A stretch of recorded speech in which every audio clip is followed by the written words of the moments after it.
How is this even possible? Raphael instinctively wanted to retort. While he couldn't deny the accuracy of what Jisun had said, the question of whether the continent beneath their feet was flat or spherical remained unsettled.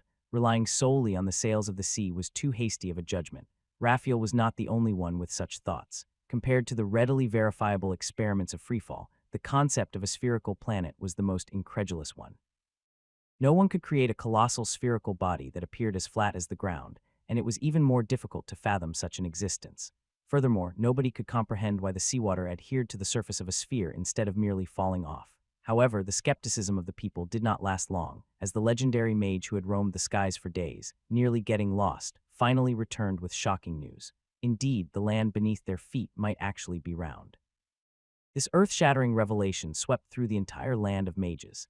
Whether they believed it or not, everyone remembered the unfamiliar name that came from beyond the mage's land, Lin, Professor Lin. The next morning, after finishing a session of magical studies, Lin was contemplating which creature's essence to use as the basis for his advancement when his thoughts were interrupted by a voice. "Your Excellency Rahl, is there something you need?" Lin inquired, looking puzzled at Rahl, who stood behind him. "This is today's magical daily. You probably haven't had a chance to read it yet," Rahl said, offering a newspaper to Lin with a sly smile. Upon seeing the enlarged headlines, Lin's mouth involuntarily twitched. "Disrupting the foundations of magic, the law of freefall and outrage from the Society of Mystical Arts. Magic theories in the land of mages are already outdated. Are you intentionally causing trouble for me, Your Excellency Rahl?" Lin could already imagine the storm that would be stirred up in the land of mages. "How is that possible? I'm just a regular contributor. I don't decide what content to publish." Rahl shrugged and teased. "Besides, I'm merely repeating what you've said." Lin rolled his eyes. He hadn't said anything about disrupting the foundations of magic or any such nonsense. "Don't worry, a member of the council has ascended to the skies to confirm." "It is indeed possible that the land beneath our feet is a sphere," Rahl said, deeply moved, though he still found it somewhat unbelievable. "Confirmed from the skies. How high did they have to go?" Lin's face was filled with astonishment. While the planet might be round, its size was immense. To get a visible curvature, it would take an altitude of about 100 kilometers from the surface, a height approaching the ozone layer of the Earth in his previous life. However, perhaps this planet beneath their feet wasn't as massive as his previous world's Earth. Alternatively, legendary mages might have extraordinary vision, but at the very least, an altitude of 10 kilometers or more would be necessary to observe the curvature with the naked eye. This height was already near the altitude of the Earth's ozone layer. This development, however, saved him a lot of trouble. Now, with a legendary mage's endorsement and verified facts for both of his theories, he could avoid many complications. "I think the council's invitation should arrive in a few days," Rahl said. "Invitation?" Lin was momentarily puzzled and asked, "What invitation?" "Of course, it's the academic conference. The Land of Mages holds it every year and representatives from various schools attend," Rahl explained. "And as for your skyship, Lord Tyke has already submitted the patent application for you." "In that case, I'll have to thank him properly when we meet next," Lin said with a smile. At night, Lin once again entered the estate as Radrak. The crucibles on the experimental table were still bubbling, and everything was exactly as he had left it. It seemed that no one had entered during this time. After checking the progress of the potion brewing, Lin took out the book of magical creatures to read. Being a third circle wizard who had lived for a long time, Radrak's collection of books was extensive. Many of the books contained knowledge that couldn't be found in the Academy's library. For example, in this book of magical creatures, there were details about the spiritual essence content and intensity in the brains of more than 10 common magical creatures. Generally, the more powerful the creature, the more noticeable the increase in mental power after advancing to a full-fledged wizard. The only concern Lin had was that Radrak's estate only had the spiritual essences of fire lions, stone lizards, and griffins. These three magical creatures were of moderate strength, and Lin wasn't entirely sure of a successful promotion. After all, the original Carl's magical talent was only average, and if he hadn't come from another world with a fused soul to strengthen his mental power, it would have been impossible to reach the limit of magic energy growth in just 2 months. As he contemplated, a slight magical fluctuation suddenly jumped within the sealed chamber. Lin became alert instinctively and looked at the source of the magical fluctuation. Under the shattered floor tiles, something was faintly glowing. Mage's hand Lin raised his hand and cast the spell. The shattered floor tiles were quickly lifted, revealing a delicately shaped ring suspended beneath. It was brought in front of him, the faceless ring. Lin immediately recognized the item, but it wasn't the same one he had received initially. This one was Radrak's artifact. He had thought this item would have been burned to ashes by white phosphorus fire. However, it had survived without any signs of damage under temperatures exceeding 1,000 degrees, continuously emitting a faint glow. According to the description on the original envelope, this was supposed to be a signal for a gathering. Calculating the time, it was indeed the day of the faceless gathering. Lin's expression couldn't help but change. As Radrak had already perished, many things could not be confirmed in person. He could only speculate that Radrak obtained the airship blueprints using soul-searching magic on Relf's mind. However, the notes didn't mention any use for the airship, so it was highly likely that Radrak didn't need it for himself but acquired it for someone else. After a brief hesitation, Lin quickly made a decision. Perhaps he could attend this gathering as Radrak and find out more about the Faceless.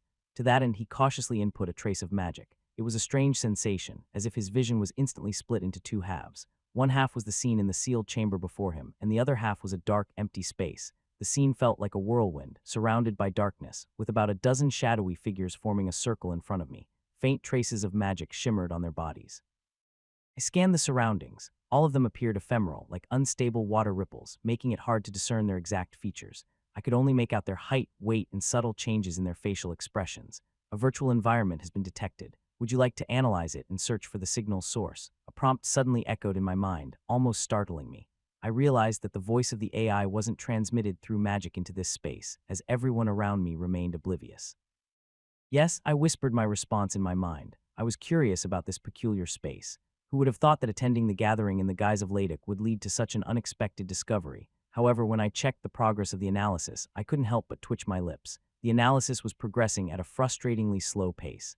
After about 2 minutes, the phantasmal figures in this peculiar space stopped increasing, and I counted a total of 15 people, including myself. Is everyone here? The witch in front of me asked. Hasn't number 4 been missing for a while? Another person beside her shook his head. Maybe he died somewhere. Who knows? Stop the pointless chatter and let's get started. A tall and thin figure impatiently interrupted their discussion and then addressed the rest of us. Let me begin. I'll talk about the human body. If you're not interested, you can leave.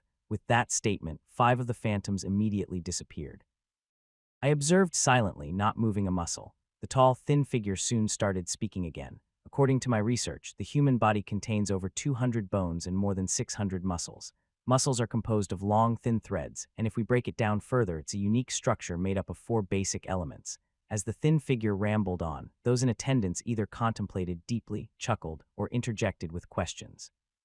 The male witch patiently answered their inquiries. When the explanation concluded, 8 of the attendees, excluding me, extended their hands and flicked a transparent coin in his direction. Do you have to pay for this knowledge? That thought crossed my mind. Moreover, it was brought here through magic, so it couldn't be regular currency. Number 7, do you have any objections to what I've said? The opening speaker, looking displeased, turned to me. His phantom body kept trembling with anger. According to the rules, if you didn't want to listen, you could simply skip and leave. However, I had listened but wasn't willing to pay. Under the scrutiny of more than a dozen pairs of eyes, I remained silent for a moment, then continued with a smile. You can think that way. In fact, I already knew everything you talked about. It's nothing new and it doesn't help me at all. However, my words infuriated the male witch. Before he could retort, I continued. Coincidentally, I have some knowledge about the human body too. For example, the muscle fibers you mentioned, I call them muscle fibers. There are approximately 6 billion of them in the human body, composed of 73% water and 27% protein. As for the bones, they are formed from collagen, calcium, phosphorus, and other components. I spoke confidently, expanding on the witch's previous speech, providing more details and even explaining the elemental composition of these substances. The tall and thin phantom figure continued to shift and change, his face growing darker. Although terms like protein and collagen were entirely foreign to him, he did have some knowledge he chose to withhold intentionally. This meant that the other party wasn't bluffing, but genuinely had a deeper understanding of the human body. It looks like these coins should go to number 7, the witch sneered, noting the silence of the tall and thin male witch. However, as she looked at Lin, she couldn't help but shiver with a hint of fear. How many bodies had he dissected and studied to acquire such profound knowledge? How did he even count those 6 billion muscle fibers? This time, you win. The tall and thin male witch, with an unpleasant expression, tossed the transparent coins he received in Lin's direction. Lin used a bit of magic to collect the coins into his hand, and the AI's prompt tone chimed again. Unidentified energy detected. There are similar records in the database. Would you like to convert it into energy? This time, Lin quietly chose no. Given the scrutiny of the people around, he had no immediate intention to research this further. Since you've taken the money, how about explaining what these so-called proteins and calcium are? The tall and thin male witch asked with a scowl. He was naturally very annoyed about Lin stealing his thunder, but those strange terms piqued his curiosity. Protein is an essential component of all cells and tissues in the human body, composed of elements such as carbon, hydrogen, oxygen, nitrogen. Lin provided a vague answer, brushing off the more intricate details by claiming he hadn't fully researched them yet. No one in the room raised any objections. The study of magic was a complex and ongoing process, and they were already amazed by how in-depth Lin's knowledge went. Despite some minor hiccups, the first lecture soon concluded, and the figures who had disappeared earlier reappeared in this chaotic space. Next, another wizard stepped up to talk about psychic magic. The meeting continued for several hours, with each person sharing knowledge that was not easily discussed openly. But here everyone could speak freely, even sharing the gruesome details of their experiments on human bodies. The progress of Lin's analysis also reached 3%, and he listened attentively, sending out 3 coins he had received. When the meeting finally concluded, the faceless figures agreed on the time for the next gathering and then adjourned. Upon hearing this, Lin's expression turned somewhat peculiar. Was it really ending just like this? He thought someone might question why the new members he'd recruited hadn't shown up, but there wasn't a single mention of it. From the conversations among these people, it seemed like the Faceless Society was loosely organized, more like a place for exchanging knowledge. Just as Lin was about to leave this illusory space, a male witch next to him suddenly spoke. Numbers 3, 7, 11, and 15, would you please stay? In the chaotic space, only 5 people remained. Among them, 3 men and 2 women, including himself. Lin glanced around, hesitating to start the conversation due to the lack of information. The witch beside him couldn't contain herself any longer and directly asked, Nose, I've managed to get the high-grade magic crystal cannon you wanted. It took a lot of effort. Now, can you tell us what you need these things for? High-grade magic crystal cannon. Lin was immediately surprised. This was a secret of the Alchemy Guild. Rumor had it that with sufficient magical power supply, each shot could possess power close to 4th-tier magic. I need this for going to the Misty Sea and hunting the Eye of Death. Said Nose, the male witch, with a sinister smile. The Eye of Death, the great whirlpool. Lin looked bewildered, while the others seemed to understand immediately. One of the male witches spoke in disbelief. Are you out of your mind? The rest couldn't help but retort, Nose, if you want to go to your death, don't drag us into it. Even a grand wizard wouldn't dare claim to have a chance against such a monster. Of course, they all knew what Nose meant by Eye of Death. It was an incredibly powerful magical creature within the Misty Sea, capable of manipulating water currents, devouring souls, and the source of the great whirlpool. According to the information obtained from the Council of Magical Creatures Research Institute, there were approximately 50 Eyes of Death in the Misty Sea, and with the legendary magic Mist of Lost, they formed the most crucial defense against the Church's invasion. Even a grand wizard wouldn't want to face such a creature on the open sea. Even if they won, it wouldn't matter since it could escape at any time. Amidst the discussions, Lin began to have some understanding of this magical creature called the Eye of Death. So the great whirlpool in the Misty Sea was caused by a creature. Lin immediately remembered the powerful force he had felt when crossing the Misty Sea on a boat. Normally, it would be very difficult, but who says I'm going to fight it on the surface of the sea? We don't need to take a boat. Nose's mouth curled into a sly smile as he shifted his gaze to Lin. You plan to use a sky airship for long-range attacks. Lin instantly grasped the meaning behind Nose's words. This powerful magical creature might control water currents and affect souls, but it probably couldn't fly. In other words, as long as they ascended to several hundred meters in altitude, the Eye of Death would be powerless to affect them, only passively receiving the punishment of the magic crystal cannon. No wonder the Bloodthorn Thorns was willing to steal his airship blueprint at a hike. This was indeed the simplest method to kill the Eye of Death, long-range attack, a fitting name, and it's quite appropriate. Nose laughed smugly. I have a few more questions. First, how do we find the Eye of Death in the Misty Sea and confirm its location? Second, the visibility in the mist is low. How do we aim when flying at high altitude? Third, what if it tries to escape? Lin inquired. Upon hearing this, everyone in the room immediately turned their attention to Nose. These were all crucial points, and without the ability to address them, their efforts would be in vain. In the midst of this chaotic space, only 5 individuals remained. Among them were 3 men and 2 women, including himself. Lin scanned the group, but hesitated to take the lead in the conversation due to the lack of information.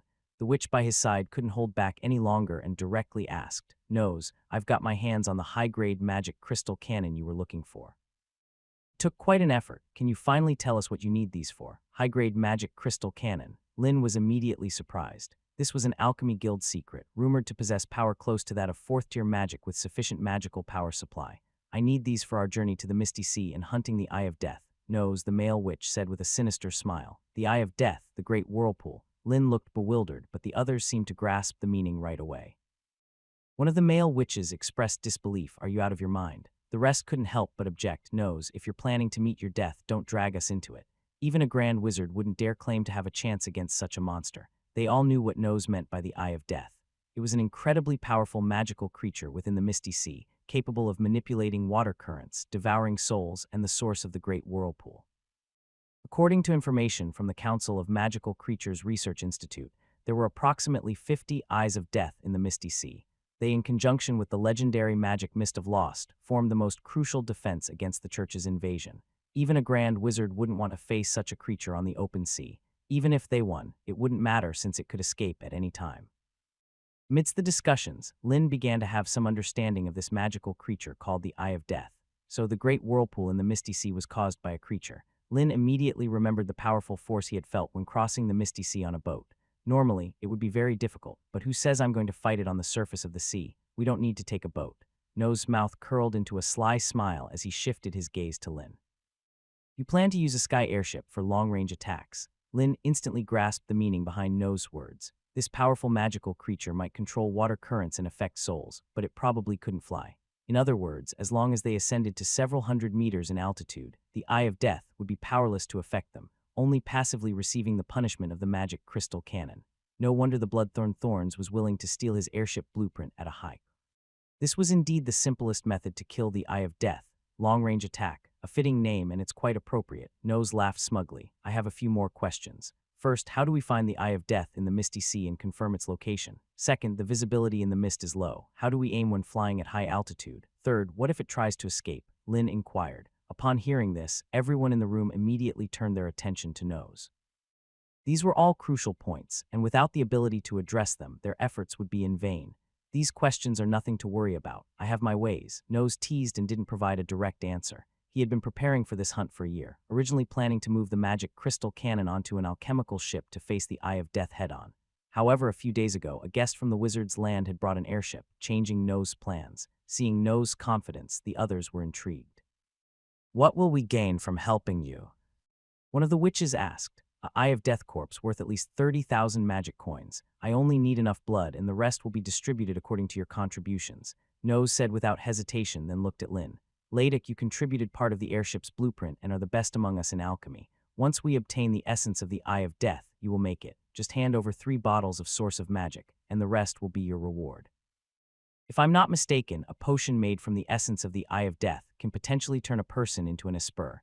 Nose's words made Lin pause. The term Esper wasn't unfamiliar to him. In the wizard's land, it typically referred to those born with immense mental power. For instance, the white dove he had encountered, who could perform mysterious psychic wizardry, even as an apprentice, and even influence Archbishop Anluk. Most others needed to advance to become official wizards before learning psychic magic. Even though Lin had undergone a soul fusion, he was no exception.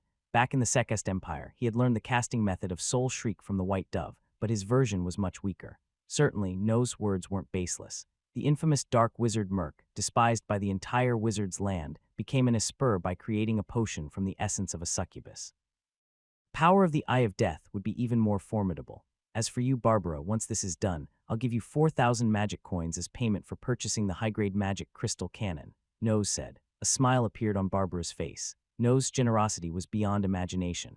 The value of a high-grade magic crystal cannon was around 2,000 magic coins at most. It was only more expensive if it was hard to acquire, and the fact that he was willing to pay double the price was incredible. Following that, Nose looked at the other two as well, making substantial promises. In this operation, he would tolerate no mistakes. The airship's construction and modifications will be completed in a few days. I assume you should all be available. Nose gave them a stern look. His intention was quite clear. Whether they had time or not, they must make time. How about we set it for the day after tomorrow? I have an important experiment to conduct during that time. Lin volunteered, but the real reason was different. The reason he deliberately chose this date was that it happened to be a day off at Ieta Academy. Lin had no intention of missing out on this so-called hunting operation. Nose and the others planned to create an airship using stolen blueprints to hunt an Eye of Death and take the majority of the profits. It wouldn't be that easy. After finalizing the details of the hunt for the Eye of Death, the meeting was officially concluded. Separated consciousness returned to Lin, and he extended his hand, bringing 5 ethereal coins with him. Recalling the earlier prompt from the AI, Lin began to speculate that these coins were somehow related to souls. Perhaps one coin represented a human life. When the AI's prompt rang out again, Lin hesitated for a moment but chose to convert the coins into energy. Those who had already passed away couldn't be brought back. In the next moment, the 5 ethereal coins instantly disappeared, replaced by a substantial increase of 5% in energy. That's quite high, isn't it? Lin was somewhat surprised. It seemed that if he had spoken up more during the meeting, he could have replenished the AI's energy reserves with these ethereal coins. However, considering that these coins might be related to souls, and using them might be unsettling, Lin quickly adjusted his mindset. Next, he turned his attention to the bubbling alchemical table in front of him, where the concoction of magic potions was nearing completion. However, with a more perfect goal in mind, Lin didn't want to rely on the spiritual essence of fire lions, petrifying lizards, or griffins to advance as a mage, as it might cause some hindrance when breaking through to become a grand wizard. 2 days later, inside the Ieta Academy, Lin addressed a group of apprentices below him. Let's conclude today's magical class here. For the next week, I'll be working on research and improving a spell, so classes will be suspended for a while. During these days, you can take the opportunity to review the knowledge you've acquired. Even though tomorrow was a holiday, Lin felt that the time might not be enough, so he decided to extend their break. That's fantastic. As soon as Lin's voice fell, the classroom erupted with enthusiastic cheers. There was no denying that over the past month, they had been mentally drained from daily calculations and numerology. However, their mental growth had been rapid as well. Johnny, in particular, felt that his magical power was close to reaching its peak, and he could soon apply for graduation after completing one more course. Watching the excited wizard apprentices, Lin couldn't help but shake his head. Their happiness was a little premature. So, it's time to assign some homework. Lin's voice turned into a devilish whisper, and the apprentices' moods plummeted, feeling like they were on a roller coaster ride, descending from heaven to the abyss in an instant. Don't worry, it's just a few hundred questions in total. Nothing difficult at all. 5 minutes later, Lin left the classroom under the resentful gazes of Alok and others, returning to his room with the potions and liquid explosives he had prepared over the past few days. After changing into the appearance of Ladek, Lin stepped outside the mansion and found a luxurious carriage waiting at the door. Ladek, Lord knows, is already waiting for you, a robust servant said respectfully, pulling open the carriage curtain. Lin glanced at the servant, nodded, and lifted the curtain to step into the carriage. The camel beast pulling the carriage quickly started trotting forward. The road to Ieta Harbor was exceptionally smooth. Lin, sitting inside the carriage, hardly felt any bumps. However, he quickly realized that the carriage was heading straight out of the city, but it made sense. The airship was no small contraption, and if they had built it within Ieta Harbor, it would have been discovered long ago. Lin remained composed and allowed the carriage to proceed. As the carriage delved deeper into the outskirts of the city, the road gradually became rough and challenging. However, the carriage's speed increased instead of slowing down. Eventually, the carriage stopped beneath a cliff by the sea. "Wizard, please follow this way." A sturdy servant opened the carriage door and made a welcoming gesture. Lin nodded and hopped out of the carriage. Following the servant's lead, he entered an abandoned cave in the cliff. After passing through a long tunnel, the view suddenly opened up before him. The interior of the mountain was an incredibly vast space. Lin immediately spotted the massive airship placed in the center. Its design and size were identical to the one Lydia had built earlier. However, these wizards had made some magical modifications to it. The inner walls of the cabin were embedded with metal plates, adorned with numerous strange runes. Below, a menacing magic crystal cannon was mounted, with a barrel nearly half a meter thick, sending shivers down anyone's spine. Ladek, look, this is our airship, a magnificent creation. An elderly, thin-faced male wizard, brimming with excitement, walked over. He was none other than the initiator of this operation, Nose. That should be my airship, Lin thought, but he didn't immediately confront Nose. Instead, he inquired, "So, have you discovered the secret to making this thing fly?" Ralph only had the blueprints for the airship's frame, lacking the most crucial components. "Of course, I figured out the secret after dozens of attempts." Nose nodded but gave no hint of what it was. Although this contraption was destined never to see the light of day, Nose had spent several days researching it. Not to mention that it was related to one of the airship's vulnerabilities, which he naturally didn't want to reveal. Lin didn't press further and turned his gaze to the 3 people standing in front of the aerial airship: Hank, Eva, and Barbara. A few days ago, during a secret meeting with this small group, Lin had gathered information about their names and identities. All 3 of them were third-tier wizards and high-ranking members of the Bloodthorn organization. If there was a common trait among them, it was their age. Even Eva, who appeared the youngest, looked to be in her 40s or 50s. "When do we start the operation?" Barbara, who had an impatient disposition, asked as the team was fully assembled. "Not now, the airship is too conspicuous. Taking it out during the day might attract the attention of patrolling vessels. It's better to wait until evening." Nose shook his head. In reality, he was the most eager, but all he could do now was wait and urge the apprentices to load barrels filled with pungent liquid onto the airship. In the nighttime sky above Ieda Harbor, a massive airship sailed slowly towards the open sea, concealed by the darkness. This altitude must be over 1,000 meters, right? Hank remarked as the sea breeze continued to brush against him. Looking into the distance, he could even make out the city of the harbor below. About that. At this height, no one should be able to spot us, Nose replied, his expression relaxing. Since the airship they were on used magical steam power to drive the bottom propellers, combined with wind-resistant enhancements and a stable alchemical array, its speed was incredibly swift. By the time the full moon hung high in the sky, they had entered the realm of the misty sea. The thick mist engulfed them, soon occupying everyone's field of vision. Hank, Eva, Barbara, and Lynn, all born in the land of the wizards, had heard various stories about the misty sea, but this was their first time facing it for real. Lynn turned to Nose, curious about how he intended to locate the so-called Eye of Death. At sea, Nose no longer kept secrets and immediately pulled out a wooden compass. Lynn recognized it at a glance. It was a compass similar to the one Loud had used to locate the wizard's land before they ventured into the misty sea. Hank and the others, however, looked puzzled and in need of an explanation. Nose quickly clarified. This compass can pinpoint things with substantial magical power nearby. If we extend its detection range to the maximum, it will continuously point towards the Sun Crown Tower in the Wizard City. So all we need to do is adjust the range to locate the Eye of Death, Nose explained while turning the top needle of the compass to its minimum range. The compass's pointer immediately started to spin, eventually pointing at Lynn. Didn't expect you, Ladek, to be the one among us with the most magical power, Barbara said, quite surprised. Lynn hadn't considered this. He wasn't even a formal wizard yet. However, he soon realized that the magical power stored in the smart brain was likely taken into account. Under the watchful eyes of the group, Lynn smirked and said, "That's because these days, I've just developed some interesting little gadgets. If this operation doesn't go smoothly, you might get a chance to see their power." Lynn's words immediately shifted everyone's attention. Since the compass's magical detection could locate the Sun Crown Tower, it clearly wasn't limited to detecting personal magical power. It might also include the total magical power of alchemical items carried by an individual. With this in mind, the group couldn't help but wonder what powerful alchemical devices Lynn had come up with during this time. Nose continued to increase the compass's detection range. Once the range extended to 50 kilometers, the compass pointer finally moved away from Lynn, pointing towards the depths of the misty sea. Lynn heaved a sigh of relief inwardly. He had been most worried that the pointer would keep pointing at him, making it difficult for him to explain. Fortunately, the smart brain's energy had received a replenishment, increasing to about 30%. This still wouldn't make it stronger than the Eye of Death.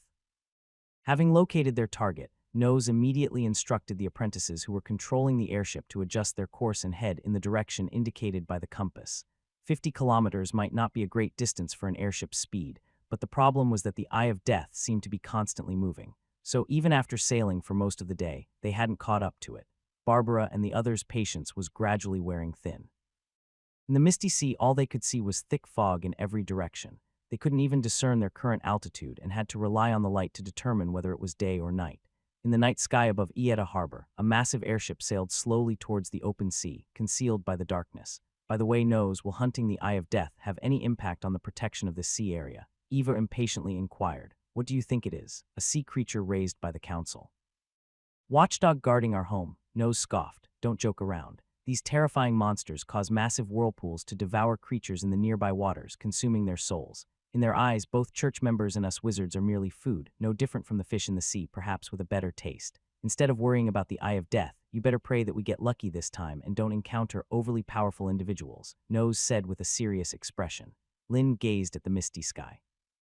The range of this legendary magic was larger than he had imagined. He wondered how high they needed to ascend to escape the shroud of mist. 5,000 meters, 10,000 meters. As time passed, Lynn felt the vast and terrifying nature of the misty sea. He had a hunch that their target was getting closer. The sound of rushing water came from below, prompting Nose to command the apprentices to lower the airship's altitude. Soon, the sound of churning seawater grew louder, echoing in their ears.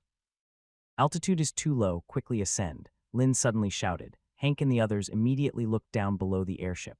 The fog was as thick as ever, like a bottomless abyss. However, a few seconds later, the sharp-eyed Barbara saw faintly splashing waves. It was only then that the group realized, due to the low visibility, the airship had unintentionally descended to a mere few meters above the sea's surface. Did you hear that? Go up now. Nose also panicked, looking at the apprentice controlling the airship, urgently shouting. At that moment, a fleeting and echoing voice, like a resounding bell, entered their minds. Lynn, Barbara, Hank, and the others immediately felt their thoughts being affected. The apprentices controlling the airship, on the other hand, stood frozen in place, unmoving, constantly muttering something. Amidst a violent jolt, the airship had already landed on the water's surface, resembling a massive vessel. It was being dragged towards the center of a whirlpool, with the swirling waters constantly hitting the sides of the cabin, causing the airship to sway from side to side. Damn it! Nose gritted his teeth and, despite the discomfort in his head, cursed. He angrily kicked the apprentices standing motionless and then grasped a conduit, wildly converting the magical power in his body into hydrogen to replenish the airship's gas bags. Lin held onto the edge of the cabin, stabilizing his stance. An apprentice beside him was flung out during the violent shaking. It wasn't until the turbulent water covered his mouth and nose that the apprentice seemed to wake up from his daze. He cried out and struggled, but was carried away by the rushing water, disappearing into the depths. "Save me, Lord Nose." The apprentice who had been thrown off the airship continued to struggle and wail, being sucked into the surging maelstrom. "Bring me up." Lord Nose shouted, injecting a sufficient amount of hydrogen into the airship. Bit by bit, the airship rose into the air just before being drawn into the giant whirlpool. As the airship lifted from the water, everyone present let out a collective sigh of relief. If they had been pulled into that vortex, they would all have been doomed. Nose's hands were trembling, and after surviving a life-threatening ordeal, he no longer held back. He quickly took out a palm-sized crimson crystal, and with an anguished expression, he used his mage's hand to send it into the sky. After a moment, it exploded with a brilliant red light, causing a sudden change in the environment. The thick fog that had shrouded them dissipated rapidly before their eyes. Lin surveyed the area. In just a few seconds, the dense fog covering a radius of 2 to 3 kilometers had vanished. It seemed that the range of the whirlpool was smaller than the previous one.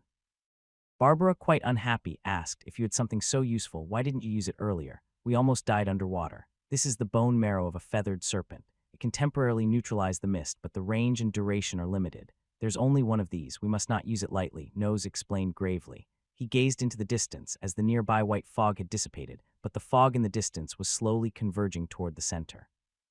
They couldn't afford to delay any longer. "Quick, everyone, get moving and throw these things down there." Nose urged the others to throw the wooden barrels on the airship in the direction of the vortex. The barrels, filled with an unknown liquid, quickly fell onto the sea surface, flowing into the massive whirlpool. Shortly after, Lin made an astonishing discovery. The previously turbulent waters were slowly calming down. What's going on? Is the massive whirlpool subsiding? Hank, too, was taken aback, but the next moment they realized they had jumped to conclusions. The extraordinarily calm sea seemed to be boiling like a raging fire, emitting a continuous stream of bubbles. After a moment, a massive tentacle extended from the giant whirlpool, slamming heavily onto the sea surface. The entire sea seemed to tremble for a moment, and a 10-meter-high giant wave leaped into the sky, its spray soaring into the clouds. The terrifying force was chilling. And this was just the beginning. More and more colossal tentacles emerged from the sea, each covered in menacing barbs that glowed with an eerie blue light, indicating their exceptional sharpness, like a group of serpentine dragons writhing on the surface. Nose, however, was excited beyond restraint. The information he had received was accurate, and this creature indeed plunged the Eye of Death into a state of frenzied madness. "Now, Hank, adjust the cannon's aim and take it down," Nose yelled at the others. If it were possible, he would have loved to do it himself, but apart from the unreliable apprentices, he was the only one capable of operating the airship right now. Should they really attack this? Hank stared at the enraged Eye of Death below, continuously swallowing his saliva. It seemed they had provoked an entity they shouldn't have. Nose, frustrated by Hank's hesitation, wanted to kick him off the airship, but he turned to Lin and said, "It's your turn, Ladek." Lin glanced at him and immediately took over the position of the gunner, adjusting the angle of the crystal cannon with the switch. About 3 seconds later, she pressed the lever. A substantial amount of condensed magical energy gathered at the half-meter-wide barrel, and with a thunderous roar, an extremely brilliant blue light burst forth, carrying destructive force as it fiercely struck a certain point on the sea surface. Rumble. An intense explosion set off a chain reaction, causing the sea to instantaneously sink. But in the next moment, an enormous amount of seawater rushed madly inward. The power of the advanced magic crystal cannon was astonishing. Even with the airship stabilized by alchemical enchantments like wind ward and rapid lift, it still shook violently under the powerful recoil. However, this crucial shot missed. Nothing but splashing water could be seen. "Ladek, what happened to you?" Nose said with great disappointment. Firing this cannon required several high-quality mana stones, and the power came at a high cost. Hank, Eva, and Barbara also looked at Lin with strange expressions. The Eye of Death was so massive, and yet she managed to miss it. "Cough, my bad, let me try again," Lin said, somewhat embarrassed. From such a distance, she had instinctively aimed using a ballistic trajectory, but it turned out that the cannon fired in a straight line. To make it easier for Lin to aim, Nose quickly lowered the airship to an altitude of 300 meters. This time, Lin readjusted the crystal cannon's trajectory. A few seconds later, another thunderous roar rang out as an extremely brilliant blue light crossed over the constantly swaying tentacles and struck a spot on the sea surface. Could she have missed again? The idea crossed the minds of Nose and the others, but they quickly realized they were mistaken. As a massive amount of seawater evaporated, a colossal figure hidden beneath the sea's surface was revealed. The Eye of Death. Everyone present widened their eyes and gazed at this figure. Its visible body length was over 20 meters, and if you included the tentacles, it might break the 100-meter mark. Its jet-black body seemed to be forged from steel, with a triangular head and a pair of blood-red eyes that exuded a fierce and terrifying aura. Before everyone could recover from their shock, another beam of magic crystal cannon light appeared. Lin didn't wait for the airship to settle from the intense recoil before launching another attack. With the displaced seawater not having rushed in yet, this shot directly hit the body of the Eye of Death. The jet-black, steel-like body was pierced by the dazzling beam, revealing a massive, bone-deep wound. A large amount of blood gushed out from it, dyeing the nearby sea surface a deep green. An angry roar resounded through the sky, and the sea seemed to come to life, constantly churning. Dozens of thick, sturdy tentacles reached out and slammed down, creating waves several meters high on the sea surface. However, the airship was simply too high, and no matter how large the waves on the sea were, they couldn't harm Lin and the others inside.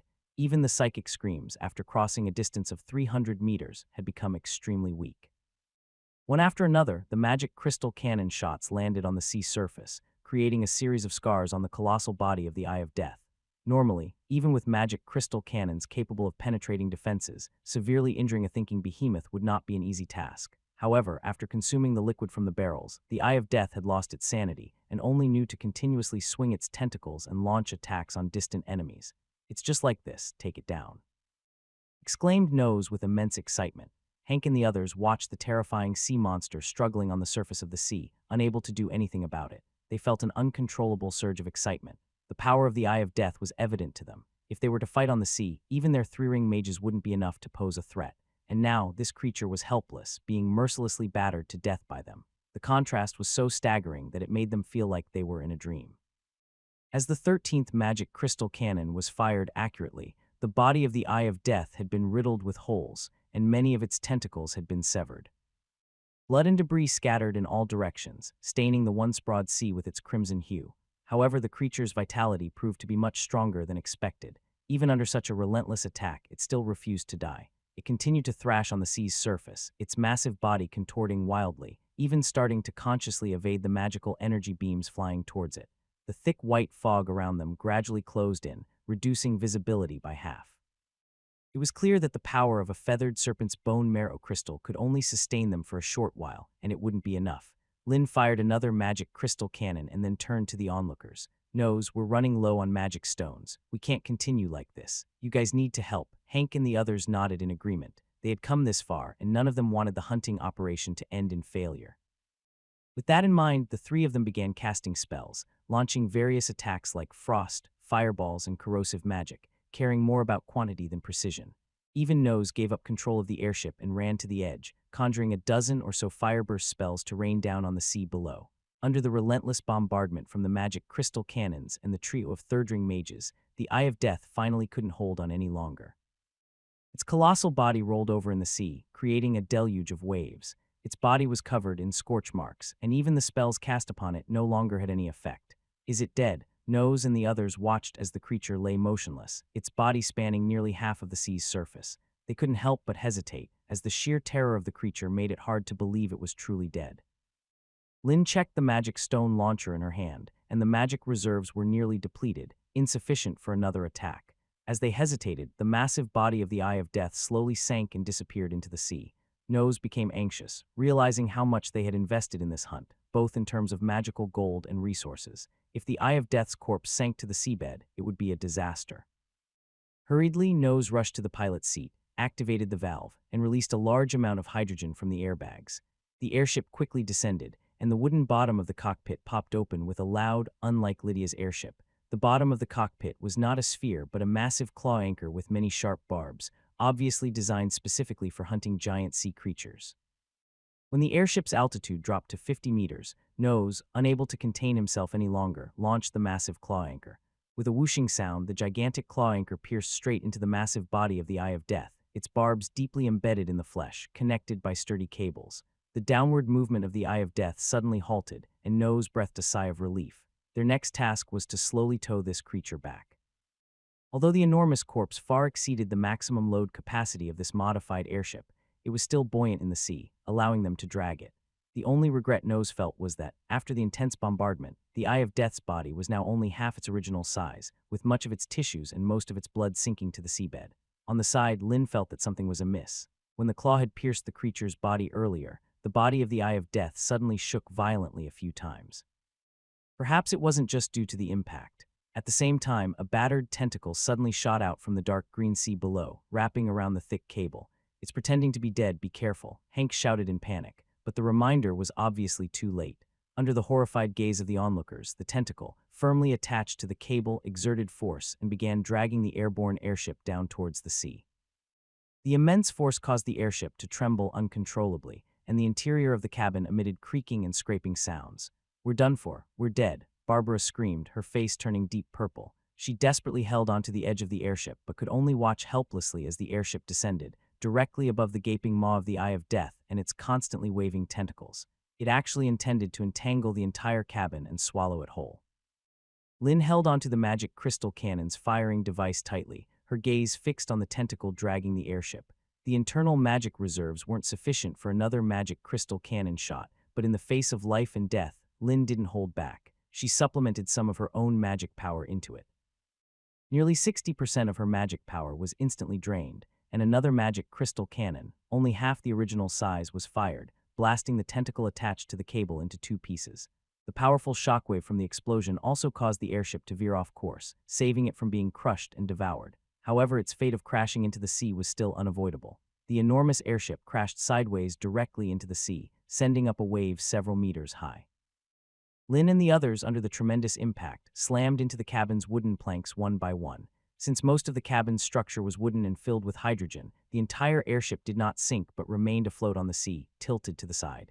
"Damn, this damn monster should have lost its sanity long ago."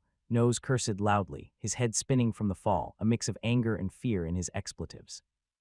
Lin, Hank, and the others had no time to argue because a massive tentacle was descending from above, about to strike the airship. Glacial curtain, subordinate magic barrier, mage armor, magic ward. Facing the massive tentacles crashing down, the people present deployed their most powerful protective magic. Several layers of glacial curtains stood in front, but in the next moment they were pierced as if they were made of mere bubbles. Even the third circle protection spell, the magic ward, couldn't withstand the wrathful power of the Eye of Death. It crumbled like a withered leaf in less than 2 seconds. The tentacles slammed heavily onto the airship's cockpit. The intricate runes on the outer hull of the cabin lit up, and with an ear-shattering noise, the airship's shell caved in. Most critically, the magical crystal cannon was smashed to pieces. It was only because of the protective magic and the alchemical array on the airship that most of the force was mitigated. Otherwise, with such an impact, the entire airship would have been split in two in an instant. Everyone inside the airship was tossed about by this tremendous force. It wasn't until this moment that they realized the terrifying power of the Eye of Death. What was even more chilling was that the Eye of Death seemed to have regained some sanity, as it played dead and prioritized destroying the most significant threat, the magical crystal cannon. This undoubtedly meant that the opponent might have partially regained its intellect. However, the massive tentacles didn't stop. In a single sweep, before anyone could react, Eva, who was on the far right, was sent flying. No, Eva. Barbara shouted in horror, watching another tentacle rise from the sea and crush Eva into a pulp. Seeing Eva's gruesome death, Barbara's eyes turned red. She abandoned her protection and pointed her finger at the tentacle. Ice breath. A strange cold stream shot out, causing the tentacles swaying near the cabin to slow down drastically, and the crystalline water droplets on their surface instantly froze. Seeing this, Nose and the others, familiar with Barbara, immediately understood and shot several fireball spells. Under the combined attack of ice and fire, the massive tentacles were immediately blown into two pieces. "It can't hold on for long. Kill it, or none of us will survive," Nose roared loudly. With the Eye of Death blocking them, getting the airship back in the air was practically impossible. Their only way out was to kill it directly. Everyone present understood this, but the Eye of Death still had 11 remaining tentacles, half of which were already curling around the airship's gas bags, attempting to drag the entire airship underwater. Hank cursed under his breath and raised his hand to conjure multi-explosive fireball. However, at this moment, Nose seemed to remember something and hastily interrupted. "Be extremely careful. You must not use fire magic on the gas bags. Hank and Barbara, who were preparing to cast their spells, couldn't help but pause. The gas bag was enormous, and it was positioned right between them and the Eye of Death. It meant they would be prohibited from using fire magic. Will it explode? Lynn immediately realized that the airship likely used hydrogen as a lifting gas. At this close range, it's the kind that can kill us all, Nose said in a panic. In fact, the airship they were on was the second one they had constructed, as for the first airship. Due to an apprentice's mistake, it had already turned into a fireball, resulting in significant casualties. Therefore, when making the airship beneath them, he deliberately used fire-resistant materials to create the most crucial gas bag, but it was still no match for excessively powerful fire magic. However, after receiving confirmation from Nose, a thought popped into Lynn's mind. Without hesitation, he grabbed the secondary gas bag's pipeline, converted his mana into oxygen, and cast a spell, Magic Barrage. In the next moment, dozens of magic missiles hovered around Lynn, then whizzed away. However, their target wasn't the constantly waving tentacles, but the ropes connecting the gas bag to the cockpit. "What are you doing?" Hank asked in astonishment. Lynn's actions were so fast that no one could react in time, and the airship's gas bag separated from the cockpit. "With our magic alone, we probably can't take down the Eye of Death. Since it wants to devour this thing so badly, why not let it have a taste?" Lynn calmly replied. Although they had successfully blown up one tentacle a moment ago, it was challenging to threaten the Eye of Death's main body without the formidable magical crystal cannon. With the advanced magical crystal cannon destroyed, there was only one method left to inflict a deadly wound on the Eye of Death. Nose instantly understood Lynn's intention, and though chilled to the bone, realized this was their only chance. "Nose, Hank, Barbara, if you want to survive, follow my orders later. We only have one shot." Lynn looked at the two of them and said resolutely. Hank and Barbara couldn't comprehend what Lynn was saying, but they also knew they couldn't come up with any method to reverse the situation, so they nodded quickly. In the brief moment they paused, the Eye of Death had already swung its tentacles and dragged the massive gas bag in front of it, as if it were an irritable child, toying with its toy and causing the gas bag to deform. While it had hindered their use of fire magic, it had also blocked the Eye of Death line of sight. Living in the misty sea for years, the monster had never seen an airship before. In its perception, the gas bag and the cockpit were one and could be devoured together. The Eye of Death had evidently good dental hygiene. It could chew up not only the gas bag frame made of camel beast leather and branches of magic trees, but even steel. "Starting now, count silently to 3, and then everyone use your most potent fire magic," Lynn declared loudly, unleashing Magic Barrage again. A multitude of magic missiles reappeared and whooshed away. Every wizard knew this basic spell, and as long as they didn't draw too much attention, Lynn wasn't worried about his identity being questioned. Perhaps sensing danger, though it couldn't see what was happening behind the gas bag, the remaining tentacles flailed wildly. Some of the magic missiles struck the giant tentacles, corroding the surface with pockmarks. It was evident that the surface magic was just a disguise, and the insides were still filled with corrosive aqua regia. The remaining magic missiles all struck the gas bag in unison, and the gas from both the main and secondary bags gushed out. A significant amount of hydrogen and oxygen mixed together. If you want to trigger a hydrogen explosion, you need to keep the hydrogen gas in the air between 4 and 75.6. And for a more powerful explosion, the ratio of hydrogen and oxygen should be around 2:1. No doubt Lynn achieved it. Although it's not the standard ratio, it's pretty close. Multi-fireburst art. As they continued counting, Nose and his group had already started casting their spells the moment the missile hit the airbag. In an instant, dozens of ferocious fireballs whizzed through the air and collided with the airbag after breaking through half of its protective shield used against the tentacles. At that very moment, the mixed gases were ignited violently, shaking the heavens and the earth. A massive explosion echoed through the sky, accompanied by a cloud of dust rising into the air. Blinding flames and a raging shockwave swept outwards. The Eye of Death, which had just pierced the airbag, immediately experienced a sensation it had never felt in its entire existence. Flames and explosions rushed into its gaping maw. The internal damage from an explosion is often the most severe. Burning, pain, numbness. The agony struck from all parts of its body, and in an instant, it felt like it had turned into a red-hot block of iron. Intense pain coursed through its entire body, as if something were tearing its flesh apart, causing it to howl even more furiously. Lynn and the others had no time to worry about the Eye of Death because a terrifying tidal wave accompanied the shockwave, swallowing the cockpit. The battered cockpit was slammed into the sea by waves over 10 meters high, and Lynn, Nose, Hank, and Barbara were no exceptions. The contaminated greenish seawater rushed in from all directions, tossing them around like a tumble dryer, leaving them disheveled and dizzy. Once the cockpit resurfaced, everyone was drenched, looking thoroughly miserable. "Damn it. Next time, no matter what you say, I won't fall for it again," Hank angrily cursed. He had believed in No's crazy idea, and it led them to this life-threatening situation. Lin immediately turned her gaze towards the direction of the Eye of Death. The monstrous creature was now completely motionless, its massive body torn to shreds, its tentacles severed, and various parts of its body either sunk to the sea floor or floating on the surface. Even its head was less than a third of its original size, engulfed in raging flames. It should be really dead, right? Barbara's face showed a hint of relief. If it's still alive after this, I'll walk backward for the rest of my life. Nose spat on the ground, saying with determination, before proceeding to inspect the damaged cockpit beneath his feet. Although they had added metal plates on both sides of the cabin and protective alchemical arrays, the extent of the damage was still not optimistic. The stern of the cabin was completely deformed. Fortunately, magic was convenient enough to handle this minor inconvenience. With the airbag gone, they had to treat this as a boat and slowly make their way back. Even though they had been confident when discussing it earlier, when Nose got closer to the cockpit, he couldn't help but break into a cold sweat, fearing that the Eye of Death would attack them again. However, none of that happened. They smoothly arrived in front of the massive corpse, and after extinguishing the burning flames, it was finally time to collect their spoils. First, there's the spiritual essence in the brain, undoubtedly the most precious thing. The Eye of Death power has even caused these spiritual essences to crystallize in the brain, roughly the size of a fist, which should be enough to refine more than 5 bottles of magical sources. What surprised Lin was that after obtaining the crystal, Nose casually tossed it to her. Then he eagerly used a specially prepared, silver-made barrel to collect the blood of the Eye of Death. "Is this stuff important?" Hank suddenly asked. Barbara, who was standing nearby, also looked over. Anyone could tell that Nose attached great importance to the Eye of Death blood. It was even possible that Nose had planned this hunting operation and expended countless efforts just for this. "This blood isn't actually anything special. It's just that the alchemical array I'm researching happens to require this stuff," Nose said, looking at the people gathered around him, sounding a bit annoyed. "And there's blood everywhere in the sea.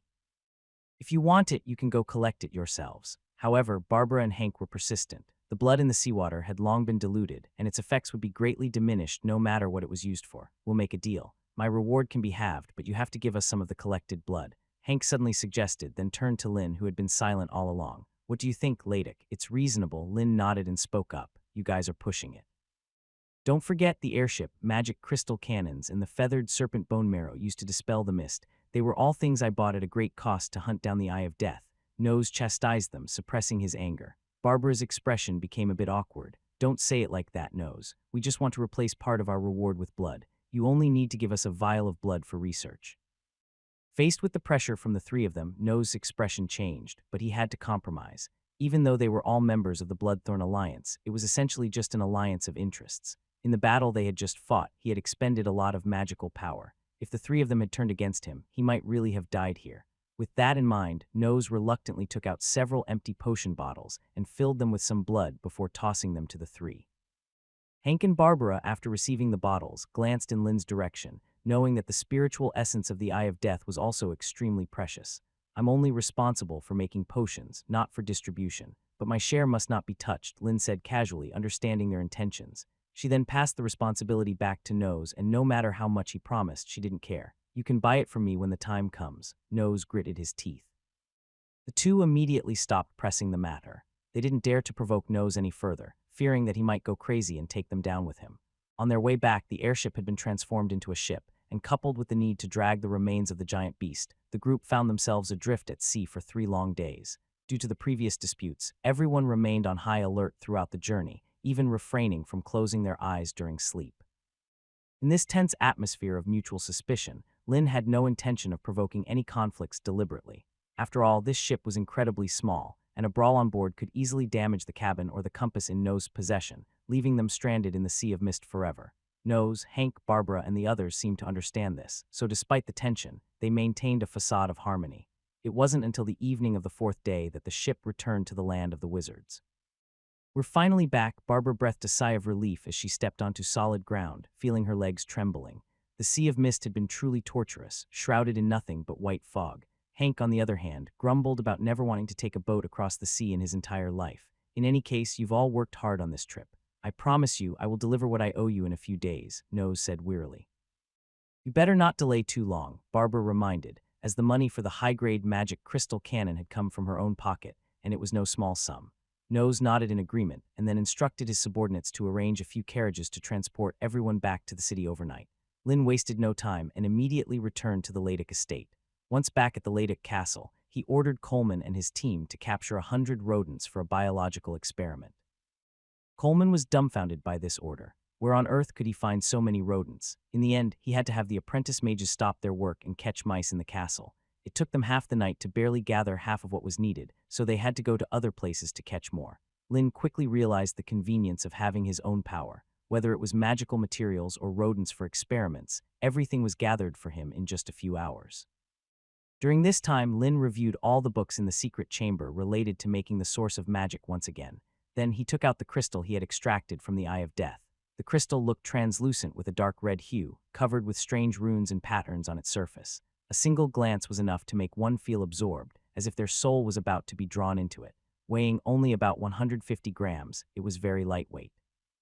According to Ladek's notes, making a source of magic typically required 30 grams of spiritual essence as a material. This meant that this spiritual essence was only enough to make 5 sources of magic at most. It seemed like a lot, but for experimentation purposes it might not be sufficient. Lin had to conserve as much as possible. He carefully placed equal amounts of the spiritual essence from fire lizards, griffins, and the Eye of Death into the pre-prepared magic potions. This resulted in 3 bottles of differently colored sources of magic. He then used 0.5 milliliters as a unit and set up 9 rodents as experimental subjects. They were divided into groups of 3, each receiving the corresponding magic potion. Perhaps due to the small quantity used, they waited for a long time with no apparent effect at all. According to Ladek's notes, this substance should take effect within a few seconds. Lin had to slowly increase the dosage until it exceeded a total of 2 milliliters. At that point, 3 of the rodents immediately started showing signs of agitation, becoming increasingly restless. One even attempted to chew through its cage. These rodents had just ingested the magic potion made from the essence of the Eye of Death. Lin meticulously recorded these changes and then proceeded with the control group. In each group of 3 rodents, one was dissected on the spot to record data, one was left untouched, and the other had its dosage increased for further experimentation. While 100 rodents may sound like a lot, it turned out to be insufficient when conducting controlled experiments. In just one night, they had almost exhausted their materials. The spacious experimentation table was filled with rodents in various states of demise. Some had been dissected by Lin, while others had succumbed directly to excessive doses of the magic potion. Among them, the rodents that ingested the Eye of Death magic potion exhibited the most horrifying reactions. After consuming about 5 milliliters of the potion, their eyes turned crimson, they let out piercing screams, and then, without any warning, they died within half a minute. What shocked Lin the most was the intense magical response in their brains.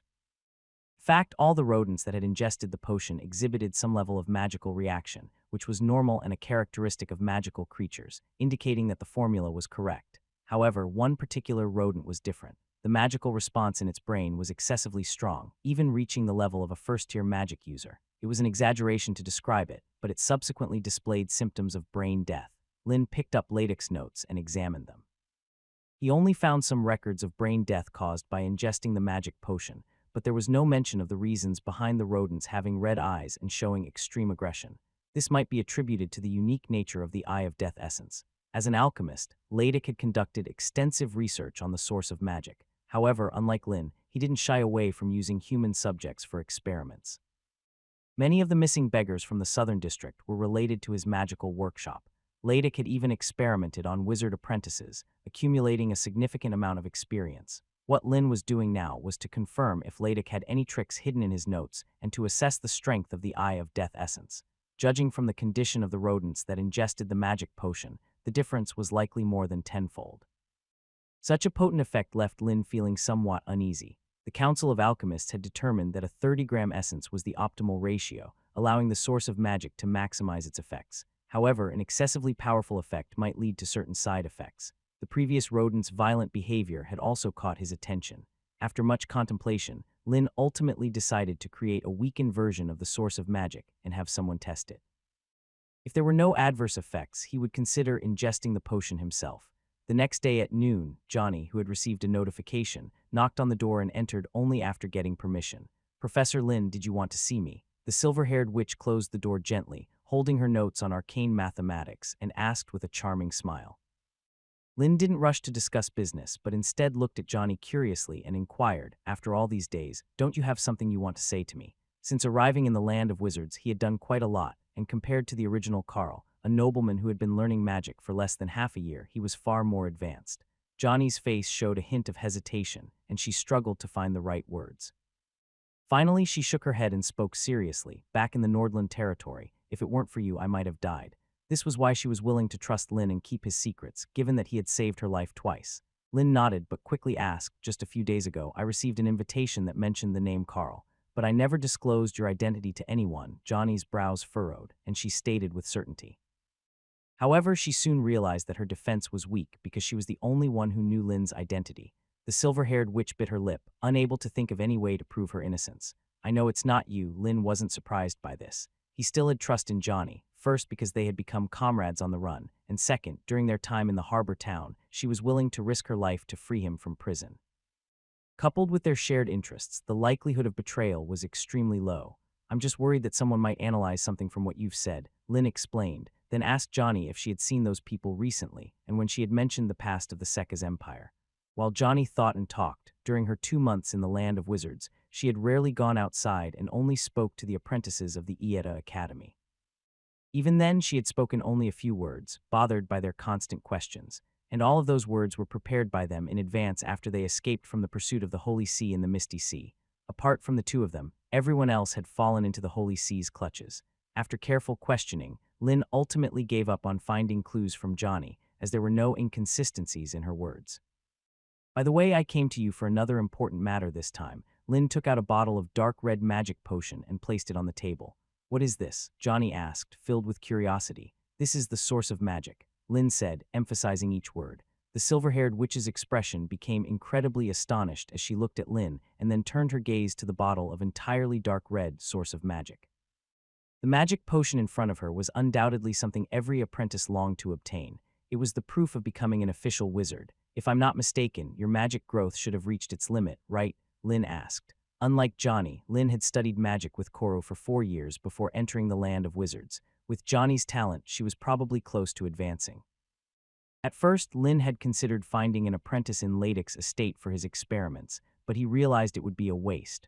Although this source of magic was a weaker version, with only 10 grams of Death's Eye essence as a catalyst, according to his calculations, its effects would still surpass those made with ordinary materials. He couldn't help an apprentice advance and then dispose of them just to keep the secret, especially since the apprentices in the estate had helped Ladyk with many dirty tasks. They had no grievances with him, and it wasn't worth it. Moreover, Death's Eye essence was precious, and after conducting experiments and brewing 2 potions, there was less than 50 grams left. It needed to be used sparingly. Another point was that changing the target to Johnny would make solving the identity issue much easier. As long as the witch applied for graduation in a while, with his approval and going through the process, she could become a recognized official wizard. This potion is slightly different. I brewed it myself, and its effects should be stronger than what the council distributes. The probability of advancement is higher, but I can't be 100% sure. There may be potential side effects. If you're not willing to take the risk, that's fine. Lin succinctly explained the pros and cons, with no intention of deceiving Johnny about taking the potion. However, Johnny's attention was not on that. She didn't inquire about the supposed side effects and instead took a deep breath before suddenly asking, so, "You're not an official wizard yet, are you?" She wasn't foolish and could guess Lin's purpose in presenting the source of magic. Lin fell silent and didn't respond. The title of apprentice wizard would be removed from him starting tomorrow. But sometimes, silence was also an answer. Johnny immediately understood that her guess was correct, and her lingering doubts vanished. Over the past few days, what puzzled her the most was Lin's exaggerated speed of advancement. If Lin was truly a third-circle magician, then the so-called super genius of the land of wizards, the magic star, Ogist, wouldn't even be fit to polish his shoes. But now it seemed they were all just apprentice wizards. Lin must have used some other means to unleash powerful magic. This wasn't impossible. For example, her use of the magic hand power allowed her to use first-circle magic 5 times a day. If Lin had gained the appreciation of a great wizard or even a legendary wizard in that society of mystical arts, and acquired alchemical items capable of casting third-circle magic, it would be quite normal. With that in mind, Johnny picked up the source of magic on the table. Out of trust in Lin, she didn't hesitate to drink it down. Compared to the extremely rare probability of side effects, she valued Lin's statement about the higher probability of advancement more.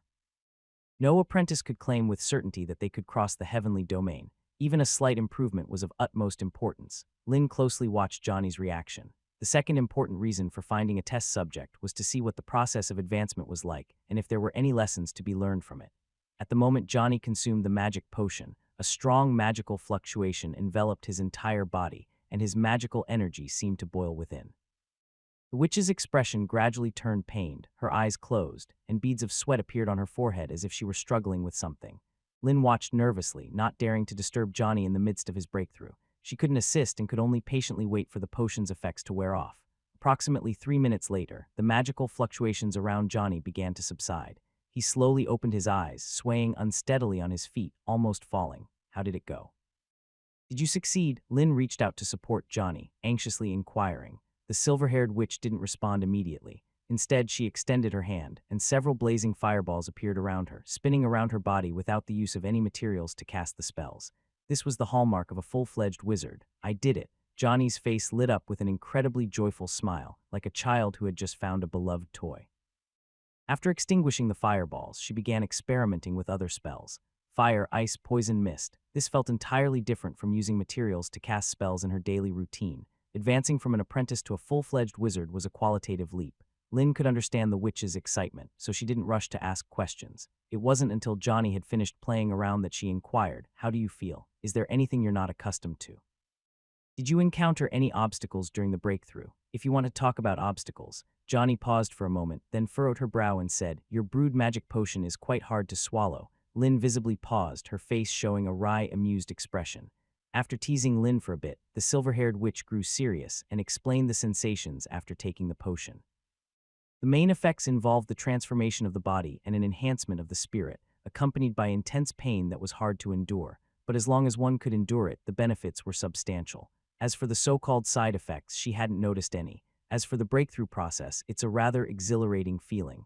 Johnny racked her brain, not sure which adjectives to use. Having learned the details of the breakthrough process from Johnny, Lynn took a sigh of relief, knowing that the potion's formula was accurate.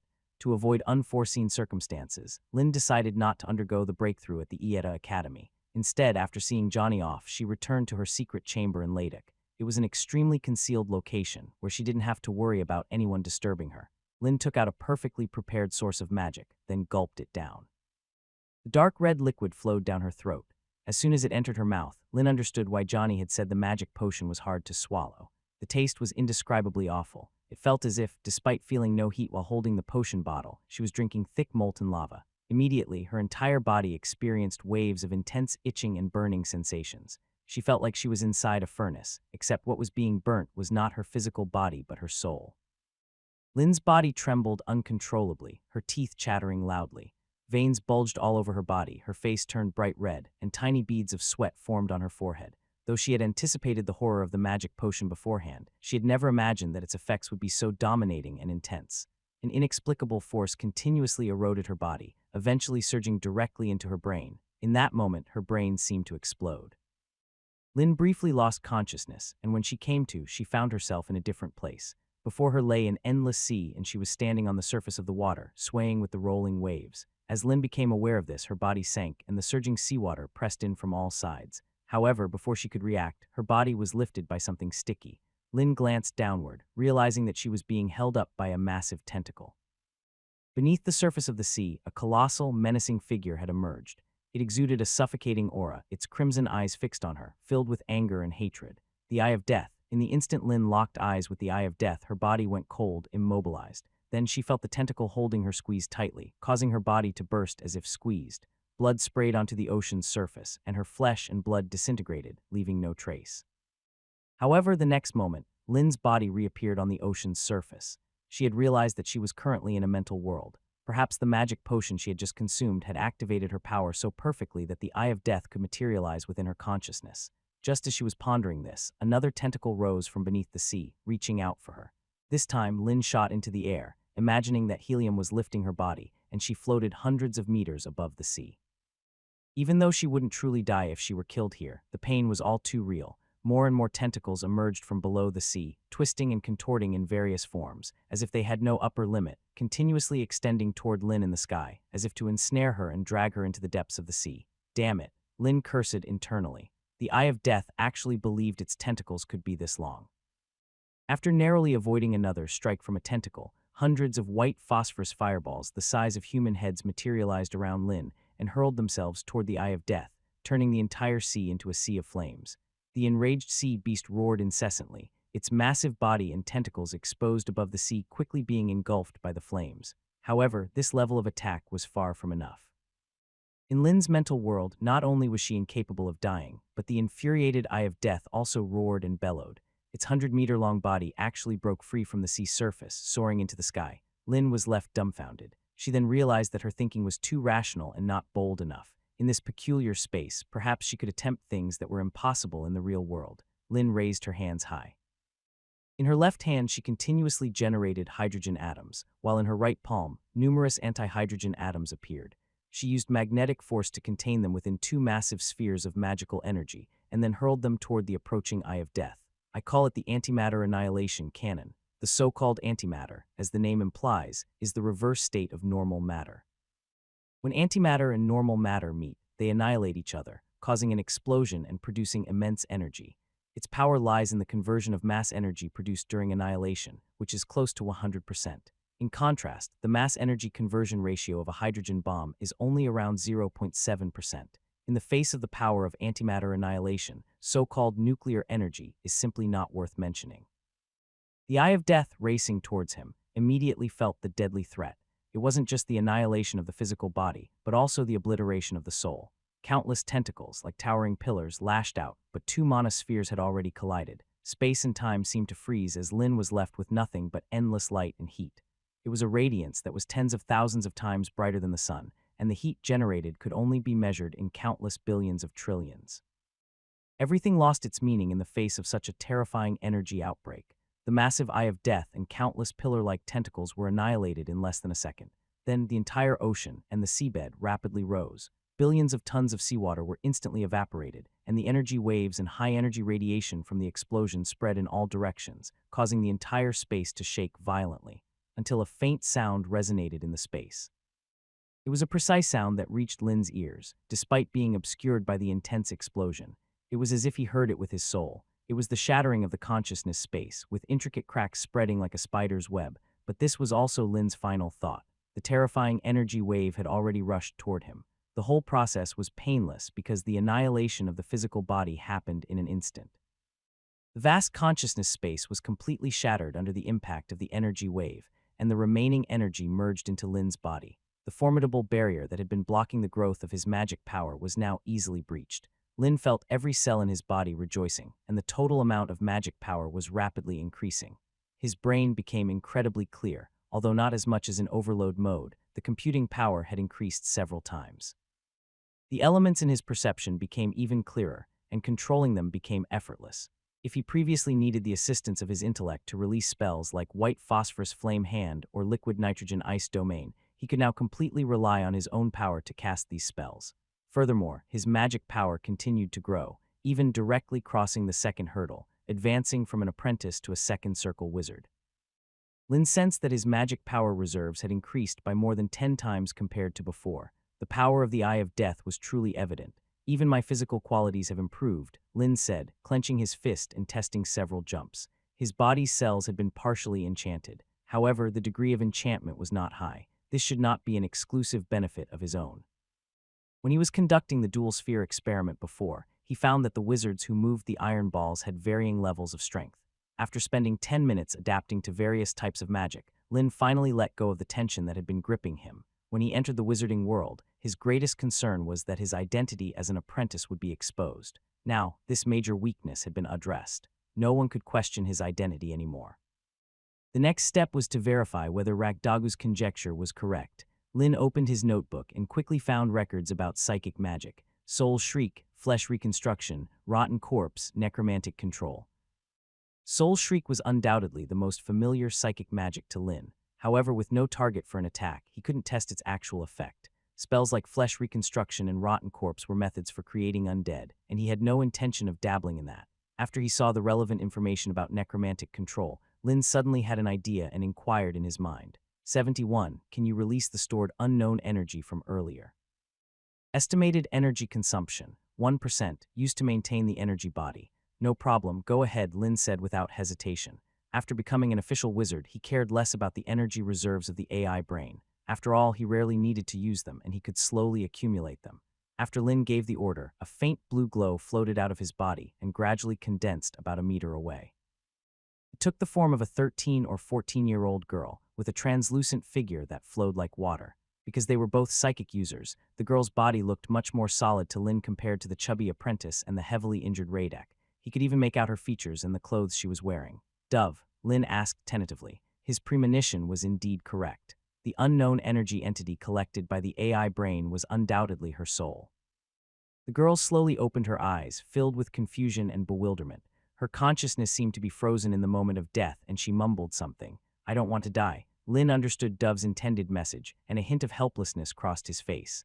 The girl, barely 13 or 14, seemed to come to her senses at this moment, curling up in fear. She looked around the unfamiliar space, and when she noticed Lin, she instinctively floated towards him, reaching out to grab his clothing. However, her action passed through empty air as her ethereal hand went straight through the fabric. Dove visibly paused, and then she realized that her body felt different. It was transparent and ethereal. She realized that she was already dead. The witch's face showed a timid and bewildered expression. Her eyes brimmed with glistening tears. If she were alive, tears would have fallen from her eyes long ago. Actually, you're not really dead, let's just say. You found a different way to live." Lin tried to console her in a very tactful manner. Unfortunately, his consolation seemed to have no effect. Dove's glistening tears immediately fell but dissipated into tiny specks of light before they reached the ground. Her crying sounds were sporadic and eerie, giving one a shuddering feeling. Lin felt overwhelmed. Offering comfort to others was not his strong suit, especially when the other person was a ghost. In the end, he reluctantly told Dove that her body was still around. Once he figured out how to put a soul into a physical body, she might be able to come back to life. After some less than reassuring words from Lin, White Dove finally stopped crying. She then gazed at him with pitiful eyes. "Well, don't resist for now. Let me perform a little experiment," Lin said as he approached White Dove. He placed his hand on her head and then let his spiritual power seep into her ethereal body. This was the application of psychic magic, necrocontrol. A look of uncertain fear appeared on the girl's face. She felt as if something foreign was surging into her body. Her instincts urged her to resist or flee, but she remembered Lin's command and endured it, closing her eyes with a look of resignation. This feeling was quite peculiar. Once the spell was cast, Lin immediately realized he had gained control over another body. With a thought, the illusionary girl beside him raised her hand and spun in place. At this moment, White Dove realized she had lost control of her body. Having studied psychic magic, she understood what was happening. She stared at Lin with a resentful, tearful look. Seeing this, Lin had initially planned to give the girl's ethereal body some respite, but as soon as he released his control, White Dove transformed into a ghostly blue light and flew directly into his body. The sound of the AI in his mind alerted him again. Unique energy entity absorbed can be converted into a 12 energy reserve. Would you like to use it immediately? No, Lin hastily responded with a wry smile. In her attempt to escape his experiment, White Dove had unknowingly entered the AI's reserve pool, the most dangerous place she could be. In other words, the AI became White Dove's spiritual anchor. Lin quickly realized this, as the soul couldn't exist independently of the body. Even a Tier 3 wizard like Ladik had to create a soul container for themselves. But in this case, perhaps shackles would be a more appropriate term. Let's call this energy soul power, Lin pondered. Data loaded into the database. Although the experiment with the ethereal body had just begun, Lin had already gathered some valuable information. Firstly, as Radak had suspected, using the Eye of Death to brew magical potions could indeed turn a person into a psychic.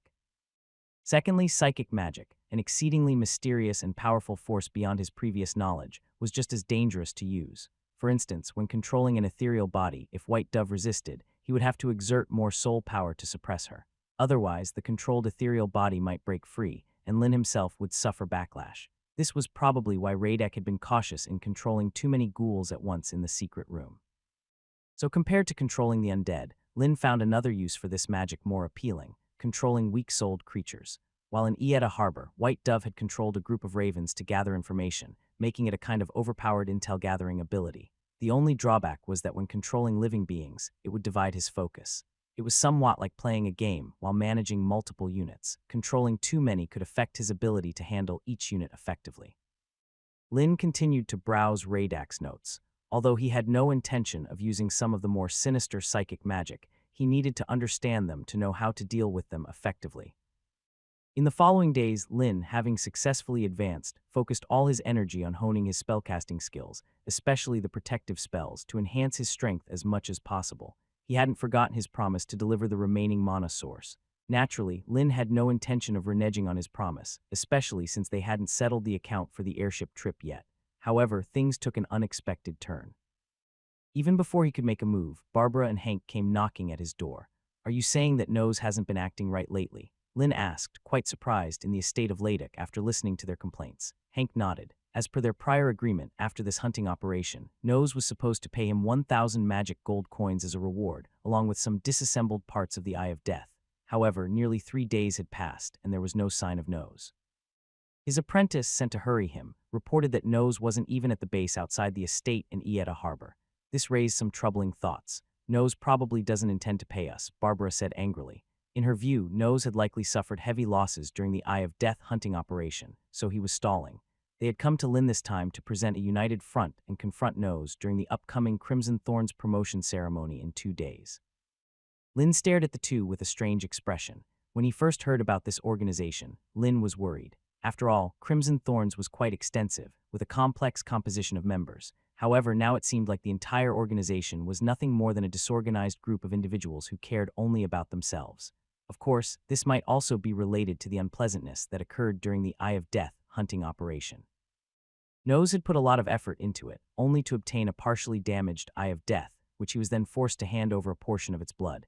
He was definitely harboring some grievances. Lin was quite pleased to see this situation. If only they could go straight to an all-out fight. With that in mind, Lin leaned toward the fire. "I'm afraid things aren't that simple. You both must remember Nose's obsession with that blood, to the point of being willing to go to any lengths. He must be urgently wanting to use it for something, keeping it from all of us. Perhaps from the beginning, he never intended to pay the so-called reward. We might all be mistaken for sword users." As he said this, even Lin himself seemed taken aback, growing somewhat suspicious. Suddenly, his analysis seemed quite plausible. Nose had been overly generous to an absurd degree. For example, he was willing to pay several times the market price for the high-grade magic crystal cannon that Barbara had acquired. That was a whopping 4,000 magic gold coins, an amount even many Tier 3 wizards wouldn't accumulate in their entire lives. Then there was the essence of the Eye of Death. While Radek was the only one among them who understood how to make a mana source, after Nose handed it over, he showed no further interest. Barbara and Hank exchanged a glance, their eyes filled with a mixture of surprise and doubt. The only thing that would make a Tier 3 wizard stake everything was something. Does he want to become Grand Wizard? Barbara exclaimed, her face showing a hint of desire. This was undoubtedly the dream of every Tier 3 wizard. In the entire world of wizards, there were thousands of official wizards, but the number of those who could truly become Grand Wizards was only a few dozen. But the problem was how? Rely on the blood of the Eye of Death. "This is just our speculation," Hank said with a bit more reason. If advancing were that easy, they wouldn't have been stuck at Tier 3 for so many years. "Speculation or not, I'm going to ask Nose," Barbara said, her emotions running high. Just like them, Nose was also a talentless individual, and he had no hope of breaking through to become a Grand Wizard in this lifetime. If the other person could advance using this method, then she could too. Ask. "How do you plan to ask?" Lin smirked. Barbara's face turned pale instantly. According to Hank, Nose was currently unfindable, probably intentionally avoiding them while working on some secret plan. What worried her even more was that by the time she found him, Nose might have already completed his breakthrough, putting them at a severe disadvantage. Perhaps we can enlist some help. Hank's mind couldn't help but come up with a devious plan. There were more than just 1 or 2 Tier 3 wizards aspiring to become Grand Wizards. In a sense, they had many allies. Since Nose was hiding like this, perhaps he wasn't using any legitimate means for advancement. They could potentially use this as leverage to force Nose to share this method with them, or else have their trusted aides spread the news throughout the entire wizarding world. For a possible advancement method, Hank and Barbara were coming up with cunning schemes, even carrying a touch of madness in their intentions. Listening to them, Lin broke into a cold sweat, casting a gaze at the two with a hint of pity. Although Hank and Barbara were prestigious Tier 3 wizards, at this moment, they were not much different from the apprentices who worked tirelessly to advance to official wizards. But this was the cruel reality of the wizarding world, where each level represented power and authority. After discussing various methods to interrogate Nose and establishing a temporary alliance, Hank and Barbara couldn't wait to take their leave. They were both eager to return and study the vial of blood they had obtained in the Misty Sea, to understand what made it so special. Once the two left, Lin contemplated and took out a vial filled with green liquid. During these days, he had naturally conducted some research on the blood of the Eye of Death. However, the results of his experiments were terrible.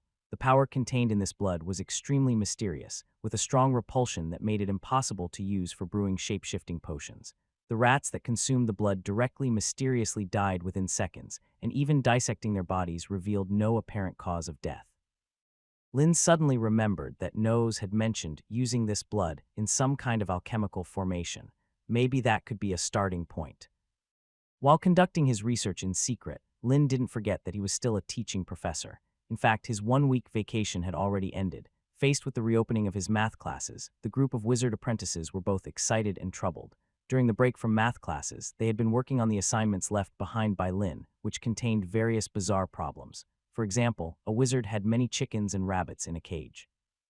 There were a total of 35 heads and 94 feet. The question was how many chickens and rabbits were in the cage. And then there was another wizard who spent 10 silver coins to buy a camel, sold it for 12 silver coins, bought it back for 15 silver coins, and sold it to another person for 20 silver coins. The question was, how much did he earn in the end? Besides these, there were snails that ran up trees and took breaks, frogs that always slipped back into the well when trying to jump out, carpenters who couldn't figure out how to match keys and locks, and the area of intersection of 2 squares and more. Ilock couldn't understand how Professor Lin's mind worked and why he had so many strange questions. And what about those wizards from the Society of Mystical Arts? Why did they insist on keeping chickens and rabbits in the same cage?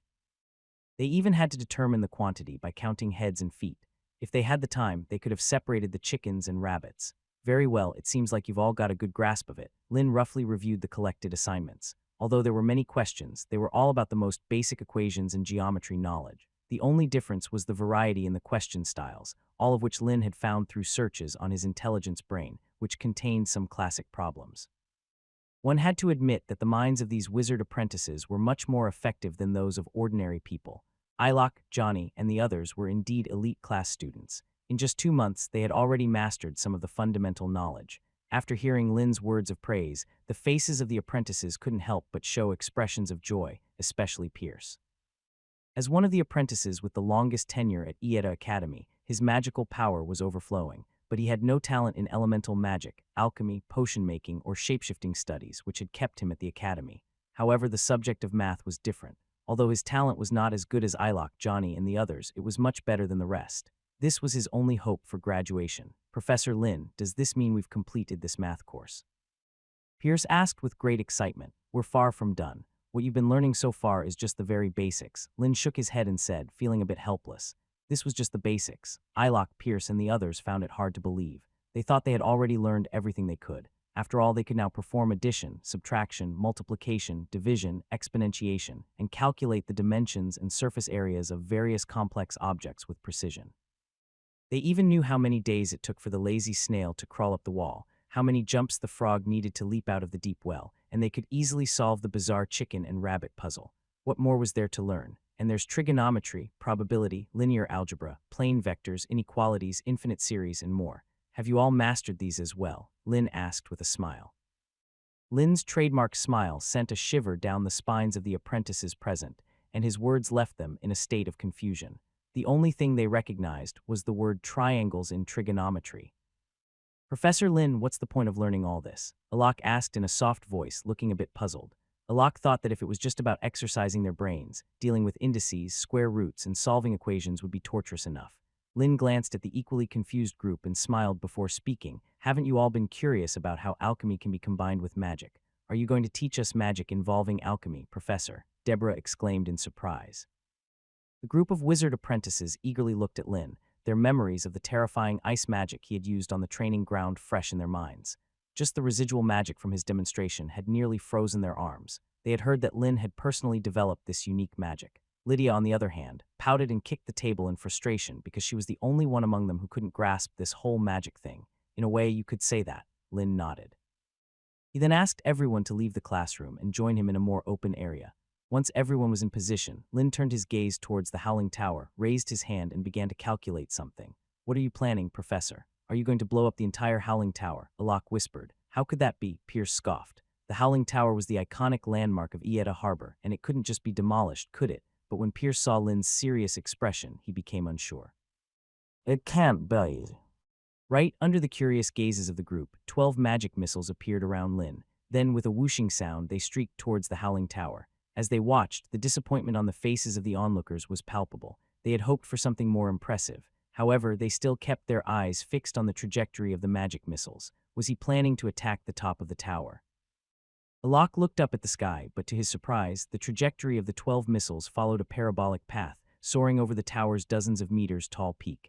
They then descended downwards and disappeared from view. The field fell into an eerie silence, and everyone's expressions turned strange. Alok and Deborah stifled their laughter. Failure. This was definitely a failure, right? Professor Lin, that was just a demonstration, right? Should we try it again? Johnny kindly suggested, trying to save Lin from embarrassment.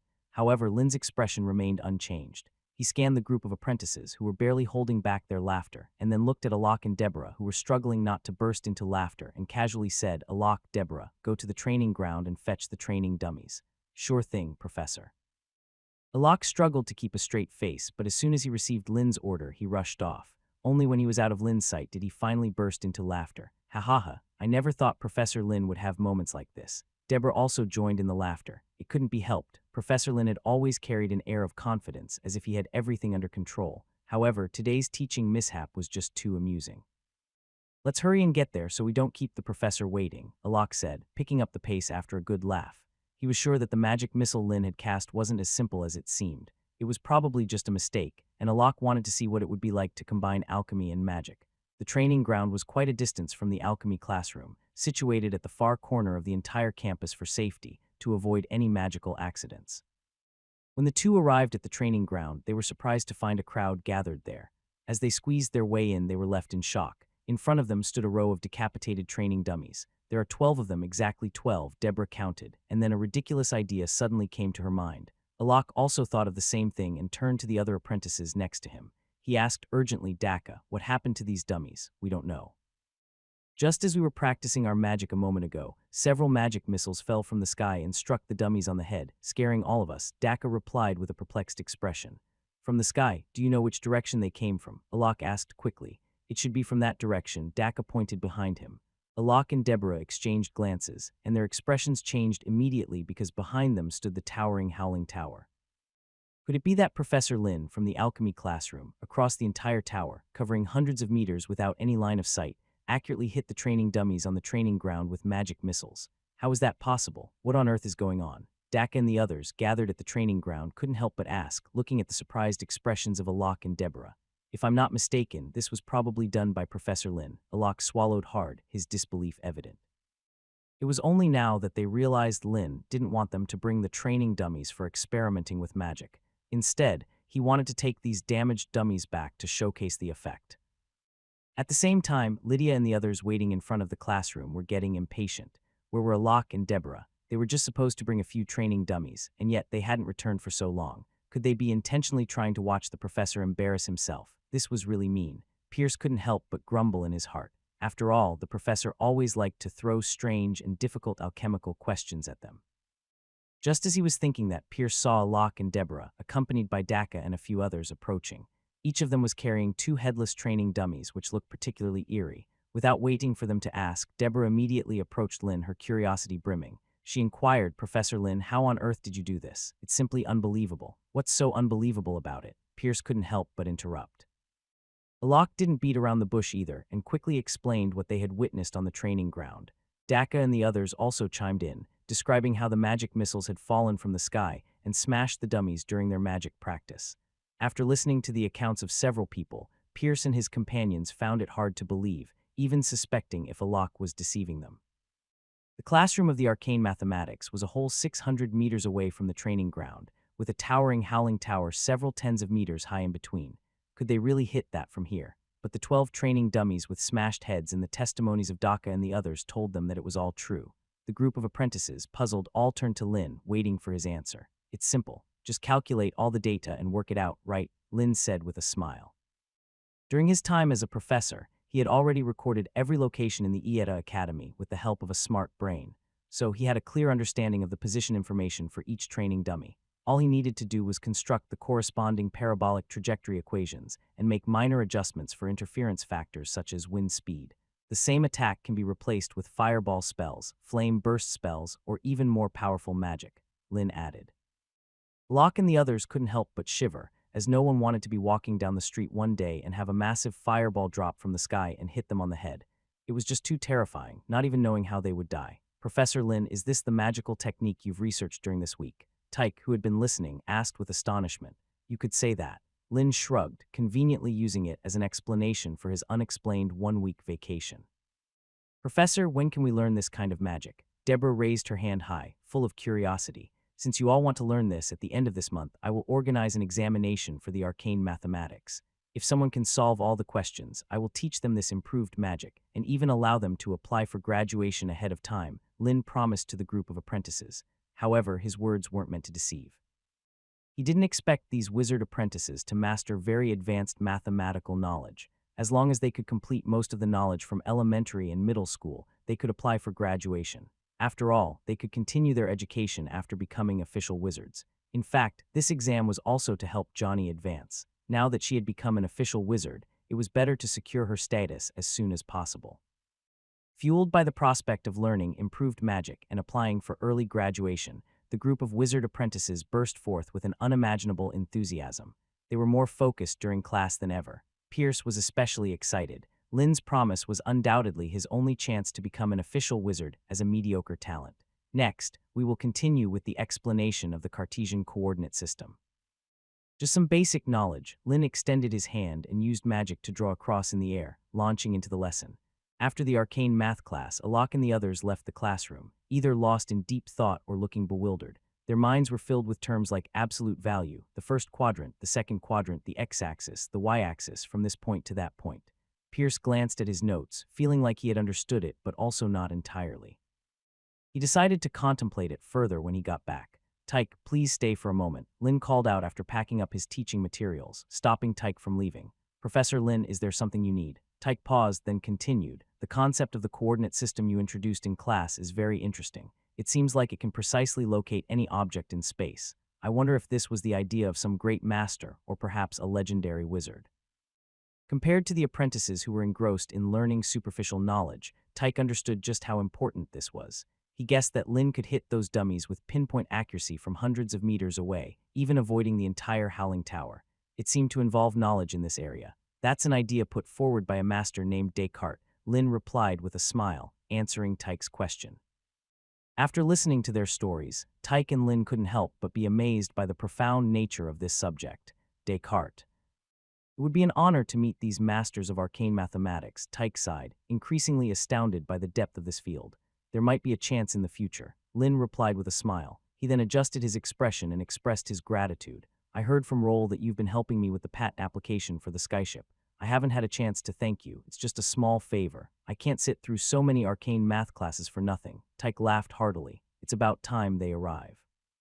After some small talk, Lin seized the opportunity to ask about alchemy. I heard from a scholar within the Society of Mystical Arts that some wizards can enhance their abilities and break through their limits using alchemical arrays. Is that true? Hearing this, Tyke's brow furrowed slightly, but he still explained, alchemy can indeed achieve similar effects, but nowadays, very few wizards in this land actually practice it. Tyke's explanation was brief and to the point without going into detail. A century ago, when the management of the land of wizards was lax, the methods for promotion in various schools were diverse, leading to many undesirable outcomes. This was also related to a scandal that the Wizard Council preferred not to mention, and it involved the dark sorcerer Merc. Tyke didn't want to delve into such knowledge. Lin understood this and changed the subject, asking about the layout of alchemical arrays and their decryption. This time, Tyke was more open and patiently explained everything to Lin. The two of them talked all the way to the professor's lounge. When they saw the silver-haired witch standing at the door, Tyke couldn't help but smile. I'll go back by myself, Professor Lin. Tyke raised an eyebrow and quipped. Lin could tell that Tyke had misunderstood, but before he could explain, Tyke had already tactfully turned and left. Lin shook his head, opened the door, and invited the witch in before asking, Johnny, after your promotion yesterday, did your body experience any discomfort? The silver-haired witch shook her head, looking puzzled. Why do you ask? Is there something wrong? No, there's nothing wrong. I was just curious. Lin shook his head. It seemed that the potency of the potion Johnny had taken wasn't sufficient to reveal the death eye in her consciousness. Next, let's get to work quickly. We only have 2 hours. Lin said, looking at the witch, urging her to focus.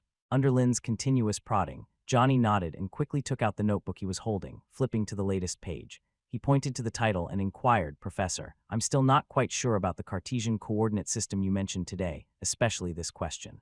If you want to determine the distance between two coordinate points, you need to use the Pythagorean theorem we discussed earlier. You can mark the differences in the horizontal and vertical coordinates on the axes and then connect them with a line. This way, it becomes a right-angled triangle formed by joining two coordinates, and it comes back to the question of geometry." Lynn explained the problem-solving approach to Johnny in a straightforward manner. When it comes to doing real work, it's time to give specialized guidance. After all, Lynn had promised to apply for Johnny's graduation in the name of a professor as long as he passed the exam. To prevent too many people from passing, leading to a rejection from the council due to an excess of applicants, the test content had to be challenging. However, this level of difficulty had its limits. Lynn couldn't introduce unfamiliar topics. At most, the questions were just a bit more challenging in terms of format. To ensure that Johnny could answer all the questions correctly, specialized guidance was necessary. Although it might seem unfair to other students, seeking a professor for extra lessons was not something to be ashamed of.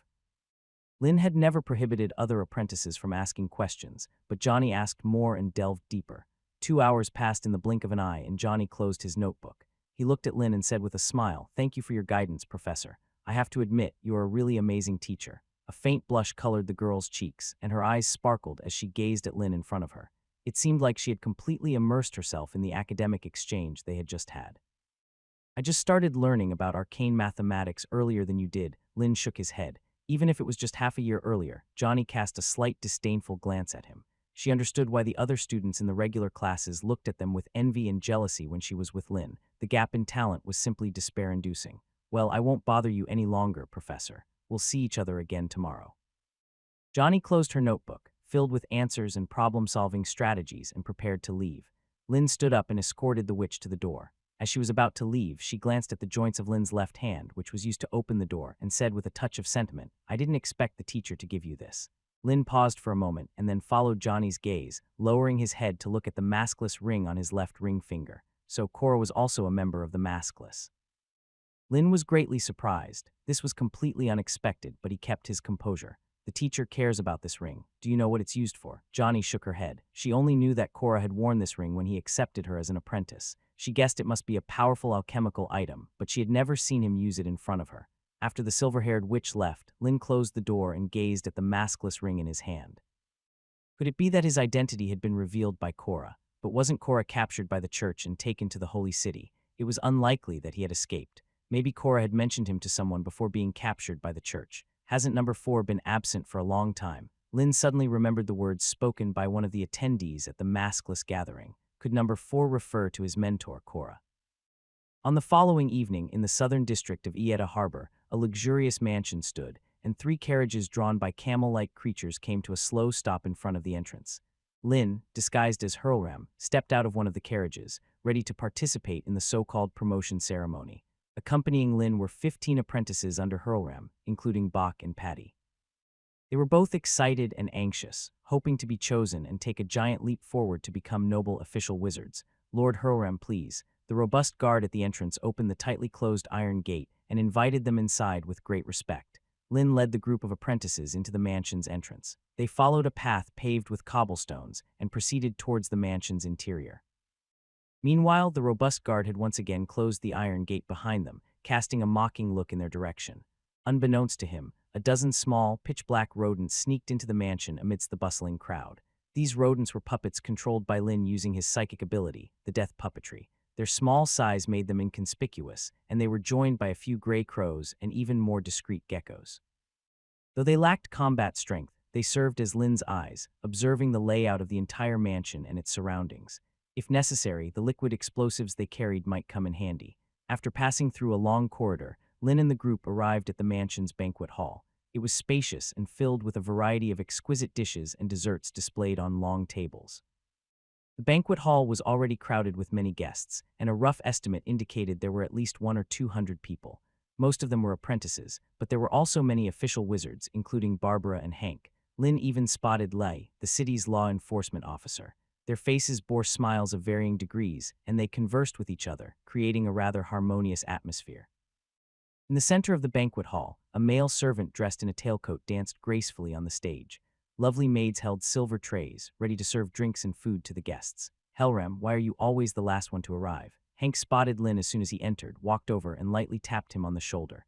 Early birds may catch the worm, but isn't it better to arrive in style? Lin responded casually, surveying the lively scene in the banquet hall. Then he lowered his voice and asked, "Are you sure Nose will come to this gathering?"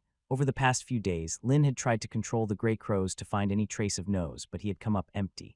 If he hasn't canceled the promotion ceremony, he'll definitely come, Barbara stated confidently. As Barbara finished speaking, Nose, dressed in a gray robe, appeared in front of everyone. Welcome, everyone, to this gathering. In the midst of everyone's attention, Nose emerged from the corridor behind the banquet hall, looking at the people present with a gentle smile on his face. Hank and his companions exchanged glances, a hint of suspicion in their eyes. They had thought that Nose had been missing for some time to break through as a grand mage, but now it seemed that wasn't the case, as they couldn't sense the distinct aura of power from him. It meant that Nose was, just like them, a Tier 3 mage. Realizing this, Barbara let out a sigh of relief and a hint of annoyance. She didn't care about the occasion and bluntly interrupted Nose. "Shouldn't you explain some things to us, like where you've been these past few days and when you intend to fulfill your promises?" Barbara's words made the atmosphere in the room tense. Leia and others, who had been invited, swirled their glasses of red wine, amused by the commotion. The mages of the Bloodthorn Thorns, on the other hand, looked disapprovingly at Barbara. In their view, no matter how significant the conflict, it shouldn't be discussed in such a setting. It would be making a spectacle for outsiders. However, Nose didn't seem to mind at all. He calmly raised his highball glass and took a sip of the bright liquid before laughing. "After the promotion ceremony, I promise that everything I've said to you will be delivered without exception." Nose's confident assurance left Barbara and Hank hesitating, making them wonder if their assumptions had been wrong. Could it be that Nose wasn't planning to come empty-handed as they had imagined? Perhaps he had been selling his assets to raise funds for them. They both turned to look at Lin, who shook his head without saying a word.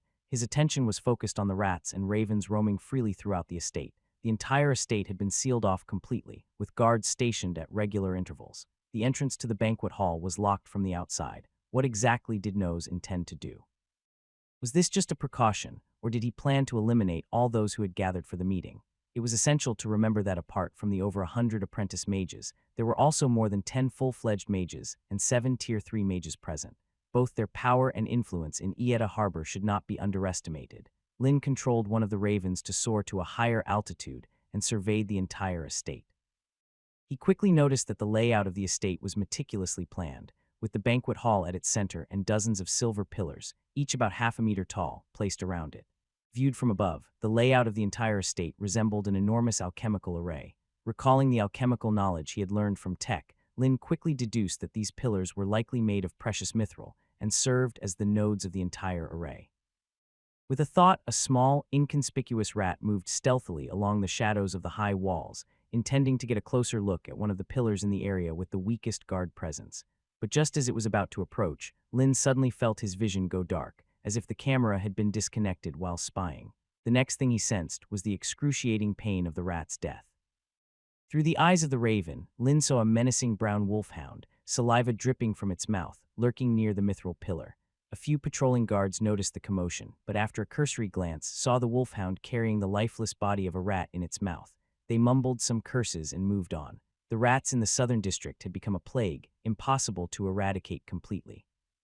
As the guards walked away, the fierce wolfhound continued to faithfully guard the area, its gaze fixed on the remaining rats hiding in the shadows. A showdown between dogs and rats, Lin suddenly found himself in a tricky situation. While these creatures were under his control, they had no special abilities. Their combat abilities were no different from regular rats, and no matter how many of them there were, they might not be able to defeat a vicious dog. The only advantage they had was aerial support.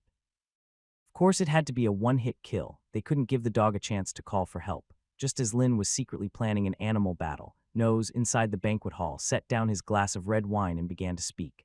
"Now that there are no other questions, I suggest we proceed with the promotion ceremony." Right now, Hank hesitated, his gaze shifting to Leia and others who had been invited. He couldn't help but feel a hint of regret. This was a secret of the Bloodthorn Thorns. "Maybe we should wait until after the banquet to confirm the list," Barbara suggested, opposing the idea. "No, there's no need to make it so complicated. I believe we can conduct the promotion ceremony differently this time," Nose said with a faint smile. "Recently, I've been experimenting with a new alchemical formation using special materials."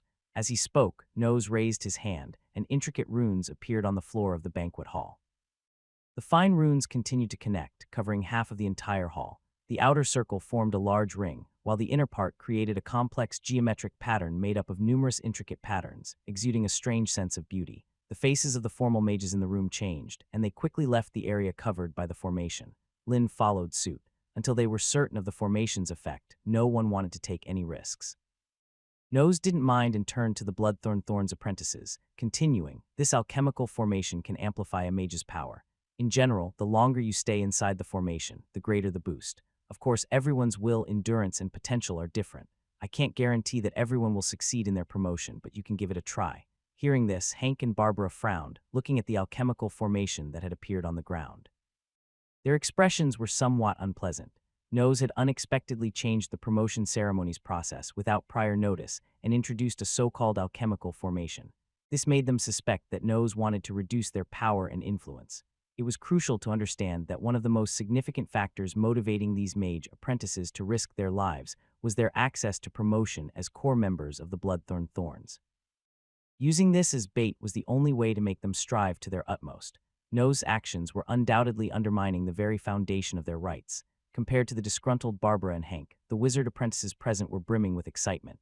In previous promotion ceremonies, there were typically only 3 to 5 slots available, leaving most of them watching in anticipation, hoping to earn a valuable spot next year through their hard work. But this time was different. Everyone had an equal chance, and the extent of their power increase depended solely on how long they could endure inside the alchemical array.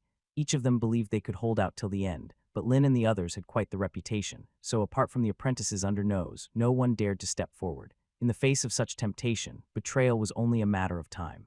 After much hesitation, Bach clenched his teeth and stood inside the alchemical array. His body trembled and he dared not look at Lin's expression. He was gambling that this time he could become an official wizard and then he wouldn't have to fear the others' harassment. Lin cast a meaningful glance at Bach but said nothing. He didn't think Nose would be so kind. Seeing that Lin had no intention of punishing Bach, Patty and others who could no longer restrain themselves stood in the alchemical array. Following them were Barbara and Hank's apprentices. "You, how dare you?" Seeing her own apprentices enter the alchemical array without a word of greeting, Barbara was furious. If Lin hadn't allowed that apprentice to leave, things wouldn't have escalated to this point. "It's useless." Lin shook his head. These wizard apprentices joined the Bloodthorn for one purpose, to become official wizards. Faced with the temptation of promotion, no one could resist, no matter what he did. "This is quite interesting," Leia chuckled softly. The onlookers among the wizards were also curious about whether the alchemical array was as amazing as Nose claimed. Nose finished the red wine on his table, gazing at the 100-plus apprentices inside the alchemical array with a satisfied smile. He lightly tapped his wand, and the entire alchemical array was activated.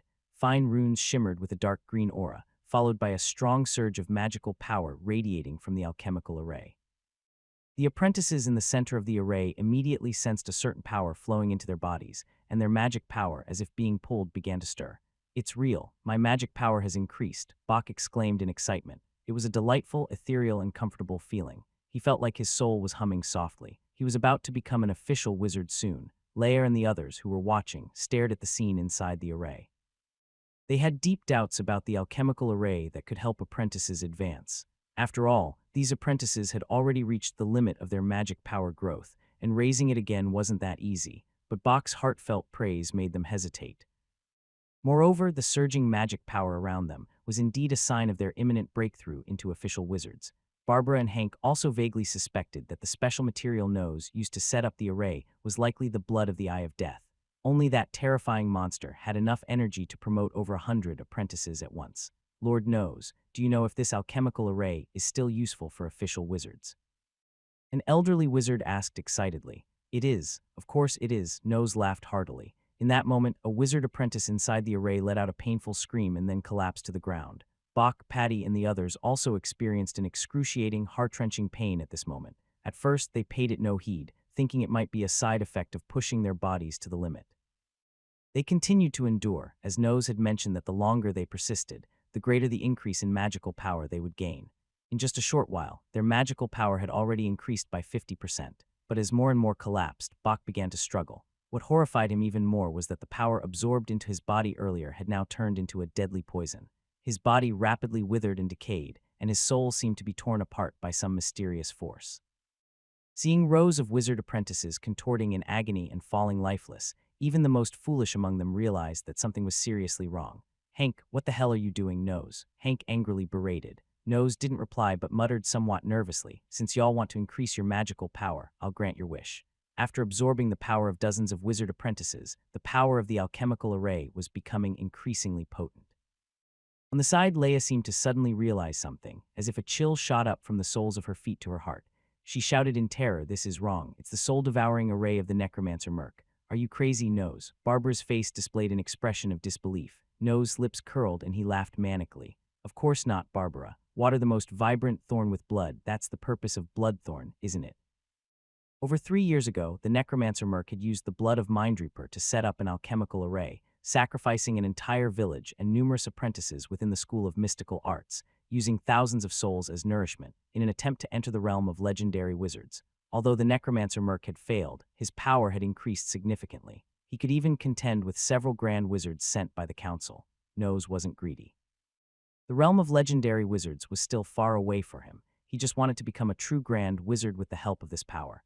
"Come, all of you will become part of the esteemed grand wizard Nose." Nose raved. "Madman, he's gone insane. Kill him," Leia shouted loudly. The 20 or so wizards in the banquet hall were also burning with anger. They raised their hands to cast spells, ready to tear this lunatic to shreds. Hank, in the heat of the moment, even forgot that they were indoors.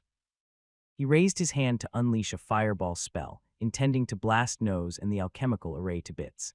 But in the next moment, Hank felt his soul disturbed, as if something had violently pierced his head. The pain caused him to convulse, and the fiery ball exploded on the spot. The once spacious and lively banquet hall had turned into a living hell in an instant. The wizards who dared to resist quickly realized that something was amiss. Many of them, just like Hank, experienced a severe magical backlash the moment they cast their spells. Some clutched their heads in pain, wailing, while others were sent flying by their own magic. Under the influence of disrupted souls, even casting the most basic magic became a luxury. Desperate cries and screams filled the air, but Nose wore a blissful expression, relishing the chaos before him. This chaos was the catalyst for his ascension. Amidst the chaotic crowd, Lin swiftly assessed his own condition. It wasn't that he was affected by the magic array, but rather he couldn't fathom why the other wizards in the room all seemed mentally shocked. Had it something to do with his absorption of the power of the Eye of Death? Lin immediately thought of this. The core of this magic array was most likely the blood of the Eye of Death, and his body possessed a similar source of power. Besides Lin, the only one with some resistance left was Koru, an expert in shapeshifting. As soon as she sensed something was wrong, she began to transform. A 2-meter-tall owl beast emerged in the chaotic banquet hall. Koru's eyes were bloodshot, and she let out a sharp roar, evidently affected by the magic array. She first swatted a wizard blocking her path, sending him flying. Then she charged straight at Nose. "Your resistance is utterly futile."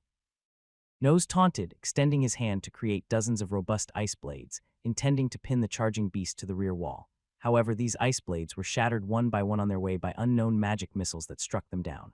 The owl beast had covered more than 10 meters and delivered a resounding slap to Nose. With a loud, Nose was sent crashing into the banquet hall's wall. His entire right arm twisted and deformed, revealing stark white bones, but he quickly struggled to his feet. His injuries rapidly healed with a continuous supply of energy. Then he promptly cast a magic barrier, protecting himself from the feeble resistance of these people. The owl beast let out another sharp roar, but this time it was blown away by a magic blast that came from an unknown source. Simultaneously, Lin's magic was complete, and a large quantity of corrosive aqua regia seeped into the floor, corroding the alchemical array in the center of the banquet hall. "Ladik, I never thought you could hold on this long." Nose now noticed Lin's presence. He looked at the alchemical array that was almost half corroded, and his expression contorted for a moment before he menacingly said, "It's useless. This is just a subsidiary array. The time should be about right," Nose exclaimed fanatically. "Now everyone shall merge with me." Just as Nose spoke, through the eyes of the gray raven in the sky, Lin clearly saw the mithril pillars standing within the estate glowing brightly. Subsequently, ethereal blue lights emanated from everyone. These flickering lights varied in intensity and size, with higher-level wizards emitting more intense ones. A small portion rushed into Nose's body, while the vast majority merged into the magic array covering the entire estate. Even Leia, who had transformed into an owl beast, couldn't resist. She quickly fell to the ground in agony. Detection: rapid increase in energy concentration. Detection: a large amount of soul energy. Absorb and convert it into an energy reserve. In Lin's mind, the notification sounds of 2 smart brains echoed. "Got it." Lin glanced at the blue ethereal light scattered in the banquet hall and silently shouted in his heart. If he didn't absorb this soul energy, it would be used to enhance No's power. Spirit entity captured, estimated to convert into a 3% energy reserve, current energy remaining at 37.5%. Spirit entity captured, estimated to convert into a 5% energy reserve. A series of over a dozen notification sounds followed. Lin had never imagined that the energy reserve of the smart brain could increase so quickly. In a matter of seconds, the smart brain's energy reserve reached 100%. The overflowing energy will automatically be used to advance the decryption progress of the virtual space. On the other side, Nose felt the steadily rising power within his body. After 9 years, he was experiencing the sensation of magic growth once again. However, he soon noticed something amiss. While his magic power was increasing rapidly, he was still a little short of breaking through to Grand Wizard. This can't be right. Where did I go wrong? Nose shouted in madness. The banquet hall was filled with over 100 wizard apprentices, 7 third-circle wizards, and more than 10 official wizards. Such a vast source of soul power should have been enough to propel him to a higher realm. However, reality didn't align with his preconceived expectations. He had become stronger than before, but he still hadn't broken through the limit of a third-circle wizard. It's you, it must be you, Ladek. Nose glared menacingly at Lin, who was the only one standing in the banquet hall. Earlier, he thought Lin had only temporarily resisted the influence of the soul-devouring array, but now it seemed much more complicated. Don't blame this on me. Maybe you messed up the spell yourself, Lin retorted with a hint of sarcasm. While speaking, he simultaneously controlled the rodents and ravens, which were locked in combat with the hellhounds and griffins. This statement clearly had no effect, as the soul energy wafting through the air continued to flow into his body relentlessly. Nose had obviously noticed this as well, and he felt his heart clenched as if it were about to explode. You bastard, all of this power belongs to me. For this very moment, he had prepared for 3 years and paid a massive price. He wouldn't allow any unexpected mishaps. I'll kill you, and once I do, everything will return. Perhaps the blow had been too great, as No's mental state was clearly disturbed. His eyes turned bloodshot, and since some of his soul had been absorbed by Lin, killing him would ultimately bring that power back into No's body. Nose's expression gradually shifted from ferocious anger to an icy silence. The scattered magical energy around him rapidly gathered and merged into the dozens of armored statues adorning the banquet hall. Through the combined power of magic and psychic energy, these unconscious inanimate objects sprang to life, wielding giant axes and bows. They marched in perfect formation towards Lin, fossil to mud. Lin dodged 5 incoming arrows and then pointed his hand at the ground. Ripples of magic swept through, transforming rows of tiles into fine sand. The approaching psychic guardians, like rolling gourds, sank into the sandy ground, and then these sand piles, infused with magic, began to stack up. Psychic magic, summon lion-headed humanoid. Lin followed Nose's lead and attempted to use psychic magic, although not proficiently.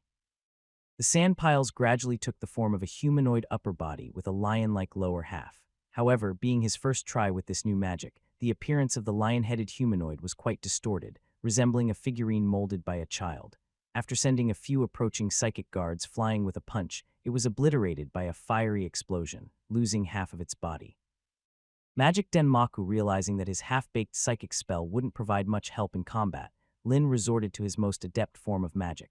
Dozens of glittering magic missiles hovered in the air, resembling a dense rain of arrows, shrouding most of the banquet hall. Accompanied by a series of explosions, the remaining psychic guards were reduced to fragments, crashing into the solid magic barrier in the rear. Each missile was like a cannonball, immediately bursting upon impact with the magical barrier. In just 2 seconds, the sturdy magic barrier was covered in cracks. Just as the barrier was on the verge of breaking, Nose opened his mouth.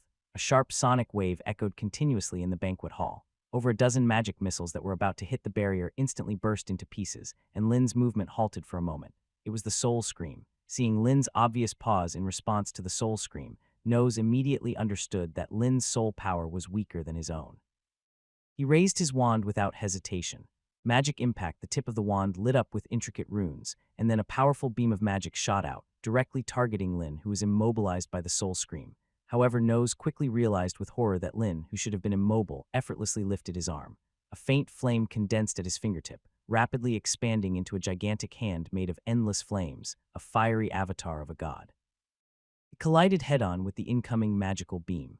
The raging white phosphorus fire almost instantly devoured the beam of magic, imprinting itself fiercely on the already fragmented magical barrier. Crack! A crisp sound resonated as the entire magic barrier crumbled. Following that, the hand of the fiery god swept across every inch of the banquet hall with an overwhelming force, obliterating everything in its path. Finally, it charged towards Nose at the back. Nose only had time to release a mage shield before being engulfed by scorching flames. A piercing scream soon echoed from the raging sea of fire. The feeble mage shield clearly couldn't withstand the white phosphorus flame god's hand, which had reached the limit of third-tier magic. In just a moment, the white phosphorus flames made intimate contact with Nose's body. It was like flames from hell, greedily clinging to his body, using flesh and blood as nourishment, corroding every inch of his skin. While his originally outstanding regenerative abilities had become a form of torment, under constant cycles of repair and destruction, Nose's spirit was on the verge of collapse. His magical energy quickly dwindled, and his physical recovery slowed down. Lin raised his hand and extinguished the white phosphorus flames. Nose's body had been burnt beyond recognition, looking almost like a dried corpse. However, his massive soul power allowed him to retain some consciousness. His crimson eyes stared fixedly at Lin, seemingly not understanding how Lin had suddenly broken free from the soul scream. "I was just fooling you, you fool," Lin said coldly. Having become a psychic after consuming the essence of the Eye of Death, Lin's soul power was not inferior to Nose, who had devoured a large amount of soul power. So when Nose used the soul scream, Lin was affected, but not to the extent of being unable to move or cast spells. He deliberately acted as if he were under control to make Nose lower his guard, allowing Lin to unleash his deadliest magic. Nose widened his crimson eyes, blood trickling from his mouth. His body convulsed, as if trying to say something, but as soon as he opened his mouth, his life force vanished completely. "Did I anger him to death?" Lin shook his head and approached Nose, placing his right hand on the scorching head of Nose. He activated psychic magic to retrieve Nose's memories. However, he quickly found that Nose's memories were in disarray and rapidly dissipating. It seemed that the person who set up this array couldn't escape the fate of being consumed. Lin glanced at the unresponsive AI brain, confirming his suspicions. The AI brain's transformation and absorption of spirits were not without limitations. Apart from the requirement of being close to the target, there seemed to be a strength requirement. Judging from the fact that the energy reserves converted didn't exceed 10%, it seemed that only the souls of wizard apprentices were directly captured and absorbed, and they had to be in a state separated from their physical bodies. Just as Lin was pondering, sounds of explosions came from outside the banquet hall. Lin's expression remained unchanged. This was the result of him controlling the rodents and gray crows to quietly use liquid bombs to destroy several array nodes in the manor. However, Lin quickly realized that the situation seemed to be different from what he had expected. The soul-eating array, which covered the entire banquet hall, did not end. Instead, it continued to spread outward. The guards, who had rushed to the array nodes upon hearing the explosions, suddenly showed painful expressions and collapsed on the ground. Bluish spirits emerged from their bodies, then sank into the ground. Not only that, the hunting dogs patrolling the manor, the horses and camels in the stables, did not escape the fate of having their souls extracted. The soul-eating array, strengthened once again, flickered with an emerald-green glow and surged towards the entire southern city district. Through the eyes of Grey Raven, Lin also saw the soul-devouring array continuously spreading, and his brows furrowed slightly. The creatures under his control seemed to be able to escape the fate of having their souls extracted. However, what surprised Lin was that he had already destroyed several nodes of the array just now. According to Tyke's explanation, this thing should have stopped. Could it be that he made a mistake? Perhaps the nodes of the array were not here, or there were more critical components. The power of the soul-devouring array was self-evident. Even three-ring wizards like Barbara and Hank couldn't escape its grasp, let alone the beggars in the South City district. Lin wasn't sure if this thing would continue to expand infinitely. If it did, the entire Ieta harbor would likely be consumed. With such a massive amount of soul energy, what kind of monsters would eventually be born? As Lin pondered, a few small mice that had been sent to search the entire estate earlier discovered a secret. The space beneath the entire banquet hall was empty, and there was a very hidden passage, which likely led to the core of the soul-devouring array. Squeak, squeak, squeak. At night in the underground of the gathering estate, faint squeaking sounds echoed through the long underground passage. Several small mice, with their petite appearances, were running quickly within the tunnel. They occasionally stopped to sniff or use their paws to probe, making sure there were no traps set here before continuing their mad dash. Not far behind, most of Lin's attention was now on the continuous notifications from the intelligent AI. Decryption progress, 9497-100. Remaining soul energy has been stored. Do you wish to seize control of the virtual domain? Seeing that the progress had reached 100, Lin didn't rush to agree. Instead, he inquired about the actual function of this virtual domain. After the AI replied, Lin understood that this place was similar to the metaverse of his previous life, but with the distinction that this domain was made of magical energy. It existed somewhere between reality and illusion, and could change according to the imagination of the one in control. As long as the person possessed the appropriate data and a sufficient amount of magical energy, they could reshape the chaotic space into a projection of the universe's starry sky. Of course, this was based on the condition that the person comprehended the essence of the objects they wanted to manifest. Otherwise, their manifestations would only be superficial and lack substance, much like poking a cotton ball. Perhaps this was why the owner of this virtual domain had not made it overly extravagant. In theory, with accurate data, everything constructed within this domain would be nearly identical to the real world. This was much more potent than the virtual spaces from his previous life, which often claimed to have over 90 realism. In reality, achieving even 60-70 was considered good, and bugs were abundant. This virtual domain, composed of magical energy, could truly approach close to 100 realism, becoming a literal second world. However, achieving this required an astronomical amount of magical energy, something not achievable in a short time. Lin quickly stopped daydreaming and began to examine the two main functions of the virtual domain. The first was naturally to bring people into it for gatherings. Using the ring as a medium, a portion of the holder's soul-infused magical energy was projected into the virtual domain. The second function was a bit insidious. It could reverse connect to the holder's mental power through the ring, accessing a part of the person's computational power. To make an inappropriate analogy, every wizard's brain was like a high-speed biological computer. The process of projecting magical energy into the virtual domain was like connecting to a network, and naturally, it came with corresponding risks, such as exposing the frequency of their mental power. This process was not instantaneous, but rather quite slow. Considering the frequency of the Faceless One's weekly gatherings, it would likely take several years to breach the mental defenses of a formal wizard. It was precisely because it required such a long time that they remained sufficiently concealed. During the last gathering, the entire Faceless organization, including himself, had 15 members in total. They were all three-ring wizards. With the recent fall of the Bloodthorn Brambles, there should be at least 9 members remaining besides himself. The question was how much computational power could be summoned. 71. Can you locate the source of magical energy in this virtual domain? Lin inquired mentally. It was obvious that this thing required a massive supply of magical energy to operate. Signal source located, 30 meters ahead. So close. Lin hesitated for a moment, then through the eyes of several mice, witnessed a scene that astonished him. At the end of the passage was a spacious circular hall with a high platform that resembled an altar. Many intricate patterns were drawn on each step of the platform, similar to the alchemical arrays he had seen in Ladyk's hidden room. However, these patterns were more complex. Numerous azure fluorescences flowed out from the ground and merged into the almost solidified spirit hovering above.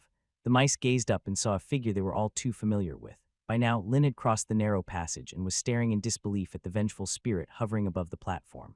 It was a girl, approximately 8 or 9 years old, dressed in a magnificent gown with long hair cascading down her shoulders. She had a slim and delicate figure, and her entire body emitted a ghostly blue light. Her exposed skin was covered in strange, web-like patterns that seemed fragile, as though they would shatter upon touch. Despite her exquisite appearance, she had a grotesque and contorted expression, as if she were enduring immense pain, exuding a terrifying aura. Lydia, Lin instinctively called out upon recognizing the face of the vengeful spirit, but then immediately retracted his words. No, this wasn't Lydia. Although her appearance bore a resemblance to the halfling girl, she had long hair, round ears, and her attire and overall appearance didn't match at all. In a sense, spirits had no concept of clothing. It was merely the manifestation of soul energy, reflecting the most memorable form from their previous life. So the spirit before him couldn't be Lydia. It could only be, "She is Ieda, my daughter." A deep voice resonated throughout the tower. Lin turned instinctively and saw the long-absent Hurlram. Hurlram, the founder of the Ieda School of Magic, the ruler of the harbor town, and a great wizard who had departed for Grainville 2 weeks ago, was now standing here. Hurlram gazed at Ieda, bound on the high platform, her face twisted in agony. He seemed reluctant, but his expression soon hardened as he turned to Lin and asked, "You don't seem surprised." "Surprised? Perhaps a bit, but isn't there only one great wizard in Ieda Harbor?" Lin replied casually, seeing that Hurlram didn't seem to have any intention of harming him. In that moment, all of Lin's previous doubts had been dispelled. To gather so many Tier 3 wizards, form the Faceless, and create a virtual domain, one had to be a great wizard. However, Lin had previously thought this had something to do with the sorcerer Merc. After all, many of the psychic books he had collected in Ladyk had Merc's name on them, and the soul-devouring array was also Merc's creation. But now, in hindsight, there were too many anomalies in Ieda Harbor. In a situation where the council had completely banned the study of psychic arts, an organization like the Faceless had emerged, consisting entirely of psychic wizards. In addition, the power of Nose and his Scarlet Thorns faction was too extensive. They not only had 6 Tier 3 wizards as core members, but also more than 10 official wizards and hundreds of wizard apprentices. Even Sheriff Leia had some unclear connection with the Scarlet Thorns, coupled with the chaotic scene of magic workshops in the Southern District. It was either that Hurlram, the ruler of the harbor, was too inept, or it was the deliberate result of his actions. Now it seemed to be the latter. So does that mean No's actions today were also at your behest? Lin couldn't help but ask. No, that was his own idea. I believe No's planned to take advantage of my absence to break free from my control using the soul-devouring array, and that's it, Hurlram replied succinctly. Lin, however, didn't believe a word of it. Since Hurlram was here, it meant that No's little plan was still within Hurlram's expectations. In other words, Hurlram had intentionally leaked information, letting Nose know he had left Ieta Harbor. Then Nose had the audacity to go hunting the Eye of Death while simultaneously setting up the soul-devouring array. Poor Nose was like a puppet. Lin could imagine that without his interference, Nose would probably have smoothly ascended to the rank of Grand Wizard. Then he would discover that the soul-devouring array had inexplicably gone out of control, spreading throughout the entire Southern District, causing even greater chaos. Hurlram would then arrive at the last moment and kill this culprit, effectively quelling the riot. Leaving out Nose and the entire Scarlet Thorns as disposable pawns, Hurlram's ruthlessness and cunning were evident. So the person who wrote that letter inviting me to join the Faceless, that was also you? Lin asked again. Hurlram did not answer and instead asked suddenly, what should I call you? Lin, Carl, or maybe the Sorcerer Merc. Although Lin currently appeared in the form of Ladek, Hurlram did not judge based on physical appearance but rather by magical aura. What? I'm the Sorcerer Merc. Lin's expression turned somewhat strange, not quite understanding why Hurlram would think so. 2 weeks ago on the training grounds when you were challenging Roral, you were just a wizard apprentice, weren't you? Hurlram inquired, although his tone was very certain. In the world of wizards, the fundamental difference between an apprentice and an official wizard lay in their magical affinity elements. This was common knowledge throughout the wizard community. However, only a grand wizard could perceive the subtle differences in the nature of their magic. This difference became most apparent during battles. Lin, on the other hand, defied all expectations. With the status of a wizard apprentice, he unleashed powers that exceeded ordinary Tier 3 magic, conjuring the Frost Domain. He possessed a wealth of esoteric knowledge that clearly surpassed the capabilities of an apprentice wizard. Hurlram could only think of one possibility: possession. 3 years ago, he had volunteered to join 2 other grand wizards on a mission to the Northern Territories to eradicate the entire Psychic Academy. However, unlike his colleagues, he had another agenda: to acquire the research findings of the Sorcerer Merc in the field of psychic arts. Although he encountered significant obstacles along the way, Hurlram ultimately obtained what he desired. Due to the intense battles that had transpired earlier, many precious magical books had been destroyed, resulting in fragmented and incomplete psychic research data. This was how the Faceless and the Scarlet Thorns came into existence. Hurlram carefully selected over 10 Tier 3 wizards eager to break through, distributing the fragmented psychic research materials he had acquired. These individuals in secret continued the research in psychic arts on his behalf. As expected, with the relentless efforts of Nose and others, along with countless sacrifices, they had managed to reconstruct the methods of setting up the soul-devouring array and transferring a soul into another body within a mere 3 years. They were only missing the material to replace the Heart Devil blood and one other crucial technique. It was at this critical moment that Lin suddenly appeared in Ieta Harbor, bringing 2 highly essential items with him: airships capable of defeating the Eye of Death and the intact body of a witch that had lost her soul. It all seemed too perfect, like a gift specially prepared for himself, which is precisely why Hurlram felt a hint of fear. Just like the Scarlet Thorns in his hands, he briefly doubted whether he too was just a pawn in a larger game. In the major battle back then, everyone believed that the Sorcerer Merc was dead. However, Hurlram, who had read numerous psychic books, had a premonition that the sorcerer hadn't truly perished. For these 3 years, it appeared as if the Sorcerer Merc had completely disappeared, perhaps leaving the realm of wizards. But he would surely return someday. Hurlram stared at Lin in front of him. Although the fluctuations in magical power did not match, there was a possibility that the fusion of their souls had caused a change. Therefore, he had no choice but to suspect that the person before him was the Sorcerer Merc. After all, the timing of his appearance was just too perfect. In response to Hurlram's questioning, Lin countered, saying, "If I were the Sorcerer Merc, a former Grand Wizard, I would never reveal a flaw on the training ground, exposing my true identity. It's clear you've made a mistake. I am Lin and only Lin, nothing more," Lin stated firmly. Lin's words made Hurlram hesitate for a moment, but it didn't affect his judgment. A wizard's apprentice could never possess so much hidden knowledge. "I believe more in the possibility of body possession than that so-called Society of Mystical Arts," he thought. However, Hurlrem didn't dwell on this topic any longer. He spoke solemnly, in fact, I don't care about your identity, and my invitation to join the Faceless carries no ill will. I only need one thing. Lin looked at the great wizard with confusion, not quite understanding his intentions. The perfect method for fusing souls, Hurlrem said, emphasizing each word. He continued, you can propose any conditions as long as I can fulfill them. Hurlrem maintained a humble posture and showed no immediate intention to act. Dealing with any great wizard was no easy feat. Since he could complete the fusion and transformation of souls, his knowledge of psychic abilities undoubtedly surpassed Lin's. Nose is already dead, and anyone from the council with a hint of intelligence can trace you. Lin shook his head. While the promise of a great wizard was tempting, Hurlrem's guarantee meant nothing because he was currently in danger. Unfortunately, I don't have what you're looking for, Lin said straightforwardly. Seems like you're not willing to cooperate. Hurlrem's tone grew colder, and his old, hunched figure straightened up. An intense surge of magic emanated from him, shrouding the entire circular hall. Then I'll have to personally dig it out of your mind. Hurlrem's gaze turned icy, and he took step by step closer. A mysterious pressure descended on Lin's mind, both on the spiritual and magical level. Lin felt that all the elements in the space had been tainted by Hurlrem's magic. His body seemed to sink into quicksand, requiring several times more effort for any movement. This was the fourth circle spell's slow-down barrier. With each step Hurlrem took, the magic around him intensified. He raised his right hand, pointing it at Lin, and the elements in the space suddenly became incredibly active. Lin felt an indescribable sense of danger. This magic was impossible to dodge or resist. In that moment, he even smelled the scent of death. Facing an unknown opponent capable of soul fusion, Hurlrem showed no restraint. He immediately cast the fifth circle spell, Mana Torrent. However, what Lin had been waiting for was the moment when Hurlrem cast his spell at full power. Without hesitation, he shouted in his mind, 71, immediately now, take control of the virtual domain. In the vast space, the surging elemental flow suddenly seemed to come to a halt. Hurlrem's advancing steps also stopped, as a sudden and intense pain, as if his soul were being severed, assaulted him. The magic web had been seized. A look of horror and disbelief spread across Hurlrem's face. He could clearly sense the complete severance of his connection to the virtual domain. The massive computing power that had been bestowed upon him had disappeared into nothingness. At the crucial moment when the spell was dispelled, the terrifying magical backlash struck his body. Phosphorus Flame Demon's hand. Lin would never give up this hard-won opportunity, even if it meant risking his life. He unleashed his most powerful move, and the blazing flames transformed into a colossal demonic hand that surged straight toward Hurlrem.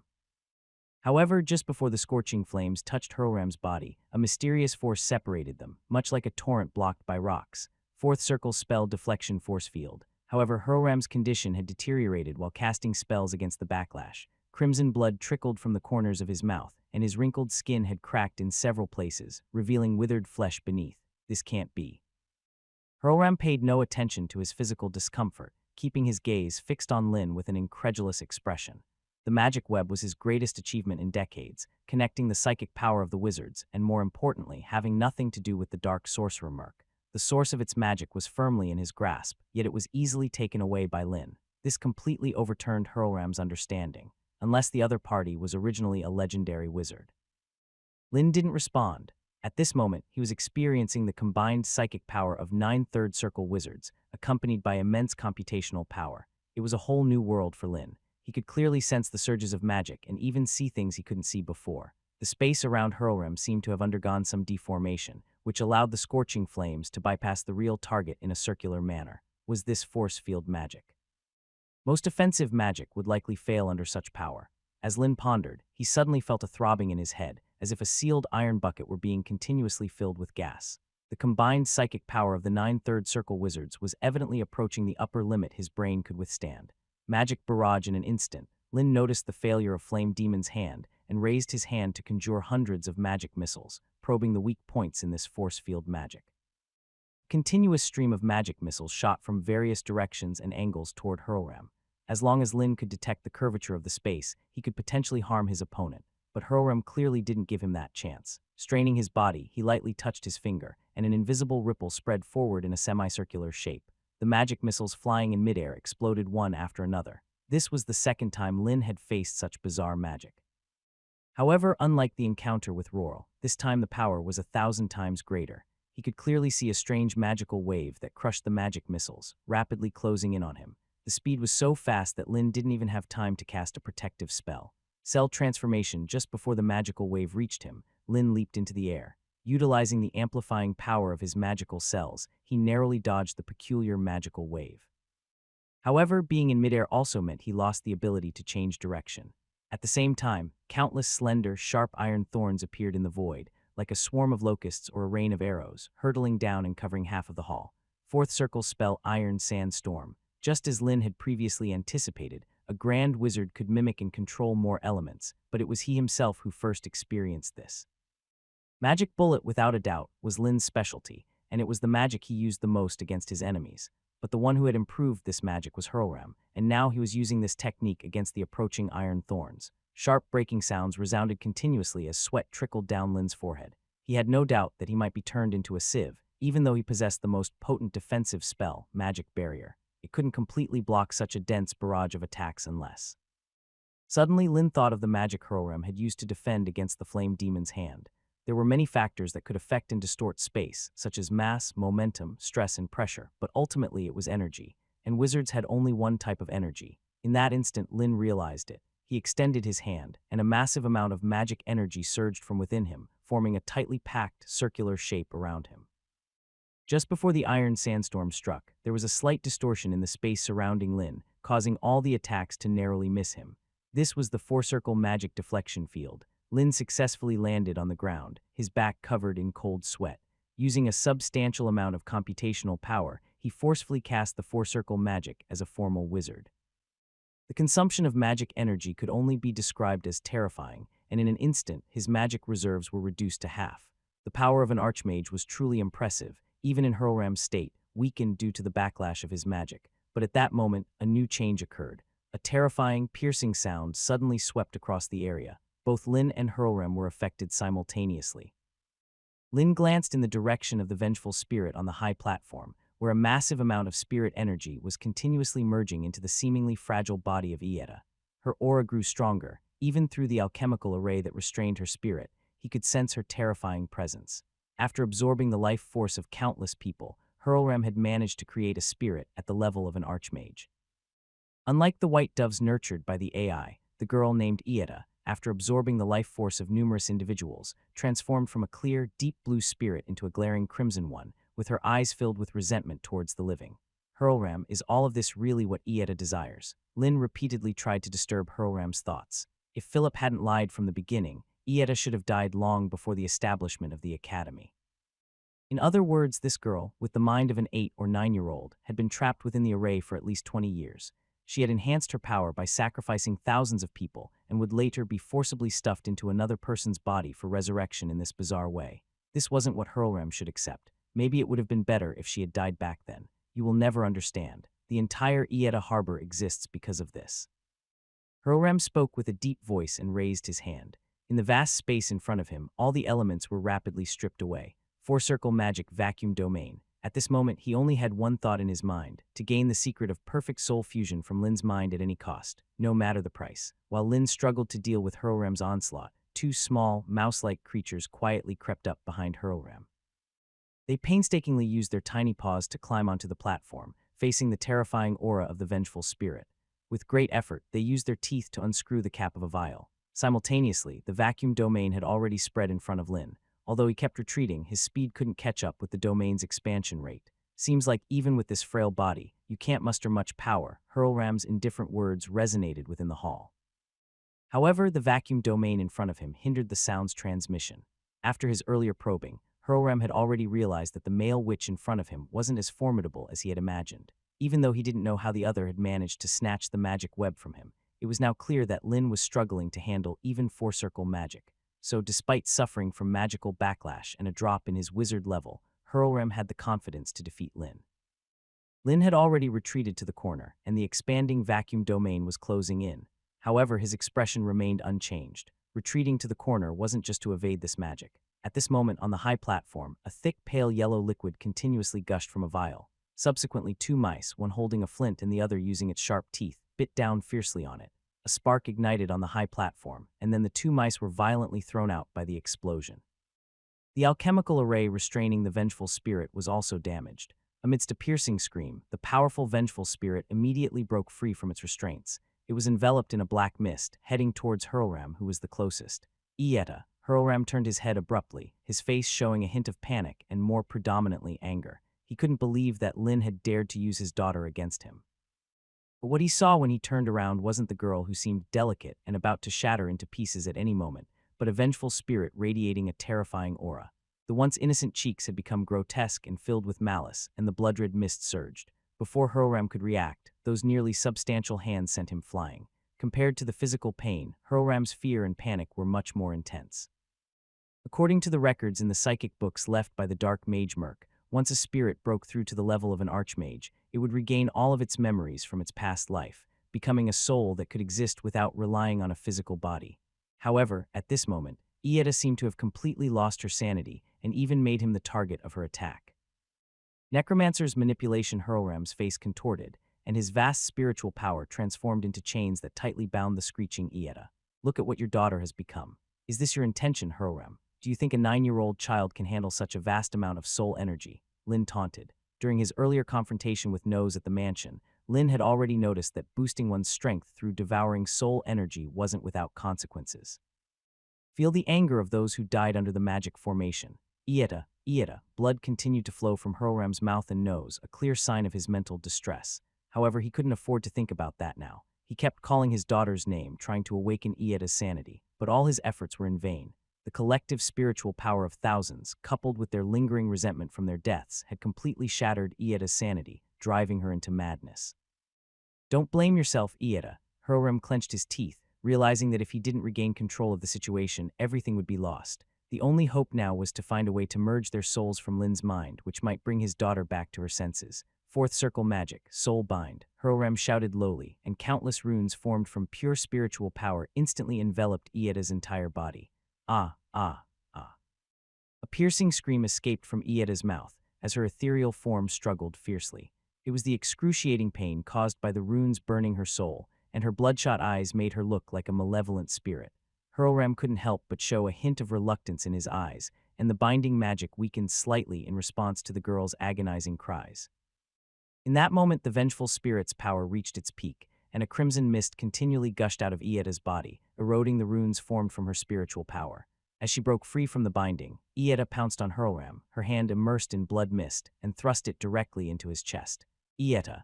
Hurlram immediately felt an extremely chilling force flowing into his body through the wound.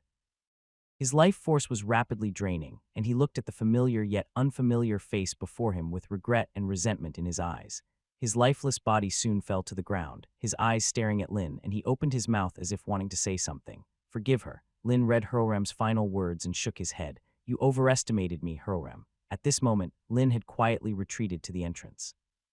Although he had used Ieta, the vengeful spirit, to deal with the sorcerer, he had no means to confront this vengeful spirit. After absorbing some of Hurlram's power, Ieta's aura became even more oppressive. Her eyes, filled with malice, were now fixed on Lin. A horrifying wail erupted from Ieta once again, and the entire vengeful spirit transformed into a dense, blood-red mist rolling towards Lin. Lin suddenly felt a deep sense of oppression and suffocation, as if his body had sunk into the mire, making every step a struggle. This sensation was similar to the fourth circle magic's sluggish barrier.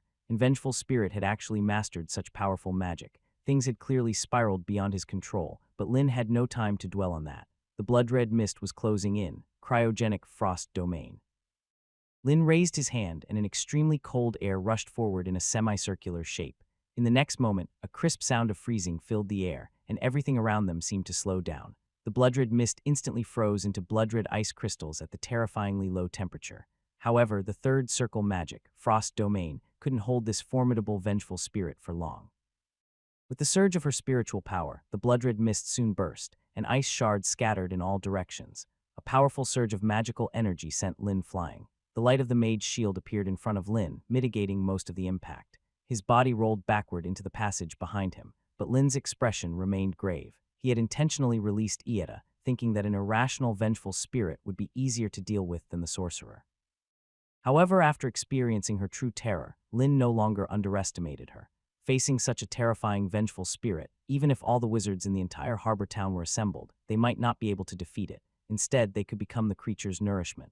Hurlram, you've truly created a monster. Lin was feeling a headache. As Ieta leaped at him once more, ready to cast a spell, he discovered that she seemed to have hit an invisible barrier, stopping her in her tracks.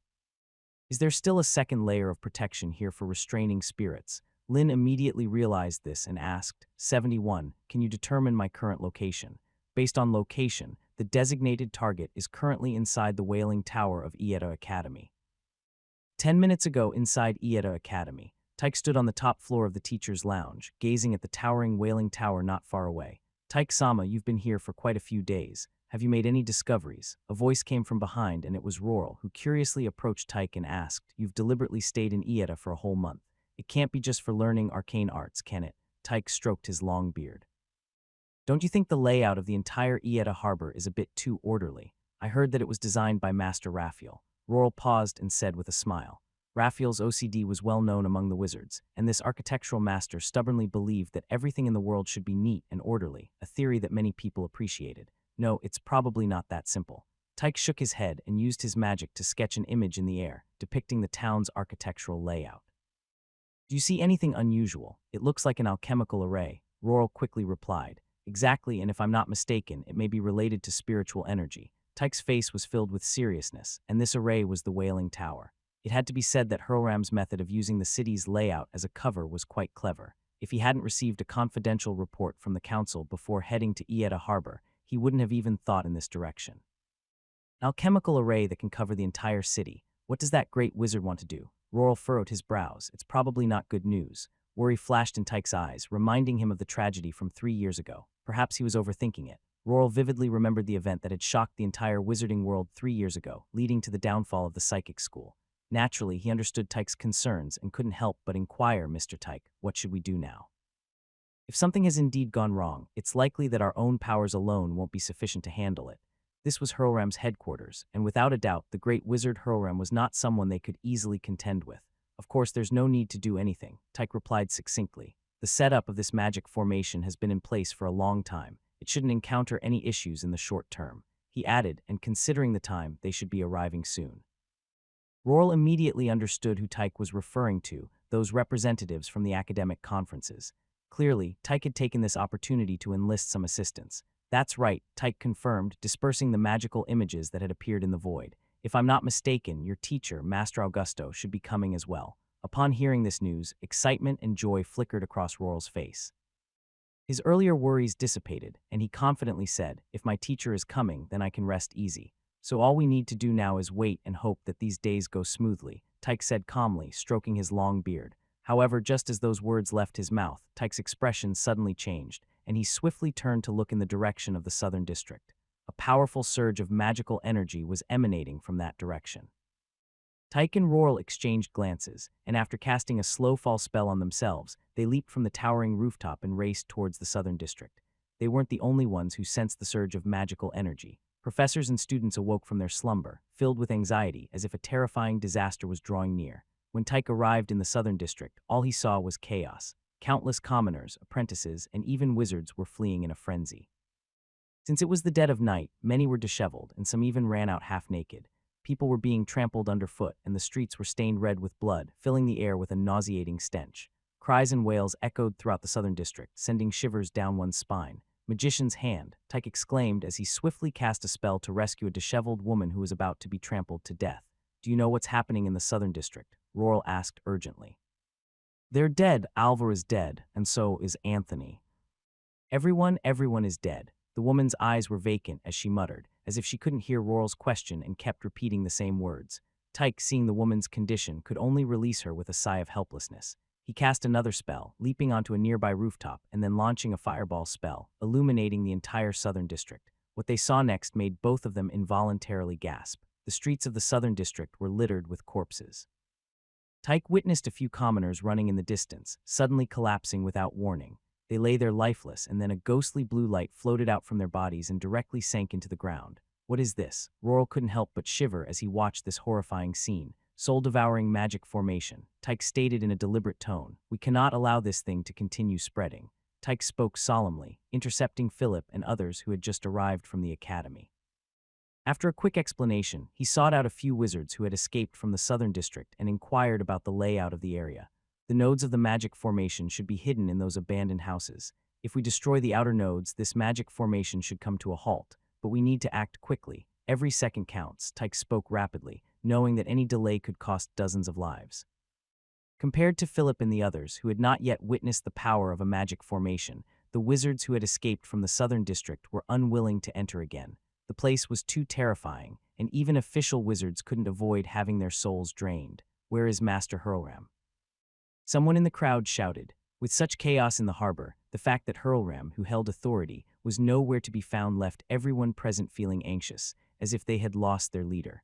"Master Hurlram left Ieda Harbor for the wizard city of Greenrill a while ago," Philip explained with a hesitant expression. "Now that the master is not here, we'll have to rely on our own strength to quell the chaos in the southern district." Tyke quickly took the lead, not mentioning their earlier speculations. Instead, he looked at the assembled wizards and continued, "I believe most of you have heard of the tragedy at the psychic school 3 years ago. If we don't stop this magic formation quickly, the entire harbor city will soon become a city of death. Think about it, this is tens of thousands of lives." With Tyke's earnest persuasion, most of the wizards eventually took action. They still held some attachment to Ieda Harbor. As the magic formation nodes hidden in the southern district were destroyed, by the time the morning light broke, the spreading soul-devouring magic formation finally came to a halt.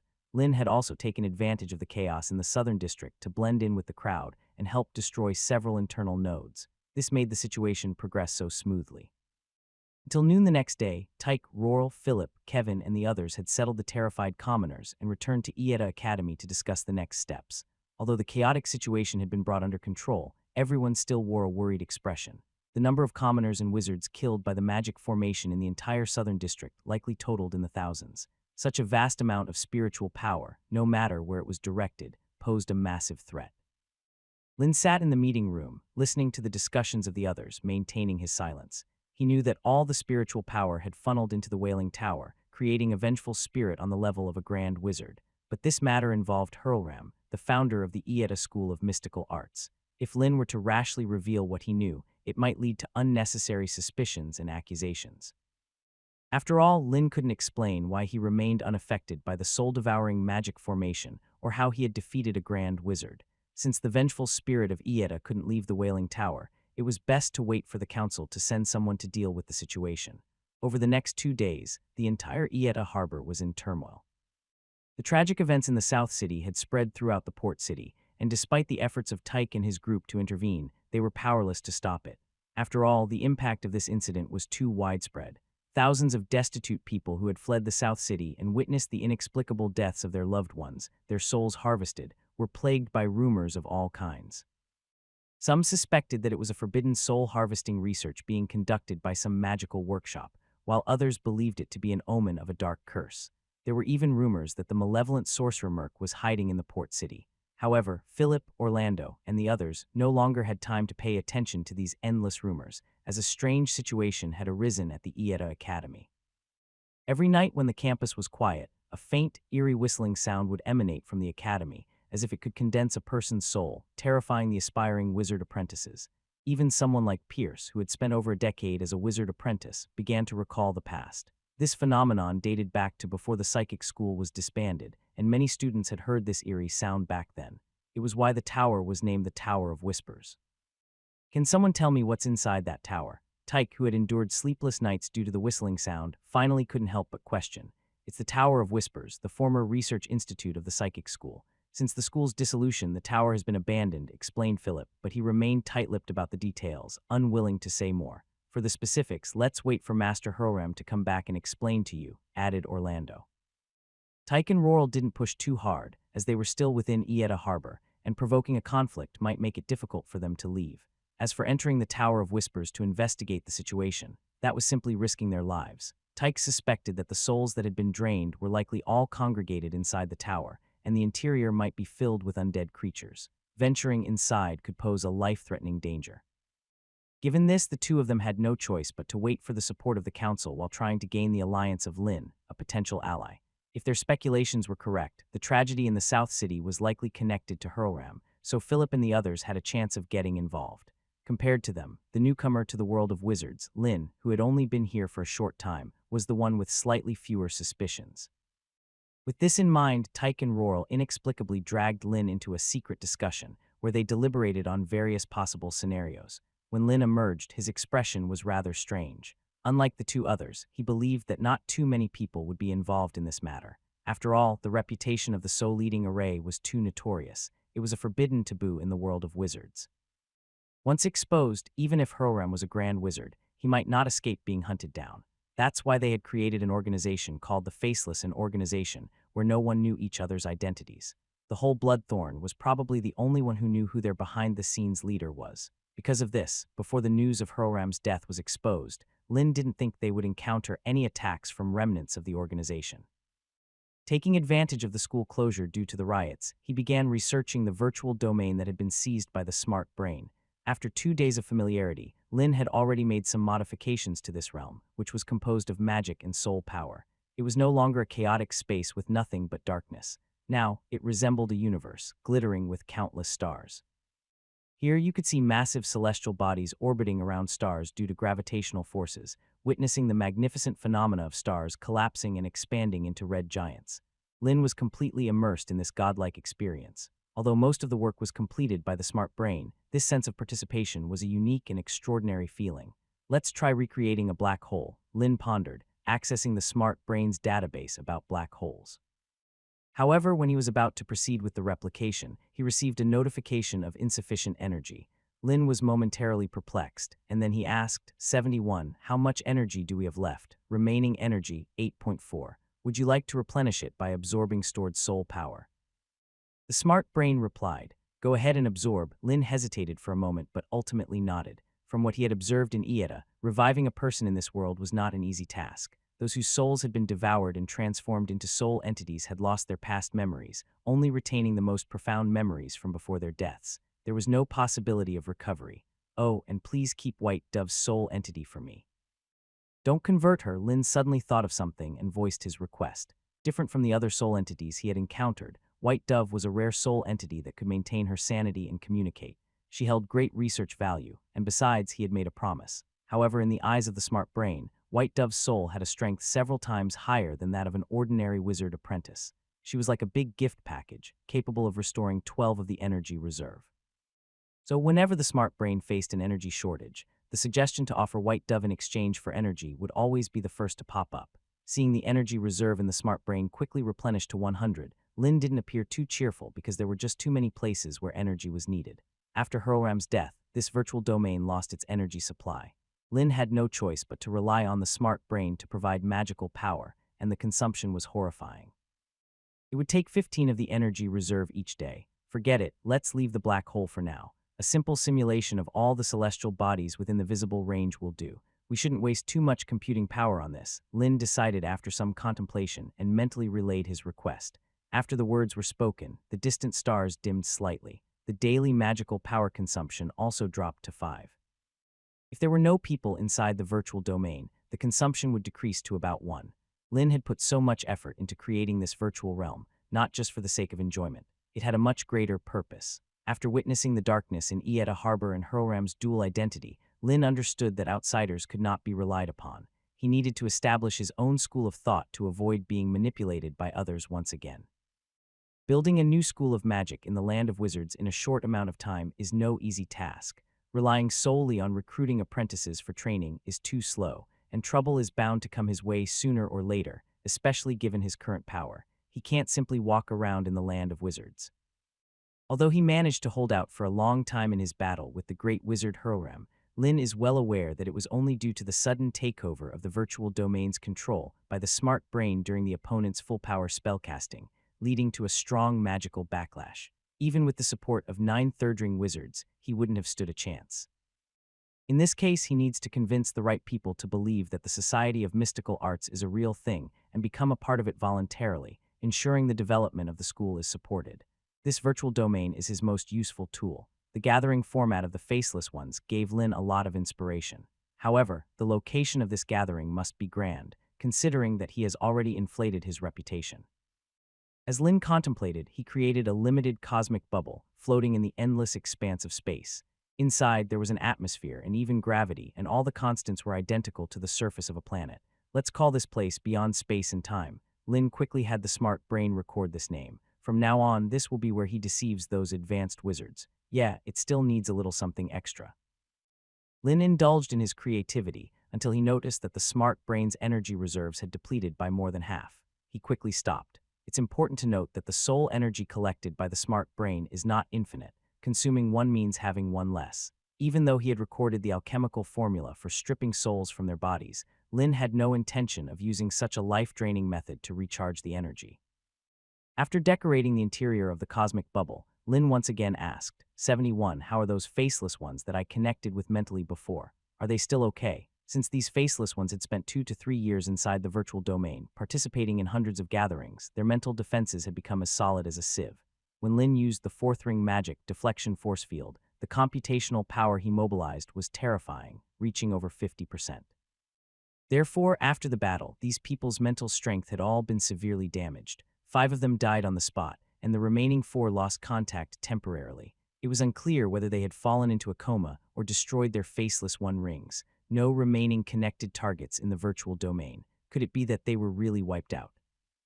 Lin was amazed, but the smart brain could only roughly assess the situation of these people through magical energy connections, which may not be entirely accurate. Nevertheless, the faceless ones, this secretive organization, was on the verge of collapse. Just like the Bloodthorn Thorns as Hurlram's white gloves, each faceless one had a long list of atrocities to their name. By just looking at their research results, one could get a glimpse of their evil doings, and Lin had no sympathy for this group. Making them disappear along with Hurlram might not be a bad thing. The only regret Lin felt was that the means of enhancing his own power by stealing computational power would likely be unusable in the short term, and even if new members joined, it would take a long time to crack their mental defenses.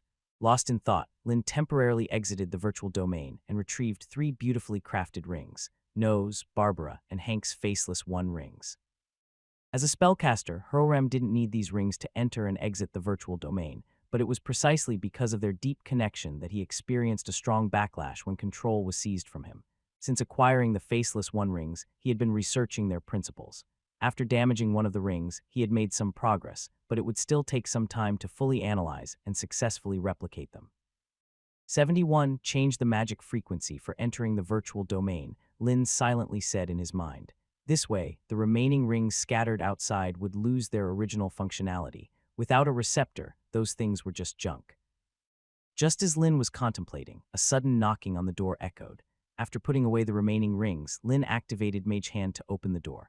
A silver-haired witch stood quietly at the door and softly reminded, Professor Lin, Mr. Tyke asked me to inform you that several council wizards will be arriving today. All right, I'll head over. Lin nodded and followed Johnny out.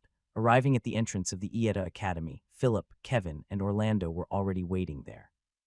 Before they could exchange greetings, Lin noticed that several beautifully decorated carriages were approaching from a distance.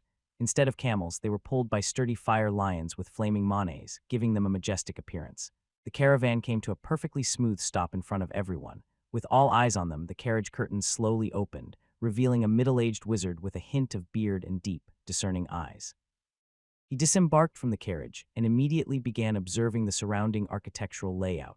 Seeing the rows of identical houses, he nodded in satisfaction and remarked, Ieta Harbor, it's been a while. Tyke felt uneasy at the unexpected arrival of this council member. However, relief washed over him as a familiar figure soon descended from another carriage behind.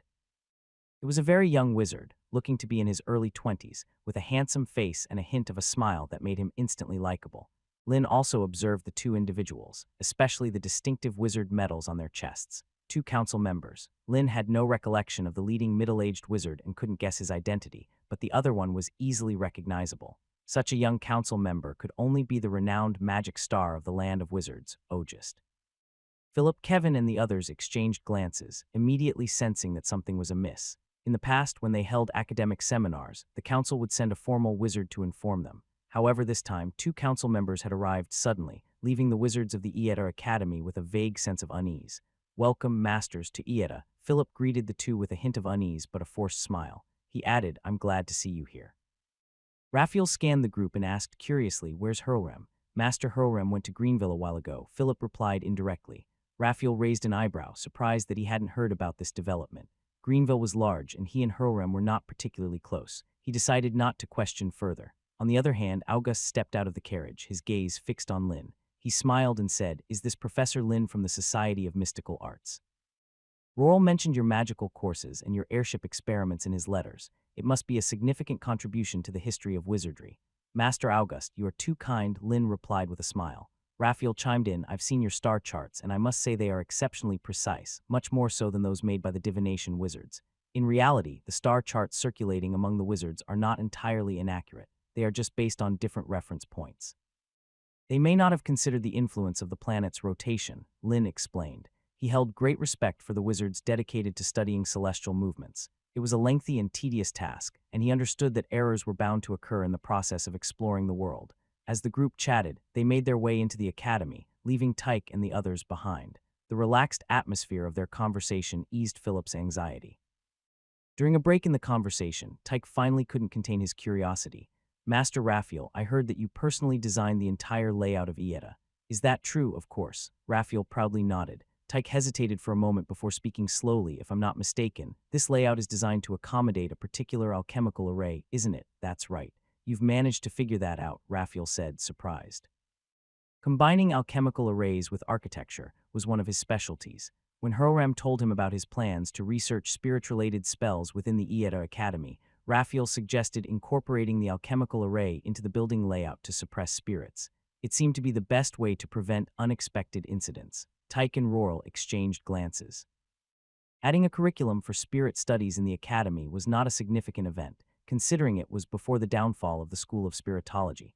The city had been built over 20 years ago, and Raphael's contribution was commendable. However, they found it strange that the entire city was covered by a spirit-suppressing array. What about the poor souls in the South District who had their spirits taken away? What has happened in Ieta Academy these days? August asked, timely with his question. Raphael also looked inquisitive. When they entered the bustling harbor city, they noticed something was amiss because there was not a single person on the streets. Philip sighed, realizing that he couldn't keep the scandal hidden from the two great wizards any longer. Just a couple of days ago, a tragedy occurred in the South District of Ieta. Are you saying that someone used a soul-devouring array within Ieta Harbor? After listening to Philip's account, Raphael's expression darkened, feeling as if he had been manipulated. He quickly deduced that someone had made unauthorized changes to his array design. So when he heard about the unexplained screeching sounds within the academy, Raphael immediately understood that the souls of the deceased had gathered in the Screech Tower, which was the core of the array, because that was where the array's focal point was located. Let's go. I want to see what Hurlram is up to, Raphael huffed and rushed towards the location of the Screech Tower. Philip and the others didn't believe that Master Hurlram was involved in this matter, but couldn't stop Raphael's actions. They followed him. Lin was no exception. He was quite curious about how the two great wizards would deal with such a powerful grudge spirit. The tower that had been sealed for years was opened once again. The interior was dark and cold, covered in cobwebs. Dust had settled on the walls and ceiling, showing that it had been neglected for a long time. As they entered the tower, they immediately felt a heavy atmosphere, as if something were watching them from the shadows. Ignoring the ominous feeling, Raphael continued towards the basement of the tower. Surprisingly, this area was well maintained compared to the decaying upper levels. Be careful, August suddenly warned. In the next moment, a piercing screech echoed through the tower, and under the blood-red mist, a lightning-fast apparition shot straight toward the group, targeting Roral, the lowest-ranked wizard among them.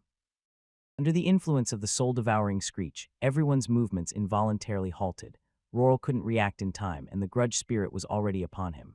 However, his body remained frozen, and he could only watch as a blood-red hand reached for his chest. But faster than the grudge spirit was a powerful burst of magical energy. It struck the blood-red mist and sent the grudge spirit flying. August had cast the spell, and he was the first to break free from the screech's influence. Roral, who had narrowly escaped death, remained frozen in place, unable to move. Sweat dripped from his forehead, and he thought he was done for. Raphael had also regained his senses. He flicked his wrist, and a vial was thrown at the grudge spirit. Upon contact, it exploded, releasing a cloud of powder that dispersed the blood-red mist. The true form of the grudge spirit was revealed. Lydia, Tyke exclaimed in shock. During the time he spent studying mathematics and magic in the academy, he had met the young half-elf girl. Seeing the face of the grudge spirit, he couldn't help but call out her name. Compared to the mistaken identity of Tyke, Orlando and Raphael appeared pale, clearly having recognized the situation. For Lin, who had absorbed the souls of over 1,000 people, the mighty Ieta was invincible. However, facing the combined forces of two grand wizards, she was powerless. Utilizing the magic formation within the tower, Raphael swiftly confined the vengeful spirit Ieta to a corner of the tower. August produced a deep blue crystal at the perfect moment, which served as the anchor to assist Raphael in sealing their opponent. The deep blue crystal soon turned blood-red, with the restless, vengeful spirit visible within. With the threat within the tower resolved, Raphael quickened his pace toward the deeper underground, his expression growing darker. His suspicions had been confirmed. Hurlram had indeed secretly altered his alchemical formation. However, the furious Raphael soon discovered that Hurlram, the one he was searching for, had died in this very tower. How is this possible? Philip couldn't believe his eyes as he gazed at the lifeless body on the floor. If it weren't for the familiar face, he wouldn't have recognized the person as Hurlram. Kevin and Orlando also wore incredulous expressions. A grand wizard had silently perished within the Tower of Shrill Screams, and had they not followed Raphael, they might still be in the dark. Hadn't Master Hurlram already gone to the wizard city of Greenrill? A conjecture suddenly crossed their minds, but they were all reluctant to believe it. His life was drained, likely the cause of his death. It may have been the vengeful spirit's doing, and before he died, he experienced a powerful magical backlash. Raphael carefully examined Hurlram's lifeless body and couldn't help but furrow his brows. He turned to Tyke and inquired, "You seem to know the identity of that vengeful spirit." "That would be Ieta," Orlando interjected before Tyke could respond. He understood that if the council were to investigate, they would likely uncover the truth. He took the initiative to share what he knew. Ieta was Master Hurlram's daughter, a child with exceptional magical talent and a psychic. However, her outstanding potential prompted Hurlram to expose her to various forms of magic from an early age, including psychic arts. He hoped to groom her into the youngest formal wizard in the entire wizarding realm, aiming to break records and believing she had the potential to surpass legendary wizards. Unfortunately, things didn't go as planned. Ieta died in an accident related to psychic magic before becoming a formal wizard. Master Hurlram always felt guilty about his daughter's death, believing that it was his own fault for introducing her to magic at such a young age. Before her mind was fully developed, Orlando continued. He shook his head and chose not to delve further into the matter. One of Hurlram's goals in establishing the school in Ieta Harbor was to find a way to bring the dead back to life. However, after the psychic studies professor, Cora, departed to the Sekka's empire to handle this matter, the Tower of Shrill Screams was abandoned. Hurlram had given up on this impractical idea, or so they thought. Philip and Kevin also wore somber expressions. They hadn't expected Hurlram to resort to such cruel methods as the soul-devouring magic formation. Raphael couldn't help but sigh. A grand wizard had died at the hands of his own daughter and the vengeful spirit he had created. It was a bitter irony. Things may not be as simple as they seem. August pointed at the damaged floor tiles and the traces of the magic formation on the elevated platform. A vengeful spirit wouldn't need fire magic. Could there be others involved? Perhaps Hurlram wasn't the mastermind behind this, Kevin anxiously suggested. Raphael chuckled. The Tower of Shrill Screams was located within the Ieta Academy, and with the alterations to the psychic magic formation that covered the entire harbor city, it was a massive project. He couldn't believe that Hurlram had nothing to do with it. However, the signs of the battle left in the tower puzzled Raphael. If another grand wizard had planned this alongside Hurlram, why didn't they take the results and leave after Hurlram's death? Why leave this vengeful spirit in the Tower of Shrill Screams? The vengeful spirit that had been created from the collected life force of the soul-devouring magic formation was incredibly powerful. It would be a futile endeavor to leave her here. Raphael suddenly thought of another possibility. Someone had entered the Tower of Shrill Screams after the soul-devouring magic formation had been activated, killed Hurlram, and attempted to stop the formation's spread. Could there be another grand wizard hiding within Ieta Harbor who didn't want to reveal themselves? Raphael was perplexed, completely unaware that his second target was right beside him. After all, in Raphael's impression, Hurlram was a five-ring grand wizard, and formal wizards before him likely wouldn't stand a chance against him. Meanwhile, Lynn was also examining the bottom of the tower. The white phosphorus flames, without fuel due to Hurlram's vacuum field, had long gone out. She couldn't find any clues from the charred marks, and it didn't seem like the situation would implicate her. Realizing this, Lynn felt relieved. Killing the grand wizard Hurlram and halting the spread of the soul-devouring magic formation, although potentially a significant achievement, would also bring about considerable trouble. In the following days, the development of the situation took an unexpected turn for Lynn. While Raphael and August did report Hurlram's death, they didn't reveal the possible connection of the incident in the Southern District to the Grand Wizard. After all, Hurlram had managed Ieta Harbor for many years, held high prestige, and disclosing that he had established a psychic magic formation covering the entire city to steal their souls would have catastrophic consequences. It would only intensify the fear among the common people of wizard rule, so the responsibility for the incident was shifted to those rogue mages who had fled the city.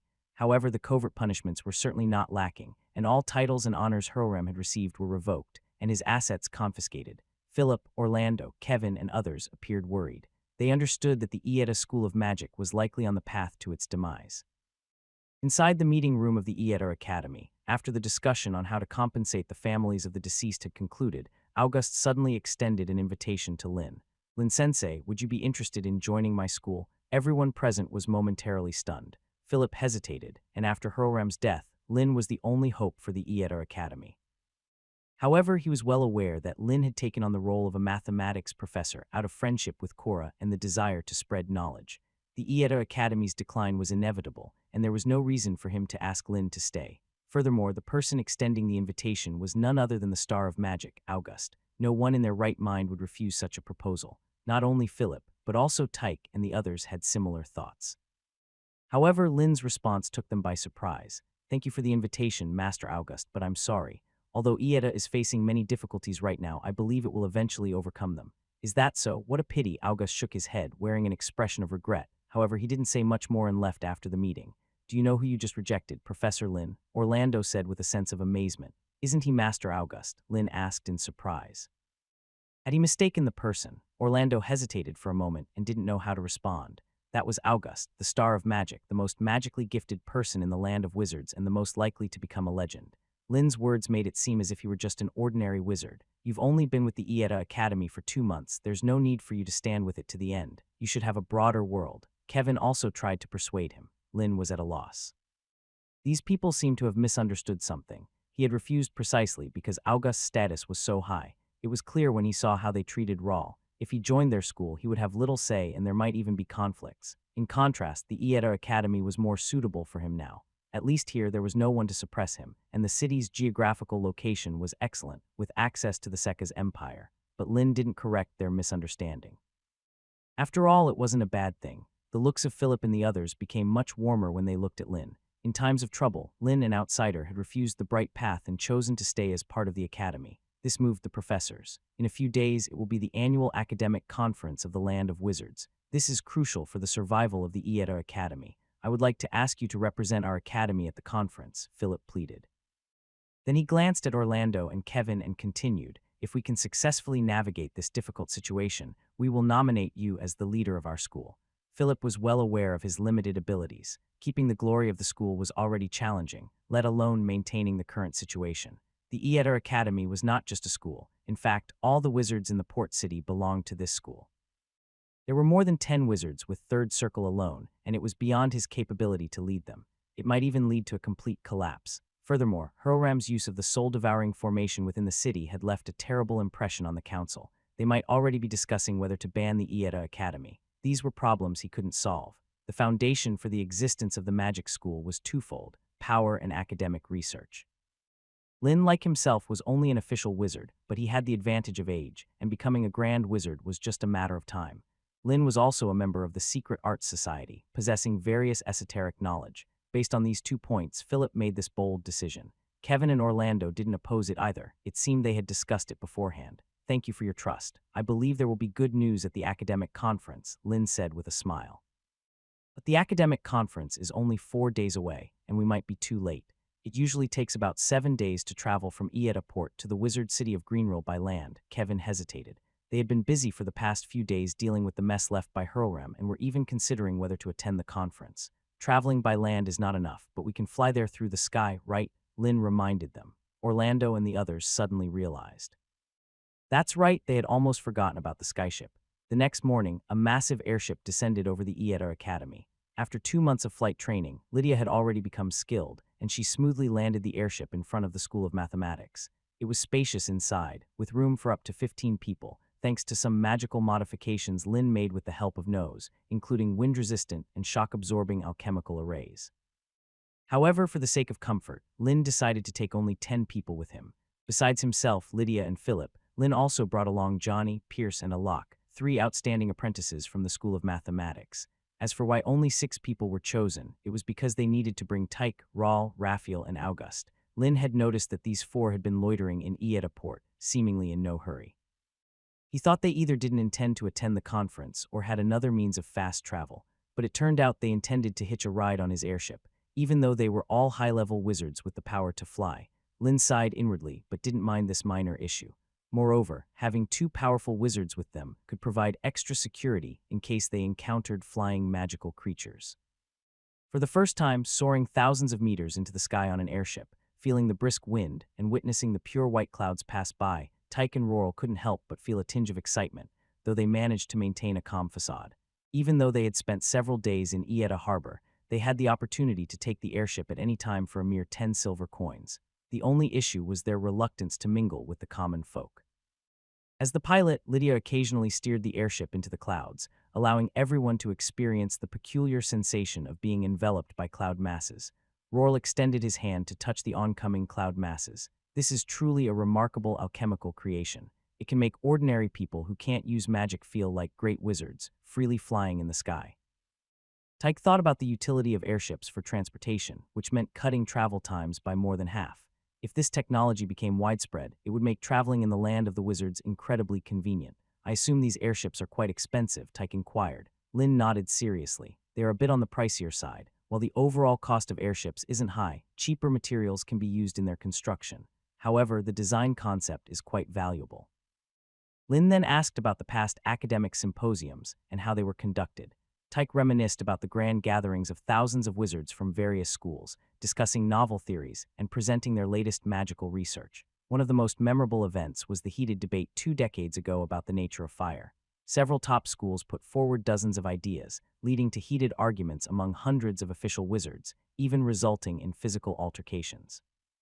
For instance, there was the popular theory of fire elementalism, where proponents believed that fire was composed of countless tiny, lively, and imperceptible microelements that existed in flammable substances and elements.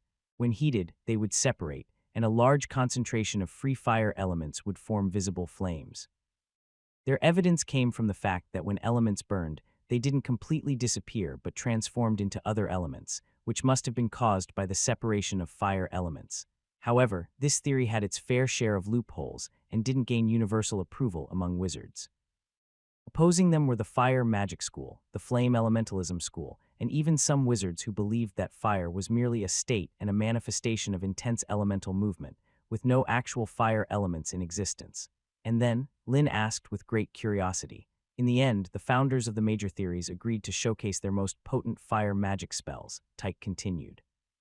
The ultimate victor was the great wizard Adra, who created a new spell called Fire Elemental Storm, with temperatures exceeding several thousand degrees. He almost defeated another great wizard with this spell, securing victory in the debate. That's why the popular theory today is fire elementalism. Tyke reminisced, longing for the excitement of those debates, not knowing when they might witness such a spectacle again. Of course, even though fire elementalism won the debate, the wizards who opposed it didn't give up. They continued to study new fire magic, hoping to make a comeback. However, to this day, they hadn't surpassed the magical power of fire elementalism. Does that make sense? Lynn thought while listening to Tyke's story. On reflection, it seemed quite normal. In the land of the wizards, knowledge equated to power, and whoever had the most potent magic had the most profound research. In situations where there was no clear right or wrong, magic was the only way to resolve disputes. After all, might made right. If you believe your theory is correct, why not create more powerful magic and prove your point? This was the unique debating style of the wizarding world. Oh, I heard that the wizards from the divination schools are preparing to counter your theory at the symposium. They seem to have found some flaws, so you should be careful, Tyke suddenly remembered and warned. A person's extensive knowledge doesn't necessarily mean they excel in debates. Although winning with sophistry was impossible, it could be quite embarrassing in a debate. Are they planning to debate using magic as well? Lynn asked inquisitively. They probably won't, Tyke replied, not entirely sure. While conflicts arose at previous symposiums due to disagreements, they usually didn't escalate into physical confrontations. What about the legendary wizards? Will they be attending the symposium this time?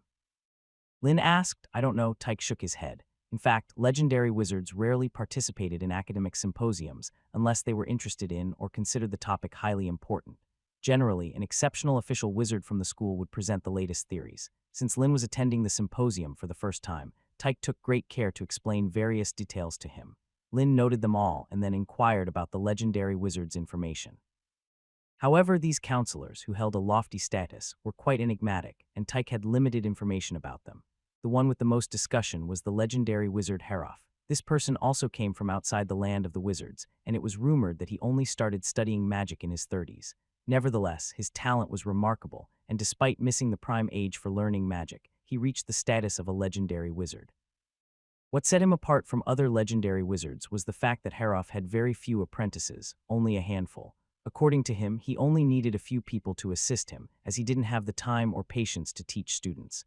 Is this the Haroff who proposed the possibility of gravity being widespread in any object? Lin asked in amazement. That's correct, Tyke nodded.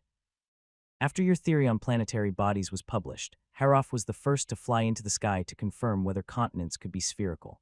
Gravity issues, huh? Lin contemplated for a moment. He had already prepared an invitation letter for the Mystic Arts Society, and he had been debating whether to give it to Raphael or August since the Ieta school didn't have a prominent grand wizard. That was a potential liability. Now considering it, this legendary wizard Haroff might be a better choice. The airship was moving faster than expected, and by the evening of the third day, a magnificent city appeared before Lin. It was the wizard city Greenrill. The city was nestled among the mountains, its circular shape resembling a massive gem encrusted in the mountain range. The towering city walls were lined with numerous high-level magic crystal cannons, and inexplicably, they turned to aim at the airship without any human control. Lin had witnessed the power of these cannons before and knew they could severely damage the mighty Eye of Death. However, Lin had not come to invade. He had already reported his arrival through alchemical communication arrays, and with two great wizards on board the airship, he was not worried about an attack. He gazed directly at the central tower that soared high into the sky, illuminated by the setting sun's magic, making it quite conspicuous. Is that the sun-crowned tower? Lin whispered to himself. Raphael, who was beside him, nodded in response. Indeed, that is the sun-crowned tower, the symbol of the wizard city. Master Raphael, may I ask why this tall tower is named that way? Lin inquired. After the incident at Ieta Harbor, seeing such a towering spire gave him a bit of unease. In truth, it used to be called the Eclipse Tower or the Shadowless Tower, but those names had some negative connotations. That's why it was changed to the Sun Crown, Raphael explained. Every mid-July at noon under the sunlight, the tower's shadow would completely overlap with its base, creating a shadowless tower. Of course, all buildings in Greenrill did the same on that day, but the sun-crowned tower was exceptionally tall and thus more awe-inspiring. The wizard's calendar, as well as the hours, were divided based on the length and angle of the sun-crowned tower's shadow in the sun's rays. It was a perfectly arranged year of 360 days, divided into 12 months, each consisting of exactly 30 days. A brilliant design, Lin remarked, raising an eyebrow. This way, the entire tall tower served as a massive clock. As for the reason behind the shadowless tower, Lin could guess that in mid-July, the tower was right under the sun's direct rays. While they were talking, the airship had already entered Greenrill and landed in the square in front of the Magic Research Association in the east. This attracted a large crowd of wizards, as they had all arrived by carriage, making the airship an unusual sight. Is this the skyship? It's even more massive than what I saw in the newspapers. It's quite grand. If it's not too expensive, buying a skyship for travel is a good idea. Amidst the chatter, Lin and his skyship were already well known thanks to the Magic Daily's extensive publicity. However, the drawings did not do justice to the real thing, and alchemists were now discussing the design principles of this alchemical device. It could fly and hover without wings. Could it be using some kind of force field magic? Lin and his group could feel countless eyes watching them as they disembarked from the airship. They were clearly the center of attention. Compared to Lin's calm demeanor, Johnny and Alok, who were visiting Greenrill for the first time, seemed a bit uneasy. Philip adjusted his robe. Even when Master Hurlram led their group in the past, the Ieta school rarely had a chance to be in the limelight.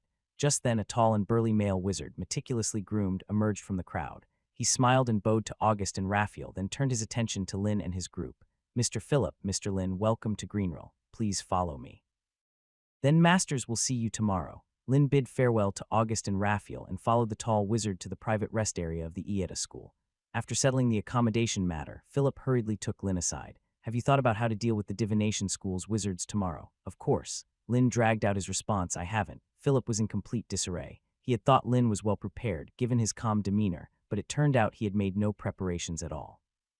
However, before Philip could panic, Lin spoke again. If you can help me obtain detailed data on the star charts from the divination school, then I'll be fully prepared. That's simple. You wait here, I'll be back soon. Philip rushed out. The divination school's wizards had published their research results in previous issues of the Magic Daily, and there should be corresponding records in the library, so it shouldn't be too hard to find. Lin took out a piece of parchment and wrote down Kepler's third law and the law of universal gravitation. To understand the rules of celestial orbit, it would require decades, if not centuries, of continuous observation. He didn't have time for that now, but the divination school's wizards had already done the most complicated work for him. He just needed to verify if their theories were correct.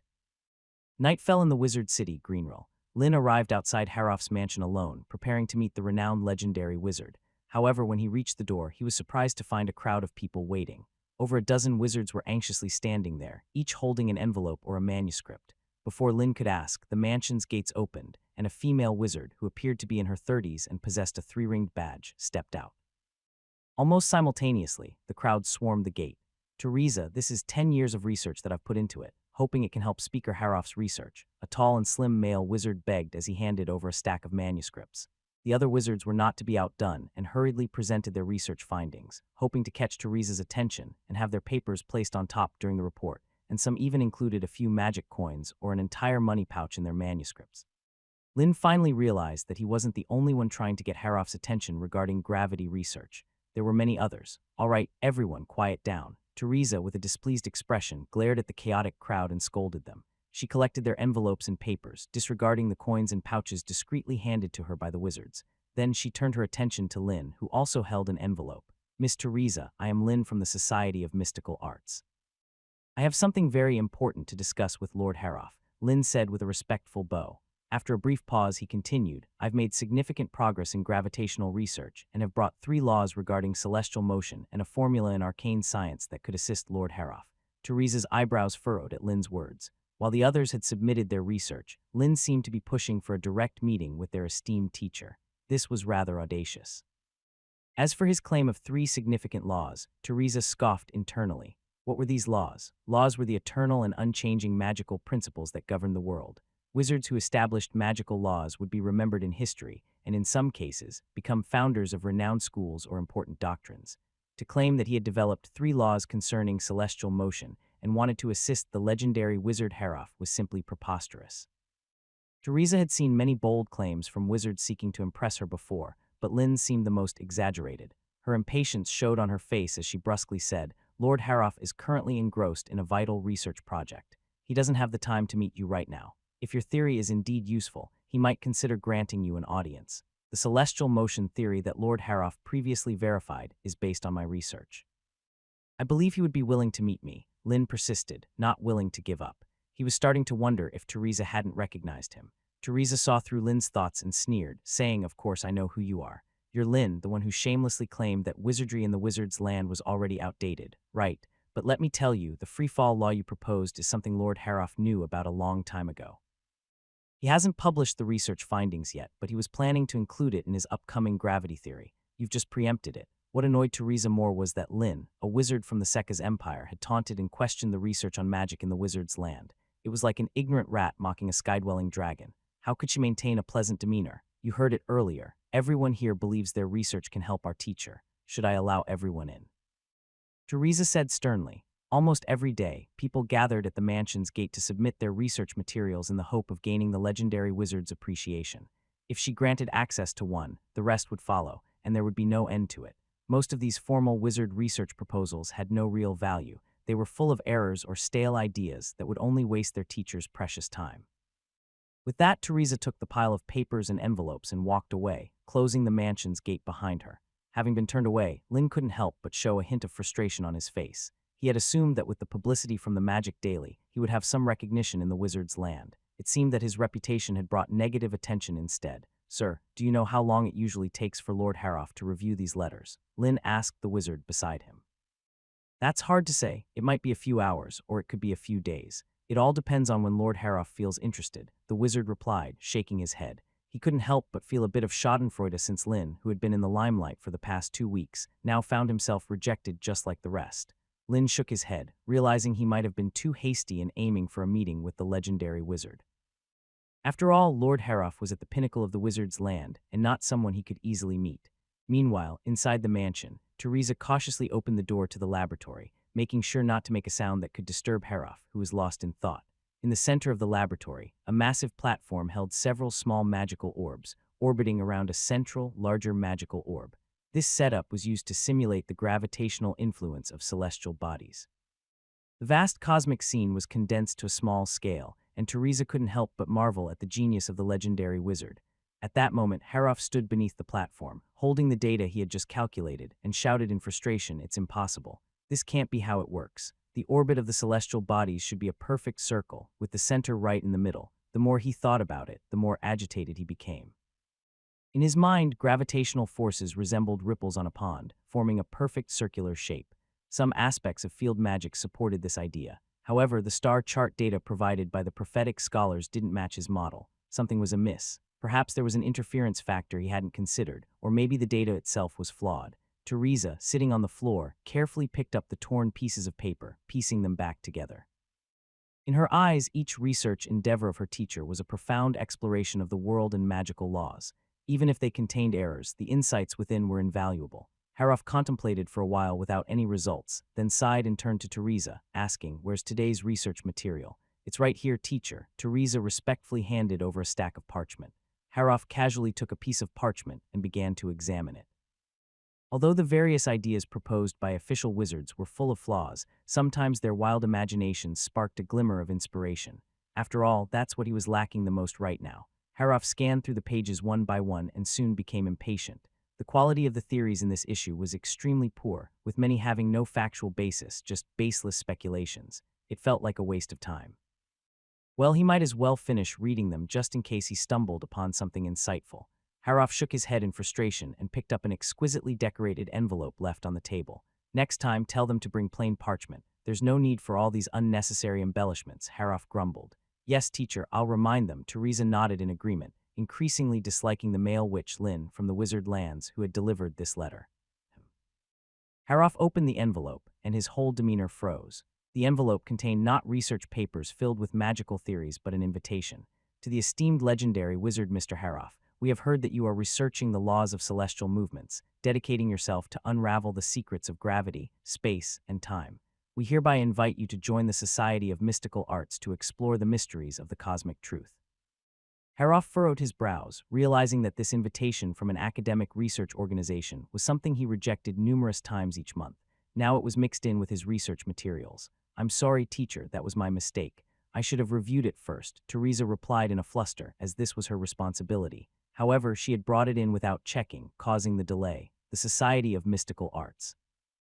Haroff did not immediately discard the letter because he vaguely remembered hearing that name somewhere. Who brought this letter? It was a wizard named Lin, the one from the Misty Sea who proposed the theory of planetary motion, Teresa said, her voice filled with resentment.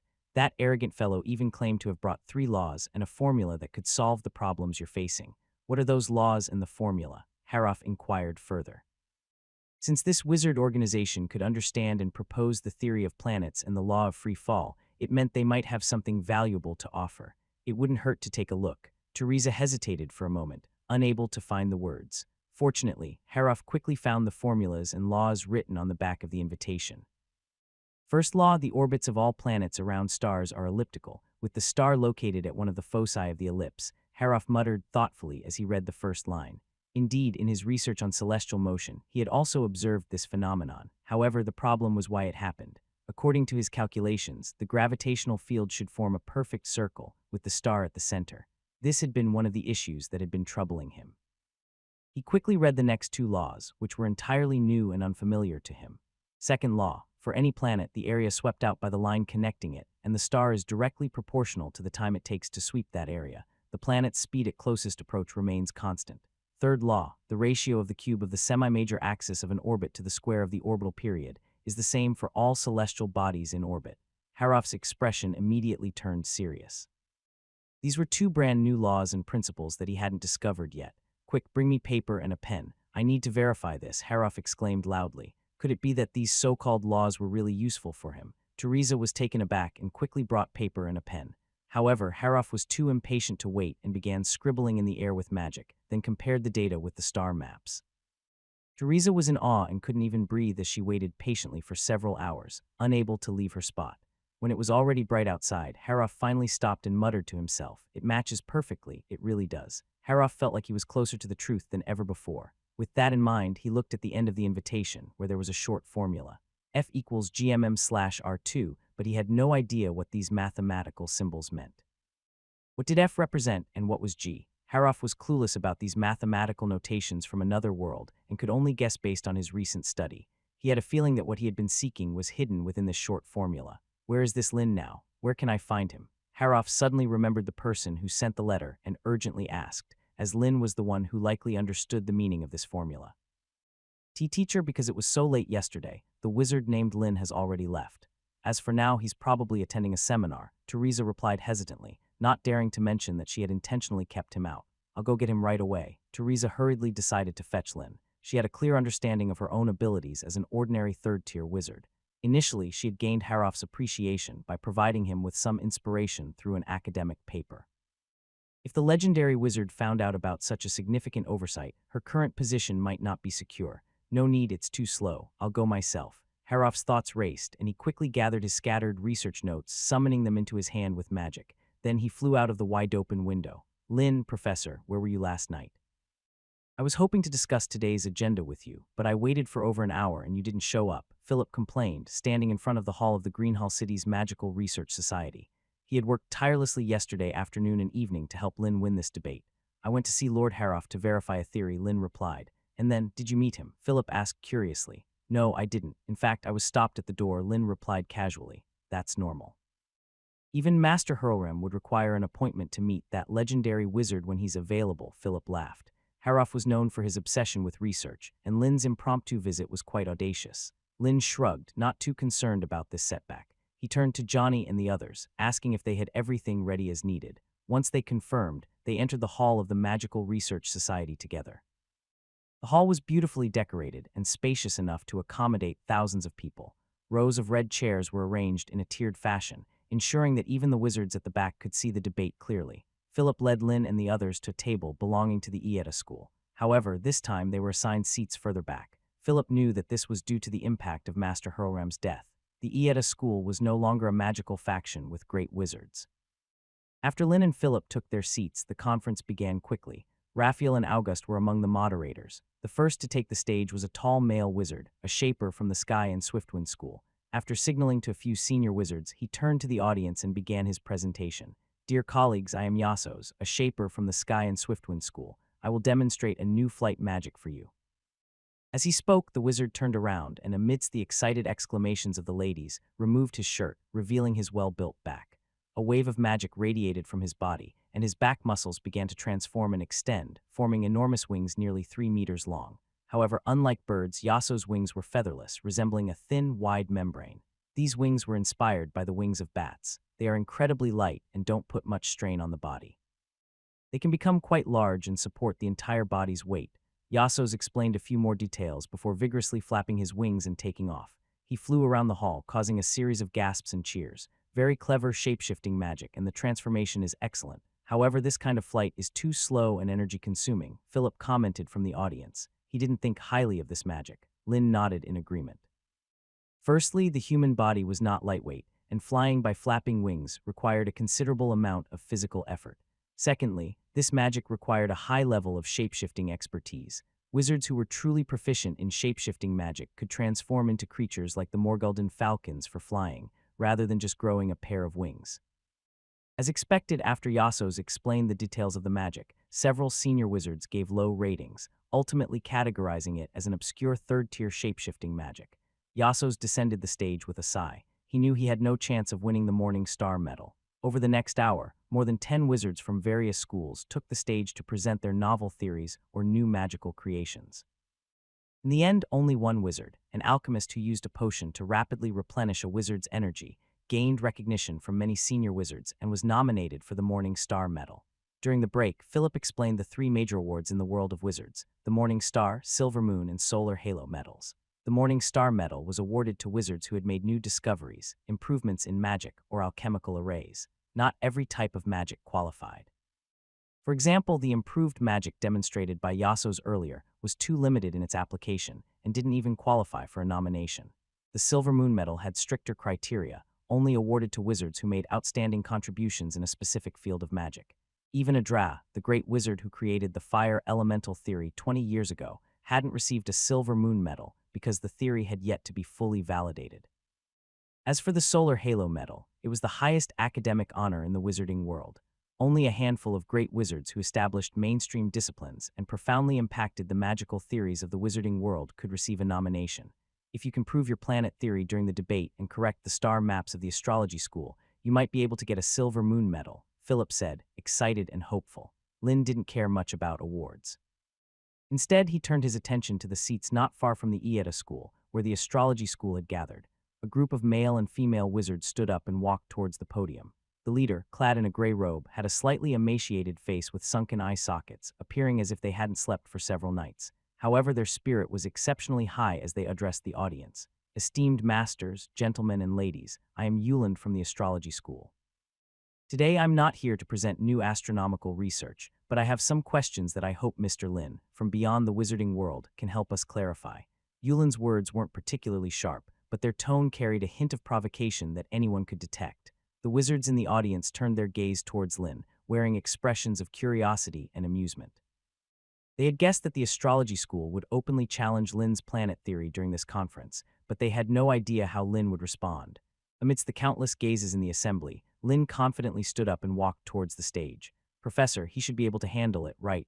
Alok murmured, looking concerned as the wizards from the School of Prophecy, appearing numerous and domineering, seemed intent on pressuring others. Philip also had some concerns. He had initially wanted to accompany Lin, but Lin had gestured for him to stay back. Yuland couldn't contain his impatience upon seeing Lin ascend the stage. "Mr.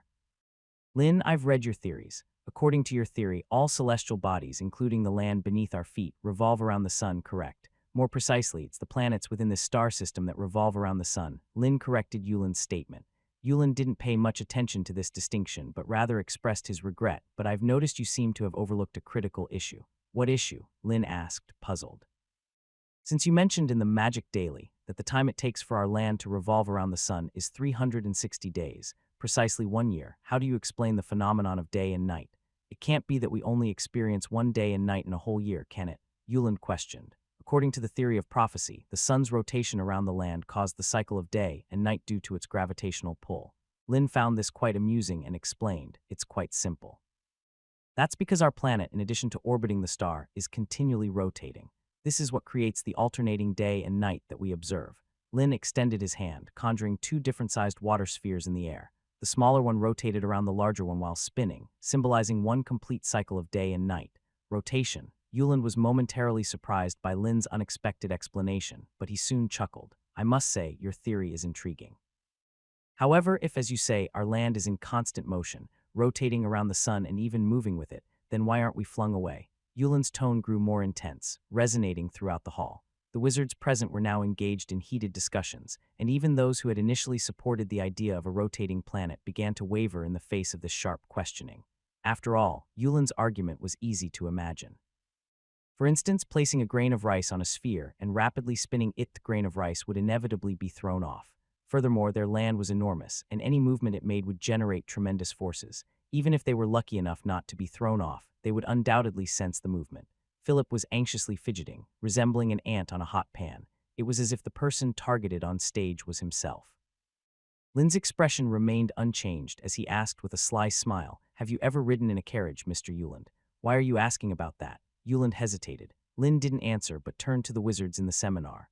"I believe you all have also noticed that, during carriage rides, we only clearly feel our bodies swaying back and forth at the beginning and end of the journey. At other times, we mainly feel the bumps caused by the uneven road. That's because while traveling, we are inside the carriage, moving along with it due to friction. Of course, because the carriage's speed varies, it's not very intuitive," Lin explained. He then turned to a few senior wizards. "I think this is something that Master Raphael and Master August, who have ridden airships, might have a better understanding of." All eyes in the room immediately turned to Raphael and August. After a brief contemplation, they both nodded in agreement.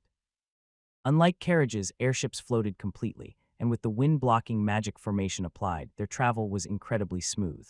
They hardly felt any movement. "It's the same for this planet," Lin continued. "As the free-fall experiment showed earlier, the resistance we feel is based on the elements. Under the influence of gravity, all elements and matter change position along with the planet's rotation. That's why we don't perceive our own movement.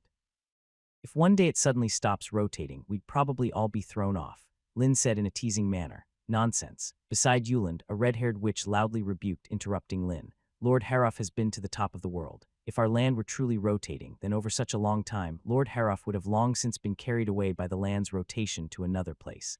The gravitational influence extends far and wide, madam, much more than you can imagine. Even if we were to ascend tens of thousands of meters into the sky, we still wouldn't escape its control," Lin stated casually, then looked at everyone, speaking loudly. "Just as we cannot perceive that the planet beneath our feet is round, the planet's rotation speed is quite slow relative to its massive size. We, minuscule as dust, are like ants burrowing in a hill. To it, this hill is the entire world. the discussions in the hall grew increasingly intense. Some people were very receptive to Lin's theory, as it provided a plausible explanation for the cycle of day and night. However, many still held deep reservations. According to Lin, they don't perceive their own motion because they move with the planet. It was just too absurd, not at all magical. Where's the evidence? What do you have to prove that our land is rotating? All of this is mere conjecture on your part. Yuland scoffed sharply. According to your theory, when we sleep at night, we're also hurtling along with this land. Then, when you're in a carriage, do you move by yourself? Lin asked with a smile. Of course. Yuland hesitated for a moment. He had wanted to say that he didn't move, but upon careful consideration, he realized that he did indeed move with the carriage. This conflicting sensation left Yuland, who didn't know what a reference frame was, perplexed. In the end, he could only conclude that he didn't move and that the carriage carried him. However, this conclusion inadvertently supported Lin's theory of planetary rotation. Yuland wrestled with this for a while before finally remaining silent. As for evidence of planetary rotation, I certainly have it. Lin paid no mind to Yuland's inner turmoil and turned to the members of the Ieta school, saying, Johnny, Alok, and Pierce, bring everything you've prepared. It's finally time for us to make our appearance. After watching for a while, Alok and the others were already brimming with excitement. After receiving Lin's approval, they immediately ran up to the platform with a large box in their arms. Yuland, feeling a bit uneasy, approached to take a look. The large box contained various peculiar items, with the most prominent being a massive iron ball embedded with a protruding spike at the bottom. Masters, please allow me to use magic to make some adjustments here so that the experiment's effects can be more visual, Lin said. If you think it'll be helpful, Raphael nodded in agreement. Lin immediately cast Fossil to mud and turned the large stone bricks beneath into fine sand. Then he had Johnny and the others assemble the stone slabs from the box, creating a giant disc on the platform's outer edge.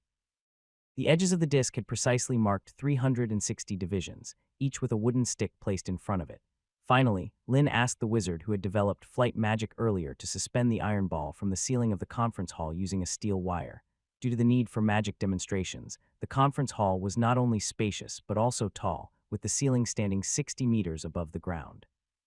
The 30-kilogram iron ball was suspended just a little over 10 centimeters above the sand by a thin steel wire. The protruding spike at the bottom was already buried in the sand. What are you planning to do? Yuland was completely perplexed, unable to comprehend Lin's actions. The other wizards in the audience wore similarly puzzled expressions. I'm conducting an experiment.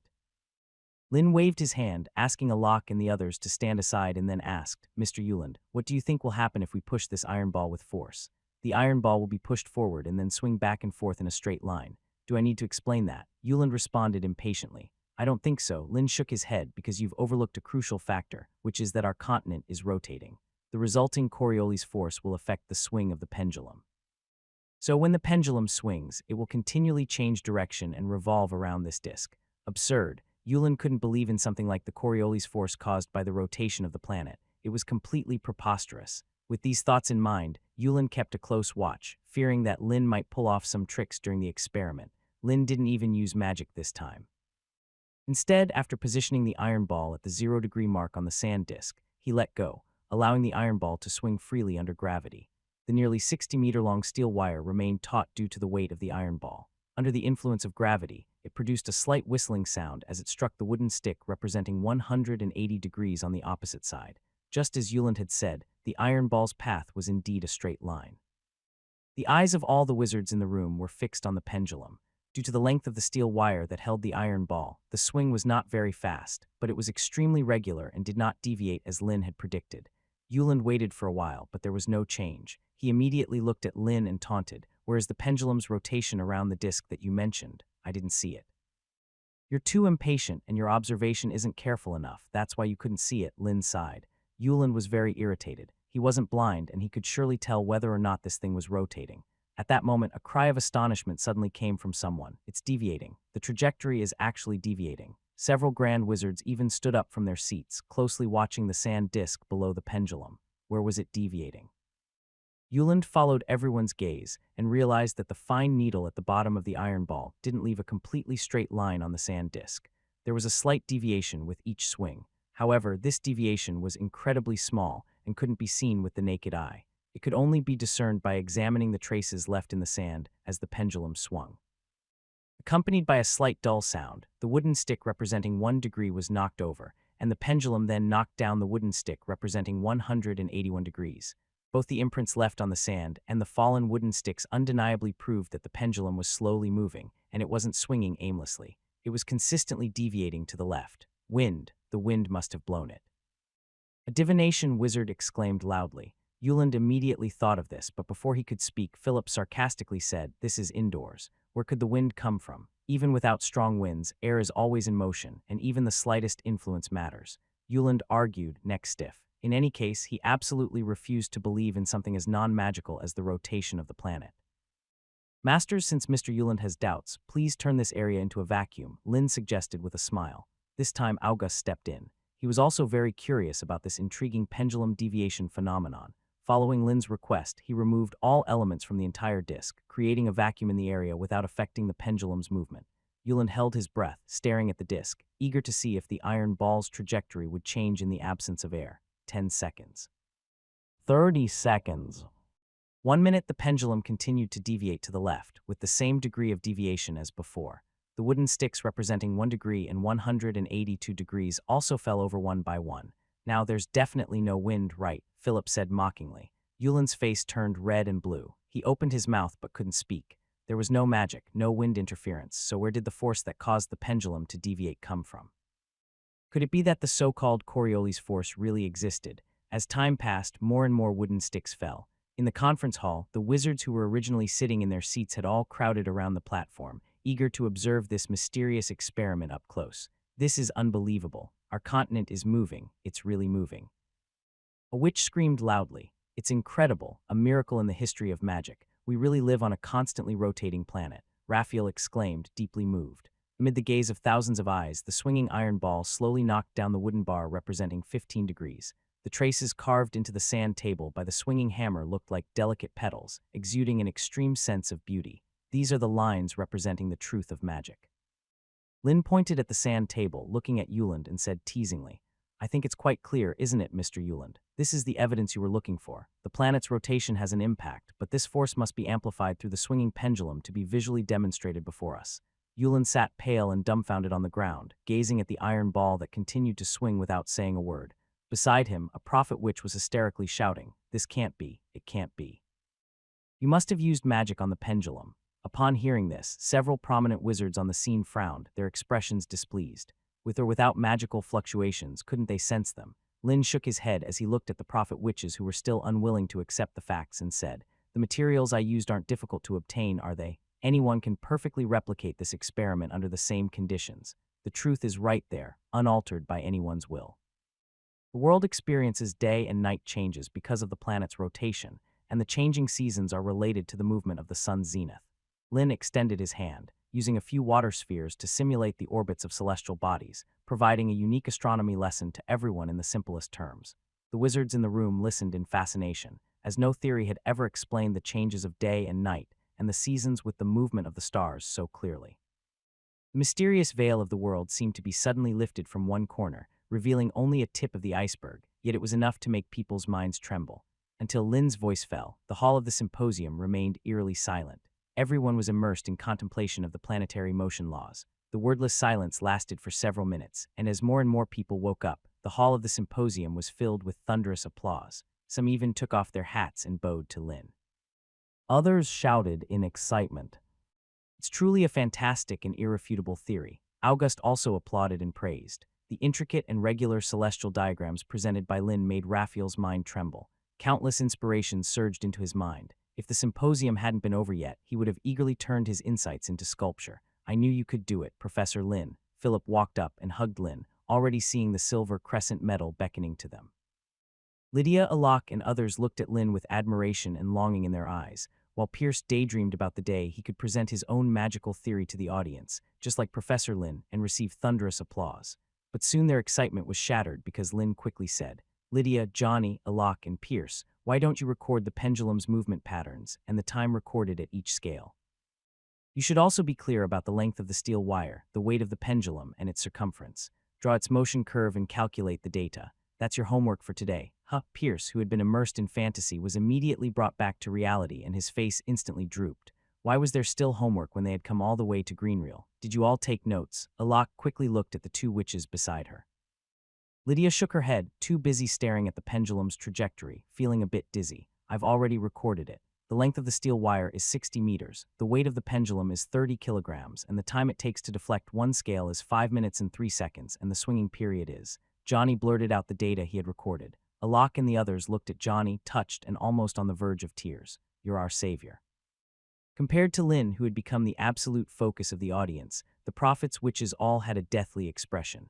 They had spent over 100 years observing the laws of celestial motion and had expended countless efforts to depict a perfect star map. Now someone was telling them that this star map was wrong, and all their efforts were in vain. They weren't even standing on a continent, they were on a rotating sphere. Under such a massive blow, the prophet witches were almost on the verge of collapse, and for a moment it seemed as if the whole world was about to collapse. Cheer up, we haven't lost yet. This pendulum experiment only proves that there is a unique force affecting the pendulum's motion. A prophet witch stood up, speaking with determination. But besides the Coriolis force, what else can affect the pendulum's motion? Yuland was almost desperate. After all, the massive pendulum was right there, and Lin hadn't applied any magic to it. Have you all forgotten? Lord Haroff is currently studying a theory of gravity, using the star data we provided. If there's a force that can influence it, I guess it must be gravity. The witch said loudly. Upon hearing this, Yuland and the other prophet witches immediately regained some confidence. Yes, if their research was wrong, how could the legendary wizard Lord Haroff discover the mysteries of gravity from these stellar data? Could it be that even the legendary wizard couldn't see these errors? Yuland knew that Lord Haroff's research had reached a critical moment, a moment that could change the entire magical theory of the wizarding world. After all, this involved the mysteries of spatial and temporal magic. Just as Yuland and the others were pondering, the Magic Symposium's doors suddenly burst open.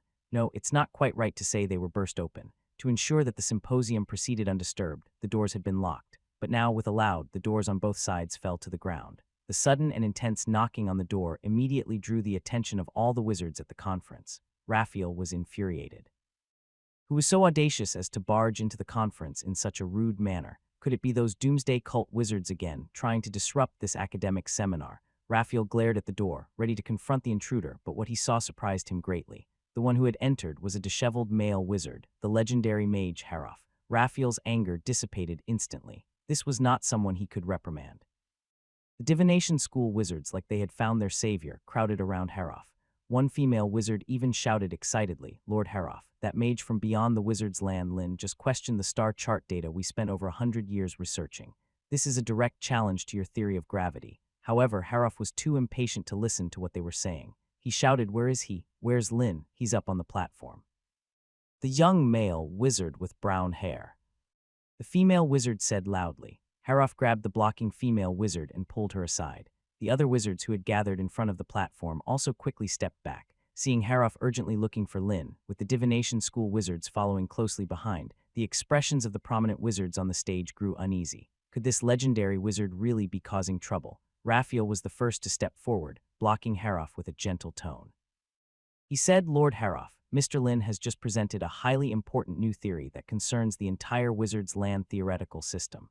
We are considering nominating him for the Silver Moon Medal." Raphael didn't directly object, but mentioned the Silver Moon Medal, a significant matter that would surely draw the attention of the other council members. He advised Haroff to be cautious. Even if there were disagreements, they could be resolved through words. Silver Moon.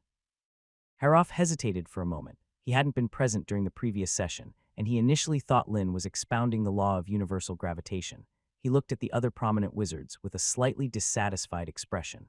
The law of universal gravitation would become the foundation for all future spatial magic. This was undoubtedly a remarkable event in the history of magic, and they were suggesting a mere Silver Moon Medal. They didn't even consider the possibility of awarding the Sun Crown Medal. Raphael and the others seemed oblivious to this, and he seriously doubted their suitability to host the next seminar. "Submit a nomination for the Sun Crown Medal to the council directly in my name," Haroff declared without hesitation. What? Raphael and the others almost questioned if they had misheard. The divination school wizards, who had just been hopeful moments ago, were left in shock. What on earth was going on?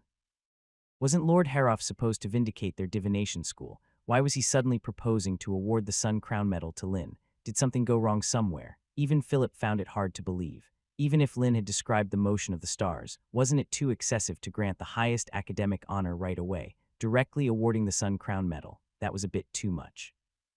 In the past few centuries, only 3 individuals in the entire Wizard's Land had received such an honor, and all of them were legendary mages.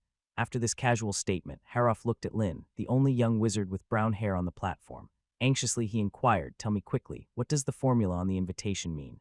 What is M and what is G?" Lin had guessed that Haroff must have read his letter, so he wasn't surprised by Haroff's sudden question. He replied confidently, "The two M's in the formula represent the masses of two objects. G is the gravitational constant, and R represents the distance between the two objects. In simpler terms, it's the gravitational constant multiplied by the product of the masses of two objects, divided by the square of the distance between them," Lin explained concisely. "Is it that simple?" Haroff murmured to himself. He had been researching gravity for over a decade, sifting through vast amounts of it. Now the answer was being summarized in a single sentence and a formula by someone else. Complexity lies in the derivation process. Many truths are often simple, clear, and understandable, Lin replied casually. "Very well said. The truth should be simple, something everyone can understand." Haroff agreed enthusiastically. "Lord Haroff, what are you discussing with that formula? Is it related to gravity?" Raphael, who had been listening for a while, couldn't help but interrupt. The other wizards in the room were also waiting for Haroff's response. They had a feeling that Haroff's intention to award Lin the Sun Crown Medal was not merely due to his depiction of the starry scene. "Yes, I've been studying the laws of stellar motion for over a decade to explore the mysteries of gravity, but I didn't expect someone else to provide the answer before me," Haroff said, feeling somewhat emotional. Haroff's research on gravity in Greenville City was not a secret, and many people were eagerly waiting for this legendary wizard to construct a magical model of a gravitational field.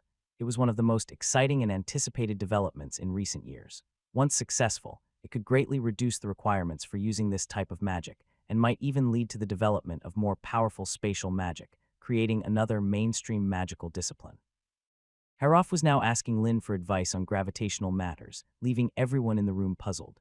Could it be that a third-tier wizard had a deeper understanding of gravity than the legendary Haroff? A sense of absurdity filled everyone's hearts. Haroff didn't mind this. After pondering for a moment, he asked another crucial question. "What is the value of the gravitational constant?" "I'm sorry, Lord Haroff, but I don't know," Lin replied, shaking his head candidly. If it were Earth's data, he could have readily provided an answer, given the extensive information available in his intellect. However, when it came to this alien world, he couldn't be absolutely certain. He had estimated that the gravitational constant should be very close to Earth's value, based on his calculation from the weight of a 1 kilogram iron ball. Still, he didn't want to make rash statements without rigorous experimentation. Lin's response was unexpected for Haroff, leaving the other wizards in the room baffled. "You have the formula and speak so confidently, yet when asked for the data, you claim to know nothing. Did you make it up?" Seeing Lin's silence in response to Haroff's question, he could only use the excuse that he didn't know. The initially lifeless diviners from the Prophecy Guild suddenly became lively again. Yulin seemed to have found a breakthrough and questioned. "Mr. Lin, if I'm not mistaken, you're not a grand wizard yet, so you can't use force field magic, right?" Yulin's question was lethal, and it immediately raised a significant issue for many wizards who supported Lin.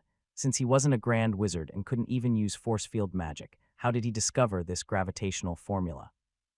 The universal gravitational formula is based on the 3 celestial laws proposed by the legendary wizard Kepler, and I calculated it using magical mathematics, Lin replied calmly and reiterated the 3 laws.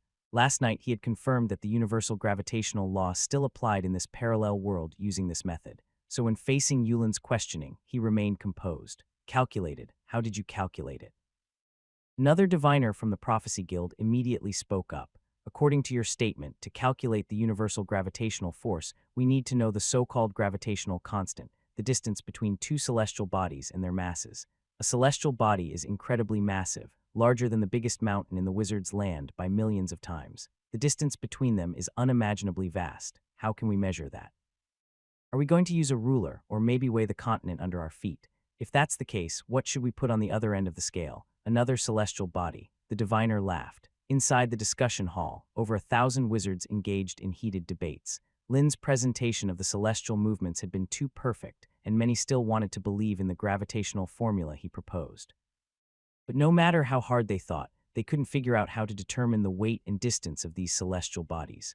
Raphael looked at Lin and sighed. He suspected that this universal gravitational formula might be nothing more than an unverified theoretical concept. Originally, this wouldn't have been a problem because there were plenty of unverified theoretical concepts. However, it had caught the attention of Lord Haroff and had even reached the point where he was considering awarding the Corona Medal. If this theory turned out to be incorrect, Lin's reputation would suffer a heavy blow. Yuland and the others breathed a sigh of relief. They had every reason to believe that Lin's so-called universal gravitational formula was nothing but a fabrication. Lin looked at them with a compassionate expression, as if he were looking at fools. Don't think of this process as too difficult, ladies and gentlemen.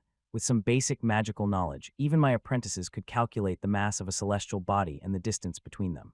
Lin spoke calmly, but in the eyes of the diviners from the Prophecy Guild, it seemed like he was just blowing hot air. If he claimed he could do it himself, they might believe him to some extent. But if he said that even a wizard apprentice could calculate the data of celestial bodies, it was simply outrageous. The gaze of over 1,000 wizards immediately turned to Johnny, Lydia, Alok, and Pierce. I can't do it. I can't calculate it. Alok was on the verge of tears. He had long realized that Professor Lin might have been holding some unrealistic fantasies about their abilities. They really weren't that extraordinary. Those celestial bodies were so massive, and their distances were so vast. How could they possibly calculate them? Lin, seemingly oblivious to the resentful glares of Alok and the others, continued, "Don't make this process seem too difficult, ladies and gentlemen. You only need to find a reference point in the vast universe. The best reference point is our planet beneath our feet. If you know its data, everything becomes easier." Yulin sneered and eagerly awaited to see how Lin would calculate the various data of this continent. Lin looked at Alok and the others, then suddenly asked, "If I want to know the circumference of a circle, what method should I use?" "You can use the diameter multiplied by pi, Professor." Lydia shouted loudly, remembering this very clearly. "What if you don't know the data for the diameter?" Lin asked again. Lydia's face immediately froze, and Alok and Pierce thought hard. Eventually, Johnny pointed to the sand table on the platform and responded, "A circle has 360 degrees, with each degree being equal, so I can measure the length of each degree segment to determine its circumference." "Well said, Johnny. Your magical mathematics has been excellent." Lin smiled and continued, "Our planet beneath our feet is also a circle. So as long as we use the same method, can't we calculate it?" Once this statement was made, the wizards in the hall couldn't help but pause for a moment, as if it made sense. "Our planet beneath our feet is incredibly massive. How can we determine the angles and distances?" Haroff furrowed his brow. He had flown to altitudes of tens of thousands of meters, using magical vision to barely see a slight curve. It was impossible to artificially divide it into equal degrees like the sand table under their feet. Lin didn't answer directly and walked to the sand table, asking, "Have you heard that every year in mid-July, under the noon sun, the shadow of the daybreak tower overlaps with the tower itself?" "Is that true?" "That's correct." Raphael nodded beside him. "Then I believe you haven't forgotten what I mentioned when explaining the changing seasons, the zenith of the sun. In mid-July at noon, we are right at the zenith of the sun. We'll take that as our 0-degree point." Lin walked to the sand table and took a wooden stick, placing it at the point representing 0 degrees. Then he put down another wooden stick a bit farther away. "Next, we only need to erect a tall column as far away from the daybreak tower as possible and measure the lengths of the column and its shadow. Can't we calculate the angle to the center of the Earth? Using the tall column as the reference point, with sunlight as the ruler."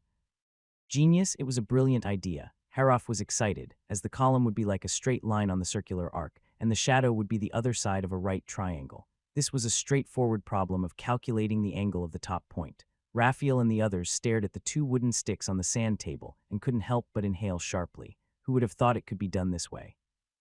"Ladek, now that you've calculated the data of this planet beneath our feet, it should be quite easy, right?" Lin looked at the group of wizard apprentices, smiling as she inquired. Ladek and the others nodded enthusiastically. They now understood that when the professor gave that first lesson, he wasn't just boasting. Numerology could indeed calculate almost anything. Once they knew the planet's circumference, it would be a piece of cake to calculate the radius, area, and even the volume. Inside the seminar, the wizards couldn't contain their excitement. There were only 10 days left until mid-July. In other words, in 10 days, this continent beneath their feet, or rather the entire planet, would be revealed to them. "I can't believe how your mind works, figuring out such a unique method," Raphael marveled. Before Lin's arrival, while the wizard lands lacked a structured mathematical system, most wizards had a basic understanding of geometric calculations. However, they had never thought that such a simple method could be used to calculate the planet's circumference. This was true genius facing the praises from the others. Lin remained calm. After all, this method wasn't something she had come up with on her own. She had taken the idea from the father of geography in a past life, Eratosthenes, and made some adjustments based on the wizard land circumstances. In her previous life, while researching historical records, Lin had been amazed by Eratosthenes' genius-like thinking. He used fundamental methods to solve the most complex problems. "Are there any specific requirements for where to place this pillar?" Haroff couldn't wait to verify this hypothesis. If there were still 10 days left until mid-July, he would act right away. "The ground should be as flat as possible, and the distance from Greenrill should be at least 500 kilometers. For more accurate data, it's best if it's over 1,000 kilometers. Our continent is massive, and one scale could be tens or even hundreds of kilometers, so the farther the better. The pillars should also be as high as possible for a clear shadow. Lin pondered. So far, Harof's brows furrowed. In this way, it seemed impossible to verify within the wizard lands. There's a suitable place I've heard of. It's a tower that's several hundred meters high, located outside the Misty Sea. Could serve as the pillar. Suddenly, August suggested. The wizards present were surprised, wondering where August was referring to. On the side, Philip suddenly looked as if he had remembered something and exclaimed, "Master August, are you talking about the Sky Dome Tower in the Holy City?" Although Philip had never been to the Sekka's Empire, he had heard sailors from Hurlram and others mention some interesting things about the Misty Sea, including the Sky Dome Tower. It was rumored to be the manifestation place of the creator of life, the Lord of Stars, and the goddess of the moon, Aelith, holy land in the hearts of all believers. Regarding this so-called god, Philip naturally scoffed, but he was aware of the power of the church. If they went to the Holy City to measure the length of the Sky Dome Tower, they would be risking their lives. They would probably be unable to even enter the gates and would be burned at the stake. But rational people like Philip were in the minority. Many young wizards were even clamoring to go straight to the Holy City. In their eyes, the wizard lands were no longer the refuge for the exiled wizards it used to be. After hundreds of years of development, they had created countless new spells and established a system for wizard advancement and magical theories, making them incredibly powerful. Lin's portrayal of the celestial vision had made the wizards realize how vast the world truly was and how they were trapped within their little wizard lands. However, Harof quickly poured cold water on their enthusiasm. "We only have 10 days, and even if we set off now, we might not make it to the Sky Dome Tower in time. Moreover, there's no need to make it so complicated. We can simply create an ice island at sea using magic and erect an ice pillar on it. This way, the data we calculate will be the most accurate." The side of the wizard lands facing the Sekka's empire was the Misty Sea, but that didn't mean the entire island was enveloped in mist. In fact, the sea beyond was navigable. The only issue was that the sea was vast. Once, a great wizard had wanted to explore the other side of the sea and ended up flying for a month, only to find some uninhabited islands and ferocious sea creatures. He had almost lost his way back. Under Harof's decision, the discussion didn't escalate to the point of storming the Sekka's empire and overthrowing the church, despite the opinions of some wizards who believed that Harof's plan was too cautious. Instead, the focus shifted to how to determine the distance between the Sun-Crowned Tower and the pillar. A female wizard soon proposed a method. They could use an extremely long rope to measure the distance, marking the ground at every rope length as a reference. But this proposal was quickly rejected as being too troublesome, especially considering the uneven terrain in the wizard lands, which would introduce significant errors. After a lively debate, the more convenient methods of using carriages and airships for distance measurement took the lead. "How about using an airship?" Lydia suggested, raising her hand high. Raphael and the others suddenly saw the light, as Raphael had been about to suggest the same thing, but Lydia beat him to it. Compared to alchemical ships, which could be affected by wind and waves, an airship floating in the sky was undoubtedly a better choice. It could overcome all obstacles, navigate in a straight line, and when enhanced with wind resistance magic, maintain a stable speed that wasn't easily affected by fluctuations. If the airship traveled at full speed, it could cover 15 kilometers per hour. So at full speed, it would cover 360 kilometers in a day, providing a highly accurate way to measure the distance. Lynn didn't participate in the discussion. Instead, she turned to the seers from the various prediction schools, smiling as she asked, "Mr. Euland, do you have any more questions now?" Euland remained stunned, his mind filled with Lynn's method of dividing the circle to calculate the circumference. Although they hadn't arrived at an accurate result yet, he understood that the prediction schools had lost decisively this time. "Lynn, you have won. It seems all our efforts over the years have been in vain," said Euland, who was in a daze after a long pause.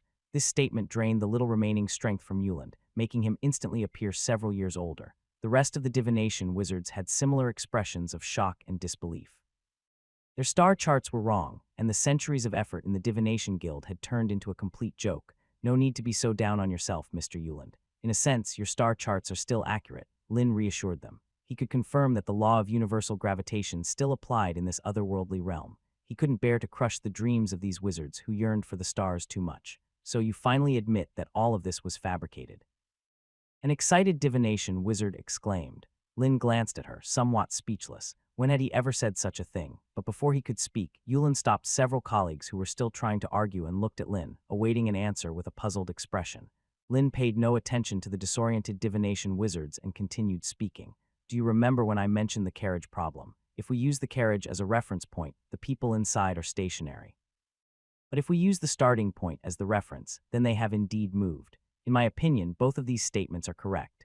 Geocentrism and heliocentrism, in simple terms, are based on different frames of reference. Of course, in comparison, heliocentrism is more suitable for solving practical problems, as the essence of a star system's orbital formation is the gravitational pull of the stars. Therefore, the proposal of heliocentrism was indeed a significant advancement. As for whether these people could comprehend it, that was not his concern. Amidst the discussion, the magical symposium that had lasted all morning quickly came to an end. However, the topic of planets, stellar orbits, and airship range measurement showed no signs of cooling down.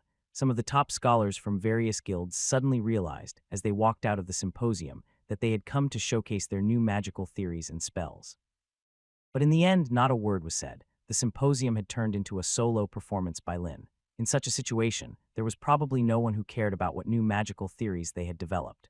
Everyone was speculating about the size and circumference of the planet beneath their feet. Philip, still immersed in his joy, couldn't contain his excitement. Before attending the symposium, he had been worried that Lin might not be able to handle the challenges from the divination wizards. However, Lin had easily refuted them with a well-structured experiment and even received a nomination for the Solar Crown Medal. The Solar Crown Medal was the highest honor in the field of magical academia. Philip had never imagined that the Ieta Guild would one day be awarded such a prestigious honor, which had previously been the exclusive domain of legendary wizards. Considering using a magical communication spell to summon Kevin, Orlando, and the others for the upcoming medal ceremony, Philip knew it would be a day of great glory for the Ieta Guild. Compared to Philip, who was still reveling in joy, Lin was now surrounded by a crowd of inquisitive wizards with an insatiable thirst for knowledge. After providing them with a method to calculate the planet's circumference, everyone was curious about how to determine the mass of this massive celestial body. Lin was becoming exasperated with the questions and tried to explain that further calculations required knowing the planet's radius and gravitational constant. Finally, after shooing away these curious minds, Lin turned to the legendary wizard Heroth, who hadn't left yet, and asked, "Lord Heroth, is there anything else I can help you with?" "I have a few questions I hope you can answer," Heroth said with a humble demeanor, not displaying any arrogance just because Lin was only a third circle wizard. In fact, this issue had been bothering him for a whole year. "Please ask your questions. I'll do my best to answer," Lin replied. "I have read your 3 laws of celestial motion, but why are you so sure that a star's orbit must be elliptical?" Heroth asked, clearly puzzled. "Based on my research into gravity, it acts like ripples in water, spreading out from a central point to create orbits. It should be a perfect circle. On this matter, I have discussed it with some scholars within the Secret Arts Society, and many speculations have been put forward. But in summary, there are 2 main points," Lin responded. "Which 2 points?" Heroth inquired eagerly. "First, there is no perfect circle," Lin said matter-of-factly. "Through precise mathematical calculations, pi is found to be an irrational number, so the perfect circle we imagine may not exist in reality. Are you sure about that?" Heroth's brow furrowed, and the alchemists in the Alchemical Association have also been researching the curvature of circles. Although they've reached a similar conclusion, he believed that everything in the world must have a pattern. They just hadn't found it yet. Unfortunately, it's true. "I've heard that a prominent member of the Secret Arts Society spent decades calculating pi to over 200 trillion decimal places, and the result still displayed no discernible pattern, able to continue indefinitely." Lin shrugged and stated bluntly, 200 trillion decimal places. Heroth was struck dumb by the horrifying number. He began to doubt whether he and Lin were even talking about the same thing or if he had misheard something. He vaguely remembered that the Alchemical Association had only calculated pi to a few decimal places, maybe. "The 9th place, I don't remember much, maybe just the first 200 digits or so." Lin raised his hand, using magic to display the numbers before them. 3.141592653589793. As Heroth stared at the string of complex and chaotic numbers in front of him, his face twitched involuntarily. The first 9 digits were identical to the Alchemical Association's calculation. He had to admit that what Lin said was probably true. However, he couldn't help but wonder just how much free time Lin had to calculate pi to 200 trillion decimal places. At the same time, Heroth was becoming increasingly interested in the Secret Arts Society mentioned in the invitation. It must be a gathering of top academic researchers. Heroth pondered for a while, finally reluctantly accepting the fact that a perfect circle didn't exist. He continued to inquire, "I understand your first point, but what about the second?" "The second point is the interference of gravity from other planets. Even our own planet, with its initial orbit close to a perfect circle, will inevitably experience some deviation due to the gravitational pull of other celestial bodies, Lin explained. I see. Haroff suddenly realized the gravity existed everywhere and would naturally interfere with each other. Even if the interference was minuscule, over the course of millions of years, it would be significant enough to affect the planetary orbits. There was also a third point that Lin didn't mention, which was the fact that stars themselves were not stationary. They orbited around the center of their galaxies, so interference was unavoidable. However, this might be beyond the wizard's understanding. They hadn't even figured out the planet's rotation, let alone the grand cosmic picture. I have another question. The first law states that a star is at one of the foci of the ellipse. What is this focus? Haroff continued to inquire. It might be easier to understand with a direct demonstration. Why don't you draw an ellipse yourself? Lin suggested with a smile. Without hesitation, Haroff extended his hand, using his right index finger as a pen, and with magic as ink, he drew an ellipse in the empty air. He then looked at Lin, waiting for an answer. Drawing an ellipse by hand, and so accurately at that, Lin's lips twitched and he finally understood why the wizard's tech tree was so chaotic. Many of the instruments were unnecessary for them.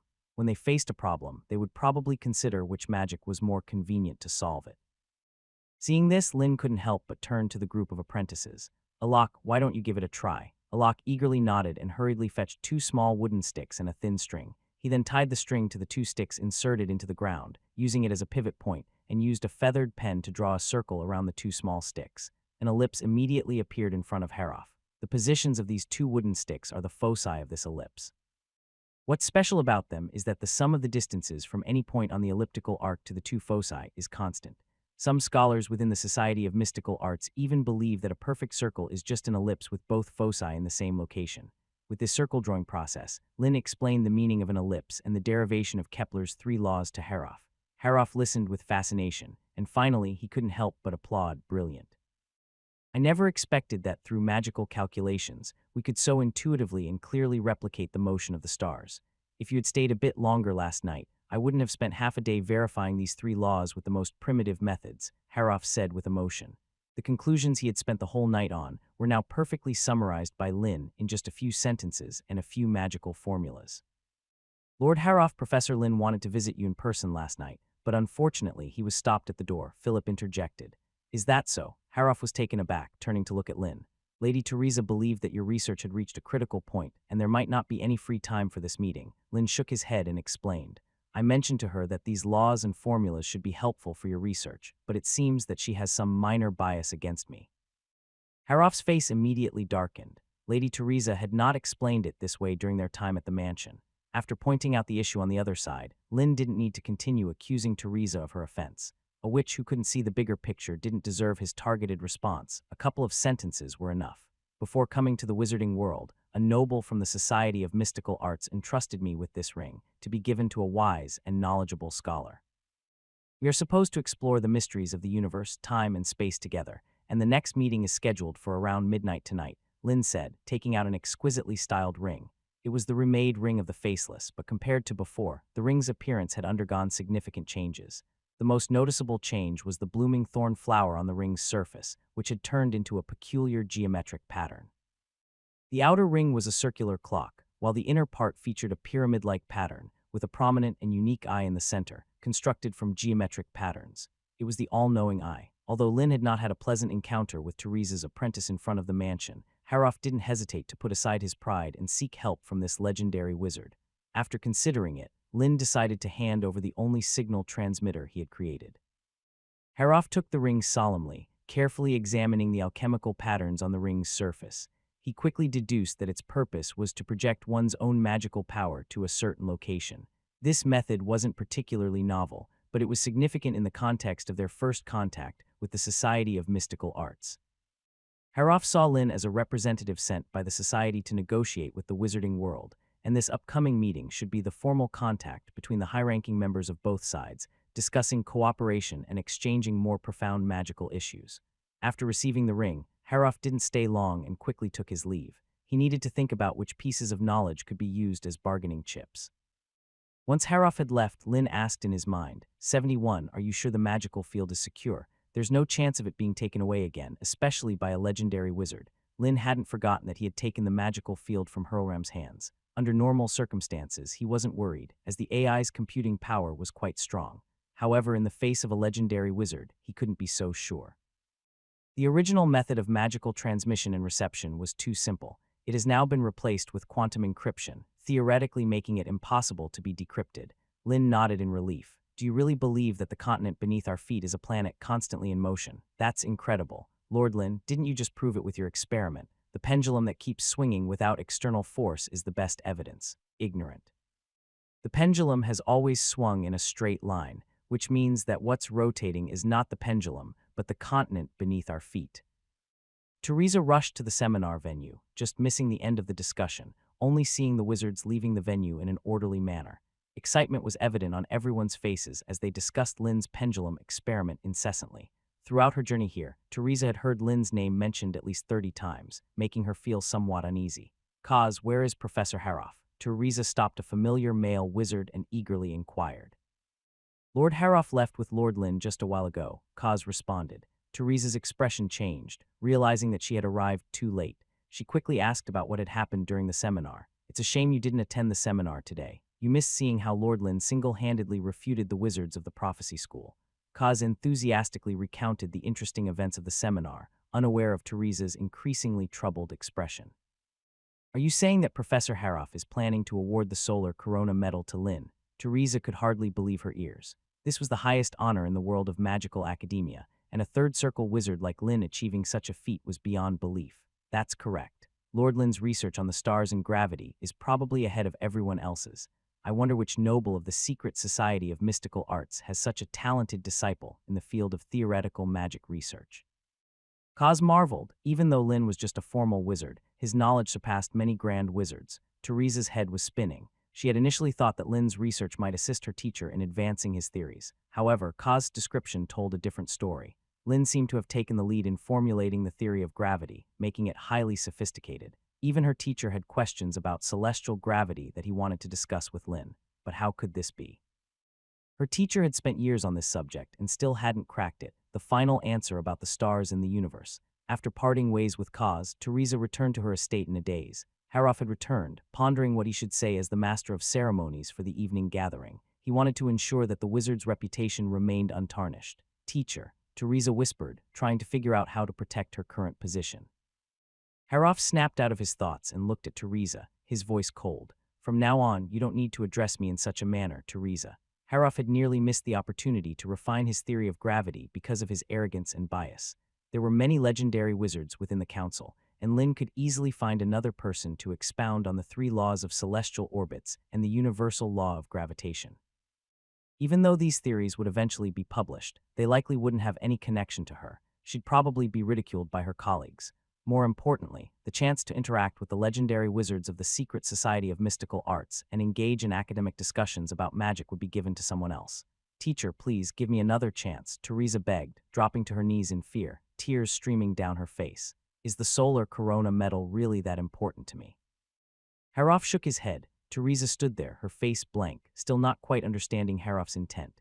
In the end, these honors, money, and status are nothing more than derivatives of power for a wizard. Only knowledge is the source of power. Forcing down her academic opinions for the sake of honor was ultimately a futile endeavor. At this point, Haroff sighed, as this kind of thing wasn't uncommon among wizards. Do you know why I accepted you as my student a year ago? Haroff suddenly asked. Teresa hesitated for a moment before saying, because of an academic paper, exploring the similarities and differences between magnetism and gravity. Haroff accurately recited the title of the paper, shaking his head as he continued. I must admit that the paper was exceptionally well written. Even without the use of force field magic, you proposed many innovative ideas based solely on the materials available in the magical library. That's why I decided to give you a chance. As my student, you could easily seek the help of those grand wizards and access the necessary resources to verify these theories. But now, after an entire year, how much progress have you made with your research? Haroff questioned. Teresa's face was filled with shame, unable to utter a word. Instead, you wasted your time and energy attending banquets and listening to flattery. Haroff's words were harsh. He handed her a parchment and said decisively, you are no longer suitable to be my apprentice. I will have Carol take over your work. Teresa sat on the ground, utterly deflated. From today, all her glory and status would slip away. Those wizards who had flattered her before, once they found out, would likely return the humiliation tenfold. Teresa's empty eyes turned towards the parchment Haroff left behind. It was the magical paper she had submitted a year ago, the one that had earned her Haroff's approval. Now, with many annotations added, it had become her only possession that she could take with her. Haroff watched as Teresa left in a daze and shook his head. He had recruited her as an apprentice with good intentions, but he hadn't expected to awaken her vanity. Haroff only hoped that, after losing her current glory, she would regain her original purpose. Otherwise, it would be a waste of a promising scholar. Come out, Aurora. Your illusion magic can't fool me. Haroff suddenly turned and looked not far from him, frowning as he spoke. After his words, a figure appeared out of thin air on the previously empty ground. She looked to be around 26 or 27, dressed in a bright red long dress, wearing a pointed hat and fluttering long eyelashes. After Haroff had seen through her, she didn't appear flustered, but instead formed a charming smile. I'm curious what's gone wrong this time. The witch named Aurora casually pulled out a chair, sat down, and lightly tapped her cheek with her index finger, inquiring. Why don't you guess it yourself, Haroff said, sounding annoyed. It was bad enough that she had intruded into his mansion without permission, but what irritated him even more was that she was older than him yet insisted on acting coquettish. It was maddening. Haroff didn't dwell on this minor issue too much. He straightforwardly asked, You were at the morning seminar today, right? Indeed, the gravitational attraction of a massive star on smaller planets to form a complete stellar orbit is a very interesting theory, Aurora said playfully, leaning back in her chair, her legs crossed. I'm surprised you didn't come forward to refute that argument since you were present, Haroff asked in astonishment. Aurora was the founder of the entire school of prophecy, and the star maps circulated within the world of wizards were her work. According to the young wizard, those two star maps are just different reference points. The school of prophecy studies the trajectories of our own destinies, not the life and death of stars. So my theory of prophecy is perfectly valid, Aurora said with a mischievous smile. Haroff pursed his lips. He had heard of her celestial divination theory before, but he never believed in destiny and prophecy. Compared to the vastness of the cosmos and the immense universe, wizards were as insignificant as dust, hardly worth mentioning. Why should the movements of the stars be linked to the fate of wizards? It was absurd. In all these days, have you gained any new insights? Haroff asked with a smirk. The primary star is obscured and the brown star is high in the sky. This is a sign of chaos and calamity, but perhaps it also heralds a new hope. We should pay attention to the wizards of the Doomsday sect in the near future, Aurora said thoughtfully. You mean those fools who believe that the world is constantly heading towards its end because of elemental imbalances? Haroff said disdainfully. Just like this so-called prophecy, he didn't think that the crazy wizards from the Doomsday sect could cause much trouble. Tell me honestly, why did you come all the way here? Haroff impatiently asked.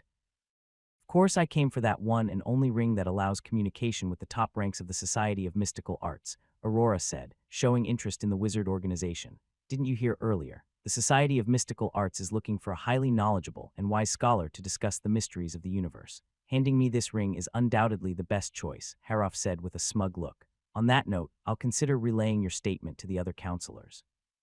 Let them hear your words, Aurora said playfully. Haroff's expression twitched. He was extremely displeased with Aurora's persistence, but being legendary wizards, he didn't have the power to send her away. Instead, he decided to ignore her and right in front of her put on the ring with the all-seeing eye. Checking the time, it was almost noon. Haroff looked at the magic clock, and as the clock struck 12, activated the ring with his magic. With a sudden and inexplicable burst of dim light, Haroff immediately sensed his field of vision splitting. Before him, an incredibly vast and dark space stretched out. No, Haroff quickly realized that it wasn't just darkness. In the boundless void, countless brilliant stars were twinkling, and the most intense light came from directly below him. Haroff lowered his head, and then his pupils suddenly dilated. Before him, an unimaginably enormous celestial body was hurtling towards him at high speed. Even though Haroff had extensive knowledge, he was still awestruck at this moment. The scale of this celestial body was beyond imagination.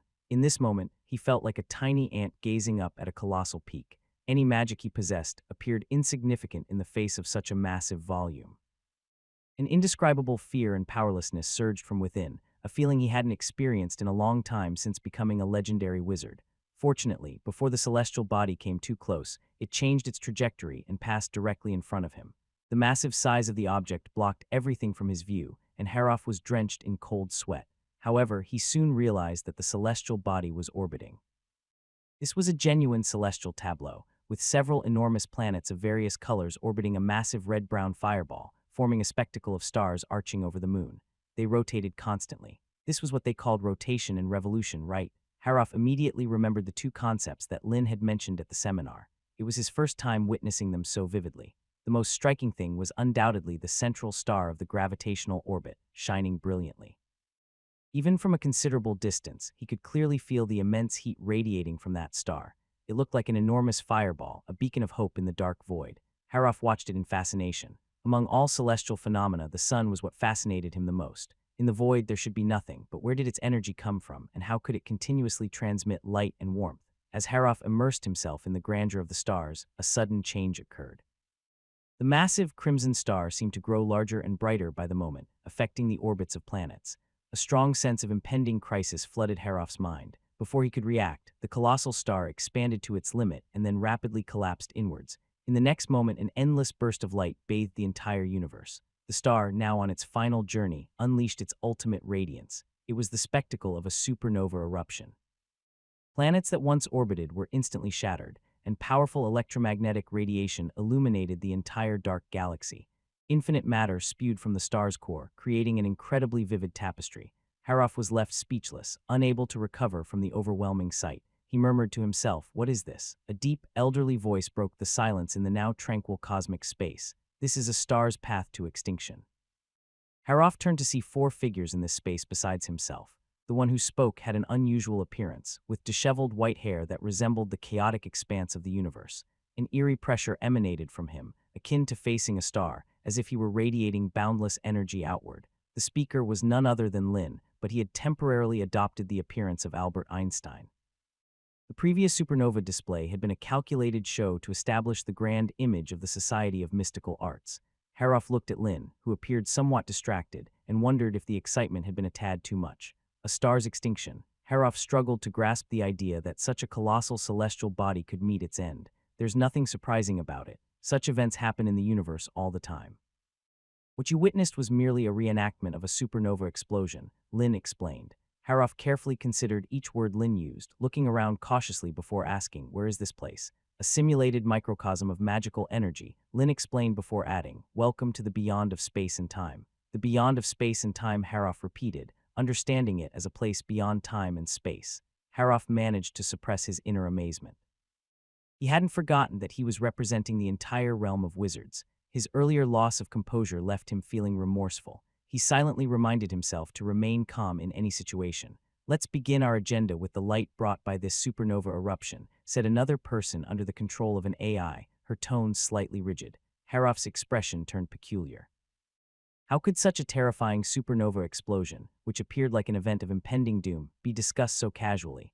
Harroff quickly adjusted his emotions and considered the possible topics for the meeting, such as the so-called gravitational constant or discussions about space and time magic. He wondered how he should respond. However, Lin's next statement caught him completely off guard. "I believe the entire universe was born from a cosmic explosion." Harroff was momentarily dumbfounded. The universe. Exploding, he even began to doubt if he had misheard. Could the universe really explode? Before Harroff could recover, Lin continued, "The universe's initial state was a tiny point with extremely high temperature and density. I call it the singularity. Then, at some unknown point in time, it suddenly began to rapidly expand. At that moment, all forces were unified. However, as the universe expanded and its temperature dropped, gravity separated as an independent force." Lin's explanation of the theory of the cosmic explosion left Harroff bewildered. Terms like quantum vacuum, inflationary epoch, particle era, and matter era were all foreign to him. For a moment, he even wondered if Lin was telling a bizarre story about the universe. After listening for a while, Harroff realized that the structure of Lin's narration was highly rigorous. Although he couldn't understand most of the terminology, he could sense that it held some magical secrets. Harroff had always believed that his research into the laws governing celestial bodies was grand in scale, but he hadn't expected the legendary wizards of the Society of Mystical Arts to be exploring the origins of the universe. "What is your basis?" "The redshift of galaxies." The character in the form of Madame Curie timidly inquired, following someone's instructions, even though she had no idea what galaxy redshift meant. Lin shot a disapproving look at Madame Curie, encouraging her to speak more confidently.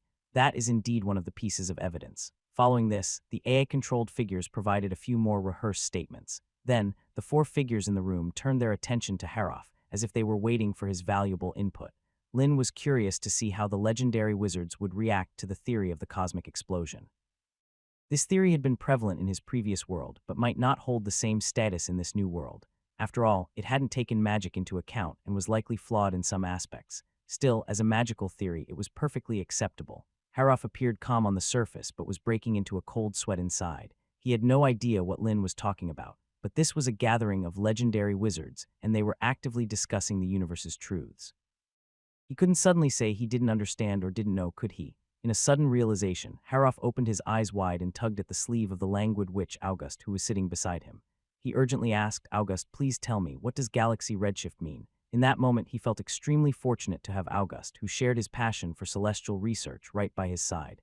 At least he had someone to consult. "What's happening?" Aurora inquired. Aurora had been observing Haroff's unusual behavior for a while now. Ever since he put on that ring, he had been acting strangely. She almost thought he might be under some kind of spiritual attack. "No time to explain. Tell me, what is cosmic redshift?" Haroff urgently asked, his words coming out rapidly. "The others are still waiting." Aurora shook her head, unsure. "I'm sorry, I've never heard of that term before. Is there any clue at all?" "It could be some peculiar astronomical phenomenon," Haroff asked again, a bit frustrated. After all, they were legendary wizards with immense knowledge of astronomy, and this question seemed to stump them. Aurora hesitated for a moment and said, "When I use magic to observe distant stars, I've noticed that their relative positions seem to be changing. Maybe cosmic redshift refers to this phenomenon." Haroff was equally unsure, but there was clearly no time to hesitate. He had to go with what he had. Haroff bit his lip and quickly delved into the realm of magic, with 4 legendary wizards watching him closely. He looked steady on the outside, but was actually feeling quite frantic. "In fact, I've noticed something as well. It seems that distant stars are gradually moving away from us under the influence of some force. In any case, the big theory does have its merits." Haroff carefully chose his words, and seeing that none of the 4 legendary wizards refuted him, he finally felt a bit relieved. Thank goodness, he had managed to bluff his way through. "Indeed, I believe the phenomenon of cosmic redshift is likely evidence of the continuous expansion of the cosmos. If we can calculate the rate of this expansion and then work backward, we can roughly estimate the age of the universe. Besides, microwave radiation can also serve as evidence for this theory," Johnny explained enthusiastically. Haroff suddenly had an epiphany. If space was constantly expanding, all they needed was to determine the rate of expansion, and they could deduce the universe's origin. Having witnessed a supernova explosion just moments ago, Haroff quickly analogized the mysteries of the universe's expansion. The star had suddenly exploded after collapsing hundreds of times, ejecting matter at an unimaginable speed. Perhaps the same phenomenon occurred with the so-called gravitational singularity. With this newfound understanding, Haroff was excited and absorbed as much as he could about this theory, even in parts he didn't fully grasp. He intended to delve deeper into it later. Just as he thought he had grasped the flawless nature of this theoretical concept and had glimpsed the ultimate secrets of the universe, the other 3 wizards in the magical realm began to counter his theory. If all matter was born from the big, including time and space itself, where did the singularity of the explosion come from, and how did it generate so much matter and energy? These questions were terrifying upon deeper reflection, and Haroff couldn't fathom what a world without time and space would look like. It was beyond his mental capacity to understand. The stringent academic approach and the terrifying knowledge reservoir of the Society of Mystical Arts left Haroff feeling inferior. For a moment, he felt as if he had returned to the days when he was just beginning to learn magic, and everything was new and unknown. But he had to maintain his image as a legendary wizard. This awkward feeling made Haroff uncomfortable, as if he were sitting on pins and needles. He had to cast aside his plans to discuss the gravitational formula with the Society's upper echelons, as keeping a low profile was crucial to avoid revealing his true abilities. Nevertheless, the magical realm was a place for scholarly discussions, and everyone had to contribute. After the other 3 wizards presented 2 alternative theories for the origin of the universe-dimensional theory and steady-state theory, it was finally Haroff's turn. With 4 pairs of eyes watching him, Haroff felt a heavy pressure. "Cough, my view on the origin of the universe is similar to that of Lord Albert. I won't go into detail here. Instead, I'll talk about the influence of magical structures on space." Haroff awkwardly shifted the conversation towards his area of expertise to avoid any corrections and public embarrassment. Even so, he couldn't help but worry that his theory might seem too elementary. However, Haroff soon realized that even the legendary wizard known as Albert Einstein was seriously listening to his words, even though he was discussing magical structures' influence on spatial magic. It seemed that these Society of Mystical Arts wizards hadn't yet figured out the optimal magical structure for spatial magic. Maybe they already knew these theories, but due to his newcomer status and his first participation in such a high-end academic gathering, they decided not to debunk him to save face, just like the annual academic seminars held in the land of wizards. Even if the magic theories presented on stage were shallow, the established wizards still listened carefully and pointed out any mistakes. The academic atmosphere in the Society of Mystical Arts was clearly superior to that of the Land of Wizards. Haroff sighed internally, briefly summarizing his years of research, and then turned his gaze to the pensive legendary wizards, awaiting their valuable input. At this moment, Johnny was feeling somewhat perplexed. If it were purely scientific theories, he could talk about them for days without any problems. But when it came to the relationship between magic and science, he didn't dare to speak casually for fear of making mistakes and ruining his carefully crafted image. Initially, Johnny thought Haroff would ask about the gravitational constant, and he had already prepared how to bluff his way through it. But to his surprise, the topic had shifted, and Haroff had started discussing the influence of magical structures on spatial magic, a subject Johnny was unfamiliar with. On the other hand, Dove shrank back when he saw Haroff's gaze sweep over him and barely dared to breathe. Fortunately, at this moment, the brilliant light produced by the supernova explosion, accelerated hundreds of times in time, was rapidly fading, and everything within sight was once again swallowed by endless darkness.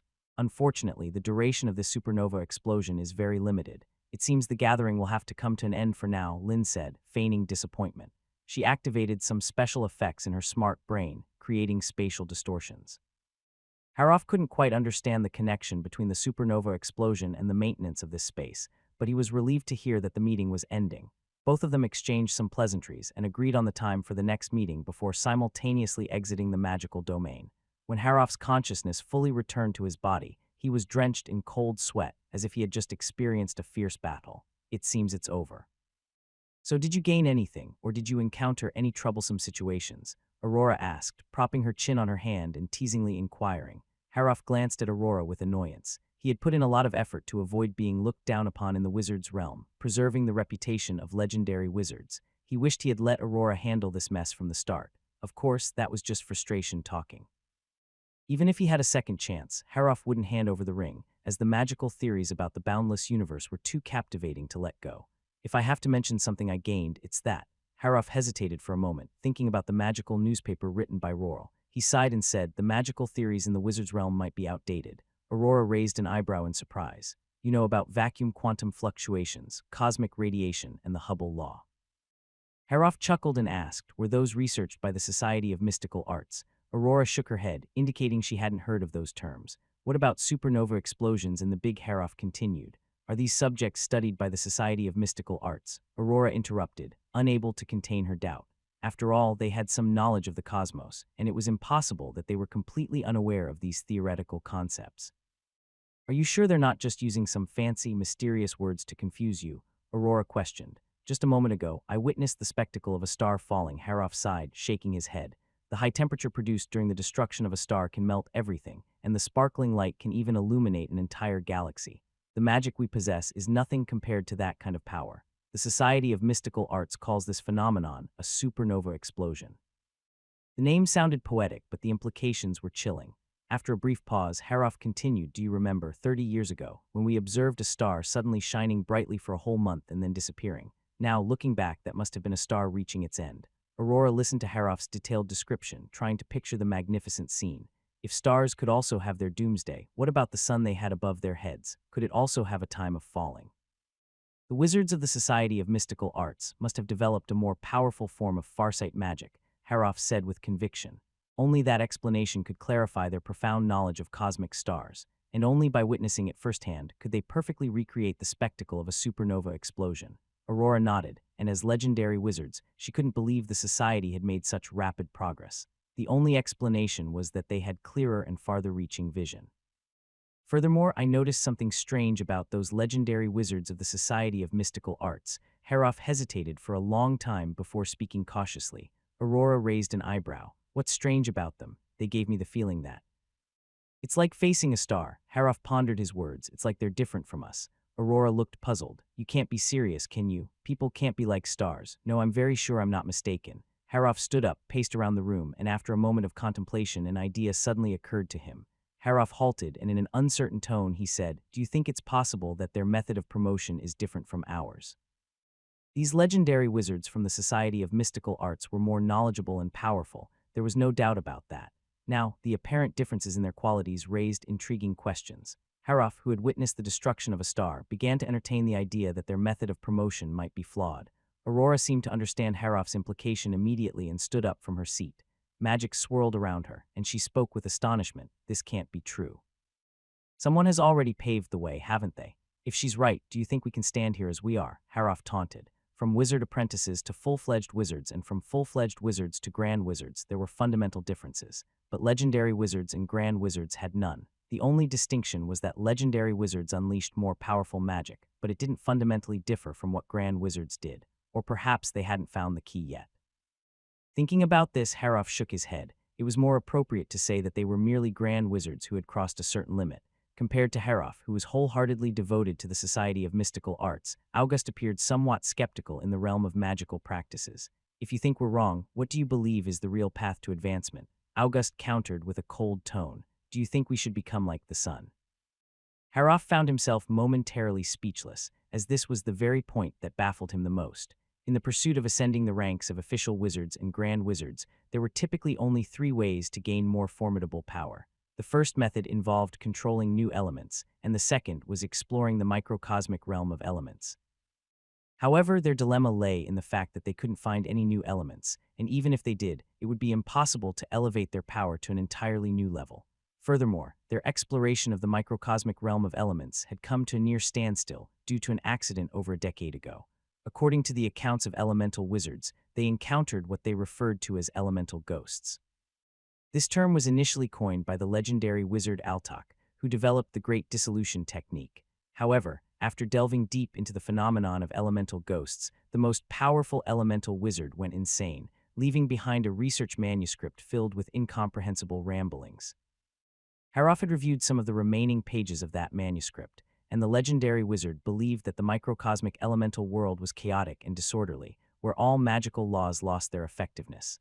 The state of elements became extremely peculiar, moving at incredible speeds, rendering magic manipulation practically impossible. Furthermore, Altok couldn't even confirm the existence or state of these elements.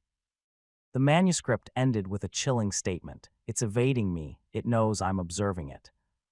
They are ghosts, elemental ghosts. Since then, the microcosmic realm had been inhabited by creatures known as elemental ghosts, capable of attacking souls, and rumors circulated that they could breach the mental defenses of even legendary wizards. Research on the microcosmic elements had to be halted. The Altok elemental precision was praised as the limit for wizards. Moving beyond this point would expose them to elemental ghost attacks, and not even legendary wizards could escape their clutches. With both routes sealed, their only option was to find a way to enhance their computational power. The legendary wizards of the Society of Mystical Arts were now revealing a different possibility to Harroff.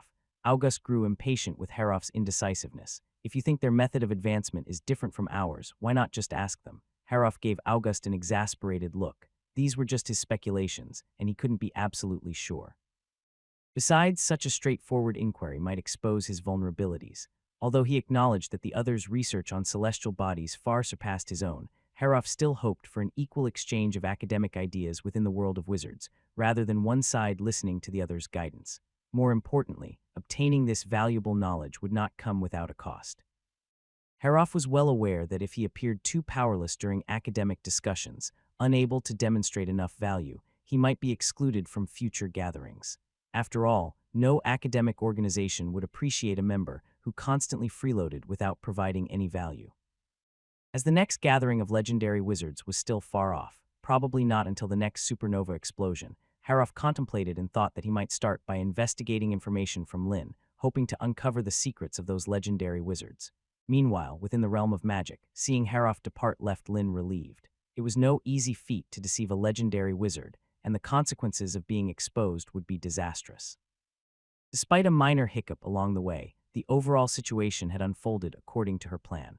By enrolling the legendary wizard Harroff into the Society of Mystical Arts, she had secured her position within the world of wizards. With his endorsement, no one would doubt the authenticity of her background any longer. By the way, 71, why did you create a small nuclear fusion reactor in the projections of each individual? Lin asked with a puzzled expression, now that she had a moment to focus on this matter. She had noticed it earlier, but the encounter with Harroff had taken priority, and she hadn't had a chance to address it. According to the agreed-upon objectives, adding high-energy reactions to each unit creates 4 nuclear reactors, which can effectively conserve computational power, the intelligent AI replied. Lin couldn't help but chuckle. It appeared that the AI had inserted these reactors into the projections of Einstein and others. She had intended to give them a touch of her own power, perhaps to mimic the substantial pressure that legendary wizards exuded. However, it seemed that the AI had decided to add nuclear reactors to the projections, which was undoubtedly quite high energy. Lynn shook her head in resignation, hoping that no one had noticed anything unusual. Turning her attention to a shivering dove on the ground, Lynn could see that the spirit projection of the legendary wizard had exuded a terrifying aura, especially during the supernova eruption, making her feel as if her spiritual body might disintegrate. However, Lynn couldn't help but find it awkward to see a middle-aged lady crouching in fear, so she promptly asked her AI to cancel these projections. "You did well this time, Dove. If you could be a bit braver and speak more confidently, it would be even better." Lynn approached the girl and patted her on the head, offering words of comfort. Dove looked up, silent, and simply gazed at Lynn with an expression of deep resentment. Lynn extended her hand, conjuring a thick book of stories that appeared in her palm. She swayed it in front of Dove's eyes. "This is the first volume of Grimm's fairy tales that I promised you. Take it." Lynn handed over the book without any teasing, fully aware that this book was Dove's source of joy in a world filled with nothing but stars. The prince turning into a frog, the kind-hearted Snow White mistreated by her stepmother, and Cinderella attending the prince's ball but losing her glass slipper. These stories filled Dove's world with happiness in a dark universe where nothing existed but stars. However, Lynn, being a bit mischievous, had deleted the second half of all these stories. The only way to access the second part was to agree to help her perform a play. Several days passed in the blink of an eye. Thanks to the relentless promotion by the Magic Daily, news of the pendulum experiment at the symposium and Lynn's plan to measure the circumference of the planet in mid-July quickly spread throughout the entire wizarding world. This explosive news left countless civilians and wizards awestruck. Nobody had ever imagined that they could measure the circumference of the land and oceans they had taken for granted for so long. After all, the sea was vast, and many had previously believed that this world had no end. However, Lynn was doing something that everyone believed was impossible and had proposed a logically feasible method. He had even used experiments to prove his planetary theory. Therefore, in a very short time, Lynn, the Society of Mystical Arts, and his planet circumference measurement method became the hottest topics in the wizarding world. Even farmers working the land had to mention it in their conversations to showcase their knowledge. However, the geocentric theory had deep roots in the wizarding world, and its straightforward, self-centered theory still had many supporters. These people firmly believed that the land beneath their feet could not possibly be round, and all of this was just a magical trick from that wizard from beyond the misty sea. But whether they agreed or disagreed, they all converged on Greenroll, eager to witness this historic moment. Early in the morning, Kevin and Orlando, who had been invited by Philip, arrived in Greenroll by carriage. They were accompanied by Darren and other halflings. "Look at that pendulum," Darren exclaimed as soon as he entered the city and saw the enormous swinging iron ball in the city center. This was the pendulum pointer that the master architect Raphael had recreated with permission from the council and Lynn's authorization. Even the sand table and scale disc below it were identical. The only change was that the ambitious Raphael did not place wooden sticks as pointers on the sand table. He intended to create a great piece of art that could exist permanently. To achieve this miracle, more than a dozen alchemy masters worked tirelessly for 3 days to set up a massive alchemical array under the sand table, extracting all the nearby spatial elements to create a vacuum domain. This way, without the influence of air resistance, in theory, the pendulum could keep moving under the combined forces of gravity and the Earth's rotational force. Every wizard entering Greenroll, upon seeing the iron ball that could swing back and forth and even change direction without needing any external force, couldn't help but exclaim that it was a miracle in the history of magic. How long until noon? Raphael glanced at the sky. The scorching sun was already high above their heads, marking the 7th time he had asked. "We have only 15 minutes left." The apprentices standing nearby replied excitedly, their eyes glued to the magic clock. This scene played out in every corner of Greenroll. Everyone eagerly awaited the last moment. Even wizards who couldn't afford to buy a magic clock were anxiously watching the sundial, waiting for the final moment. Meanwhile, an airship was speeding across the vast sea. 2 days ago at 11:45 in the afternoon, the airship had departed from Greenroll and embarked on a voyage, attracting the attention of countless onlookers. Now, it had been sailing on the sea for 2 full days, covering a distance of 720 kilometers. Lynn couldn't help but marvel at how vast the sea was. Along the way, he only saw scattered, uninhabited islands. To increase the rigor of the experiment and provide a beacon for the airship's return, Haroff had used magic to erect a stone pillar on a mid-island.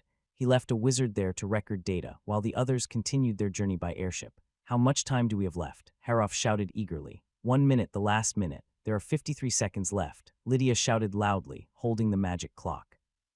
At this moment, whether on the floating ice island or in Greenroll, everyone gazed up at the sun, feeling that this 1 minute was incredibly long. With just 10 seconds to go, Lynn took out a length of rope and handed the other end to Haroff, preparing to measure the shadow of the ice pillar. The transparent ice pillar glistened in the sunlight, creating a peculiar brilliance. As an editor for the Magic Daily, Roral, who had the privilege of riding the airship, stood on the ice, feverishly holding a quill in his hand. He quickly sketched the wide ice island, the towering ice pillar, the descending airship, and Lynn and Haroff, who were measuring the shadow length with a rope on the parchment. Haroff and Lynn pulled the thin rope taut together, one end pressed under the ice column, while the other end overlapped with the shadow. When the magical clock struck exactly 12 o'clock, Haroff used his hand like a blade and precisely cut the remaining rope. "Ruler, hurry, pass me the ruler." Haroff shouted excitedly, so hurried in his descent that he forgot the most crucial tool. Alok, with quick reflexes, immediately ran back to the airship and handed the ruler to Haroff within 10 seconds. The legendary wizard took the ruler with great solemnity, as if on a pilgrimage, and began to measure the length in segments. "Haroff, what's the length of the shadow?" Several accompanying wizards asked with great anticipation. Haroff didn't answer immediately but measured multiple times before speaking cautiously. "It's 1,051 centimeters, or 10.51 meters. With the data in hand, everyone quickly took out pen and paper to calculate. The wizards, who hadn't formally studied advanced mathematics, still knew basic geometry. However, this value wasn't a whole number. With decimals, squaring and taking the square root doubled the calculation complexity. It took over 5 minutes for them to calculate that the length of the hypotenuse was approximately 100.55 meters. After over 2 months of mathematical training, Lydia and Alok were clearly quicker than the rest. They had already started calculating the angles of the triangle, using trigonometric formulas to determine the sine of the opposite side over the hypotenuse. "I've calculated it, the angle is 6 degrees. Lydia, the first to calculate it, waved her arms vigorously and shouted loudly. Haroff, who didn't have pen and paper, also arrived at the answer through mental calculation at the same time. Lydia's calculation was correct. The triangle's apex angle and the corresponding angle on the Earth were indeed 6 degrees. The rest was straightforward. A circle had 360 degrees, so the Earth's angle meant dividing the entire circle into 60 equal parts, each being 720 kilometers. So the total length was 43,200 kilometers. Haroff's voice trembled, and he repeated the calculation several times in his mind, afraid of making a mistake. After confirming it was correct, he said, almost in a dream, 43,200 kilometers. "This is the circumference of our planet." Lynn, of course, was the fastest to calculate. After receiving the shadow length data from the AI in his brain, he instantly had the answer. It seemed that this alien planet was slightly larger than Earth in his previous life. If he remembered correctly, Earth's circumference was around 40,075 kilometers, and the two values were quite close. The other wizards quickly calculated the same value, and they were all thrilled. Once they knew the circumference, calculating the diameter, radius, and surface area was only a matter of time. On the side, Roral didn't participate in the calculations. Instead, he created another new painting titled "People Measuring the Planet's Circumference Under the Blazing Sun and Ice." His ink-dipped quill danced rapidly on parchment. Haroff using the ruler to measure the rope's length, Lynn estimating the central angle, Lydia jumping with excitement, and the wizards in the background deep in thought all vividly appeared on paper. Against the backdrop of the harsh sun and floating ice islands, the scene was bizarre yet harmonious, forming a striking and beautiful picture. After pouring his inspiration onto the canvas, Roral looked at the two paintings in his hand and felt that his life was now complete. He was well aware that these two pieces would be remembered by people for generations to come during this historic moment. However, after composing himself, Roral didn't forget about another crucial matter, as some people couldn't wait any longer. Thinking of this, Roral turned to Haroff and asked Haroff, should we send this message to Greenreel now? Haroff, who was calculating the planet's surface area, didn't have time to respond but simply nodded. Now that we've confirmed it, send it. Meanwhile, in the city of Greenreel, a dozen alchemists were anxiously waiting by the communication alchemical array, hoping for news from the other side.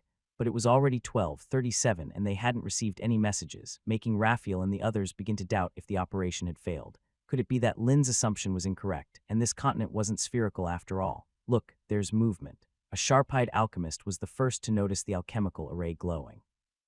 Everyone rushed over. Since the distance was over 700 kilometers, the amount of mana required for transmission was a staggering number, so Roral had only sent the two most crucial pieces of data, the shadow length and the apex angle. The shadow length is 10.51 meters and the apex angle is 6 degrees. Raphael, watching the data formed by magical energy inside the alchemical array, shouted excitedly. Thanks to a sound-amplifying spell, this message quickly spread throughout Greenreel City. The entire city of wizards seemed to be in a frenzy as countless mages, who had eagerly anticipated this moment, took out parchment and quills to start their calculations. Even some educated civilians joined in.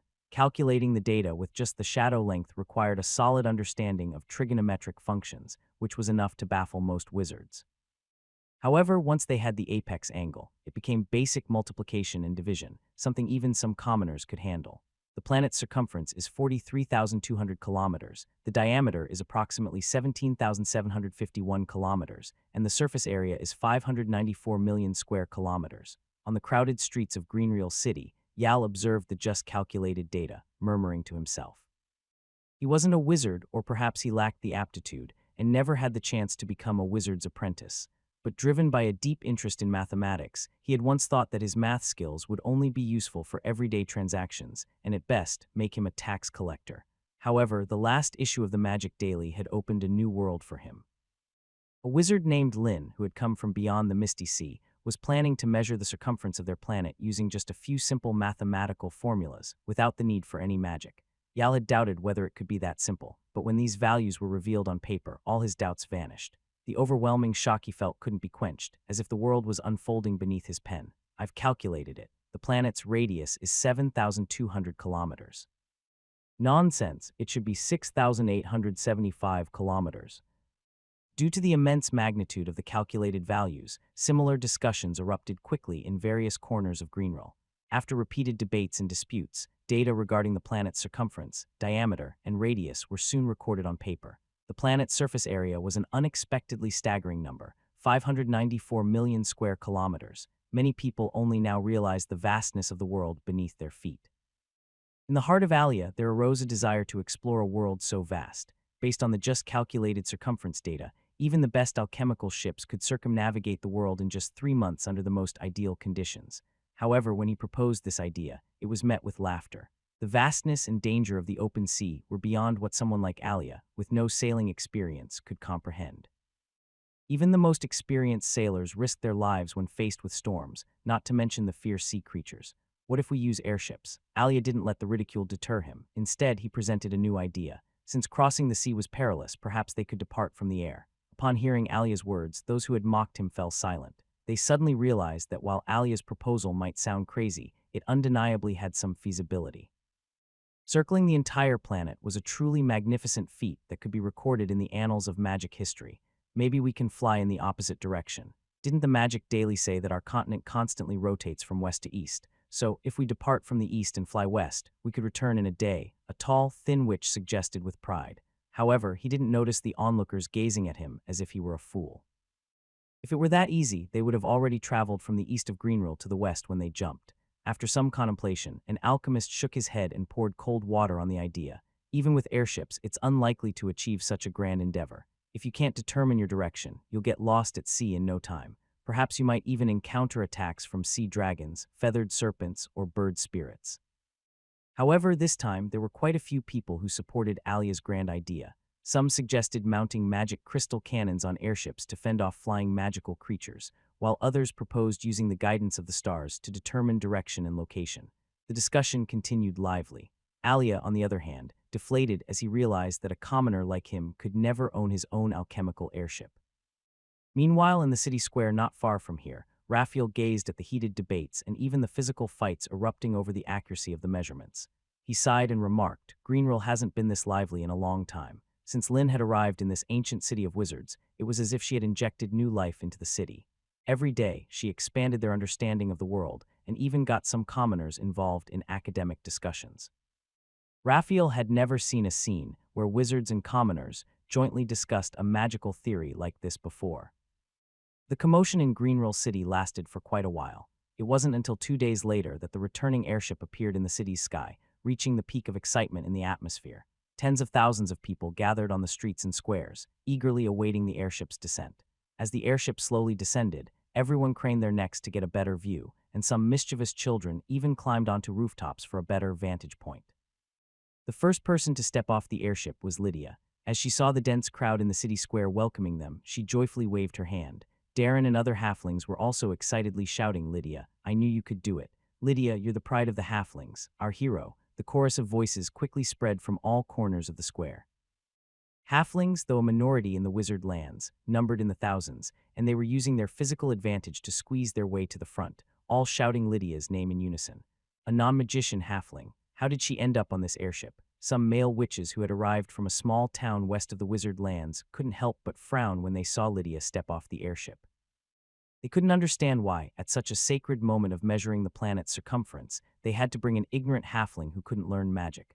Upon hearing this, Darren and the others immediately became displeased and spoke out. "What do you know? Lydia is now Lord Lynn's apprentice. She handcrafted all the core components of this airship. No one understands how to operate an airship better than she does." Several male witches found it hard to believe. In the history of the wizard lands, no faction had ever accepted halflings as apprentices. After all, it was an undisputed fact that halflings had no magical talents. Some shape-shifting witches even disdainfully referred to halflings as a group rejected by magic. This meant that halflings were not well received in certain cities in the wizard lands. However, Lynn, who came from the Misty Sea, was willing to accept a halfling as an apprentice and even allowed her to participate in the intricate alchemical process of constructing an airship. This made the few male witches very surprised and even suspicious of whether Lynn had some special preferences. Can't non-wizards also join Lynn's Ieta school and become his apprentices? Alia excitedly remarked. The commoners who aspired to become wizards also looked at Darren with enthusiasm. "Of course, Lydia is the best example," Darren said proudly and then quickly added, "but you have to be exceptionally intelligent, exceedingly intelligent." Alia hesitated, feeling he might not meet that standard. Still, he gazed at Lynn, who had just descended from the airship. Upon their first meeting, Alia's impression was that Lynn was very young, perhaps not even 20. Yet this young wizard, who was a few years younger than himself, proposed a grand idea to calculate the planet's data and put it into action, achieving remarkable results. At that moment, Lynn was engaged in a pleasant conversation with the legendary wizard Haroff. Even from a distance, Alia could guess that they were discussing more profound magical theories. However, it was all just his imagination. In reality, Lynn was explaining the complicated relationship between Newton and the apple. "So you're saying that legendary wizard Isaac was hit on the head by an apple and discovered the existence of gravity?" Haroff inquired with great curiosity. "Yes, it is said that Lord Isaac was just an apprentice wizard at the time.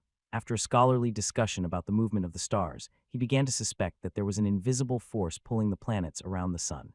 It wasn't until he stood under an apple tree and was hit by a falling apple that he had an epiphany." Lynn explained with a hint of frustration. For some reason, during their return on the airship, Haroff had become quite interested in the legendary wizards created by the Society of Mystical Arts. So Lynn had to modify some famous stories to keep Haroff satisfied. However, Haroff was clearly unaware of this, as he was completely engrossed in the stories Lynn was sharing. What surprised him the most was that these legendary wizards from the Society of Mystical Arts had developed many magical theories when they were still apprentices or full-fledged wizards, or even non-magical ordinary people. They had discovered hidden truths within seemingly ordinary phenomena using esoteric knowledge, astounding intuition, and extraordinary imagination. For example, Isaac, who discovered the phenomenon of gravity because of a falling apple, and Kepler, who deduced that the planet beneath his feet was a sphere based on lunar eclipses. Perhaps this was what genius truly meant. Haroff couldn't help but think that he had only discovered the existence of gravity after becoming a grand wizard, thanks to the increase in magical power and computational ability when casting spells.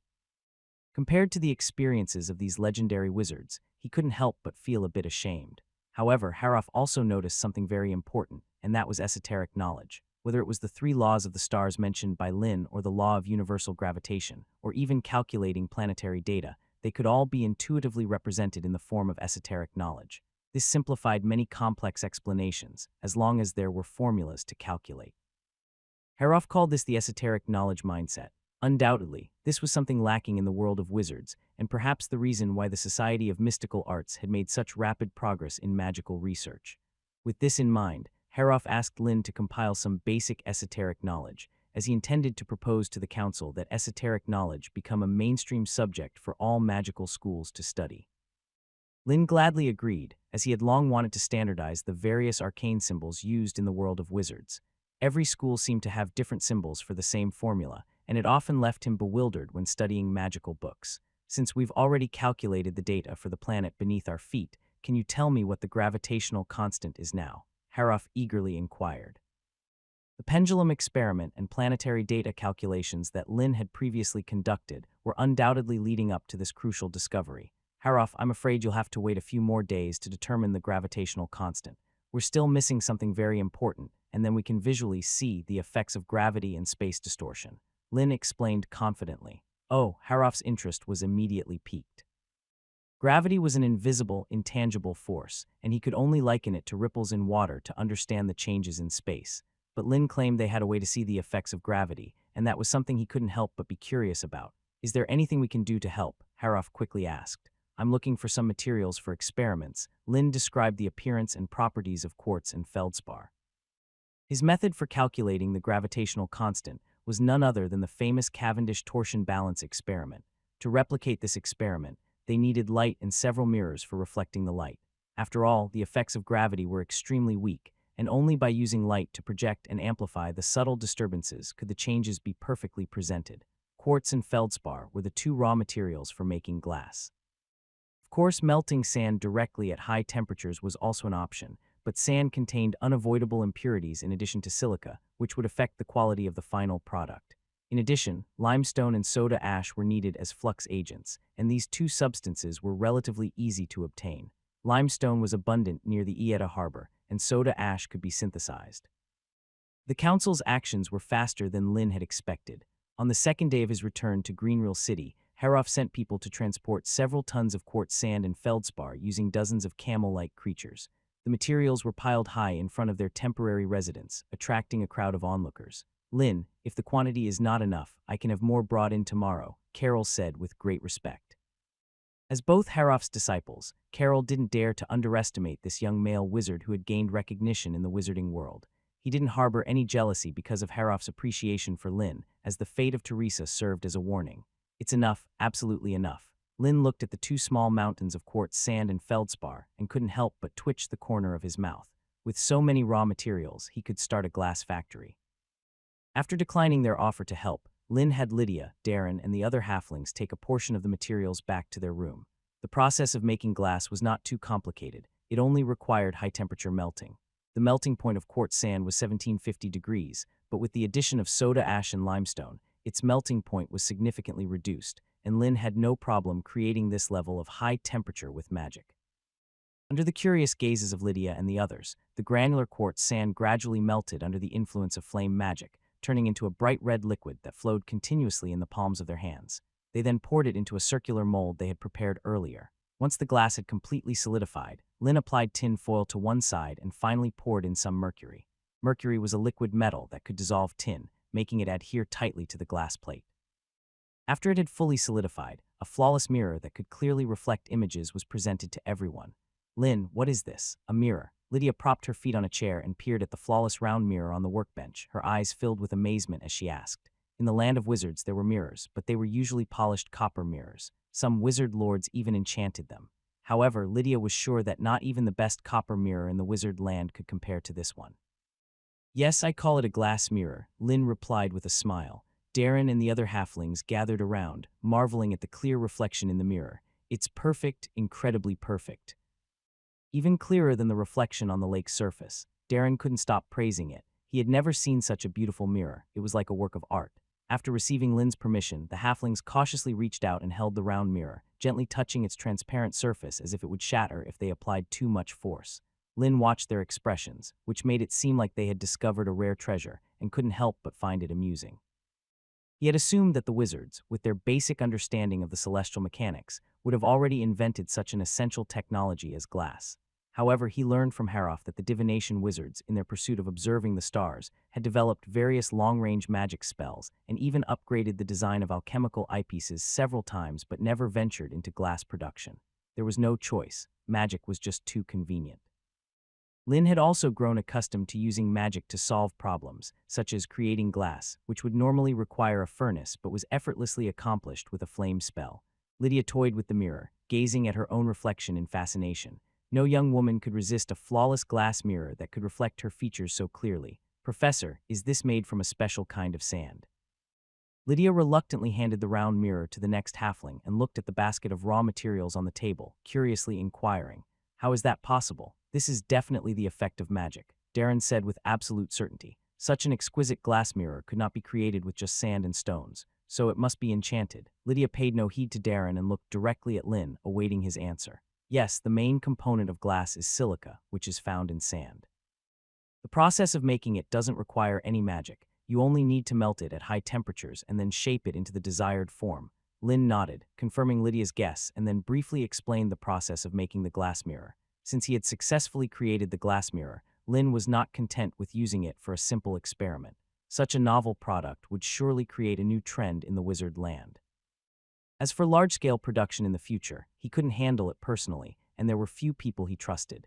During the time of airship operation, Darren had been delivering a sufficient amount of magic coins to him every month, and there had been no signs of embezzlement.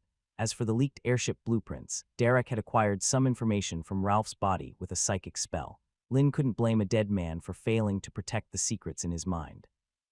Of course, Lynn had retained some slightly more complex techniques, such as making mercury and tin foil. He planned to teach these to a few wizard apprentices separately, breaking down the entire manufacturing process to minimize the risk of formula leakage. After Lynn explained the process of making the glass mirror, the halflings were all somewhat stunned. Apart from the high-temperature furnace required to melt quartz sand, there was almost no technical difficulty involved.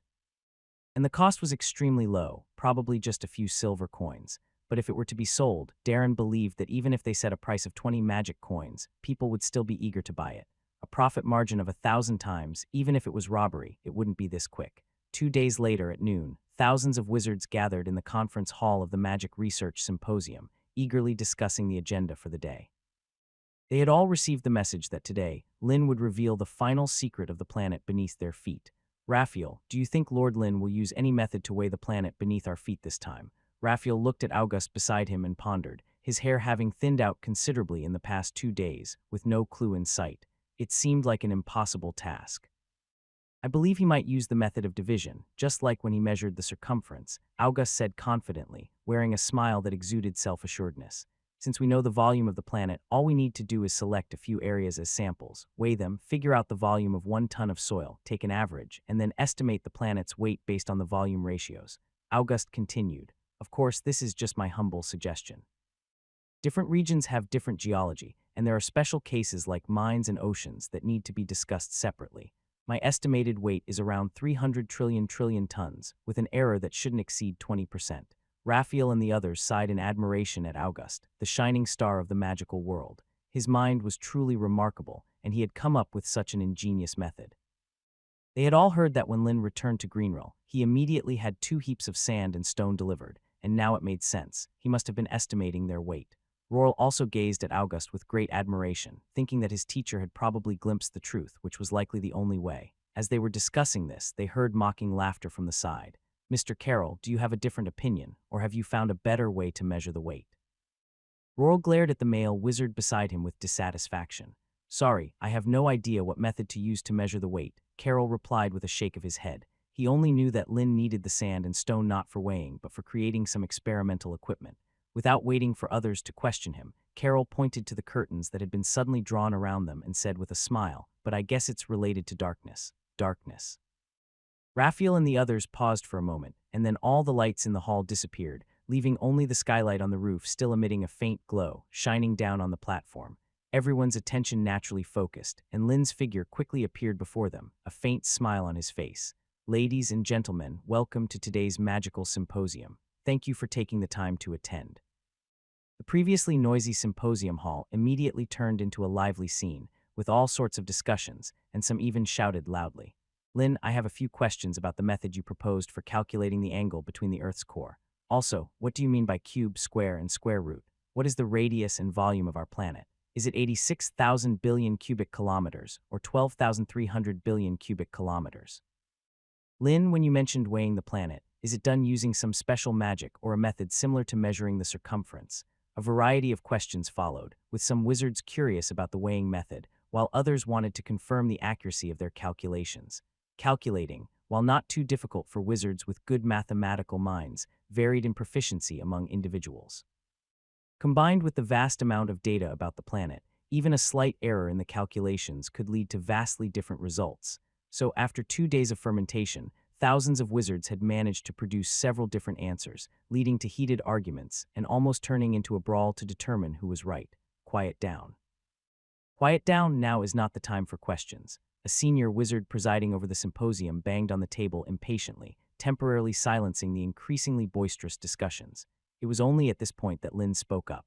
I will answer your questions one by one. First, the radius of our planet is approximately 6,875 kilometers, and the volume is about 1,364 billion cubic kilometers.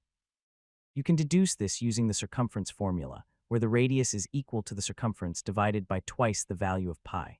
The volume can be calculated directly using the radius in the formula. Lin patiently explained the radius, volume, and the corresponding magical formulas and derivation process, as all of these data would be necessary for the upcoming experiments.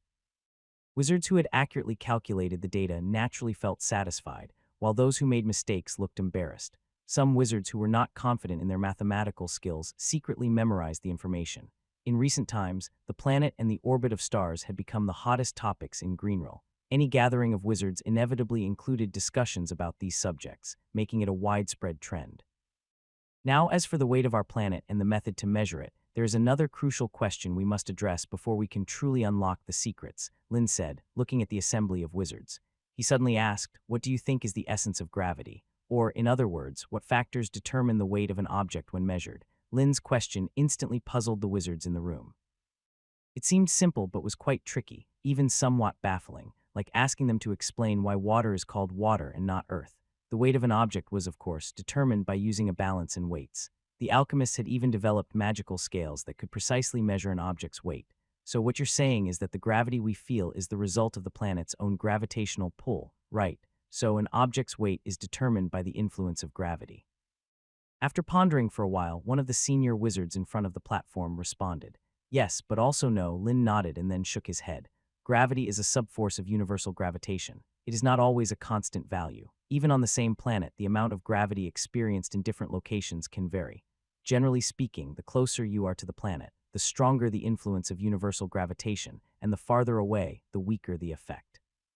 Once you enter the boundless space, the concept of weight ceases to exist, Lin explained. So you mean in places without gravity, everything has no weight? A witch sitting in the front row couldn't help but stand up. This is incredible. Although the concept of gravity had been introduced for some time, and after the experiments of free fall, had almost become synonymous with weight, the idea that an object's weight could change or even disappear with the strength of gravity still exceeded their imagination. This was challenging their existing beliefs. Before long, another wizard stood up and retorted, "Lin, I apologize, but I cannot agree with this concept. Are you saying that whether it's dirt or gold, once they leave the influence of gravity, they have no difference in weight and are lighter than feathers? They are, of course, different because they have different masses. What we perceive as weight is actually the product of an object's mass and the acceleration due to gravity," Lin explained calmly. "Mass, what's that?" The witch who had just stood up had a puzzled expression on her face. "You can think of it as the total amount of elements contained within an object," Lin explained as succinctly as possible. It's an intrinsic, fundamental property of matter that doesn't change with external factors such as temperature, pressure, or velocity. Whether you place it on a planet or in the universe, this value remains the same. The discussion in the hall became intense once again, focusing on Lin's new concept of using mass to replace weight.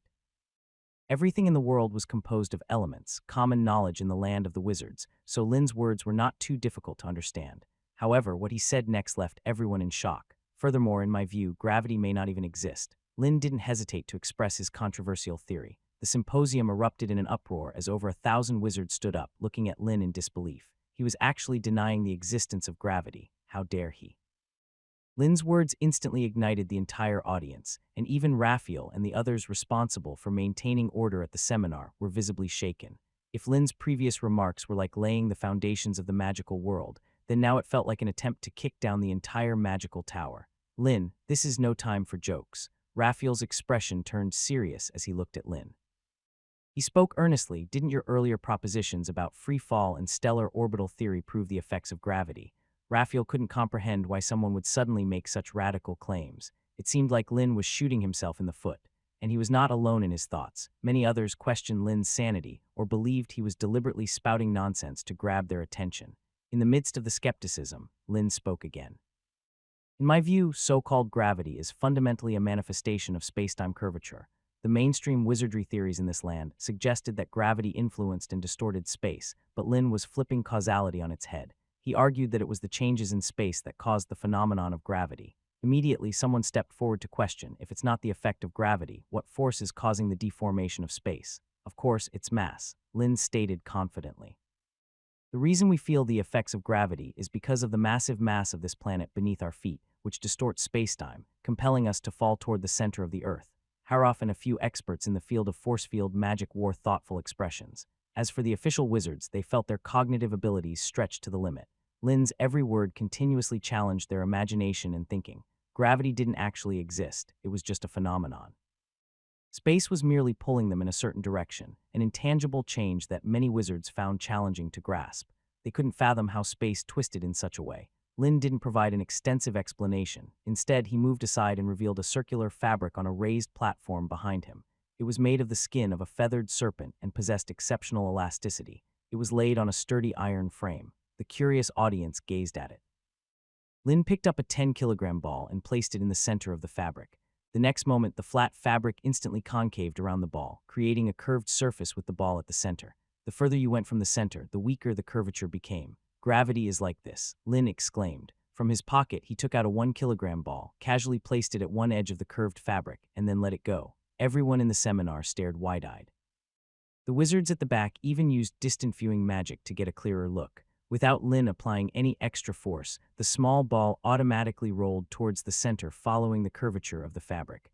I see, so this is gravity. An excited senior wizard shouted. He imagined a three-dimensional fabric, collapsing from all directions towards the center to attract objects. Before the audience could fully process what they were witnessing, Lin picked up another small ball, changed the angle, gave it a slight push, and the ball didn't roll directly downward. Instead, it started to move in a circular pattern along the curved fabric, revolving around the larger central sphere. Stellar orbit. This is a stellar orbit.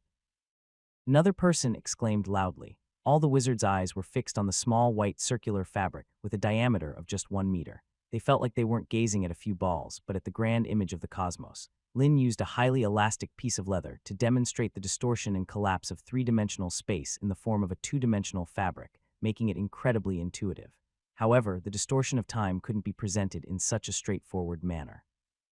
Nevertheless, it was enough. This little experiment aimed to help these wizards better understand the phenomenon of space curvature creating gravity. Lin looked at the excited, awestruck, enthusiastic, and zealous group of wizards in the hall and summarized once again. So I believe that gravity is a geometric effect caused by how matter informs space, and space informs matter how to move. Matter informs space, and space informs motion. Among the wizards with some knowledge of force field magic in the hall, this concept was being thoroughly digested. It was brilliant, truly brilliant. This was the mystery of spacetime magic. Lin, based on your speech today, you are more than qualified for a nomination for the Solar Corona Medal. A senior wizard responsible for maintaining order at the event gazed at Lin's slightly youthful face and sighed. At the previous seminar, the legendary wizard Haroff had vowed to award Lin the Solar Corona Medal. Raphael had initially felt reluctant, thinking that Lin had merely presented an alternative view on stellar phenomena that contradicted the mainstream theories. But now, it was clear that Lin's understanding of gravity and space was far beyond his own. Everything Lin said that day could serve as the foundation for the study of spatial magic. Some enthusiastic individuals even meticulously recorded Lin's descriptions of matter and spacetime, even if they didn't fully understand it. They could boast about it in the future. I have one more question. Why doesn't our planet, beneath our feet, rush towards the sun due to gravity, like that small ball? Raphael asked, still puzzled. As Lin released the second small ball, it was clear that, while it continuously revolved around the central sphere, the extent of the curvature was gradually diminishing until it would eventually be drawn into the center. That's because there's no air resistance in a vacuum. The planet's speed doesn't decrease, and it reaches equilibrium with gravity, which prevents it from falling into the sun, Lin explained. Raphael pondered this, realizing that the earlier small ball's speed gradually slowed down, causing it to move closer to the center, with a shorter orbit until it fell into the center of the curved fabric. So that's how it works. Raphael had a sudden epiphany, and many of his previous doubts about stellar orbits were instantly resolved. After Raphael had comfortably settled down, another powerful wizard skilled in the magic of force fields curiously inquired. Lord Lin, you mentioned that it is the mass that causes the distortion of space and gives rise to the phenomenon of gravity. Does this mean that only massive celestial bodies possess this characteristic? In fact, Lord Haroff's theory on gravity is quite clear. This phenomenon is widespread and exists in everything, replied Lynn calmly. Even a grain of sand or a stone. Lydia raised her hand high, asking a question that left most of those present puzzled. Of course. Lynn nodded and explained, just like when you place an object in water, even a grain of sand will inevitably displace the water. Why haven't we ever felt this so-called traction caused by spatial distortion? Roral couldn't help but stand up, voicing his most perplexing question. If gravity existed in every object, then theoretically they should also possess it. So why don't the pebbles on the ground get attracted to them when they walk? That's because compared to our mass, the impact on spacetime is too minuscule. Even a towering mountain barely disturbs spacetime, and it's probably less attractive to you than a passing lady, Lynn joked. Among the four fundamental forces, gravity has the most extensive range but is the weakest in terms of its effects. Roral found this analogy a bit amusing, but he still asked another important question. If gravity's influence is so weak, how can we be sure that it exists in everything? Only grand wizards can barely sense the subtle changes in the curvature of space, and for regular wizards, understanding spacetime is a matter of pure imagination. Lord Roral, in fact, that's precisely what we need to discuss today. Lynn clapped his hands, and Johnny, Alok, and others immediately brought over a very intricate experimental apparatus. It looked like a scale used for weighing heavy objects, but a 2-meter steel wire was suspended above it, and at the ends of the balance arms were 2 small spheres, each weighing 1 kilogram. Is this for weighing something? The wizards in the audience were puzzled, but this guess was soon dismissed when Lynn instructed Johnny and the others to place 2 50-kilogram iron balls next to the small ones. Lynn explained, as I mentioned earlier, universal gravity exists in all objects and they always attract each other. Although it's incredibly weak, it is not non-existent. It just requires some special means to observe this disturbance. I think you haven't forgotten the pendulum experiment from before. By using a thin and long wire, even the slightest disturbance can be greatly amplified. This apparatus, which I call the micro-deformation amplification method, employs a similar technique. According to the law of universal gravitation, the large ball exerts a force on the small ball, causing the T-shaped balance to rotate towards the direction of the large ball. The greater the gravity, the larger the rotation angle. Conversely, by measuring the angle of rotation of the steel wire, the force acting on the ends of the balance arm can be calculated. With Lynn's explanation, the group of wizards became very interested in this compact and clever device, closely observing it. Do you see anything, Pierce? Alok stared intently at the small ball hanging from the balance arm and after a while could not see any disturbance. He looked at his companion, asking quietly. Of course, just as the professor said, the small sphere is gradually being pulled closer due to the gravity of the large sphere. Pierce nodded, pretending to be observant. However, like Alok, his eyes were tired and he couldn't see any changes. But since the professor said this method works, it must be correct. The wizards in the hall were all looking at the balls, and besides Haroff, Raphael, and a few others who could see the slight movement of the suspended wire, the rest were baffled. A male wizard couldn't contain his impatience and stood up, directly asking Lord Lynn, "Has your experiment begun?" Lynn nodded and casually said, "Just wait for another minute, and you'll see." Seeing Lynn so confident, the impatient wizards on the field had no choice but to continue waiting. The hands of the magical clock soon crossed 12 o'clock. The sun was high above, and its rays shone directly down. At the same moment, Lynn picked up an exceptionally small glass mirror and reflected the sunlight that poured in through the skylight onto the long steel wire. Only then did many wizards notice that the center of the steel wire was also suspended by a strange round mirror. After the sunlight was reflected onto the central part of the mirror, it was again reflected onto the scale on the opposite side. "I see it, it's moving, that point of light is moving," Lydia shouted loudly. In fact, there was no need for Lydia's reminder this time. Everyone could see it clearly. The point of light reflected on the scale was slowly moving to the right, turning from 0 to 1 degree. Could this be caused by the Earth's axial precession? A witch suddenly interjected, dampening the excitement. Roral and the others also immediately thought of this possibility.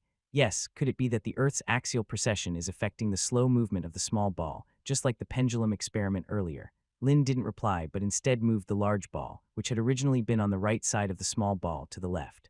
After a while, the point of light changed direction, moving to the left, slowly returning to 0. Seeing this incredibly miraculous scene, everyone's doubts were completely dispelled, leaving only astonishment. Even the most critical and skeptical individuals could not deny the existence of universal gravity. After all, the point of light did not move randomly, but changed according to the position of the large ball. So without a doubt, this was the influence of gravity, the attraction generated by the phenomenon of space-time distortion. Compared to the other wizards who were amazed by the theory of universal gravity, Haroff was more interested in the intricacies of the experiment itself. The gravitational force of a 50-kilogram iron ball was almost negligible, yet Lin used a long pendulum arm to magnify this tiny influence, and afterward, a beam of light to further magnify it, making the almost imperceptible distortion of spacetime clearly visible before their eyes.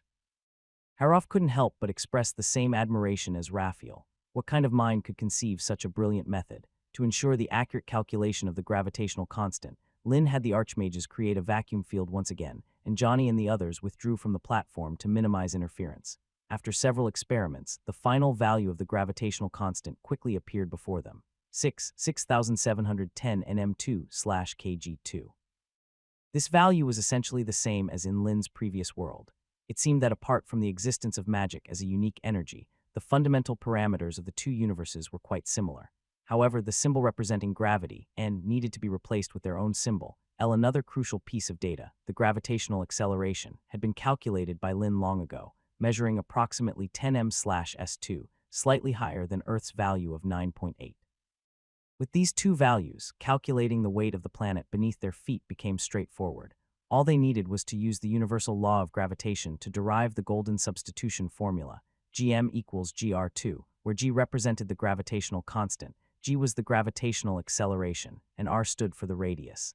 After Lin explained the formula's derivation, Haroff and the others immediately began calculating. The enormity of the planetary values squared, divided by the minuscule gravitational constant, made their heads spin.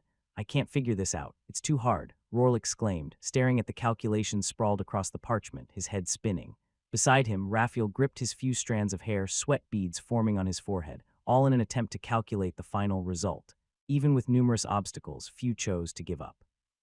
After all, the planet's ultimate mystery lay right before them, and they stood at the doorstep of truth, ready to kick it open. The only issue was that the door was exceptionally tough, easily breaking their bones. A full hour and a half later, an excited mage stood up, nearly driven to madness. He shouted, "I've got it. It's 670 trillion tons." However, Lin simply shook his head, and Haroff, who had just calculated the data, was even more direct, saying, "Wrong, and terribly so. Wrong." How could it be wrong? The mage's excitement faded as he examined the calculations on the parchment and discovered that he had made a mistake when writing the radius of the planet, using kilometers instead of meters. In other words, he needed to add several more zeros and recalculate. His entire hour and a half of work had been in vain. Realizing this, the mage's body trembled, and he spat out a mouthful of blood, fainting on the spot. Alok looked at him with pity, and she stopped writing.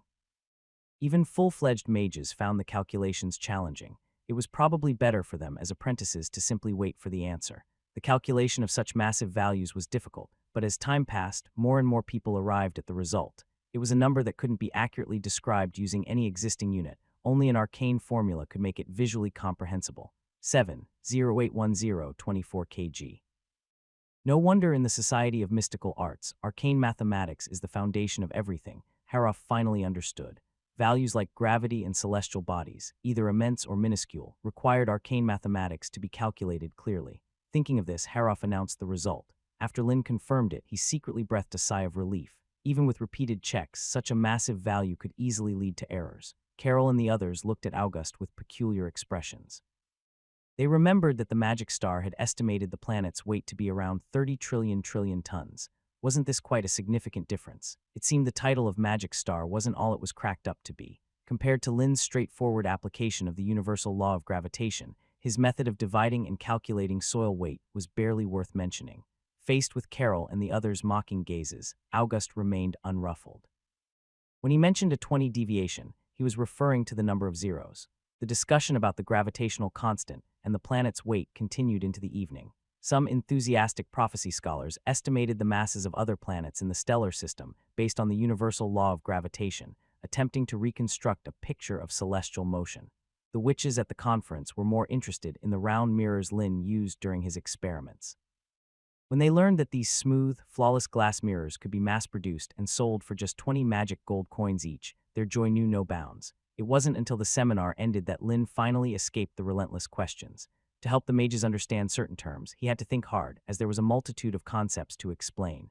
The two worlds had different cultures, vocabularies, scientific knowledge, and even ways of thinking. For instance, explaining that weight was essentially mass multiplied by acceleration, and then elaborating on what mass was itself took a considerable amount of time. Fortunately, this effort yielded results far beyond Lin's expectations. The Society of Mystical Arts, Arcane Mathematics, and the Ieta school became well known among the local mages. Some independent mages even started testing the waters, asking if they could join the Ieta school. Regarding your nomination for the Sun Crown Medal, it has been approved by the council. In a couple of days, there will be an award ceremony. You should prepare for it, Haroff said with a smile. Are there any rules or things I need to be aware of? Lin asked. He had thought that receiving the award would be straightforward. Not really, but this is the first time we're awarding the highest accolade in magical academia to a formal mage. You should speak a bit more to impress the audience, Haroff quipped, then became serious. I believe there are still some gaps in your theory of universal gravitation. Lin's expression turned serious as well, but Haroff continued solemnly. What can affect spacetime is not just mass but also magic. Lin couldn't help but smile at this. Of course, he knew that matter was energy and energy was matter. However, it wasn't yet time to bring out the mass-energy equivalence equation. As for the universal law of gravitation, even if it wasn't for Lin, Haroff would eventually deduce it in a few years at most. The only difference was a matter of inspiration. On their way back to the school's lounge, Haroff and Lin discussed the topic of how magic affects spatial curvature.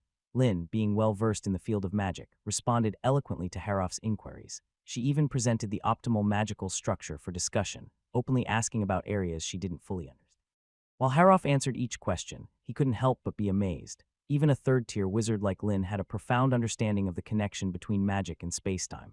How could the legendary wizards of the Society of Mystical Arts remain ignorant of the best magical structures, he thought. Maybe he had overestimated their knowledge. Perhaps he had asked too simplistic questions, and they were simply too trivial for the Society's experts to answer. With these thoughts in mind, Haroff's expression suddenly changed, as if he had heard something.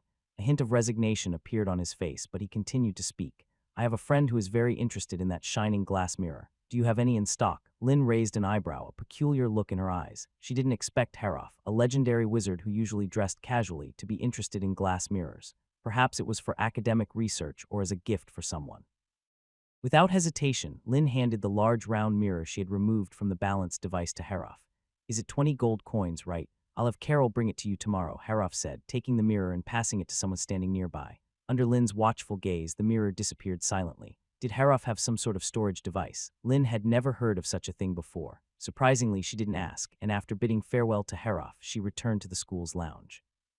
She couldn't wait to test her theory. With the council's support, Lin had perfected the law of universal gravitation. She had a feeling that she might not need additional computational power to cast certain force-field spells. This wasn't just a baseless hunch. Casting spells as a wizard was like running a program or solving a complex equation. When faced with unknown variables, you had to try different values repeatedly, using the process of elimination to find the answer. By making two of those variables known, the universal gravitational constant and the spacetime curvature at the surface, the computational power required for casting force-field spells decreased significantly. That was why Haroff and others believed that the law of universal gravitation would become the cornerstone of spatial magic theory. So, while waiting for the award ceremony, Lin secluded herself in her room and focused on refining the spell models for force-field magic. She delegated other matters to Philip and the others, instructing them to purchase suitable property in the bustling area of Grenril, which would serve as the future base for the Ieta School of Magic. After all, it wasn't practical to stay at the Magic Symposium's lounge every time she visited. Although the lounge was spacious, it was always crowded and not very convenient. During the past 6 months in the wizard's territory, Lin had accumulated nearly 5,000 magic gold coins from the income generated by the airship and the looted Ladic Manor. It was enough to buy a decent estate in any location outside the busy district of Grenril. Magic missiles. The next evening on the training field, a young girl softly shouted as a dozen shimmering magic missiles appeared in the air. Beside her, Alok, Pierce, and others didn't want to be outdone. They each used their most potent magic. Several fireballs and ice blades intertwined and headed straight for Lin, who was not far in front of them. However, Lin didn't make a move, and the flames and ice blades were mysteriously diverted by some force before touching her.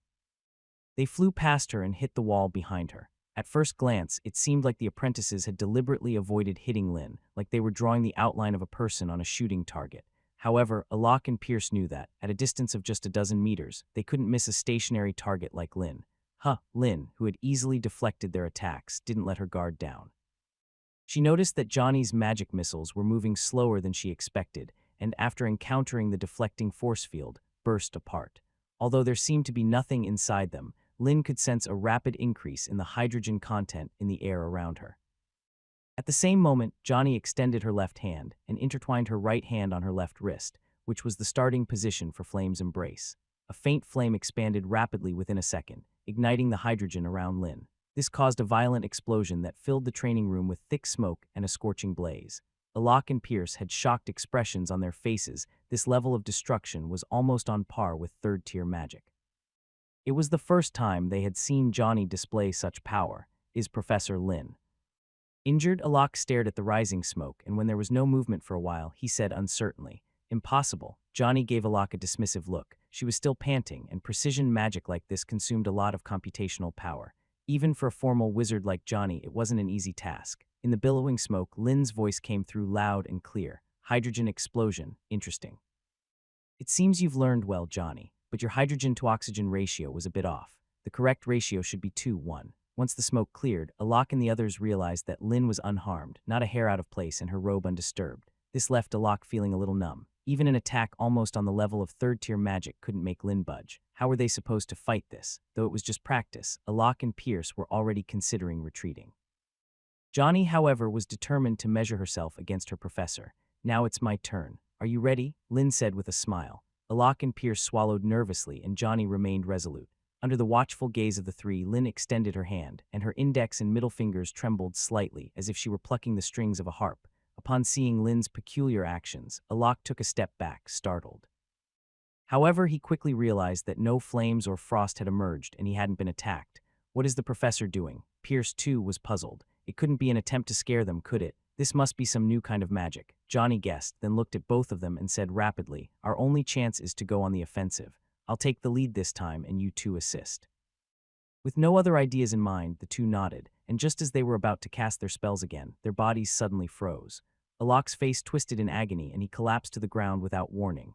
Pierce's reaction mirrored Alok's. He clutched his chest tightly, veins pulsing on his forehead, as if enduring immense pain. Johnny managed to maintain his composure a bit better, struggling to stay on his feet. However, his heart felt like it was being squeezed, matching the erratic rhythm of Lin's trembling finger. It pulsed like thunder one moment and slowed like a sluggish river the next, an uncomfortable and bizarre sensation that left Johnny powerless to resist. Their brains, too, suffered from the disrupted blood supply, and after a couple of seconds, the feeling gradually subsided. But in the next moment, their lungs and livers suffered a similar assault. "I surrender. I give up." Alok, writhing on the ground, called out loudly, his face a mixture of fear and confusion. Seeing that the three of them had reached their limits, Lin stopped casting the new magic to prevent any side effects. Johnny, Alok, and Pierce took several minutes to recover from the ordeal. They looked at Lin with a mixture of fear and relief. Just moments ago, they had feared their hearts might explode, but they couldn't figure out where the attack had come from. "Professor, what kind of magic was that you just used?"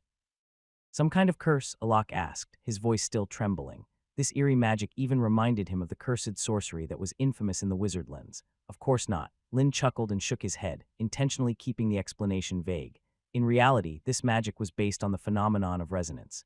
In scientific terms, it involved a physical system absorbing more energy from its surroundings when vibrating at its natural frequency. In the conventional terminology of wizards, everything in the world was made up of elements, each with its own inherent frequency.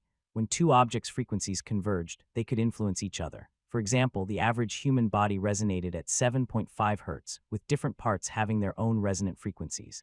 Internal organs resonated at 4.6 Hz, while the head's resonant frequency was 812 Hz.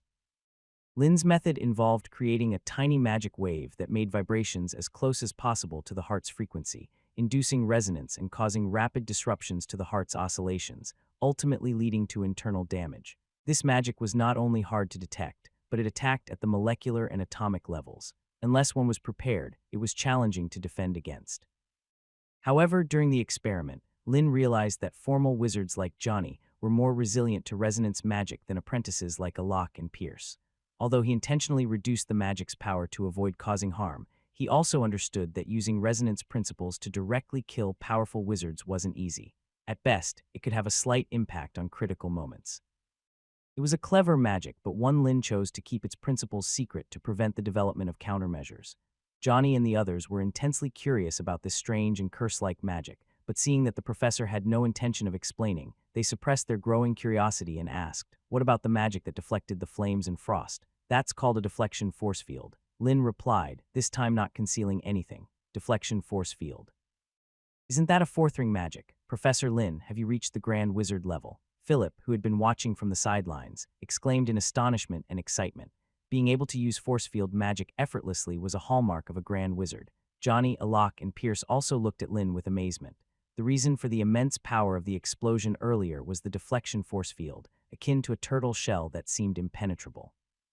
No, I haven't, Lin shook his head, denying Philip's and the others' assumptions. He then smiled and explained, I merely took a shortcut. I named it Secondary Deflection Force Field. It should belong to the upper-tier third-ring magic category. After calculating the gravitational constant, Lin could effectively reduce the difficulty of casting force field magic. However, the deflection force field was originally a magic only Grand Wizards could use. Due to differences in magical power and computational abilities, the protective effect was naturally not as robust as the original version, hence the secondary designation. Moreover, force field magic wasn't invincible. Matter and energy themselves could affect spacetime, making it possible for powerful spells to penetrate the barrier. The other issue was magic consumption. Even with reduced requirements, the magic consumed a terrifying amount of energy. Under the most abundant magical conditions, it could only be maintained for a short 15 seconds. The peculiar resonance magic that Lin had just released was a byproduct of his research into force field magic. Back when he was fighting Helram in the Howling Tower, Helram had cast a wide-ranging ripple magic. Lin had to dodge this spell to avoid being pierced by the iron thorns that came flying towards him. This incident had left a deep impression on him, and he had spent these days contemplating how to combine this ripple magic with force field magic. Through a strong magic wave, he could induce changes in space curvature, causing spacetime to oscillate like water ripples, bypassing the enemy's defenses from a spatial perspective and killing them. Lin had named this envisioned magic spatial wave, but judging from the magic's principles, it was at least a fourth ring or even fifth ring magic. Lin's several attempts had ended in failure, and with his current computational power and magical reserves, he wouldn't be able to meet the minimum standards to cast this magic, unless he could temporarily surpass his limits as he did in the past, borrowing others' computational power to reach the minimum threshold for casting this magic. Lin's inability to advance to Grand Wizard left Philip somewhat regretful, but he quickly adjusted. After all, it was only a matter of time before Lin's talent would lead to his promotion.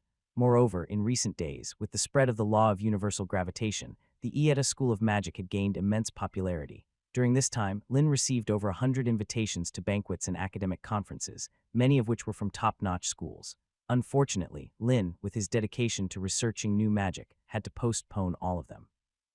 Do you know how people outside refer to you now? Philip asked jokingly. Lin shook his head. These past few days, he hadn't even stepped outside, let alone cared about what people were calling him. They're calling you the twin stars of Greenriel, Philip exclaimed. The other half of the twin stars, of course, referred to August, the most gifted wizard in the history of the wizard's land.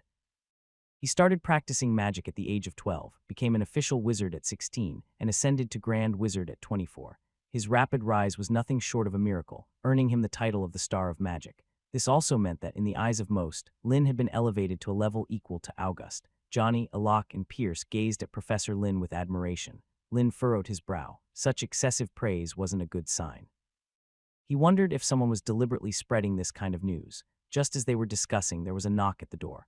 Professor, there's someone outside looking for you. Lydia's head popped in through the door, looking lively. It's Master August. Everyone in the room was momentarily stunned. They had just been talking about the great wizard, and now he was paying them a visit. Could it be a trouble? Lin and Philip exchanged a glance, but had no intention of turning away their unexpected guest.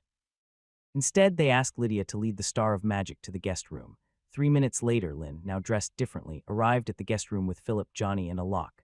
Welcome to my humble abode, Master August. Lin approached him with a smile. I just heard from Lydia that you have something important to discuss with me. Indeed, August nodded, and there was a hint of a smile on his face, as if the recent rumors hadn't affected him at all. August's friendly demeanor eased Philip's tension.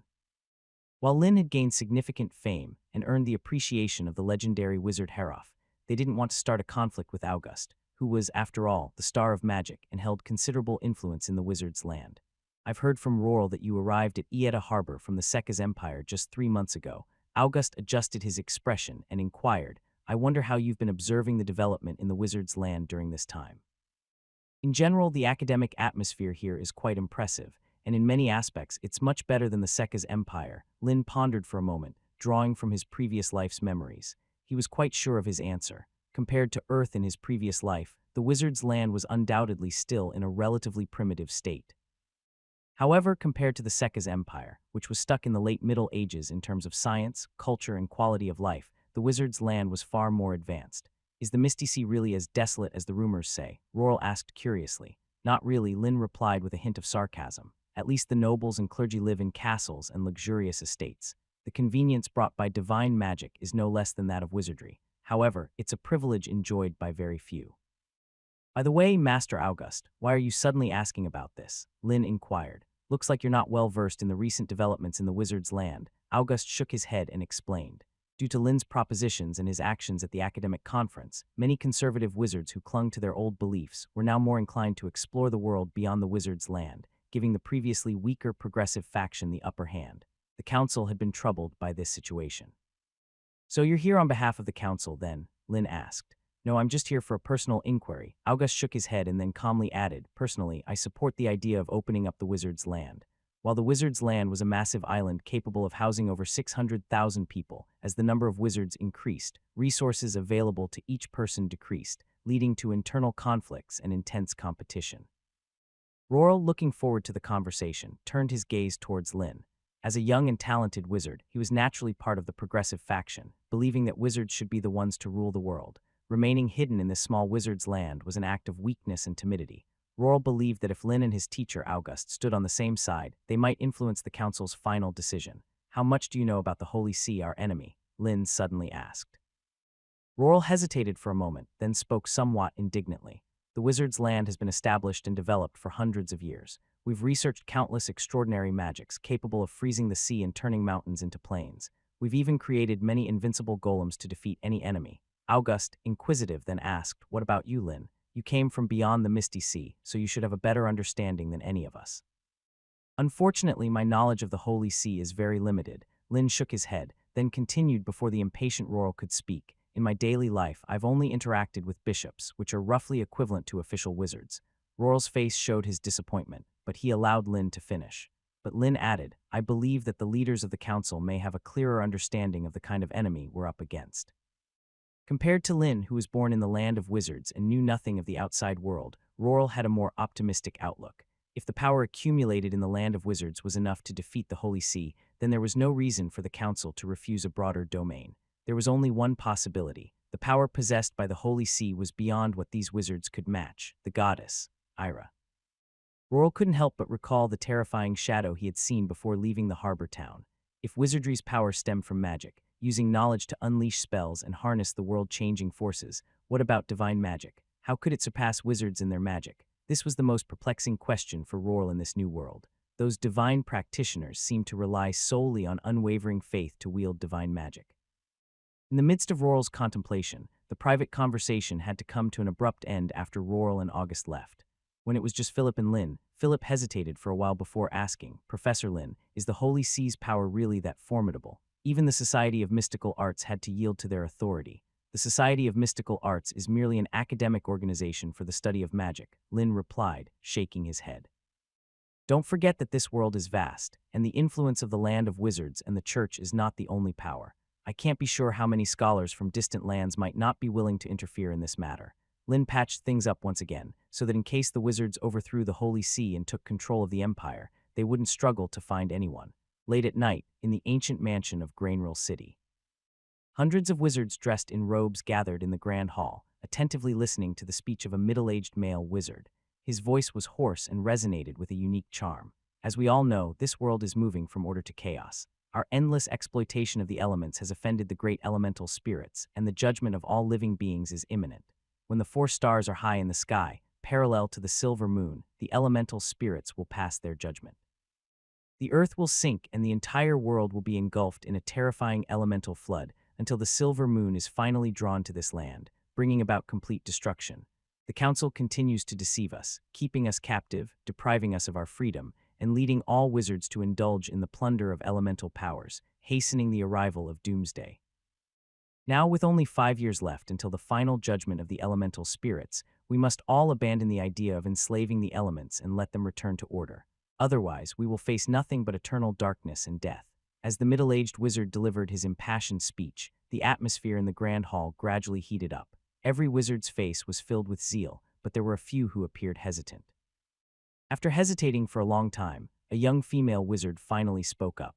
But a few days ago, Professor Lin explained during the symposium that this phenomenon of consecutive pentagonal stars is a normal astronomical occurrence related to the cycles of planetary motion. We only need to calculate the least common multiple of a few planetary cycles to predict the next occurrence, which happens roughly every 70 years. Furthermore, the speed of the celestial bodies and the gravitational balance formed a new equilibrium, and in the vacuum there was no air resistance, so the moon falling is impossible.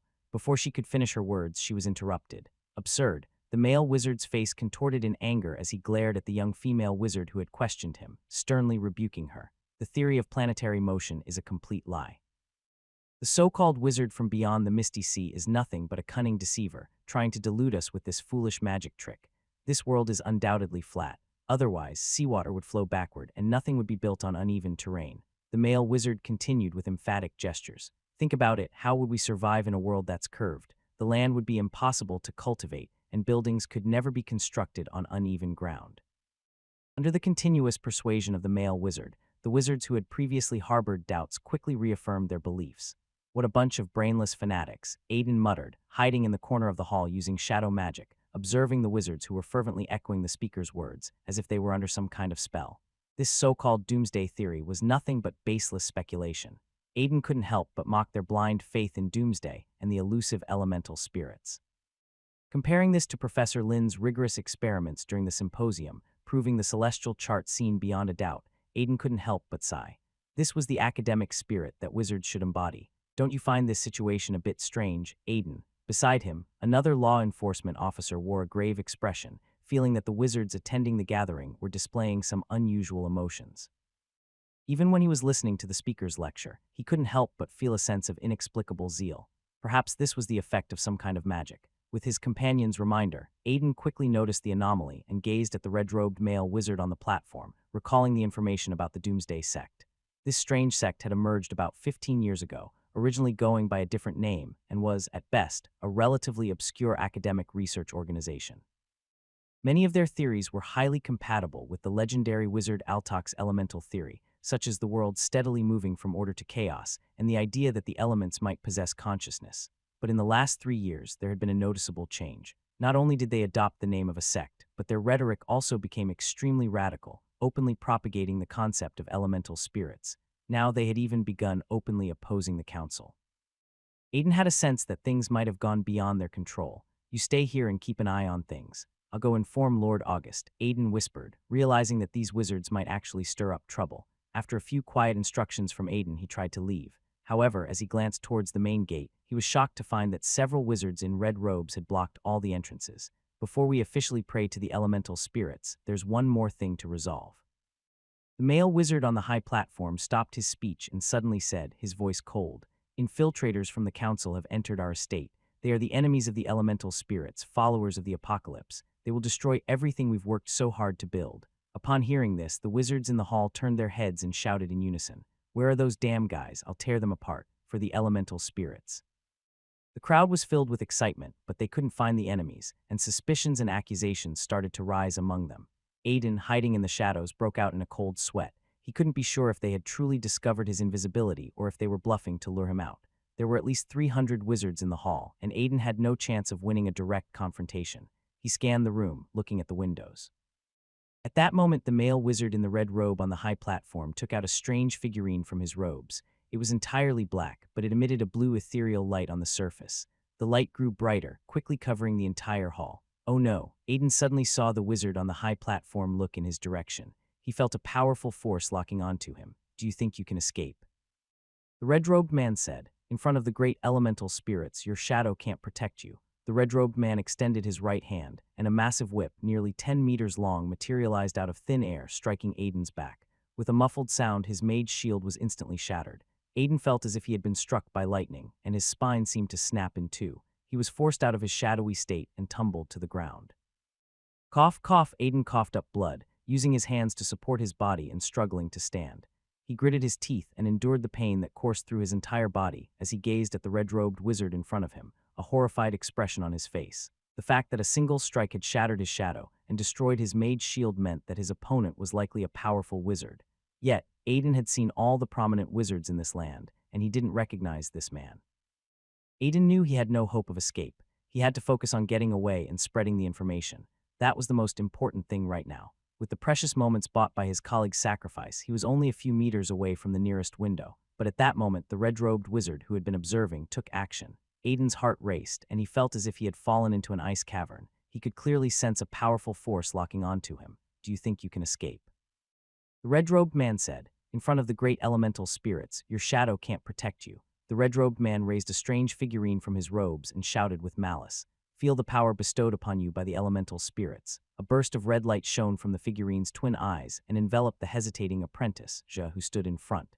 Zhe instantly felt her mind being forcibly filled with something, and her magical energy inside her body quickly drained away. In just 1 second, a ball of flames the size of a human head formed in her hand, crackling with violent energy. This wasn't just a first-tier spell, but a much more potent second-tier spell. The flame burst. Though her flame burst was slightly larger than the usual, Zhe didn't care. She was ecstatic, completely consumed by the rush. As an apprentice, she couldn't believe she was able to use such powerful magic. It was clear that this was the power granted by the great elemental spirits. Praise the great elemental spirits, Zhe shouted with excitement. Her doubts vanished, and without hesitation, she hurled the raging fireball towards the terrified Aiden.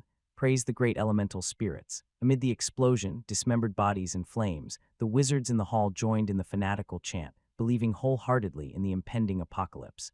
They had to force every wizard to renounce the idea of enslaving the elementals. By correcting this mistake and praying for redemption from the great elemental spirits, each of them would gain their approval and receive even greater power. The red-robed man watched with great satisfaction as the scene unfolded, and the figurine in his hand had closed its eyes. It seemed like he was savoring something. Let's begin today's prayer ceremony. Sunday morning, Griner, the headquarters of the Ieta Academy. Several carriages driven by fire lions were parked steadily in front of the mansion's gates. The fluttering banners displayed an all-seeing eye symbol, which was well known in the wizard city, as it was the emblem of the Society of Mystical Arts. Professor Lin, we better hurry with our actions, or we might be late. Philip had been waiting by the gate, urging Lin from a distance. Accompanied by Johnny, Alok, and other apprentices, Lin had donned a new robe of gold and red, personally crafted by a master alchemist.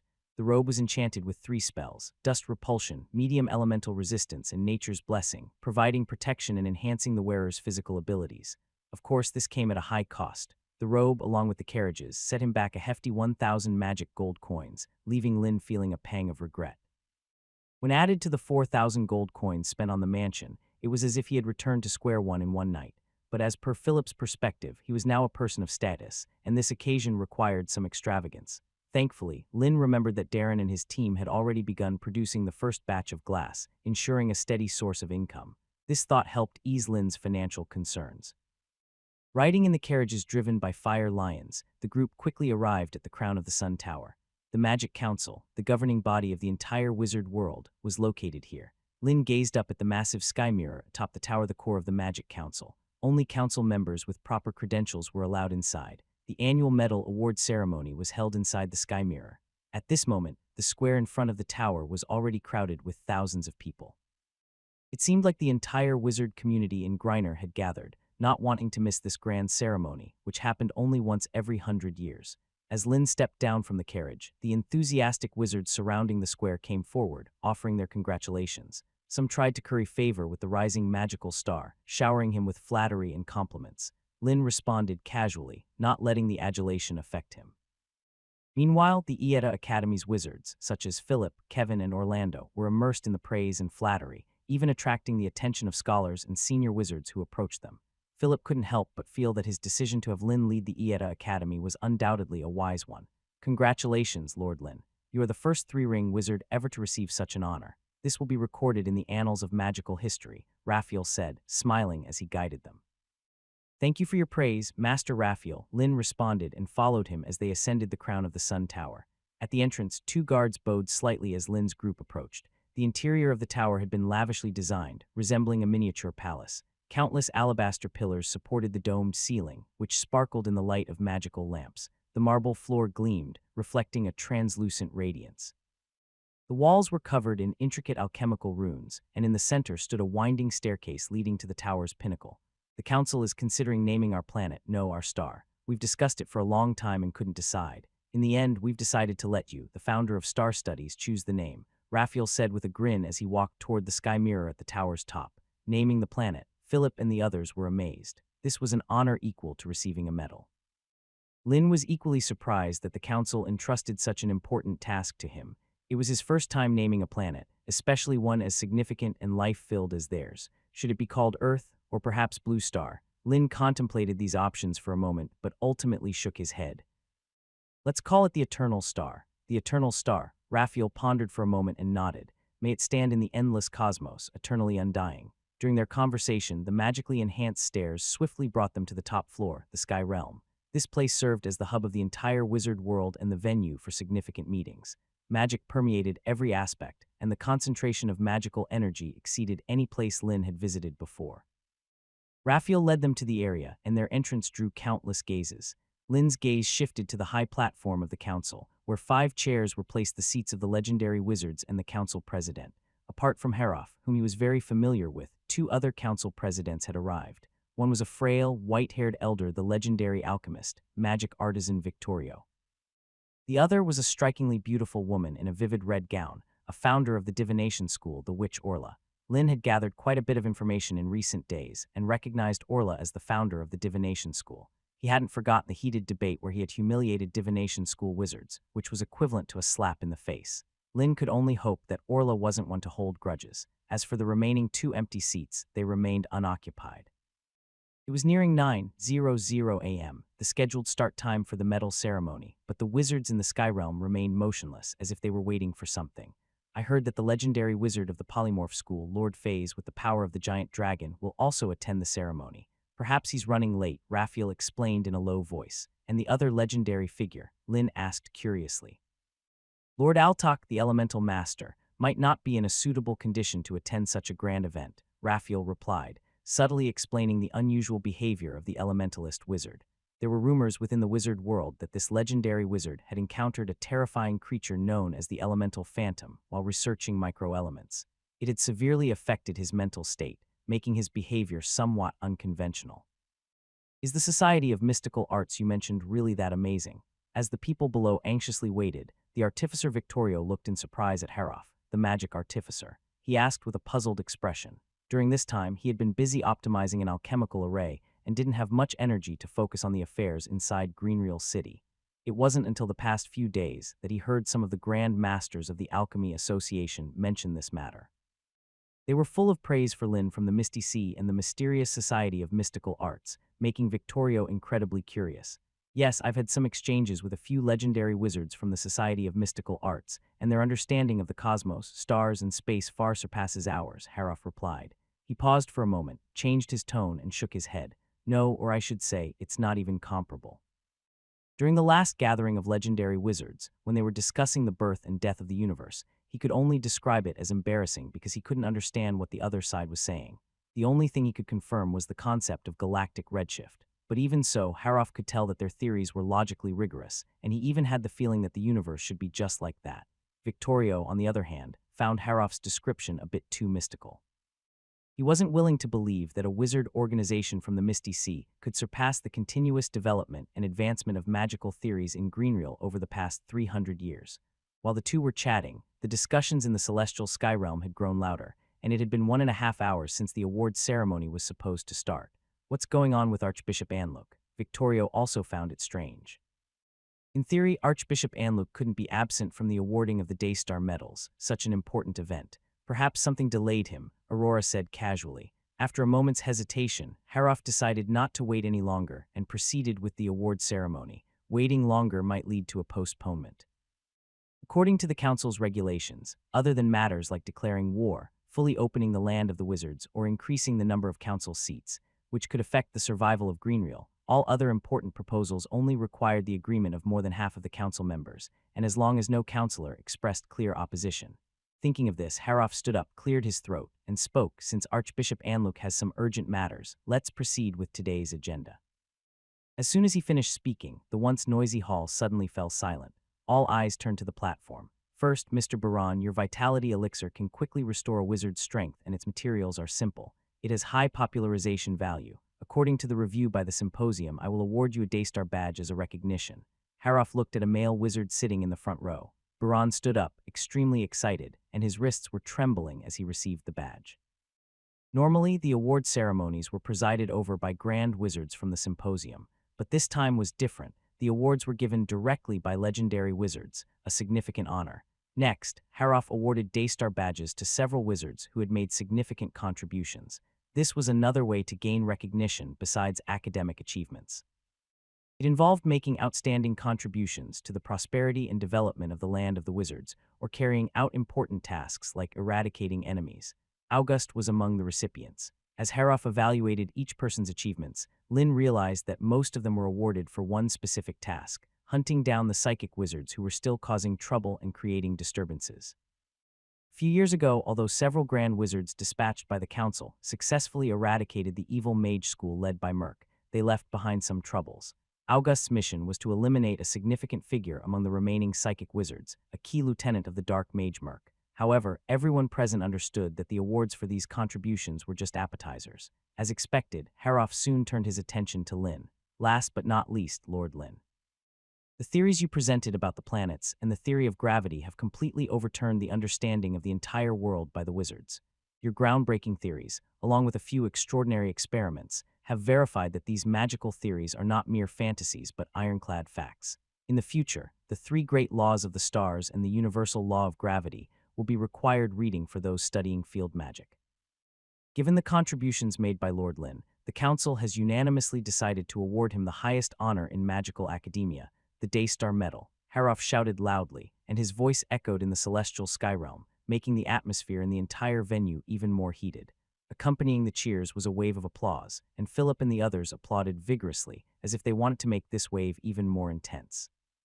Lin stood up and walked towards the platform, while the wizards around him cast various admiring, longing, and astonished glances. As an official wizard from the Misty Sea, with just a few academic works, he had become the brightest rising star in the entire land of the wizards in just a few days. It inspired many young wizards to dedicate themselves to magic when they returned, hoping to earn this honor someday. Haroff solemnly received a box handed to him by a council member. Inside the box was a very special medal, entirely made of dark gold, with a gloss resembling a gem. The materials used were extremely precious and could not be found anywhere in the known world. The front of the medal depicted the council's emblem, while the back featured a towering Daystar Tower. In addition to its exquisite appearance and associated honor, it was also a powerful alchemical item. It could activate a 6-ring protective spell called Victorio's Barrier once actively, or when faced with a life-threatening situation. It was a one-time use item. After releasing this spell, all internal mana would be depleted, rendering it nothing more than an ordinary honor medal. Similar to the Daystar and Silver Moon medals, it had protection spells of the corresponding level, serving as a safeguard for those who showed extraordinary talent in academic research and made outstanding contributions to the land of the wizards. Just as Haroff was about to take out the medal, a hand reached out and took the Daystar medal first. "Let me do it." At some point, Aurora had already risen from her seat, taking over Haroff's duties with a subtle, captivating smile. She walked towards Lin, leaving him somewhat surprised. He couldn't help but recall their earlier with the divination school and was worried about her intentions. However, Aurora's next move completely took Lin by surprise. The legendary witch skillfully placed the dark gold sun crown medal on Lin's chest, then leaned in and planted a light kiss on his forehead, whispering in his ear, "Good day, my tawny star." Lin turned in astonishment to see Aurora's smile and those blue-violet eyes. Even the wizards and council members present at the Skyrealm were taken aback, and whispers, gossip, and suspicions filled the air. Even Haroff was stunned, not knowing what Aurora was up to. But the legendary witch showed no inclination to explain herself. She acted as though it was just a fleeting moment of whimsy, and after placing the medal on Lin, she returned to her seat. Lin was left bewildered, unable to comprehend why Aurora had suddenly made such an intimate gesture. This should have been their first meeting. Could it be that the legendary witch had taken a liking to him? Lin couldn't help but shiver at the thought. He couldn't let Aurora's youthful and alluring appearance cloud his judgment. After all, she had already become a legendary wizard, likely several times his age. But what did she mean by tawny star? Lin was utterly baffled. According to Philip, many people were now calling him the Twin Star of Greenville. Was this a new nickname? Lord Lin, you've received the highest honor in magical academia. Don't you have anything to say?" Haroff cleared his throat, easing the tension and redirecting everyone's attention to the matter at hand. Lin immediately responded, addressing the gathered wizards. "I'm deeply honored that my theories and research in magic have been recognized by the council. In truth, this honor doesn't belong to me alone. The 3 stellar laws were the result of collaborative research by many scholars within the Society of Mystical Arts. I simply summarized their findings and experimented to validate the theorem. The path to seeking the truth of magic is destined to be filled with challenges. All our research is merely an elucidation of the surface of things. The grandeur and mystery of the world far exceed our imaginations. Wizards are like wanderers on the vast sea, rejoicing at every discovered island. But I believe that one day we will reach the continent called Truth and find all the answers. Lin's gaze swept across the room. After a pause, he continued, of course, this will require the collective efforts of all wizards. During my time at the Society of Mystical Arts, I heard a saying that became the foundation of my academic research. Practice is the only criterion for testing the truth. Lin's resolute words drew the audience's attention, and they applauded enthusiastically. An excellent speech, Lord Lin Haroff praised, then continued, in addition to the Sun Crown Medal, the Magic Council has decided to grant you a council seat. Let's proceed with the vote now. If the Sun Crown Medal represented honor, a council seat symbolized an elevation in status. All significant decisions within the wizard's land were discussed and voted on by the council. The wizard's land was home to thousands of wizards, yet there were only 150 council seats. Apart from about 30 grand wizards, the remaining council members were exceptional three-ring wizards in various fields. For example, Lin had met Tyke, a master alchemist who had earned a council seat due to his exceptional alchemical skills. However, everyone knew that today, the council would gain one more member. The vote was more of a formality, as no one would openly oppose a rising magical prodigy. The final result was a unanimous approval. Lin expressed his gratitude once more, and Haroff officially declared the honor ceremony over. The wizards in the Skyrealm, who had been gossiping about Lin's relationship with Aurora, now stood up, discussing Lin's speech and whispering about his connection to the witch. Just as everyone was about to leave, a series of urgent bell chimes resonated from a distance. The once noisy council chamber fell into sudden silence. Several legendary wizards' expressions changed, and they looked up at the sky. Lin also followed their gaze and saw a colossal, ominous black dragon slowly approaching the cerulean sky.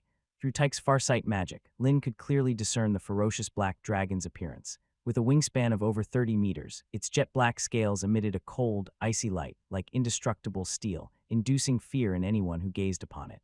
"Isn't Lord Faze coming a bit late?" Raphael chuckled. He had been puzzled by the sudden alarm sounded by the magical clock earlier, but it seemed to be a false alarm. The Dragon of Force, right? Lin immediately remembered its name. It seemed that was the reason for this. Lin realized that this was the first time he had seen a dragon in person. He was curious and took a few more glances, but quickly sensed that something was amiss. The black dragon's flight path was erratic, and it was shrouded in a gloomy and lifeless aura. After flying over Greenville City, it let out a painful roar and descended straight down. How could this be, Lord Faze? The black dragon crashed into the ground, causing a violent tremor that seemed to shake the entire city. Panic and cries erupted within the council chamber. Several legendary wizards had already disappeared from their council seats, leaving early. What should we do now, Professor Lin? Philip, who had initially intended to ask Lin about his relationship with the legendary witch, was now more concerned about the situation. Haroff, Aurora, and Victorio arrived at the scene early, and after checking on Faze's injuries, their expressions became somewhat grave. The atmosphere at the scene was heavy, and the onlooking wizards were all anxious. "Chairman, how is Lord Faze doing?" A wizard from the Shaping School asked eagerly. Haroff did not respond, while Aurora looked at the anxious wizards gathered here and said, "While he is not lightly wounded, his life is not in immediate danger. He just needs some time to recover." Upon hearing this, the wizards present breathed a sigh of relief, their tense nerves relaxing slightly. However, they were still eager to know who or what could have injured Faze, a legendary wizard. The legendary wizards did not explain further, and together, used magic to return Faze to his wizard form. They then summoned the best magical healer to take him for recuperation. After all this, Haroff turned to the members of the council, indicating that they should come to the Skyrealm tonight for the next meeting. Late at night on the top floor of the Sun Crown Tower, the meeting hall of the Skyrealm, 151 council members had gathered. Compared to the lively and noisy morning scene, the meeting room was exceptionally solemn at this moment. Only a few members were whispering among themselves, and everyone wore expressions of concern and anxiety. "Lord Haroff, Lord Faze's injuries can't be that simple, can they?" August was the first to speak in the silence, and the other council members turned to Haroff, waiting for his response. "Indeed, Faze is severely wounded this time. I've administered a resurrection elixir, but the situation is still not optimistic," Haroff said, shaking his head with a sigh. "So what happened? Who attacked Lord Faze?" Raphael asked in confusion. The only beings in the wizard's domain who could threaten a legendary wizard like Faze were the other council members. But then, as if suddenly remembering something, Raphael exclaimed, "Could it be a problem in the magic stone mine? If he remembered correctly, FaZe had flown in the direction of the magic stone mine. FaZe has a severe wound on his abdomen, a wound that could threaten his life. It's possible he encountered creatures like the Eye Demons, Death Lords, or even more powerful entities. Haroff furrowed his brow, and with each name he mentioned, the council members' faces grew graver. Only Lin wore a confused expression, turning to Tyke and quietly asking for an explanation. Under Tyke's explanation, Lin learned that not far from Greenreel, within the enormous Cogger Mountain, there was an extensive crystal mine with such dense magical energy that it was difficult to imagine. This led to the distortion and chaos of the space in the entire area, with the core forming a strange magical vortex. It was like a naturally occurring space gate, but no one knew what lay on the other side. The wizard's domain had sent several teams to investigate, but none of them had returned alive. Some speculated that the other side might lead to another vast magic stone mine, while others believed it could connect to another world because from time to time, the magical vortex would emit creatures they had never seen before. It was precisely because of Greenreel's rich magical creatures and ore resources that a small wizard's domain could support so many formal wizards, but with it came many troubles, such as more than 10 years ago when several mind flayers inexplicably appeared in the mine. With their strange psychic powers, they broke through the heavy defenses and caused chaos within the wizard's domain. It took the council a great deal of effort to find and eliminate them. While Lin was asking, Haroff was in discussions with the council members about the next course of action. Cogger Mountain was too close to Greenreel City, and the emergence of a powerful and unknown creature inside was undoubtedly a huge threat. Many council members proposed immediately assembling a team led by legendary wizards and consisting of all senior wizards to swiftly search and eliminate this creature. However, Tyke and others believed that this proposal was too risky. They had no idea about the creature that attacked FaZe, and their numbers and abilities were all unknown. Reckless action could lead to significant casualties. We can wait for Lord FaZe to wake up and find out what happened before deciding how to proceed, suggested Raphael, but his proposal was met with opposition. That's too simple. Lord FaZe's injuries are severe, and nobody can be certain when he will wake up. If we delay for too long, the creature, just like the mind flayers, may roam the wizard's domain, causing even more trouble. Who will deal with it then? Why don't we send a few people to investigate the situation first? Send who? Are you willing to go? That's no different from sending someone to their death. The entire meeting hall descended into chaos, with council members splitting into two factions, those advocating immediate action to deal with the problem in the magic stone mine, and those who preferred a more cautious approach, investigating first and acting later. Lin did not participate in the discussion. He had just become a council member and was not familiar with the council's procedures. Besides, there was very little information available, and he couldn't think of a foolproof plan. After an urgent consultation, Haroff soon made a decision, opting for a decisive approach. He would lead a team along with the other 2 council members and bring 9 alchemists skilled in the use of alchemy to ensure safety. Haroff was inspired by Lin's theory of universal gravitation and thought they could set up an alchemical array to further restrict the peculiar space gate, preventing a recurrence of such a situation. Thinking about it, Haroff hesitated about whether to include Lin in this mission, but after careful consideration, he decided against it. The situation inside the magic stone mine was still unknown, and even FaZe had suffered severe injuries. The danger was evident, and Lin, despite his deep knowledge of astronomy and gravitational theory, was just a regular wizard with limited self-defense abilities. In the face of danger, he might not even be able to resist. August, in our absence, you will oversee the council's affairs, Haroff ordered with solemnity. Thank you for your trust, Chairman. August placed his hand on his chest and respectfully bowed. Your name prominently featured on the wall of gratitude, the power to vote on which novel I should translate next. If you decide to pledge 10, you'll get all the perks from the 5-tier, plus you get to suggest a novel Chinese or Korean for me to translate. It may take some time for me to do it, but it will be done as soon as possible. Your name prominently featured on the wall of gratitude in gold. And if you're feeling generous with a 20 pledge, you'll unlock all the perks from the 5-tier and 10-tier, plus you get to recommend a novel Chinese or Korean, and I will immediately start translating it. You get to recommend an abandoned novel Chinese or Korean, and I will immediately start translating it. Your name featured at the top of the wall of gratitude. Don't let this amazing opportunity slip through your fingers. In the days following the assault on FaZe, the entire city of Greenreel was on edge. A colossal black dragon crashing down was impossible to conceal, stirring widespread unease.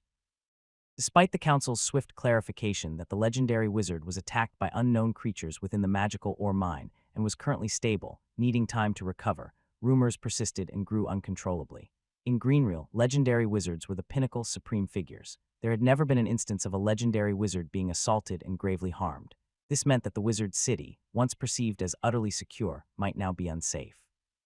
Rumors even speculated that the appearance of powerful creatures in the magical ore mine heralded the apocalypse. Those Doomsday Sect wizards claim that when 4 planets align with the silver moon in the sky, Doomsday will arrive. Elemental torrents will engulf the entire continent, and the moon will fall from the sky. Lydia vividly recounted the gossip she'd heard while out shopping. Ridiculous. Alok interrupted before Lydia finished. Didn't you hear what the professor said during the seminar a few days ago? The celestial body's orbits are stable. How could the moon suddenly fall? Johnny, Pierce, and the others treated it as a joke. You're right, Professor. Alok turned to Lynn, grinning. Lynn, deep in thought while jotting down titles, paused. Unless someone's willing to use magic to pull down the moon, or unless our luck is at its nadir, and a massive cosmic meteor or a wandering asteroid collides with the moon, knocking it off course and hurtling toward us, Alok and the others exchanged glances. Initially dismissing the talk of doomsday as baseless, Lynn's serious analysis made it seem strangely plausible. But Lynn quickly reassured overall, the possibility is minuscule. Even a legendary wizard might not influence a celestial body at such a vast distance. As for an asteroid hitting the moon, lower probability than a fire lion suddenly giving birth to a giant dragon. Alok relaxed, nearly convinced that doomsday wasn't imminent. While the apprentices treated the doomsday talk as a spectacle, Lynn sensed something amiss. The legendary wizard Phase, known for the power of the dragon, had just been assaulted. The spreading doomsday rumors in Greenreel made Lynn suspect deliberate fear-mongering. After all, apocalypse and salvation were the prime aspects of faith. This had been confirmed numerous times in past lives. This organization styled as a sect reminded Lynn of the clergy, but ordinarily, heretics should have been more at odds with the clergy than these wizards. Shaking her head, Lynn thought that despite having platforms like the Magic Daily, the council's attention to public opinion was clearly insufficient. If someone dared spread such doomsday talks in Ieta Harbor, she would have dispatched people to capture and interrogate those responsible. Lynn, we've finally replicated it. At that moment, Darren rushed out of the estate's small workshop covered in dust, his singed robe riddled with holes, yet his face beaming with joy. He held several transparent glass pieces in his hands. The apprentices gathered eagerly. One of them picked up a glass piece, inspecting it closely, seemingly searching for something. This time absolutely flawless, Darren confidently stated. Overcoming days of struggles, they followed Lynn's methods, striving to create glass that previously contained many air bubbles inside. Lynn took the glass Darren offered, examined it, nodded approvingly, and asked, "What about the paper I assigned you to make?" "We're in the final stages of ironing and trimming. Tomorrow, at the latest, we'll have results," Darren exclaimed ecstatically. The techniques Lynn imparted to them were nothing short of magical. Those sheets, thinner and lighter than swan feathers, were made from commonplace wood. If Lynn hadn't witnessed her turning sand and stones into glass, she'd have believed it a jest. Lynn then turned to Johnny and the others. "How's your grasp of the inscription magic I taught? I can now record 41 words in one go." Alok boasted, "I can manage only 37 words." Pierce shook his head. Both then looked at Johnny. 69. Johnny hesitated briefly before revealing. Alok and Pierce were astonished. The difference was considerable. They were unaware their comrade had already become a certified wizard, thinking Johnny's prior display of power was aided by the alchemical apparatus magic hand. In reality, recording 69 words in one go wasn't the limit for a young sorceress, but rather around 300 words or so. Excellent. With that in mind, you can start transcribing today. Lynn handed over neatly arranged papers detailing the theory of universal gravity and 2 advanced arithmetic books. This inscription magic Lynn developed was a zero-tier sorcery, even apprentices could use. It resembled movable type printing, first constructing corresponding templates in the mind, then imprinting magical marks on paper, parchment, or desks. Each sorcerer skilled in inscription magic became a humanoid printing press, their computational prowess determining their output. "Professor, the problems you set are incredibly challenging." Alok flipped through a book titled Advanced Arithmetics, pondered for a moment, and then scrunched up his face in consternation. One thought dominated his mind. Were these problems really solved by humans? A few days ago, an arithmetic grandmaster from the secret mage society asked me to find a group of wizards exceptionally talented in mathematics to collectively solve a conundrum in the arithmetic realm. So the problems I've set are meant to identify these individuals naturally. They had to be difficult, Lynn explained. Of course, this was an excuse. In reality, Lynn intended to leverage this pretext to recruit a batch of astonishingly talented sorcerers into the realm of magic. Your name prominently featured on the wall of gratitude. The power to vote on which novel I should translate next. If you decide to pledge 10, you'll get all the perks from the 5 tier, plus You get to suggest a novel Chinese or Korean for me to translate. It may take some time for me to do it, but it will be done as soon as possible. Your name prominently featured on the wall of gratitude in gold. And if you're feeling generous with a 20 pledge, you'll unlock all the perks from the 5-tier and 10-tier. Plus, you get to recommend a novel Chinese or Korean, and I will immediately start translating it. You get to recommend an abandoned novel Chinese or Korean, and I will immediately start translating it. Your name featured at the top of the wall of gratitude. Don't let this amazing opportunity slip through your fingers. Recent appearances of powerful creatures within the Magic Stone Mine and the sudden emergence of the Doomsday Sect made Lin sense a hint of danger. The former wasn't something he could meddle with. Even if those legendary wizards joined forces and couldn't solve this trouble, his own efforts would likely be futile. The latter concerned August, the current overseer. However, Lin wasn't about to entirely rely on others for his safety. Finding a way to enhance his own strength, to adeptly deal with potential threats, became an urgent matter.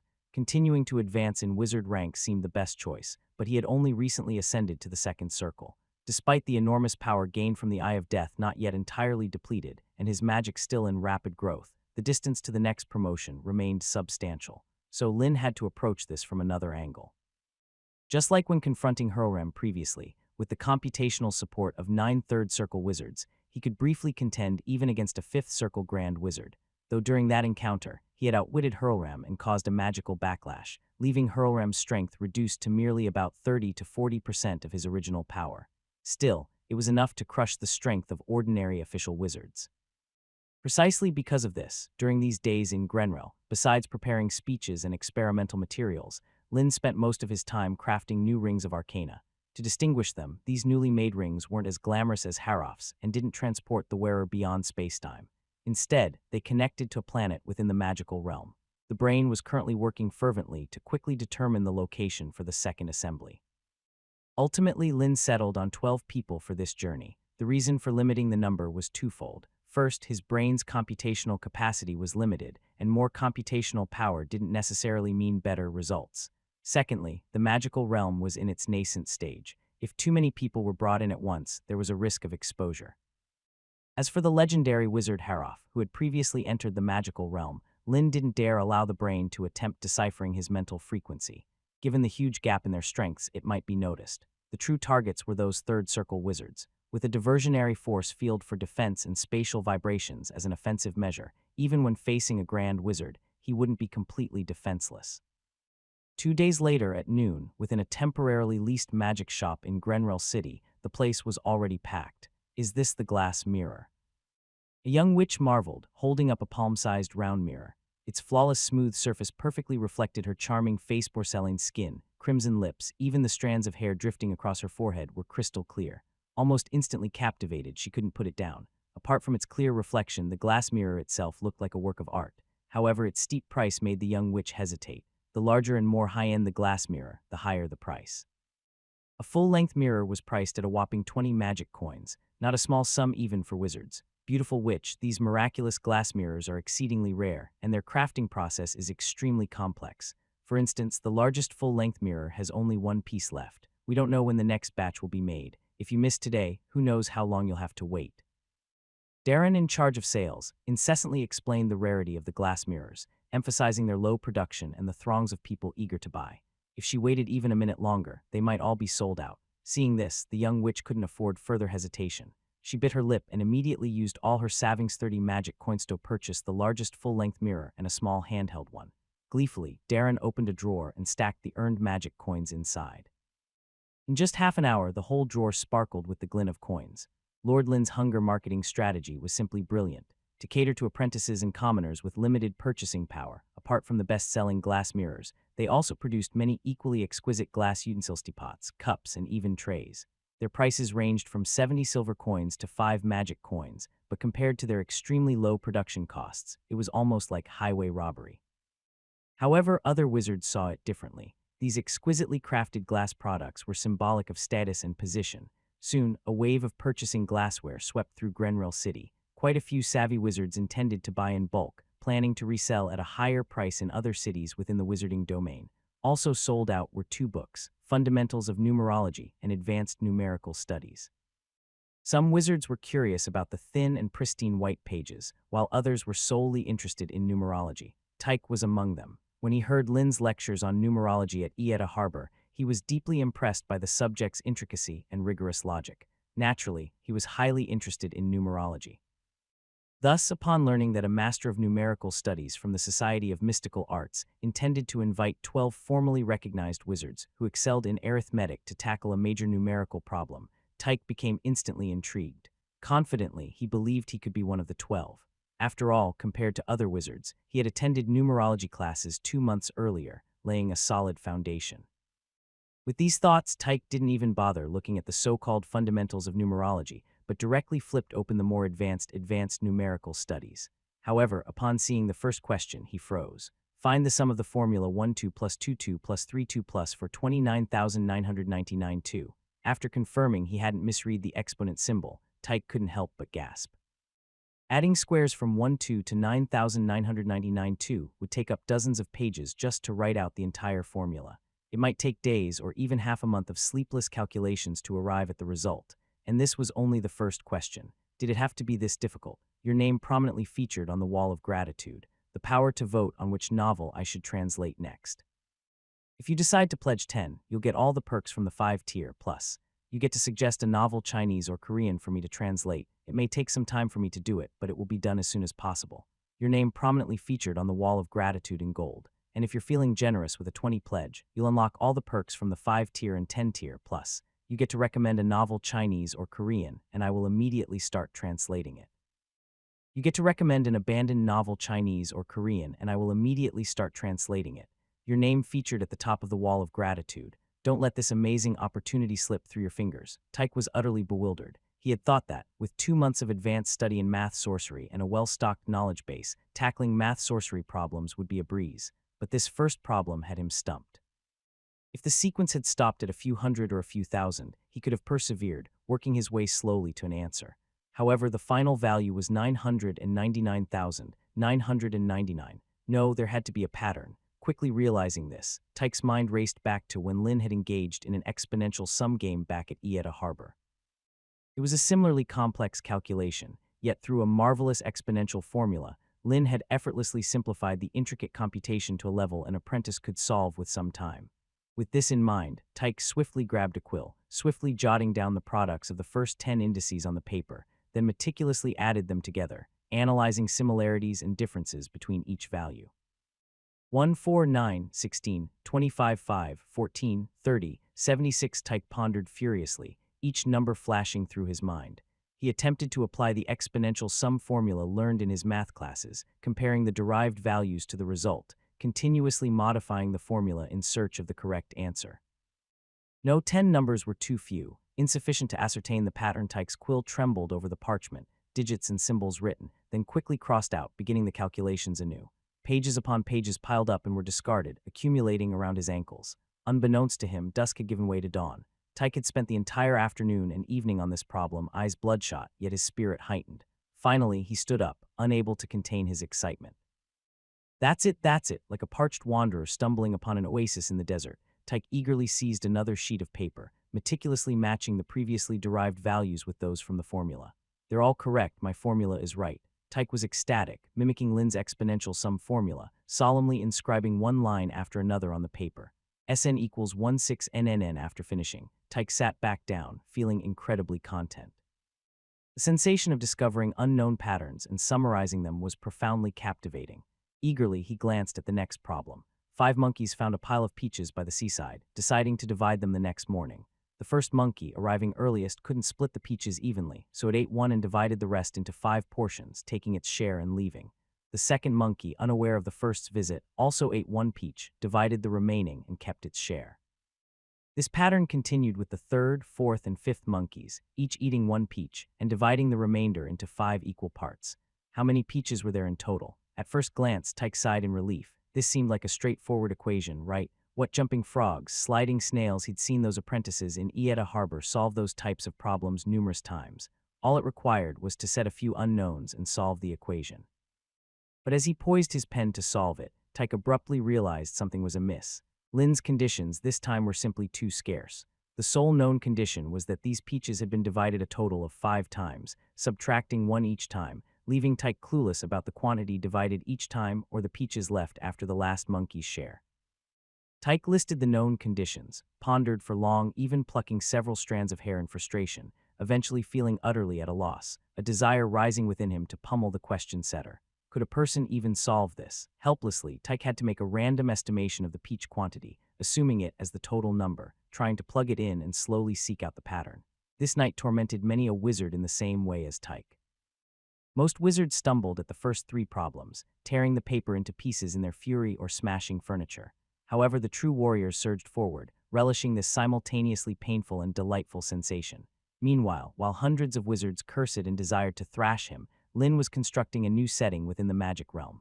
The second gathering place was transformed into a library, filled with various math sorcery books. Lin pondered on what bait to use to entice these wizards to linger in the magic realm for an extended period. Cracking a formal wizard's mental frequency, thus accessing their computational power, wasn't an easy task. The faceless gathering concocted by Hurlram had taken a year or 2 to crack the mental frequency of 10 triple-ring wizards. Lin didn't have that luxury of time, hence conceived a way to expedite the process, by keeping these wizards engrossed in solving brain-teasing math sorcery problems, depleting their mental energy, and hastening the decryption of the genius brain. Calculus might be a good choice. Many of the theories and formulas proposed before had left numerous wizards perplexed. Learning calculus might help them comprehend the derivation process of these formulas and theories. Of course, the wizards of Greenrill weren't entirely clueless about calculus. For instance, their method of approximating pi, using the method of inscribed polygons, continually approximating the circumference of a circle, was based on calculus. Some wizards had even succeeded in deriving an algorithm to calculate the volume of a sphere, akin to the method of Gauss, yielding highly accurate results. It was a testament that intelligence existed everywhere. However, few wizards were willing to devote themselves seriously to the study of mathematics. Most preferred elemental or morphological subjects, where learning directly augmented their magical prowess. Only alchemists spent time delving into this esoteric field. As Lin contemplated, a sense of impending unease suddenly crept in. In a flash, Lin broke free from the magic realm, eyes snapping open. Nothing stood before him but an invisible magical barrier enveloped him. Following that, a faint sound, akin to a blade slicing through cloth, echoed. A peculiar dagger, adorned with intricate runes, materialized, gliding toward his neck. Your name prominently featured on the wall of gratitude, the power to vote on which novel I should translate next. If you decide to pledge 10, you'll get all the perks from the 5-tier, plus you get to suggest a novel Chinese or Korean for me to translate. It may take some time for me to do it, but it will be done as soon as possible. Your name prominently featured on the wall of gratitude in gold. And if you're feeling generous with a 20 pledge, you'll unlock all the perks from the 5-tier and 10-tier, plus you get to recommend a novel Chinese or Korean, and I will immediately start translating it. You get to recommend an abandoned novel Chinese or Korean, and I will immediately start translating it. Your name featured at the top of the wall of gratitude. Don't let this amazing opportunity slip through your fingers. The temporary magic barrier was as feeble as paper before the peculiar dagger, but this momentary pause, this fleeting apparition, was enough for Lin. With a forceful push from his right foot against the ground, leveraging the reactive force, he swiftly leaned back, evading the dagger aiming for his neck. He tumbled backward, landing along with the chair, rolling away to create distance. Yet as Lin rose to his feet, he couldn't locate the enemy. The lounge was empty, as if everything before was a mere illusion, some form of visual deception magic. Without hesitation, Lin cast a mage shield upon himself. Simultaneously, the elusive danger approached again, this time from his side. Phosphorus resistance ring. Focused entirely this time, Lin retaliated almost instantly. He didn't know where the attack originated, but he didn't need to. Intense flames surged around him, engulfing everything without escape. The ground cracked layer by layer, the scorching heat engulfing all within its reach. The resistance ring was one of Lin's achievements in the field of force field magic, belonging to the high-tier 3rd circle of magic. Although this single strike consumed a quarter of Lin's magical power, its effect was significant. The proximity left no room to evade. The terrifying phosphorus fire quickly adhered to the assailant. Piercing screams and wails echoed in the lounge. Amidst the flames emerged the figure of a middle-aged mage, his body engulfed in fire, phosphorus devouring his flesh. He futilely slapped his body, resembling a dance in the inferno. As Lin suspected, this kind of magic merely deceived vision, not truly disappearing. Relieved, Lin soon noticed the mage, now consumed by flames, dropping a weapon. It wasn't the dagger, but a short sword. Lin's pupils constricted. A wave of dread washed over him. This meant there was not just one attacker. The mage's shield shattered once again as Lin realized this. Fortunately, the deflection field worked, narrowly averting the sudden attack. The peculiar dagger appeared only in the moment the mage's shield shattered, then vanished again without a trace. But the lack of visual confirmation didn't nullify other senses. Lin's index finger trembled faintly in the air, emitting barely detectable magical waves that rapidly spread in a circular pattern.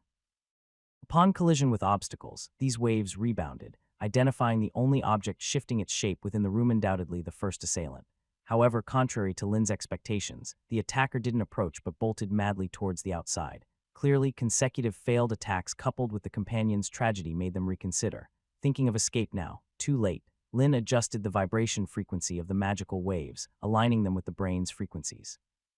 Unlike his encounters with Alok and others, Lin held nothing back this time. This unique and imperceptible attack immediately took effect. The fleeing assailant, feeling as if their brain were about to explode, collapsed in distress. Unable to sustain the magic, they soon materialized. Only then did Lin discern the attacker, a man in a gray robe, gaunt-faced, sparse and unkempt hair, sunken eyes, prominent cheekbones, hands clutching his head, a visage twisted in agony. In the next moment, 4 ice blades materialized from nowhere, pinning his limbs. Ceasing the resonance magic, Lin approached, retrieving the peculiar dagger. Gazing at the gray-robed mage, immobilized on the ground, he coldly inquired, "Name, identity, and what's your reason for attacking me?" The mage showed no intention to reply, his face filled with a mix of fear and confusion, seemingly yet to recover from the bursting pain that seemed to explode his brain. "Fine, I'll have a look myself." Lin disregarded extravagant interrogation methods, placing his hand on the mage's head, activating the psychic magic obtained from Ladek. Memory retrieval. This psychic magic searched relevant memories within a person's mind. It usually worked best against significantly weaker opponents or those mentally unstable. Clearly, this was an opportune moment. However, the moment Lin touched the mage's memories, the man's pupils widened, body trembling uncontrollably. Before Lin could react, he collapsed instantly, lifeless. Another soul binding similar to before. Frowning, Lin, familiar with such circumstances, recalled a similar incident while interrogating Nur, the wizard's apprentice in Ieta Harbor. The ability to engrave a soul binding in a formal wizard's mind, causing instant death while disrupting their memory, required expertise in psychic magic. The flames ignited by the resistance ring, the piercing screams, were unmistakable in the silent estate. Barely a minute had passed since the attack began, and the door was already violently thrust open. "Professor Lin," I heard an explosion and screams. "What happened?" Philip and Kevin rushed in first, visibly relieved to find Lin unharmed. "I'm not sure. I was about to rest tonight when these two attacked me." Lin gestured towards the corpses, sounding perplexed. In his days at Greenrill, it seemed he had only offended those divination scholars. If they were to act, it should have been before the verification of the universal gravitational theory. Surely, it couldn't be because his math problems were too challenging, causing someone to impulsively attempt his demise. Philip and Kevin glanced at the attacker's first pinned to the ground by Lin's ice blade, the other reduced to a charred mess by the scorching phosphorus fire, long devoid of life. Exposed skin tore apart in struggle, blood vaporized, leaving holes where fingers once clawed. A horrific sight with remnants of phosphorus flames incessantly consuming flesh as fuel, strengthening themselves. This was the hellfire, wasn't it? Philip and Kevin recalled the tale of the hellfire that Laud had mentioned when Lin first arrived at the Ieta Academy. At that time they hadn't taken it seriously, but witnessing the gruesome demise of this attacker made them realize the terror of such flames, truly deserving of the name Hell. Your name prominently featured on the wall of gratitude. The power to vote on which novel I should translate next. If you decide to pledge 10, you'll get all the perks from the 5-tier. Plus, you get to suggest a novel Chinese or Korean for me to translate. It may take some time for me to do it, but it will be done as soon as possible. Your name prominently featured on the wall of gratitude in gold. And if you're feeling generous with a 20 pledge, you'll unlock all the perks from the 5-tier and 10-tier. Plus, you get to recommend a novel Chinese or Korean, and I will immediately start translating it. You get to recommend an abandoned novel Chinese or Korean, and I will immediately start translating it. Your name featured at the top of the wall of gratitude. Don't let this amazing opportunity slip through your fingers. The security squad, apart from Philip and his group, swiftly arrived at the scene upon receiving the message. Archbishop Anluk himself led the team. After inspecting the two attackers and noting down the details, Anluk instructed a few wizards to take the individuals for identity verification, hoping to unearth any possible leads. He then turned to Lin with a concerned gaze. "Are you hurt, Lord Lin? Do you need a potion master?" Anluk asked. Lin shook his head, indicating that he was all right. Anluk sighed. "That's good. In fact, this is the 4th attack in nearly 2 days. Before you, 3 council members were assaulted. You're the only one who survived." Lin paused, surprised by the severity of the situation. It was a blatant attack on several council members, tarnishing the reputation of the entire wizarding community. Lord Lin, you should have tried to keep one of them alive. Extracting information could have given us a lead, Roral interjected.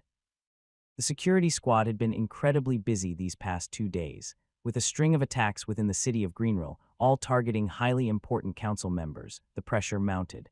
Archbishop Anluk, temporarily holding the position of the speaker, faced considerable criticism. To prevent widespread panic, the council promptly restricted information and, based on the commonalities among the targeted individuals, set up surveillance near the residences of several elemental studies experts. Surprisingly, Lin, located in a different district, became the latest target. Can't say that, Roral. Ambushes like these differ from regular battles. Even the most powerful wizards can be caught off guard. Surviving is a stroke of luck, Anluk countered Roral's words and then turned to Lin again. However, Lord Lin, please tell us in detail how it transpired. It might yield some crucial clues. About 15 minutes ago, I was seated nearby, studying the spell model of a new magic. Suddenly, a dagger aimed for my neck. Lin recounted the incident, glossing over his use of psychic magic to retrieve memories. As the wizards listened to the entirety of the attack, a shiver ran down their spines. They only knew Lin had been attacked, unaware of the chillingly perilous details. Such unexpected ambushes were virtually impossible to predict, especially with attackers wielding weapons capable of instantly piercing a mage's shield. No wonder 3 council members mysteriously perished at home.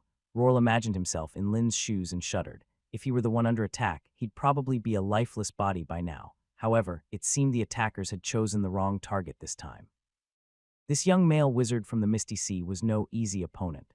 Roral had experienced this firsthand at Ieta Harbor. Master Anluk, do you know what kind of magic allows one to evade sight? Lin asked curiously. Likely polarized magic or shadow arts. In addition, some psychic magic can induce illusions, Anluk pondered. Those proficient in these are scarce. That's a crucial lead. Any suspected individuals? Lin persisted.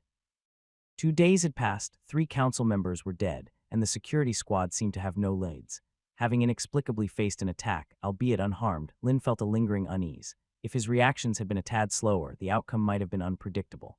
These attackers are likely associated with the recently active cult of Apocalypse, Anluk said gravely. The assaulted council members were all exceptional in elemental studies, presenting unique insights as triple-ring mages. From the intelligence gathered by the security squad, the cult's wizards seem to believe that elements possess life and consciousness. They wish for all wizards to abandon studying, researching, and exploring the elements, believing it to be the cause of the impending apocalypse. Lin was astonished. Were these wizards all delusional? Elemental studies were the cornerstone of magic. Abandoning them was akin to self-mutilation. No, if they're targeting experts in elemental studies, why come after me? Lin puzzled. He hadn't made any recent statements related to elements. Professor, could it be because your theory on universal gravity contradicts their apocalyptic prophecies? Lydia hesitated before timidly suggesting. Lin quickly realized this point. Lydia had previously mentioned how his gravitational theories contradicted the cult's prophecies of 5 stars aligning and the moon falling.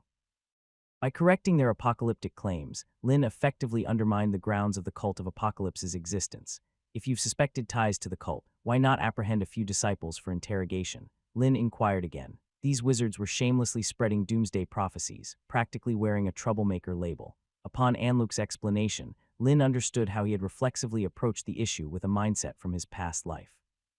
Official wizards in Greenrill held a privileged status. Without concrete evidence of wrongdoing, arbitrarily arresting and investigating an official wizard would incite significant public backlash against the council. Moreover, considering the number of believers in apocalyptic prophecies and elemental spirits, hastily acting could trigger greater chaos. But for now, we can't worry about all that, Anluk pondered. I've dispatched several security squads to track and investigate those wizards spreading apocalyptic claims, hoping to find crucial evidence.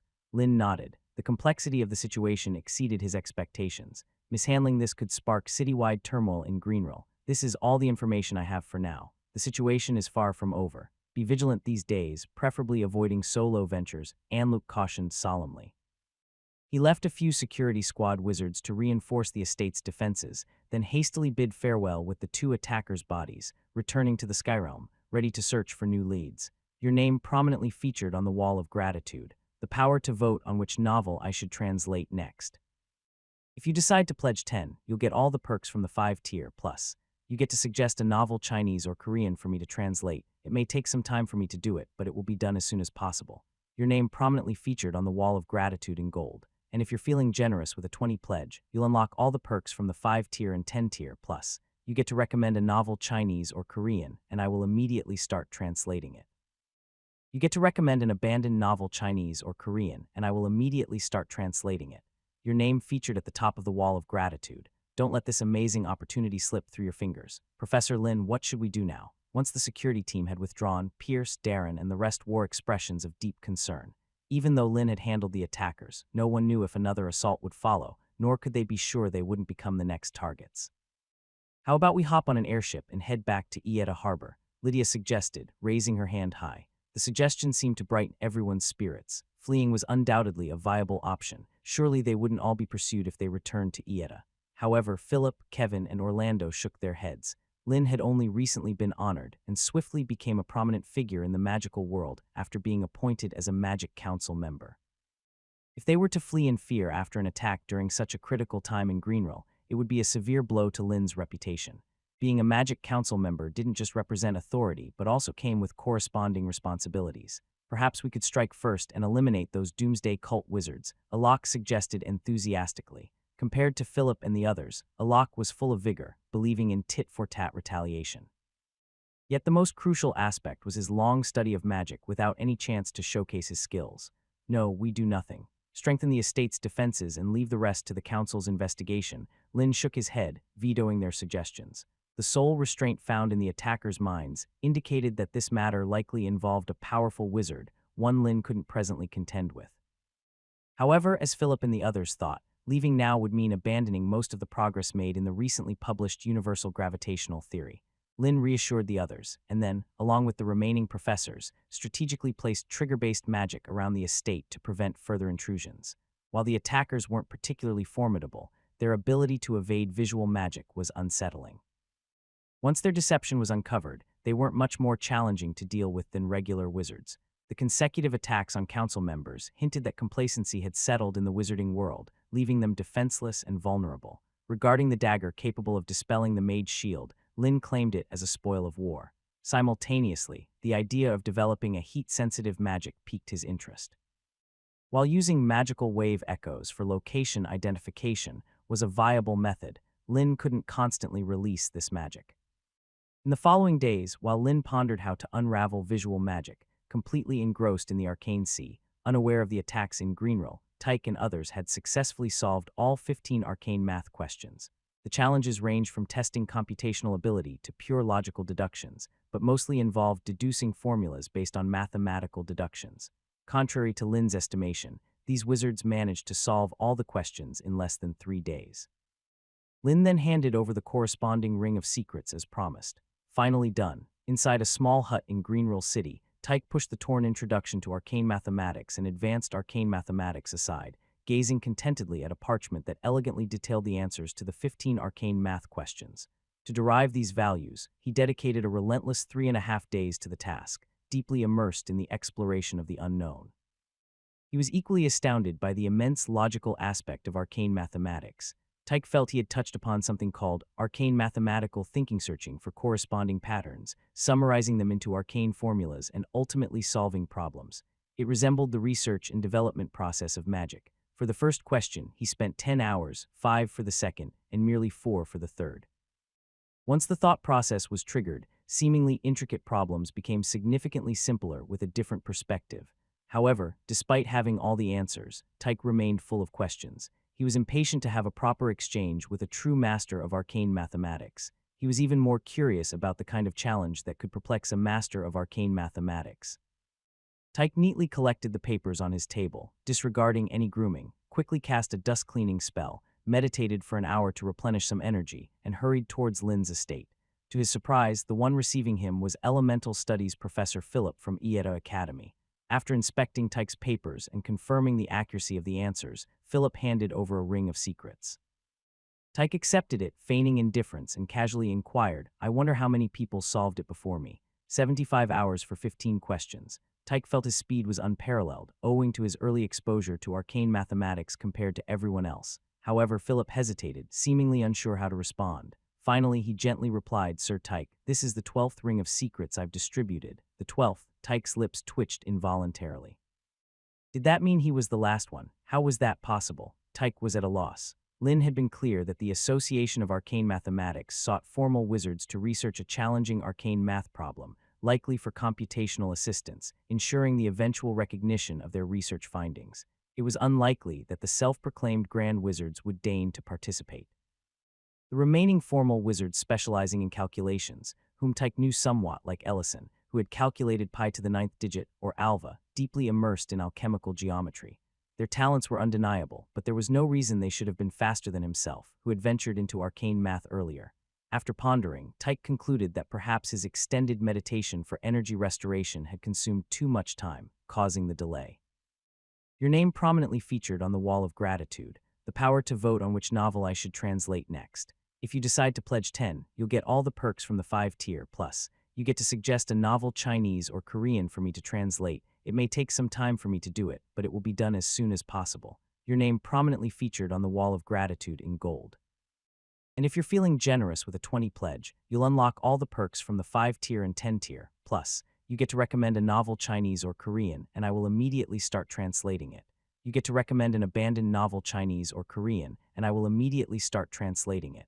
Your name featured at the top of the Wall of Gratitude. Don't let this amazing opportunity slip through your fingers.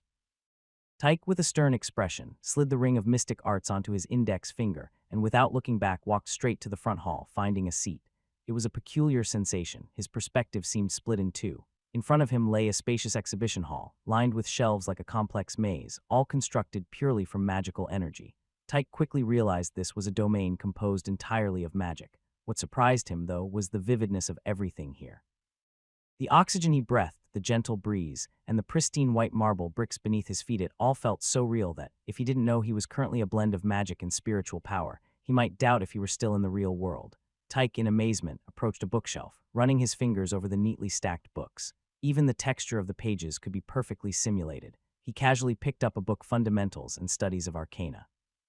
Opening the title page, he read, Arcana is a discipline that studies concepts such as quantity, structure, change, space, and information. It is a universal method for rigorously describing and deducing abstract structures and patterns of things, applicable to solving any real-world or magical problems. So this is Arcana, Tyke muttered to himself. Although he had been exposed to Arcana for 2 or 3 months, it was the first time he had seen such a precise and systematic explanation. The pages he held suddenly trembled, then, under Tyke's astonished gaze, floated up and drifted towards a specific direction. Tyke paused, realizing this must be guiding him to the gathering place. Navigating through walls constructed of bookshelves, Tyke soon reached the center of the entire library. Several colleagues skilled in arithmetic and alchemy whom he recognized were gathered here. 11 people were engaged in lively discussions. One male wizard, upon seeing Tyke approaching, smirked and spoke. Never thought the last one would be you, Tyke. Gotta say, you're a bit late. We've been waiting for you for quite some time. Sorry, Alva. I thought you guys would be a bit slower, so I took the opportunity to get a good night's sleep and tidy up a bit, only to find out I missed the hour. Tyke raised an eyebrow, responding effortlessly. You seem quite leisurely, just in time to arrive at the end. Alva didn't believe a word of Tyke's explanation, mockingly retorted, and didn't bother to expose the lie, continuing to speak. We were just discussing the second Arcana question. I wonder, Tyke, how long did it take you, and what method did you use to get the answer? Tyke pondered before responding. This question is relatively easy. Just change your perspective and the answer becomes clear. If since the beginning we give the monkeys 4 extra peaches, each monkey can divide them equally. So the total number of peaches is 5 to the power of 5, minus the initial 4, resulting in 3121. 7 out of the 11 nodded, acknowledging Tyke's method, while the remaining few compared it with their own approaches. As for solving this question, it took me about 5. No, 4 hours, Tyke said, somewhat sheepishly. I only used 3 hours and 27 minutes, Alva proudly declared. Last year, during an internal discussion at the Alchemy Association, Tyke had pointed out numerous flaws in a new spell formation proposed by Alva. This time, Alva finally gained a victory. Tyke looked somewhat disgruntled at the others, discovering that most of them solved the problem in 3 to 5 hours, meaning they were generally faster than him. 2 hours. Ellison, who had been silent, suddenly interrupted. The wizard's present turned to Ellison with expressions of awe. This question wasn't very difficult, but for Alva and the others who hadn't systematically studied Arcana before, it wasn't easy to shift their thinking. How is that possible? Tyke couldn't help but ask a few more questions, only to realize that Ellison, to achieve such a quick result, had mobilized dozens of apprentices to work together, essentially using a brute force method of enumeration. Others had also exchanged ideas with their colleagues. Learning this, Tyke felt disoriented. These people were so unscrupulous. No wonder each of them was so fast. He was the only one honestly working on the problem. Just as Tyke silently cursed, the entire magical space shook heavily. Then countless thick books floated out from the shelves, pages fluttering in intricate mathematical symbols, as if alive, detached from the books and hovered in the void, outlining three-dimensional patterns. Welcome to the Sea of Arcana. Accompanied by a deep, resonant voice, the restless knowledge gradually settled down. Turning around, Tyke saw a wizard with curly hair, dressed in a brown robe, walking towards them. Under the influence of some force, the floating books returned to their original positions, leaving only the strange symbols still swirling in the void, as if reluctant to return to the confines of the books. "You can call me Leibniz," the wizard introduced himself politely. Master Leibniz, Tyke and the others immediately bowed respectfully. For a great wizard and a pioneer in arcana, they maintained a sufficient level of respect. "I heard from Lynn that you specifically gathered us to solve a problem troubling the world of arcana." Alva, less formal, was the first to ask the question that had everyone's curiosity piqued. "That's right," Leibniz nodded, then explained. "It all started with a bet I made with another wizard named Zeno. He's currently preparing to race a turtle, allowing it a head start of 100 meters. He'll then start chasing, running 10 meters every second, while the turtle moves only 10 centimeters per second. Zeno believes he can never catch up with the turtle, and I need to prove that he can. Your name prominently featured on the wall of gratitude. The power to vote on which novel I should translate next. If you decide to pledge 10, you'll get all the perks from the 5-tier, plus you get to suggest a novel Chinese or Korean for me to translate. It may take some time for me to do it, but it will be done as soon as possible. Your name prominently featured on the wall of gratitude in gold. And if you're feeling generous with a 20 pledge, you'll unlock all the perks from the 5-tier and 10-tier, plus you get to recommend a novel Chinese or Korean, and I will immediately start translating it. You get to recommend an abandoned novel Chinese or Korean, and I will immediately start translating it. Your name featured at the top of the wall of gratitude. Don't let this amazing opportunity slip through your fingers. Master Leibniz, isn't this just a simple math problem? Tyke asked, puzzled. Even apprentices could solve it, let alone wizards proficient in arcane mathematics. Alva and the others were equally disappointed. Was this the puzzle tormenting the entire realm of arcane math, was it? Do you truly find it simple? Leibniz looked at everyone, expressing regret. The issue lies not in when they can catch up, but in why they can catch up. Zeno told me at his speed it takes 10 seconds to reach the starting point of the turtle, but by the time he arrives, the turtle has moved a meter. Though the distance between them has closed significantly, there's still a meter gap, so he needs another 1/10 of a second to reach the turtle's current position. Yet by then the turtle has moved again, requiring him to spend 1/1000th of a second catching up to the new position. As Leibniz explained, he extended his right hand, drawing a magical line in the air, denoting the start and finish of the race. He used red light to mark Zeno's progress and green light for the turtles. Despite closing in, a minuscule length persisted between them, an infinitesimal yet persistent gap. Zeno dashed forward, seemingly unable to catch up to the leisurely turtle before him. Tyke and the others stood stupefied, their expressions shifting from confusion to gravity, quickly descending into contemplation. The theory was easy to comprehend. The wizard named Zeno, in pursuit of the turtle, inevitably passed the creature's starting point. But when he arrived at this point, the turtle had crawled forward, creating a new starting point, leading to an endless cycle of deduction. Alva pondered deeply, sensing something amiss but unable to pinpoint it precisely. He was unaware that this contradiction was between reality and logical mathematical deduction. Tyke was nearly dizzy from the mental gymnastics. It took him a while before he suddenly grasped something. Wait, Master Leibniz, no matter what, at the 11th second, Zeno should always catch up to the turtle, right? That's precisely the problem, my friends. Leibniz nodded, then emphasized, if time and space are infinite and infinitely divisible, logically, the later participant in a race can never surpass the former, as they're separated by an infinite number of fractions. This distance, in a sense, is infinitely long, for it can be divided into countless fractions. But if Zeno can inevitably catch up to the turtle, does that not imply that in our world, space and time are not continuous but possess a minimum scale? It's because Zeno, as the later participant, crosses this smallest scale at some point, allowing him to catch up to the leading turtle. Your contemplation is truly thought-provoking, Master Leibniz. Alva breathed out, expressing admiration. Only now did the wizards understand that the debate between these two masters of arcane mathematics wasn't truly about a mere racing problem. It delved into whether a value could be infinitely subdivided and probed the existence of the smallest scale in time and space. So, you've reached a conclusion and won this dispute, haven't you? Tyke exclaimed, fascinated by the deductive leap from an inevitable winning race to the potential existence of the smallest scales in time and space, a truly creative line of thought that earned his admiration. Not quite, for if that were the case, I wouldn't be able to answer his second question. Leibniz lamented. There was another question. Alva and the others felt a chill run down their spines. Leibniz extended his hand, summoning an iron arrow into the void, which swiftly embedded itself into a nearby bookshelf. He turned to the group and asked, "Do you think this arrow, once shot, has moved or remained still?" Another seemingly simple question that left Tyke, Ellison, and the others pondering for a long time, contemplating if there might be a deeper meaning hidden within. Alvar, on the other hand, didn't dwell much. He decisively stated, "It has moved, of course." He had seen it with his own eyes, and no eloquence could change that fact. If, according to what we just discussed, time exists in the smallest scale, does this mean that in each of these smallest scales the arrow has a definite position, occupying the same space as its volume? Leibniz continued. Alva furrowed his brows, contemplating for a while before cautiously stating, "I believe so." So, disregarding other factors in that moment, is the arrow moving or still? Leibniz pressed on. "Undoubtedly still," Alva firmly responded. Tyke and the others nodded, easily envisioning a suspended iron arrow if time were to halt at a certain point. If this moment is motionless, what about other moments? Those should also be motionless, Alva responded uncertainly. In other words, at each point in time it remains stationary. So the arrow shot is also motionless, correct? Leibniz concluded. Of course. Alva hesitated in his reply, then froze entirely. How could a flying arrow be motionless? Tyke, Ellison, and others frowned deeply. If Leibniz's earlier statement was correct, that time existed in the smallest scale and was indivisible, then following the logic, each moment of the iron arrow was motionless. Hence, the flying arrow couldn't be in motion. After all, how could something constantly motionless be called in motion? Could it be that an infinite sum of stationary positions equaled motion itself? Or perhaps infinite repetitions of stillness constituted motion? If Leibniz's statement was wrong and there was no such thing as the smallest scale, if time could infinitely subdivide and everything was continuous, then the flying arrow would naturally remain in motion. This formed the basis for the paradox's dissolution.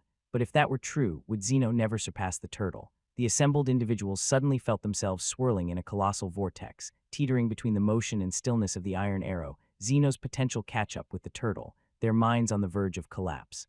Leibniz observed Tyke and the others lost in contemplation and couldn't help but smile. These two paradoxes, simple as they appeared, would have sparked the second mathematical crisis if placed in the 17th or 18th century. Your name prominently featured on the wall of gratitude, the power to vote on which novel I should translate next.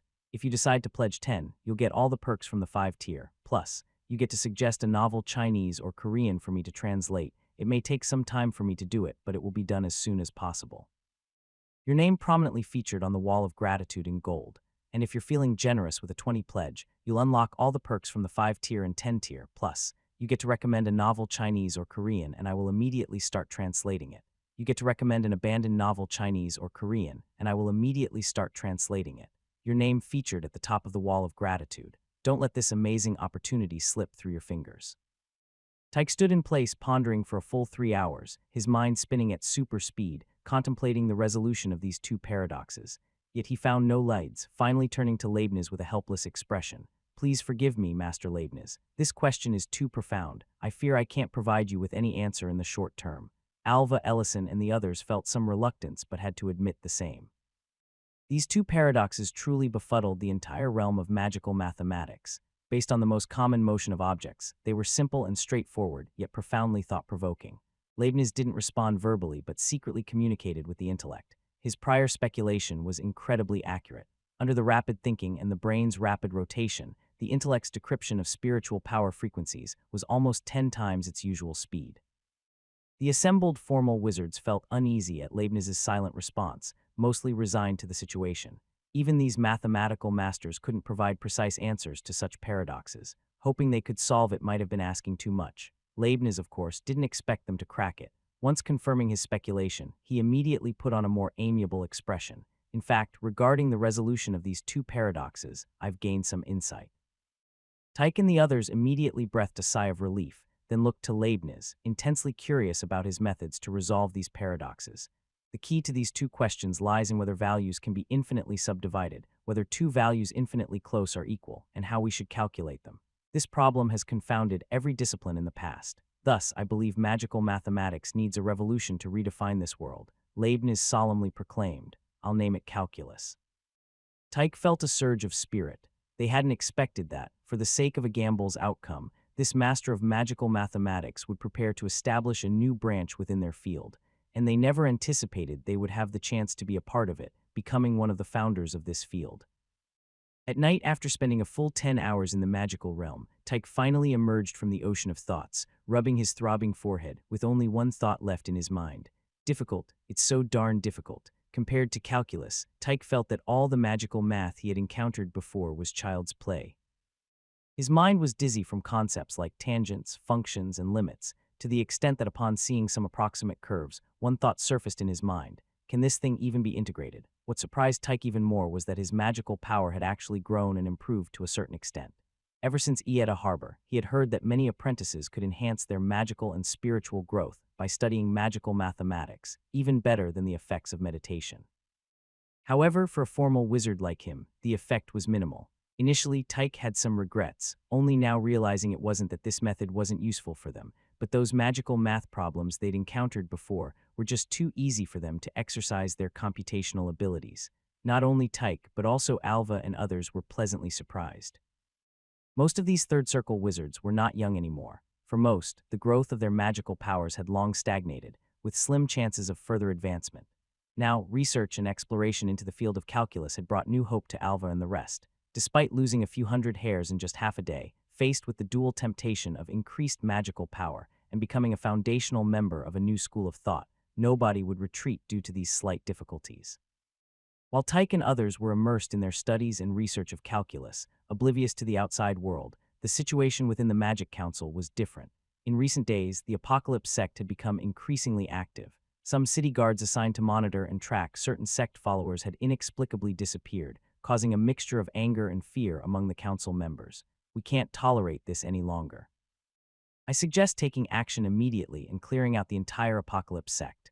Raphael slammed the table, angrily shouting, "Are you planning to start a war within Grainer City, Raphael?" Another council member stood up, vehemently retorting. This involved hundreds of wizards. These weren't unarmed civilians. Once a full-scale war broke out, the losses would be hard to predict. Moreover, they still didn't know which wizards were being manipulated and who the instigators behind this turmoil were. Several sect members captured previously had only spouted about the end times and elemental spirits.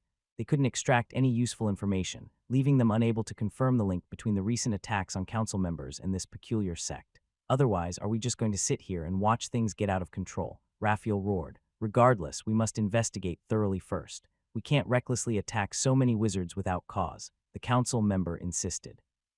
The resources required to train a formal wizard were unpredictable. Grainer couldn't afford the cost of clearing out hundreds of wizards in one fell swoop. It would be self-destructive. The sky boundary quickly turned into chaos inside, with many council members arguing, worrying, or getting angry. Several grand wizards looked pityingly at August, the acting speaker. Before, when Haroff made this magical luminary responsible for council affairs, they were somewhat envious and even resentful.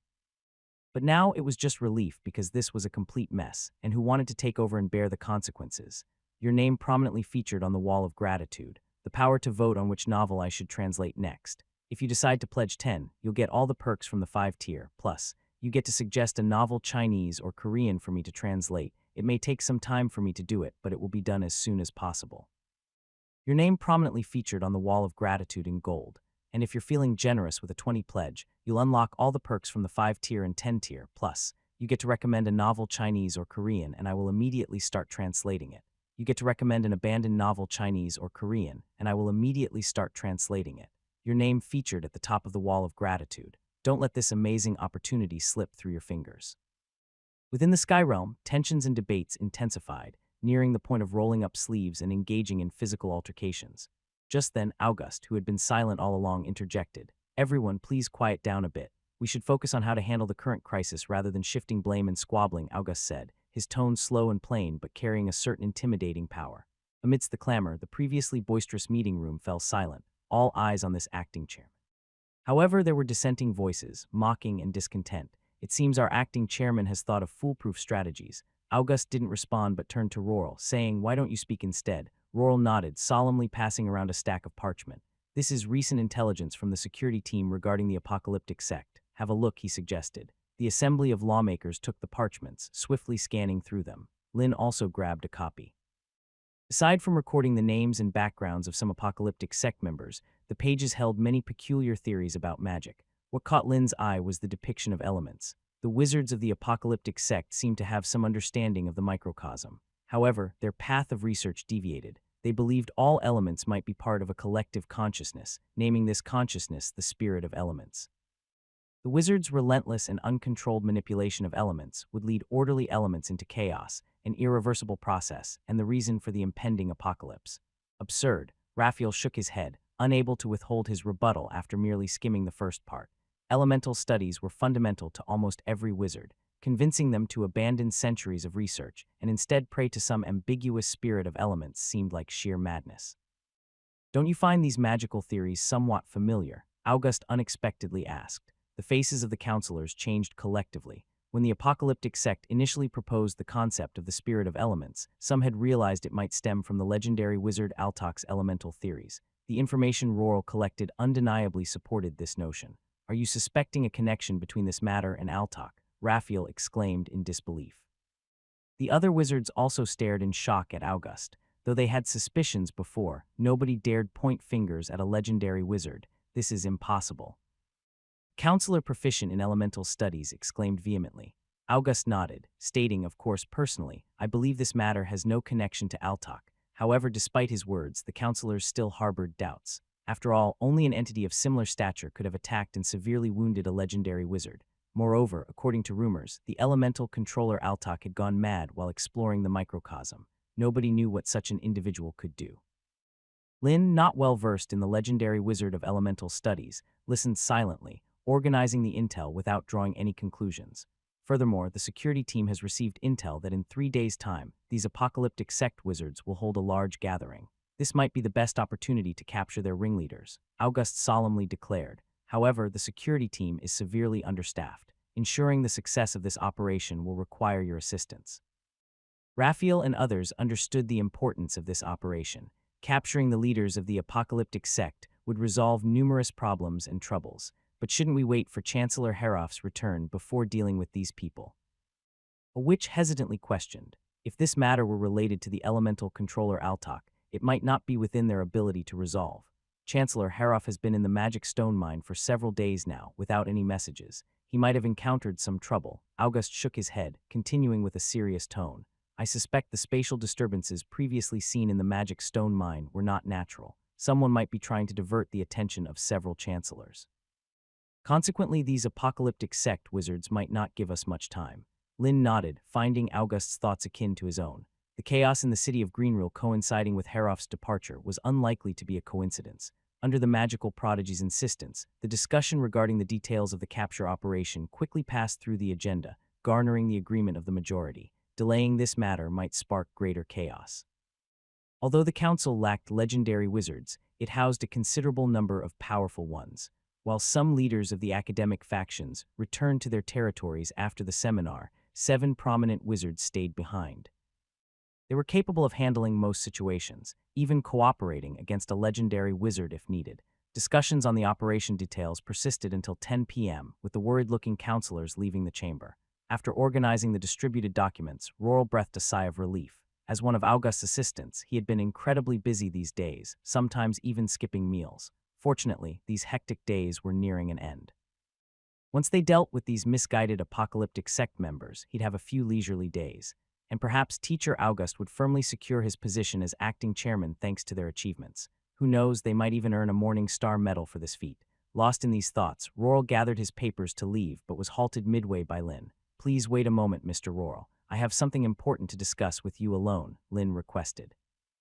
Your name prominently featured on the Wall of Gratitude, the power to vote on which novel I should translate next. If you decide to pledge 10, you'll get all the perks from the 5-tier, plus you get to suggest a novel Chinese or Korean for me to translate. It may take some time for me to do it, but it will be done as soon as possible. Your name prominently featured on the Wall of Gratitude in gold.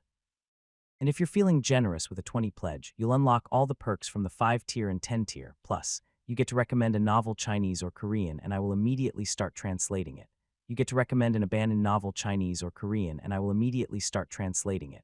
Your name featured at the top of the Wall of Gratitude. Don't let this amazing opportunity slip through your fingers. Lin, what's wrong? Roral halted, puzzled, gazing at Lin. Then, as if a realization struck him, he hastily inquired, "Has there been another attack by those doomsday cultists in these days?"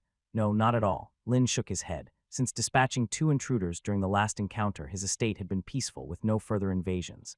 After a pause, Lin spoke again. "I've reviewed the intel you gathered. Is it true that the Doomsday Cult was merely an academic organization until 3 years ago when it suddenly changed?" "Indeed. What's wrong with that?"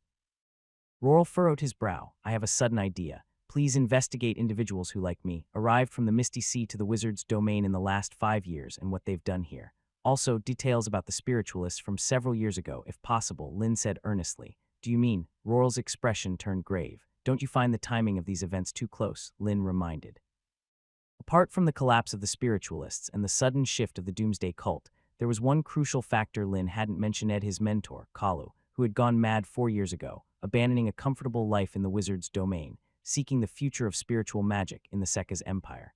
So Lin speculated there was undoubtedly a connection between these events, perhaps even the same event. He had dispatched Orlando to dig into the archives since Ieta was the most crucial port for the Wizard's domain, possibly containing relevant records. However, a round trip took several days, and Ieta lacked information on spiritualists, leading him to seek out Roral. With Lin's prompting, Roral swiftly grasped the gravity of the situation. "I understand, Lin. I'll organize this information as soon as possible in these coming days. Regarding this speculation, please don't divulge it to others. After all, it's merely my personal theory, not necessarily correct," Lin instructed finally. In the dead of night within a luxurious estate in Grainreal City, having been in deep slumber, Faze abruptly opened his eyes. Struggling, he slowly sat up. The grotesque wound on his chest hadn't vanished, emitting a black mist, yet compared to the physical injuries, the incessant dizziness in his mind proved unbearable for Faze. Cough, cough. Amidst severe coughing, Faze spat a bit of dark red blood, gradually regaining some color in his face. Only then did he ease, recognizing his familiar surroundings. Since he was back in Grainreal, at least safety wasn't his immediate concern. However, Faze soon noticed something amiss. The state was too eerily quiet. His hearing, enhanced since he acquired the dragon's body, detected nothing, not even a hint of insect chirping. The only sound he caught was a faint, approaching footsteps. At that moment, the tightly shut door burst open, revealing a red-robed sorcerer, politely addressing him. "Are you resting well, Lord Faze? You should take more rest." "Odessa." Faze's visage turned fierce, resembling a ferocious tiger. The sorcerer before him was one of his most trusted disciples. However, it was this very individual who, inside the magic stone mine, took advantage of a critical moment during Faze's battle with an eye demon, using an unknown eerie artifact to launch a sudden attack. It was an assault from the spiritual realm, coupled with the eye demon's sudden appearance in the magic stone mine. Faze nearly met his end. In the end, relying on the immense strength of the dragon's body, he barely escaped, albeit at an excruciating cost. "No, you are definitely not Odessa." Faze stared coldly, his tone frigid. "Who are you?" "Impressive, Lord Faze. Or perhaps you've had similar experiences," naturally guessing this. The sorcerer named Odessa smiled slyly, his face bearing a mischievous expression. With a flick of his hand, a peculiarly shaped statue appeared. Faze's heart sank. His current power was severely limited. The pain in his chest and head threatened to shatter his will. Thankfully, being in Grainreal, stirring a bit of commotion would undoubtedly attract the attention of the council members. With that thought, a surge of magic within Faze agitated. A formidable aura engulfed the entire estate, nothing more conspicuous than a dragon's form. At the same moment, the sorcerer in the red robe raised the statue in his hand, uttering slowly, "Realm of Apocalypse." A burst of red light swiftly spread, enveloping the entire space, shrouding every structure within the estate. It was a crimson space, twisted blood streaks decorating its surroundings. Stout chains sprawled across corners, emanating a putrid, bloody scent. The most astonishing sight, 5 colossal celestial bodies suspended in the sky, each exuded terrifying pressure. "Feel the judgment of the apocalypse," the red-robed sorcerer shouted. From the central silver-colored star, a dazzling radiance erupted, hurtling towards Faze at an indescribable speed. It was a falling star capable of shrouding the entire sky, emanating a suffocating pressure as it descended upon the ground. Merely an illusion of magic, Faze, now transformed into a dragon, fearless, spread his wings and fiercely propelled himself towards the plummeting star. Accompanied by a deafening impact, Faze collided with the silver star. A massive shockwave ravaged the entire crimson space. Fragments of rocks rose from the ground, then crashed back down. The colossal star, resembling a mountain or an island, was almost shattered by the insignificant dragon form, eventually breaking apart amidst the violent collision. Despite the ordeal, Faze, covered in blood and bearing numerous wounds, continued glaring at the sorcerer before him, emanating a strong aura of murder, unleashing a scorching breath. Your name prominently featured on the wall of gratitude, the power to vote on which novel I should translate next. If you decide to pledge 10, you'll get all the perks from the 5-tier, plus you get to suggest a novel Chinese or Korean for me to translate. It may take some time for me to do it, but it will be done as soon as possible. Your name prominently featured on the wall of gratitude in gold. And if you're feeling generous with a 20 pledge, you'll unlock all the perks from the 5-tier and 10-tier. Plus, you get to recommend a novel Chinese or Korean, and I will immediately start translating it. You get to recommend an abandoned novel Chinese or Korean, and I will immediately start translating it. Your name featured at the top of the wall of gratitude. Don't let this amazing opportunity slip through your fingers.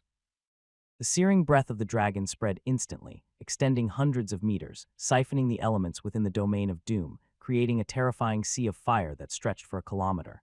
The space itself seemed to ignite, carrying temperatures soaring tens of thousands of degrees, rushing towards Odessa like a tidal wave. The crimson-robed sorcerer's expression changed abruptly. He hadn't anticipated such immense power from Phase while being so weakened. Divine Sanctuary. Odessa spread his hands, conjuring several golden barriers in front of him. Cracks the first barrier nearly instantaneously ruptured, followed swiftly by the second and the third. The scorching sea of flames advanced relentlessly. Odessa's demeanor grew increasingly grave. With a gesture, the blood-red chains that had encircled the domain seemed to come alive, positioning themselves in front of him, colliding with the oncoming flames. Rumble-violent collisions reverberated through the skies, shockwaves rippling outward, threatening to collapse the entire domain under this tremendous energy. Curses. Odessa cursed under his breath, as the peculiar statue he held cracked faintly. He hadn't anticipated that this legendary wizard so weakened could unleash such potent dragon's breath. If not for the need to eliminate a dozen or so faction wizards and a master alchemist stationed within the manor, he wouldn't have procrastinated to act against Phase until now. Fortunately, Odessa wasn't unprepared. What he had administered to Phase earlier wasn't just the simple healing waters for injuries. As expected, the black dragon, breathing fire, soon experienced a heartrending sensation. Intense magical backlash compelled him to cease the dragon's breath, and his colossal form plummeted from the sky. Constrained, Odessa sighed in relief, reactivating the statue. More chains surged from all directions, entangling Phase's dragon form. Moreover, within the interweaving chains, sharp spikes emerged, attempting to penetrate Phase's body, disrupting his bones and organs. Pained roars exploded in the sky. The agony momentarily suppressed Phase's magical backlash, but the horrific magic surged again. Visible shockwaves radiated outward from his body, causing the surrounding chains to rupture. Then Phase wielded his colossal form as a weapon, charging straight at Odessa. Half an hour later, the crimson-robed sorcerer reappeared in the room, looking disheveled with tousled hair and numerous wounds.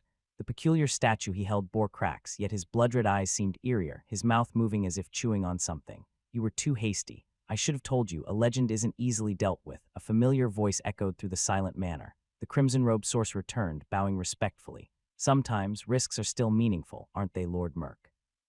It's merely luck on your part.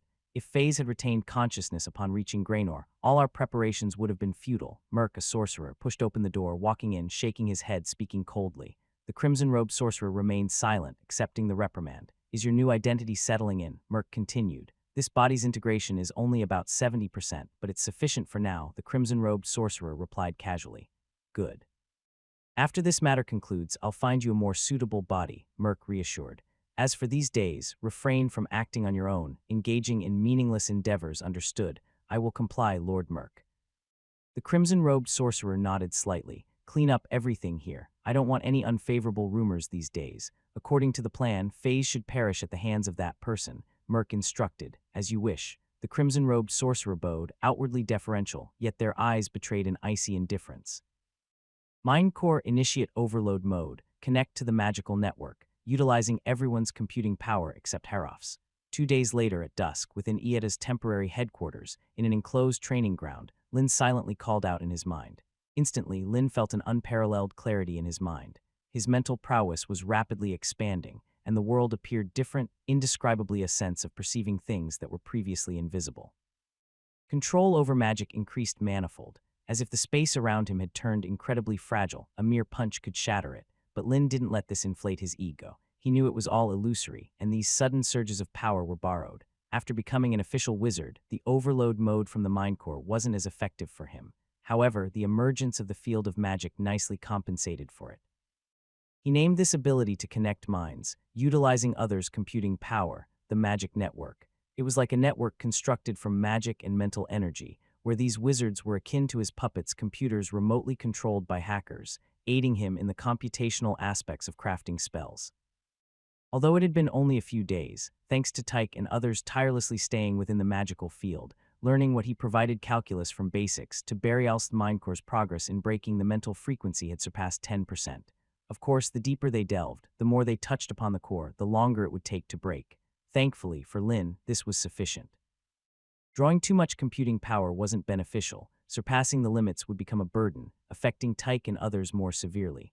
Lin didn't want a repeat of the past, where after a battle, half of the faceless core members died on the spot, and the remaining half lost connection altogether. Who would dare join the Society of Mystical Arts after this? So Lin capped the upper limit of computing power utilization at 15%. This way he could amplify his strength without causing severe consequences. Next up, it was time to test his newly created magic. Your name prominently featured on the wall of gratitude, the power to vote on which novel I should translate next. If you decide to pledge 10, you'll get all the perks from the 5-tier, plus you get to suggest a novel Chinese or Korean for me to translate. It may take some time for me to do it, but it will be done as soon as possible. Your name prominently featured on the wall of gratitude in gold, and if you're feeling generous with a 20 pledge, you'll unlock all the perks from the 5-tier and 10-tier, plus you get to recommend a novel Chinese or Korean, and I will immediately start translating it. You get to recommend an abandoned novel Chinese or Korean, and I will immediately start translating it. Your name featured at the top of the wall of gratitude. Don't let this amazing opportunity slip through your fingers. The moment Lin grew accustomed to the powers now within her, she eagerly extended her hand, fingers rhythmically trembling as her magical reserves were instantly depleted by half. An imperceptible magical ripple expanded in a circular pattern directly ahead, causing a slight distortion in space wherever it passed. Several combat puppets made of steel, 3 meters away, were cleanly bisected by the magical ripple without any hindrance. However, those positioned farther, about 10 meters away, experienced a different fate. The spot where the ripple passed twisted like a corkscrew, while the wall over 30 meters away remained unaffected. This outcome didn't surprise Lin. It was akin to tapping the surface of water, creating ripples that gradually expanded their reach, but weakened in intensity. This magic proved effective for breaching enemy defenses at close to medium range. Common shields or magical barriers like the Mage's Shield or Magic Barrier appeared as fragile as paper before the spatial ripple. Yet, it had its drawbacks. Its wide scope and indiscriminate nature made it easy for a single spell to down foes and allies alike. If someone were bisected, Lin wondered if the alchemists could salvage them. Approximately 60% of mana expended. Lin pondered for a moment, swiftly deducing the aftermath. Despite possessing a magical reservoir surpassing that of many Tier 3 mages, employing the spatial ripple required depleting most of her stored mana. Fortunately, the results were satisfying. Ever since her battle with Hurlram, Lin had been studying methods to counter the diversionary force field. She had devised 3 solutions. The first involved using continuously large-scale magic. The principle behind the diversionary force field involved distorting the surrounding spacetime, creating a magical field that diverted any magic aimed at Hurlram, akin to light refracted in water, bending away from its target. However, magic that covered an entire area like toxic domain or vacuum domain couldn't be protected by the diversionary force field, since attacks could come from any direction. Yet defeating a Grand Mage with this method alone seemed unrealistic. The second method relied on sheer force. Mass and energy inherently influence spacetime. Similarly, magic possessed this property. The diversionary force field couldn't protect against higher-level magic. Furthermore, any object moving fast enough could break free of the force field's restraint. Unfortunately, both options were beyond Lin's capabilities. Her only choice was the third, using force field magic to counter force field magic. Successfully developing the spatial ripple meant she finally possessed a means to threaten a Grand Mage. As for the mana issue, Lin sighed. Then, without hesitation, she retrieved a bottle of sapphire blue magic potion from her sleeve and drank it down. In less than a second, her depleted mana was fully restored, her reserves back to optimal levels. This was Sheens's superior magic potion. An invention of a senior alchemist, priced at a hefty 70 magic gold coins per bottle. Originally designed to replenish Grand Mage's mana, it was a luxury for regular mages. However, Lin downed it without a second thought. 70 magic gold coins amounted to the price of 4 glass mirrors, easily recouped by having Darren and the others work a bit more. In fact, Lin bought out all 30 bottles available on the market. Obviously, the alchemist hadn't anticipated anyone like Lin using it during magical practice.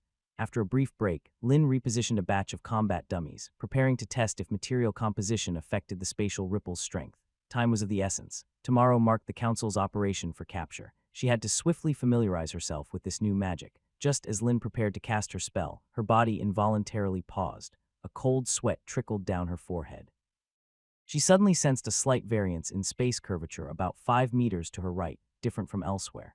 If not for the computational support of the 12 Tier 3 mages, she might not have perceived this minute difference. Yet that area was empty. The only possibility, someone had infiltrated, standing nearby watching her practice magic, causing this subtle change in space curvature through their magical power. Her warning magic set at the training ground entrance had failed to activate. Lin's heart raced to her throat. Despite her composed exterior, she abruptly raised her hand, launching an attack without warning. Spatial ripple. The barely detectable spatial ripple manifested once again. With a distance of a mere 5 meters between them at the speed of magical waves, it had nearly reached its target. Faintly, Lin heard the sound of something shattering. Hit, or did it miss? Backing away abruptly, Lin observed numerous magical projectiles materializing from the void, hurtling toward the right side but vanishing as if swallowed by an abyss. Evidently, her adversary remained alive and possessed resistance capabilities. The invisibility spell remained intact. Simultaneously activating her magic barrage, Lin's left hand grasped a bottle of Sheen's superior magic potion, swiftly consumed, while her right hand clasped the corona medal. If even a direct hit from spatial ripple couldn't kill her adversary, her only chance was to rely on the protective magic of the corona medal to buy time, raise an alarm, and await the arrival of the Magic Council members for a righteous brawl. Vittorio's Barrier is a Tier 6 spell, usable only once. Are you sure you want to activate it now? Suddenly, a light laughter broke in abruptly, followed by the appearance of a graceful figure within the spacious training room. Aurora. Lin halted her movement to activate the corona medal, recognizing her quickly. Much like their last encounter, this legendary sorceress donned the same crimson gown, exuding a captivating allure. Her delicate features resembled a perfectly sculpted artwork, radiating a mesmerizing glow in the darkness. However, Lin's attention shifted to the sorceress's abdomen, severed by the spatial ripple. Her body seemed partitioned into upper and lower halves, yet no blood oozed from the cut. The eerie sight made Lin doubt if what she saw was an illusion. Your name prominently featured on the wall of gratitude, the power to vote on which novel I should translate next. If you decide to pledge 10, you'll get all the perks from the 5 tier. Plus, you get to suggest a novel Chinese or Korean for me to translate. It may take some time for me to do it, but it will be done as soon as possible. Your name prominently featured on the wall of gratitude in gold. And if you're feeling generous with a 20 pledge, you'll unlock all the perks from the 5 tier and 10 tier. Plus, you get to recommend a novel Chinese or Korean, and I will immediately start translating it. You get to recommend an abandoned novel Chinese or Korean, and I will immediately start translating it. Your name featured at the top of the wall of gratitude. Don't let this amazing opportunity slip through your fingers. This is the new magic you've been researching. The power is impressive, already ranking among higher-level magics just in terms of destructive force, Aurora remarked with a playful tone. It was the first time she'd encountered a third-tier wizard developing a high-tier magic theoretically reserved for grand wizards. Can you tell me how you managed this? Aurora asked, brimming with curiosity. Every magic can be expressed through the principles of the Yasu formula. I used it to construct the spell framework for spatial vibrations. Lin casually fabricated a reason. After all, the existence of the magic net couldn't be revealed casually. But it wasn't entirely nonsense. Theoretically, it could be achieved. If it couldn't be done, then it would be due to insufficient understanding of Yasu, not something to blame Lin for. Yasu, Aurora nodded thoughtfully. She had been present during Lin's presentation at the symposium, especially the law of universal gravitation, which could calculate changes in spatial curvature through formulas, a truly miraculous feat. However, she also realized that casting higher-tier magic outside one's level was extremely strenuous for Lin. He frequently consumed magic potions, indicating a workaround rather than a genuine breakthrough. Aurora, are you okay? Lin's gaze inevitably fell to the witch's waist. The gash caused by spatial vibrations was evident a person cleaved in two, yet standing here and conversing. Aurora evidently noticed Lin's gaze, lightly chuckling. She then placed her hand on the severed area, lightly stroking it. The rift seemed to vanish as if erased by an eraser, disappearing without a trace, even the clothes' damage restored. Lin felt a chill. This was harm caused by spatial distortion, vanishing so effortlessly. Seeming to understand Lin's astonishment, Aurora gently reminded, no matter how powerful a magic is, if you don't target the right thing, it's just a waste of effort. The right target. Lin paused and numerous speculations flooded his mind. Rapid regeneration, scapegoat, time reversal, or perhaps bodily energy conversion, but Aurora didn't seem inclined to explain further. Lin's fluctuating emotions soon settled. He didn't feel disheartened by the failure of the new magic. He developed spatial vibrations to counter grand wizards. An attempt to threaten a legendary wizard was clearly an overestimation. That was why he didn't show obvious hostility towards Aurora. Secondly, I'm curious, how did you discover me? Did my magic have any obvious flaws? Aurora looked at Lin with interest, inquiring. She developed polarizing magic, not merely affecting vision but also considering magical factors, even evading most detection spells. Logically, it should have been quite perfected. However, being recognized twice in less than a month, especially by a third-tier wizard like Lin, left Aurora somewhat frustrated. Smell. Under the legendary witch's gaze, Lin calmly replied, with no intention to tell the truth. After all, the sensation of someone silently approaching was eerie, particularly different from the last attack. Aurora's invisibility magic was challenging to detect. Even his protective magic at the door was useless. Smell. Aurora instinctively raised her sleeve to smell but quickly realized, given her current state, it was impossible to acquire any scent. It was evident the other person was trying to deceive her. Realizing this, Aurora's gaze turned dangerous. Lin quickly diverted the conversation. Aurora, are you? Not leaving yet, his expression subtly hinted at her departure. If you wish, I could consider it, but perhaps another time. Aurora pursed her lips, then her graceful figure disappeared from Lin's sight. Good night, my brown star. The witch's clear and pleasant voice echoed in the spacious practice room, finally dissolving into the night. Yet Lin's expression twitched imperceptibly because he distinctly felt the subtle changes in spatial curvature where Aurora had stood, signifying she had simply turned invisible again, not actually left. Lin felt speechless, unable to force her departure. He pretended not to notice and resumed experimenting with the new magic, acting as if she didn't exist. At least from the phrase brown star, it was evident that it was indeed Aurora and not someone using shape-shifting magic to impersonate her. Hidden within her polarizing magic, Aurora deliberately cast a spell to block any scent. Seeing Lin resume his magic practice, seemingly unaware, she fell into deep confusion. Could there really be something very noticeable about herself? Your name prominently featured on the wall of gratitude, the power to vote on which novel I should translate next. If you decide to pledge 10, you'll get all the perks from the 5-tier plus. You get to suggest a novel Chinese or Korean for me to translate. It may take some time for me to do it, but it will be done as soon as possible. Your name prominently featured on the wall of gratitude in gold. And if you're feeling generous with a 20 pledge, you'll unlock all the perks from the 5-tier and 10-tier plus. You get to recommend a novel Chinese or Korean, and I will immediately start translating it. You get to recommend an abandoned novel Chinese or Korean, and I will immediately start translating it. Your name featured at the top of the wall of gratitude. Don't let this amazing opportunity slip through your fingers. The silent domain, magic shielding, advanced elemental resistance. At noon the next day, outside a vast estate, hundreds of wizards were scattered across its various corners, casting spells together. A sturdy magical barrier suddenly enveloped the entire estate, creating a barrier isolating it from the outside world. This was to prevent the upcoming battle from affecting the surroundings, avoiding unnecessary chaos and trouble. After all, this area belonged to the city, and besides the wizards, there were many non-magic civilians. Lin, Orlando, Kevin, Euland, and others were fully prepared, quietly awaiting the signal to attack. According to the previous agreement, all members involved in this operation, including the city guards, counselors, and civilian wizards, were divided into 4 teams.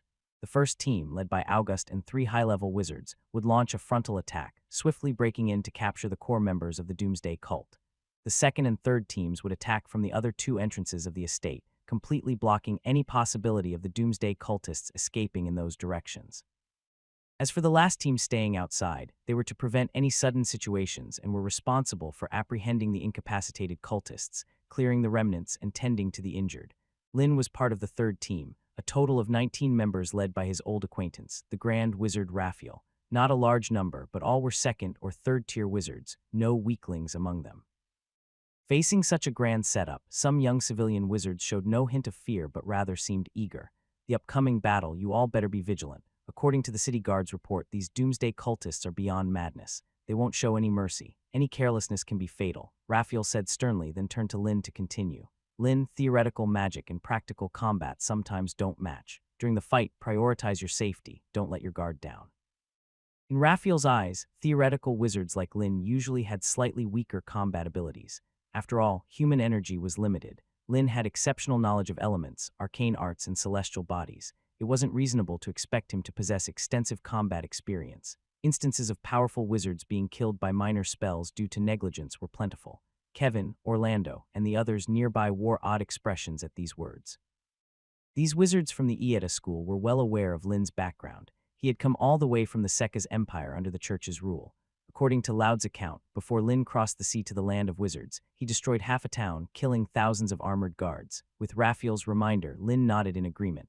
In fact, if possible, he wished to be assigned to the fourth team for logistical support, but unfortunately, August didn't give him that opportunity.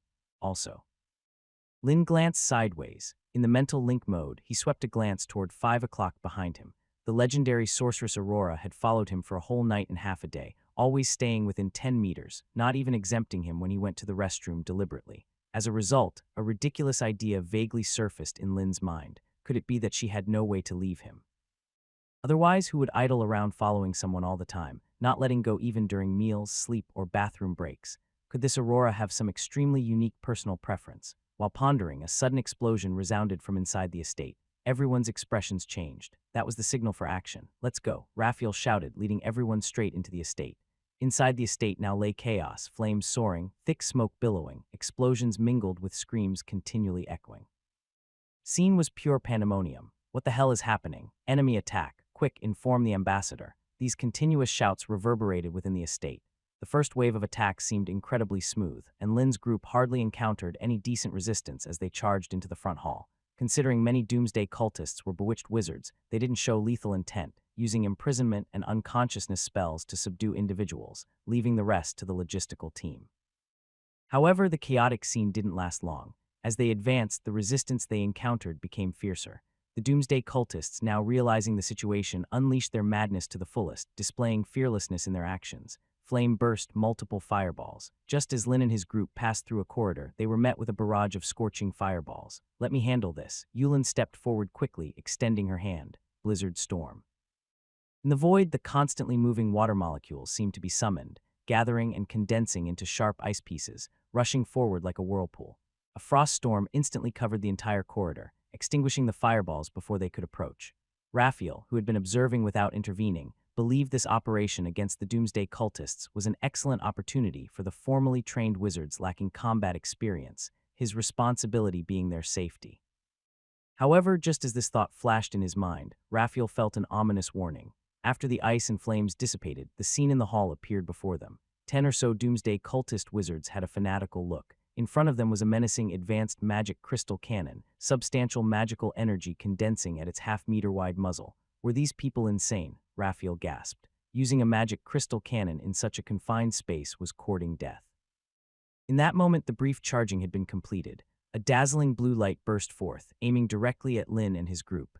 "Get down," Raphael roared, simultaneously unleashing his strongest protective magic, Sighing Wall. In an instant, a colossal wall of steel rose before them, blocking the terrifying energy beam released by the magic crystal cannon.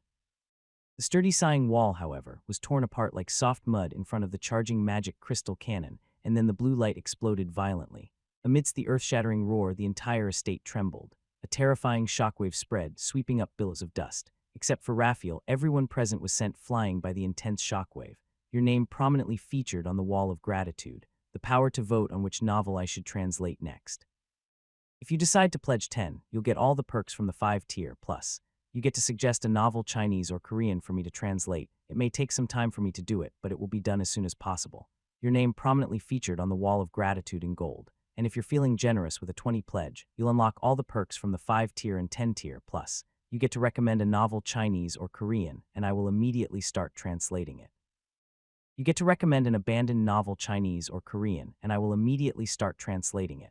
Your name featured at the top of the wall of gratitude. Don't let this amazing opportunity slip through your fingers. After the explosion subsided, the once brightly lit hall was now a debris-strewn ruin. Coughing, Yuland, Kevin, and the others struggled to rise, their faces stained with blood.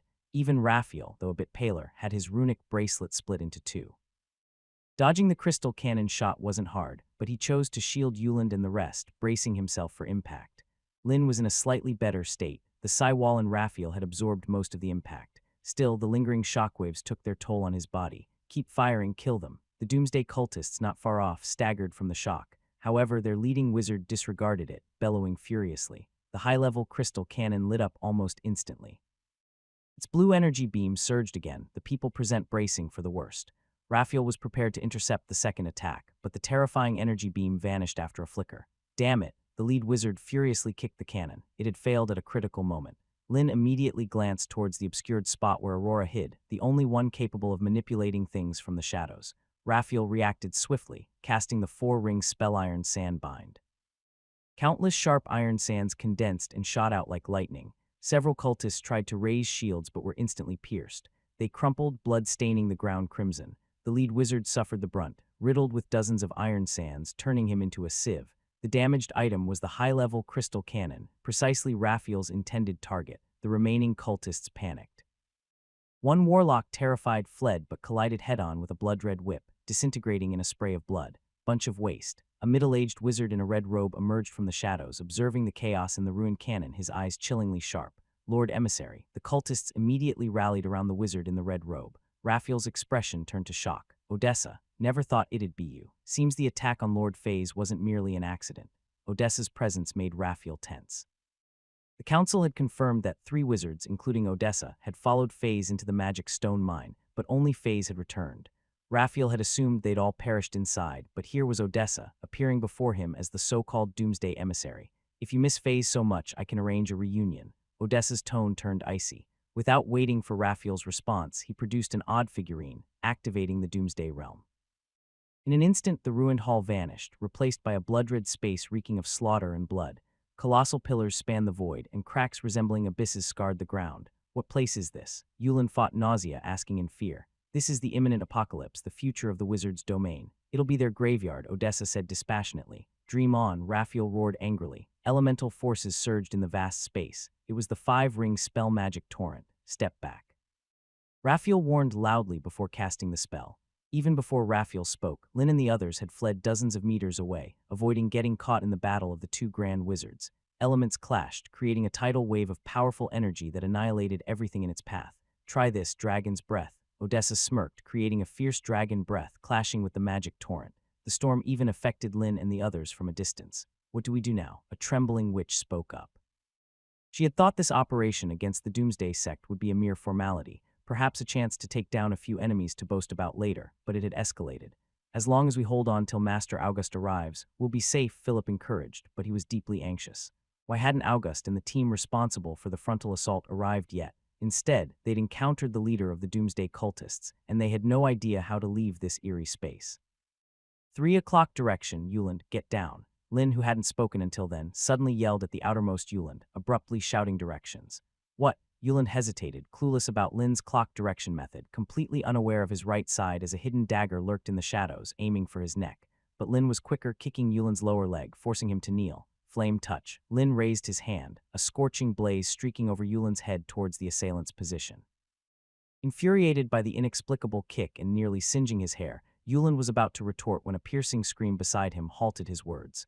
Under the high-temperature flames, the assailant turned into a burning figure, agonizingly struggling. The dagger in their hand gleamed with an eerie green light, sending chills down Yuland's spine. He could imagine that if that thing had struck him, he'd be on death's doorstep.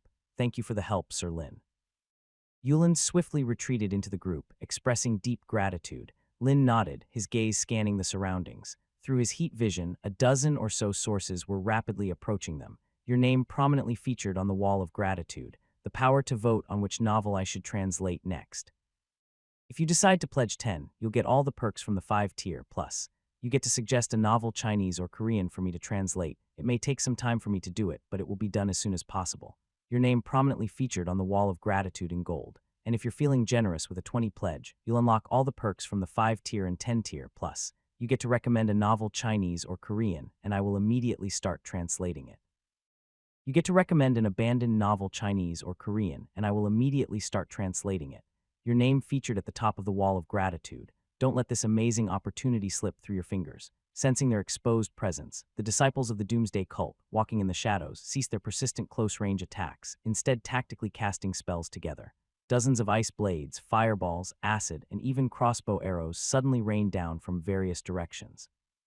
Each time the disciples cast their spells, their figures briefly emerged, swiftly disappearing back into the shadows, akin to what one might call mage assassins. The assembled wizards found themselves caught off guard. They had no idea of the enemy's numbers or their positions. They could only passively defend against the incoming elemental magic. By the time they countered with their own spells, the adversaries had often vanished, relocated to another direction. In just a fleeting moment, injuries began to appear among their ranks. A young male wizard had just deflected an incoming acid jet with a protective spell when a crossbow bolt, seemingly from nowhere, pierced his ankle. Intense pain forced him to stumble and fall, yet the doomsday cultists showed no mercy. He instantly became the target of their assault. Fortunately, at that moment, 30 magical missiles flew from behind, precisely intercepting the incoming curses. The one who intervened was Lin. Yuland, previously attacked, roared and unleashed another wide-ranging ice storm, but it failed to hit anyone. Lin, do you have a way to determine their positions? Urgently asked a witch within the group. Shadow magic was an extremely obscure form of wizardry, difficult to master. Yet astonishingly, every doomsday cultist seemed proficient in it. However, now was clearly not the time to ponder over this fact. What mattered most was they hadn't prepared in advance to counter these spells. Raphael was busy dealing with Odessa, the leader of the doomsday cult. Among them, Lin was the only one who could see these cultists, of course. Lin replied casually before swiftly casting a spell, conjuring 4 walls of icy barriers, trapping everyone, allies and doomsday cultists alike, within. Then Lin pulled out a vial, tossing it into the sky amid perplexed gazes from Yuland and the others. Though the doomsday cultist wizards had no idea what Lin was up to, they understood they couldn't allow it. Instantly, several beams of magic struck the vial. Surprisingly, instead of alarmed expressions like Yuland's group, Lin reacted with unexpected words. So considerate, aren't they? The doomsday cultist wizards quickly realized their mistake. The vial exploded in midair, emitting a cyan glow as alchemical powder showered down, outlining the contours of everyone present. Is that luminous stone powder? Exclaimed Philip, who had some knowledge of alchemy. These unique minerals existed in the darkest mines, holding considerable magical power and possessing self-illuminating properties. Kevin, Yuland, and the others, who had been holding their anger, almost immediately launched their counterattack. Without the aid of shadow magic, the true strength of the doomsday cultists was promptly revealed. They were forced into a retreat as they were continuously attacked. Meanwhile, Raphael, engrossed in combat with Odessa, kept a watchful eye on the battle. He wasn't entirely unaware of the cultists hidden in the shadows. He simply hadn't had a chance to intervene. Upon witnessing Lin's successful use of luminous stone powder to nullify the shadow magic, Raphael breathed a sigh of relief and silently praised Lin's vigilance. However, this momentary distraction cost Raphael dearly. The blood-red chains encircling the domain of the Doomsday suddenly came to life, lashing out viciously at Raphael, akin to long whips.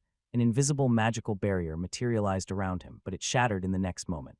One of the chains pierced through Raphael's right arm, creating a hole, instantly staining his robes red. A piercing pain surged through his mind, yet he dared not pause. Gripping the chain embedded in his body, he shattered it with a burst of magic. Odessa pointed ahead, a crimson glow shimmering. Raphael couldn't evade it completely, but the next moment both of them felt a sudden jolt in their hearts. Although it lasted only a moment, it was enough to cause Odessa's magic to veer off course. Lin, observing from a distance, ceased the resonance magic. This spell had limited impact on a grand wizard. Once the opponent was wary, success the next time wouldn't come so easily. Therefore, Lin didn't dare to recklessly expose the intricacies of this spell.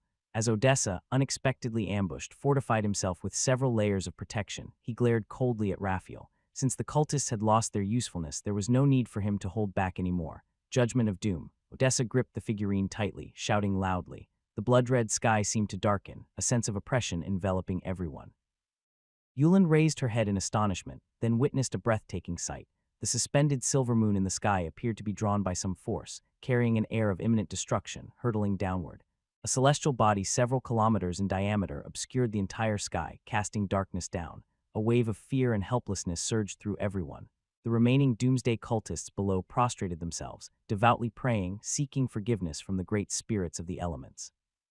Even Raphael's mind quivered. Beneath the terrifying power of such a celestial collision, evasion and defense seemed futile. Amidst the prayers and cries of despair, Lin could no longer feign ignorance of Aurora. Speaking in a lowered voice, Lin said, "Aren't you going to act, Lady Aurora?" The next moment, a soft breath sounded near Lin's ear. "SHH, my powers are limited. They need to appear at the most critical moment. Use your most potent magic. Just remember, that isn't the real moon." Lin furrowed his brow. Of course, he knew that couldn't be the real moon. That thing was at least 1,000 times larger than this, and the crimson space gave him a sense somewhat similar to a magic domain. A magical illusion. The more belief, the stronger the construction. Lin speculated silently, then raised his hand, pointing at the enormous celestial body plummeting from the sky. Spatial tremors. His fingers trembled rapidly, and an imperceptible ripple of magical force spread rapidly. However, unlike before, the power of spatial tremors did not weaken in the slightest. Instead, it intensified rapidly, eventually becoming visible to the naked eye. Just like a sharp curved blade slicing through butter in the unbelieving eyes of everyone, the colossal silver moon was split apart. Your name prominently featured on the wall of gratitude, the power to vote on which novel I should translate next. If you decide to pledge 10, you'll get all the perks from the 5-tier plus. You get to suggest a novel Chinese or Korean for me to translate. It may take some time for me to do it, but it will be done as soon as possible. Your name prominently featured on the wall of gratitude in gold. And if you're feeling generous with a 20 pledge, you'll unlock all the perks from the 5-tier and 10-tier plus. You get to recommend a novel Chinese or Korean, and I will immediately start translating it. You get to recommend an abandoned novel Chinese or Korean, and I will immediately start translating it. Your name featured at the top of the wall of gratitude. Don't let this amazing opportunity slip through your fingers. A rift appeared on the surface of the massive silver moon, swiftly expanding into a crack that spread across the entire celestial body, eventually shattering into pieces with a resounding fragments of the silver moon rained down like a fiery meteor shower, yet devoid of the prior terror they once held. Before the meteor shower could reach the ground, it turned into ashes. But it was the sorcerer Odessa, the one casting the spell, whose emotions faltered at the moment the silver moon was severed. Everyone present stood frozen, staring blankly at the shattered silver moon in the sky and at Lin, who raised his hand high to cleave the stars. Even Raphael, his face a mix of astonishment and incredulity, was not an exception. As the apocalypse ended, the doomsday cultists who were kneeling and praying were dumbfounded, gazing skyward as if something within them was collapsing. Lin, have you broken through to the legendary realm? Yulin struggled, swallowing hard before speaking up. Whether it was the scene of the falling silver moon or Lin's scene of severing the stars, it shattered Yulin's understanding of magic. Could wizards truly do this? Perhaps only legendary wizards could unleash such terrifying magic. That was just a magical illusion. Lin remained composed. In the realm of magic, as long as the computational power was sufficient, he could simulate a stellar explosion without a hitch. Of course, Aurora's assistance was indispensable. This legendary witch somehow nullified the drawbacks of space ripples, keeping the power at its peak. Attacking from a spatial perspective, even a genuine meteor would be sliced in two. Sinner, Odessa growled angrily, a hint of fear in his words. The spectacle of the falling silver moon was indeed a magical illusion formed by magical energy, but even as the legendary wizard Faze questioned it verbally, he couldn't help but feel fear himself when facing the shocking sight of the stars falling. And that fear would solidify at the moment the silver moon descended, reverberating into their physical beings, pulverizing everything. Elemental spirits, unleash your wrath and punish the sinners before us. Odessa shouted hoarsely. The crimson space immediately trembled, the earth cracked and blood surged from the depths, transforming into monstrous beings, standing tall at 2 meters, wielding twisted swords, charging toward them in astonishing numbers, appearing like a blood-red tide from afar. Raphael, enduring the injury to his right shoulder, unleashed a group fireblast. Explosions resounded violently, accompanied by a series of firebursts. However, the demons charging forward seemed unaffected, rushing out from the smoke and flames as if nothing had touched them. This eerie situation made Yuland and the others' scalps tingle. How could they possibly fight this? Prompted by Aurora's reminder, Lin immediately explained, no need to worry too much, most are visual illusions. Only a very few have the capability to harm us, but how do we distinguish the real ones? Philip hurriedly asked. The magical fluctuations of these demons were almost indistinguishable, making it even more challenging to discern the genuine from the false. The group Fireblessed Raphael had just cast proved ineffective, meaning they couldn't stop these demons from approaching. Even if 1 out of 10 struck unexpectedly, it could be fatal, and they had no clue when the real attack would come. We can differentiate with magic. Raphael glanced at Lin. His most powerful spell, Elemental Torrent, was insufficient to cover such a vast area. In 3 seconds, only those still standing will be fakes. Lin drank a bottle of high-grade mana potion and stated firmly, immediately using space ripples again. Enhanced by Aurora's word-bound magic, a visible ripple of magical energy swept across the entire battlefield. Just like ripples in water, the range of space ripples only widened, perfectly suited for this situation. The oncoming demons seemed like tofu hitting a steel wire at high speed, being sliced apart. Some demons continued their charge unfazed, but others fell to the ground, turning into pools of blood. In the next moment, the tide of demons was upon them. The twisted blades and grotesque faces made Yuland and the others shiver, even though they knew it was just a visual illusion. They couldn't help but conjure mage shields. The towering demon ignored the protection of the mage shield, bringing down its twisted blade. A witch closed her eyes in fear, but as Lin had mentioned, there was no sensation of pain as the blade passed through her body. However, the reinforced space ripples had a glaring flaw. It significantly compromised stealth. Odessa had already evaded ahead of the magical wave's arrival, growing a pair of blood-colored bat wings behind him. Moreover, Odessa created 7 magical illusions of himself, all suspended in the sky. Painful touch. Crimson light flared successively, shooting from various directions. The fourth one is the real body. Aurora's soft voice echoed in Lin's ears, and he promptly relayed it to Raphael. Nodding, Raphael disregarded the other illusion's attacks, casting Sighing Wall to block the fourth red streak, allowing the rest of the magic to pass through his body. Damn it. Damn it, Odessa yelled angrily, fear gradually spreading within him. He couldn't fathom why his magic was so easily seen through. It should be you who's damned, Odessa. Raphael's voice turned cold. Following that, a sandstorm billowed forth, turning iron sand into spikes and blades, flying toward the sky. Odessa didn't pay much attention to this four-ring magic, evading effortlessly with his blood wings. Yet he failed to notice a few spherical objects flying alongside these spikes and blades. Hidden within the attack, these objects suddenly exploded. A blinding light suddenly erupted, momentarily shrouding Odessa's vision and causing a brief pause in his movements. It was at this moment that Raphael roared loudly, "Now's the time." Your name prominently featured on the wall of gratitude, the power to vote on which novel I should translate next. If you decide to pledge 10, you'll get all the perks from the 5-tier, plus you get to suggest a novel Chinese or Korean for me to translate. It may take some time for me to do it, but it will be done as soon as possible. Your name prominently featured on the wall of gratitude in gold. And if you're feeling generous with a 20 pledge, you'll unlock all the perks from the 5-tier and 10-tier, plus you get to recommend a novel Chinese or Korean, and I will immediately start translating it. You get to recommend an abandoned novel Chinese or Korean, and I will immediately start translating it. Your name featured at the top of the wall of gratitude. Don't let this amazing opportunity slip through your fingers. Odessa, trapped in momentary blindness and stiffness, sensed the looming threat of death. A fierce reluctance surged within him. He hadn't witnessed the annihilation of the wizard's land yet, nor had he fulfilled the Lord's will. Simultaneously, Odessa couldn't afford to conceal himself any longer. He promptly invoked his most potent defensive divine spell, Divine Sanctuary. A golden radiance enveloped him, forming a sturdy barrier around his body, colliding with the rushing spatial tremors. Accompanied by a faint tearing sound, cracks appeared on the golden barrier. Cold sweat beaded Odessa's forehead. He barely managed to block it, but before he could catch his breath, the second wave of magical force followed. However, Lin, as a precaution, had consumed a magical potion while unleashing the spatial tremors. Immediately, without hesitation, she cast a second spell. The 2 successive spatial tremors overlapped. The golden barrier couldn't hold, instantly bursting apart. Odessa only had time to twist his body to avoid a fatal blow. The next moment, he felt his right side numb, tumbling helplessly from the sky. Also severed was the peculiar statue clutched in his right hand. Thousands of illusory demons vanished amid cries, and the blood-red space swiftly dissipated. The moment they exited the Doomsday Domain, everyone present finally relaxed. Odessa's appearance was pitiful at this moment. His right arm and a section of his lower leg had been severed by the spatial tremors, the cuts eerily neat. Crimson blood continuously gushed out. The severed, peculiar statue lay beside him, its former mystical aura gone. Raphael hurried forward, clamping Odessa's mouth shut, and administered a bottle of blue potion. The potion quickly took effect, staunching the blood gushing from his arm and leg. Simultaneously, an icy chill almost pierced Odessa's consciousness, his body freezing. Only his eyes and mouth remained movable. You better tell me the truth, Odessa. What's the deal with this Doomsday sect? Raphael's face was as dark as water. Having nearly died in the Doomsday Domain, he felt no mercy for the person before him. Rescuing the other with the potion was merely to extract more information through interrogation.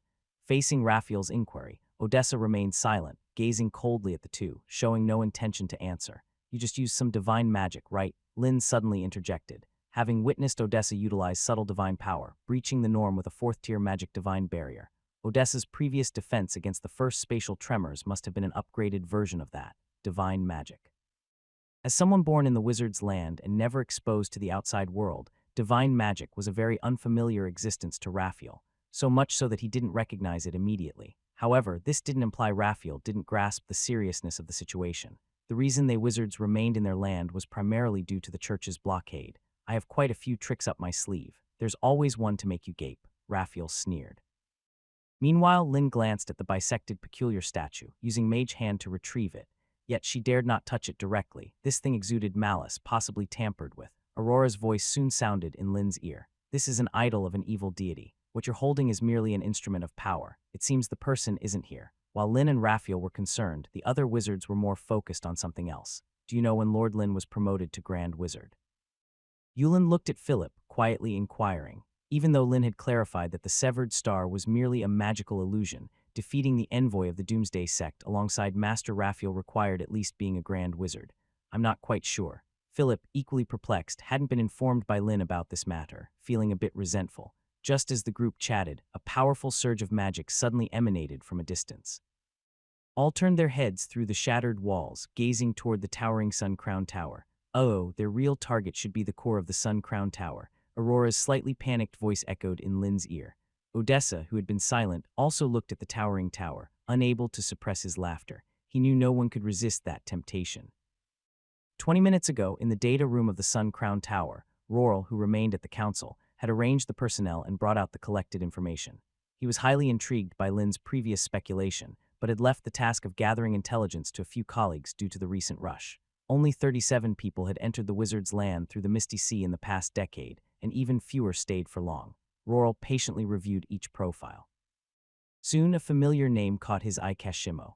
Approximately 5 years ago, Kashimo arrived in the wizard's land aboard a ship from Ieda Harbor, staying for half a month before departing.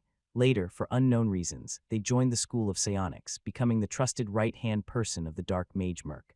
As Roral perused this information, his eyes gleamed brighter. The timing of Kashimo joining the School of Psionics, merely a year and 7 months after the tragic event, coincided with the emergence of the Doomsday sect shortly after the fall of the School of Psionics.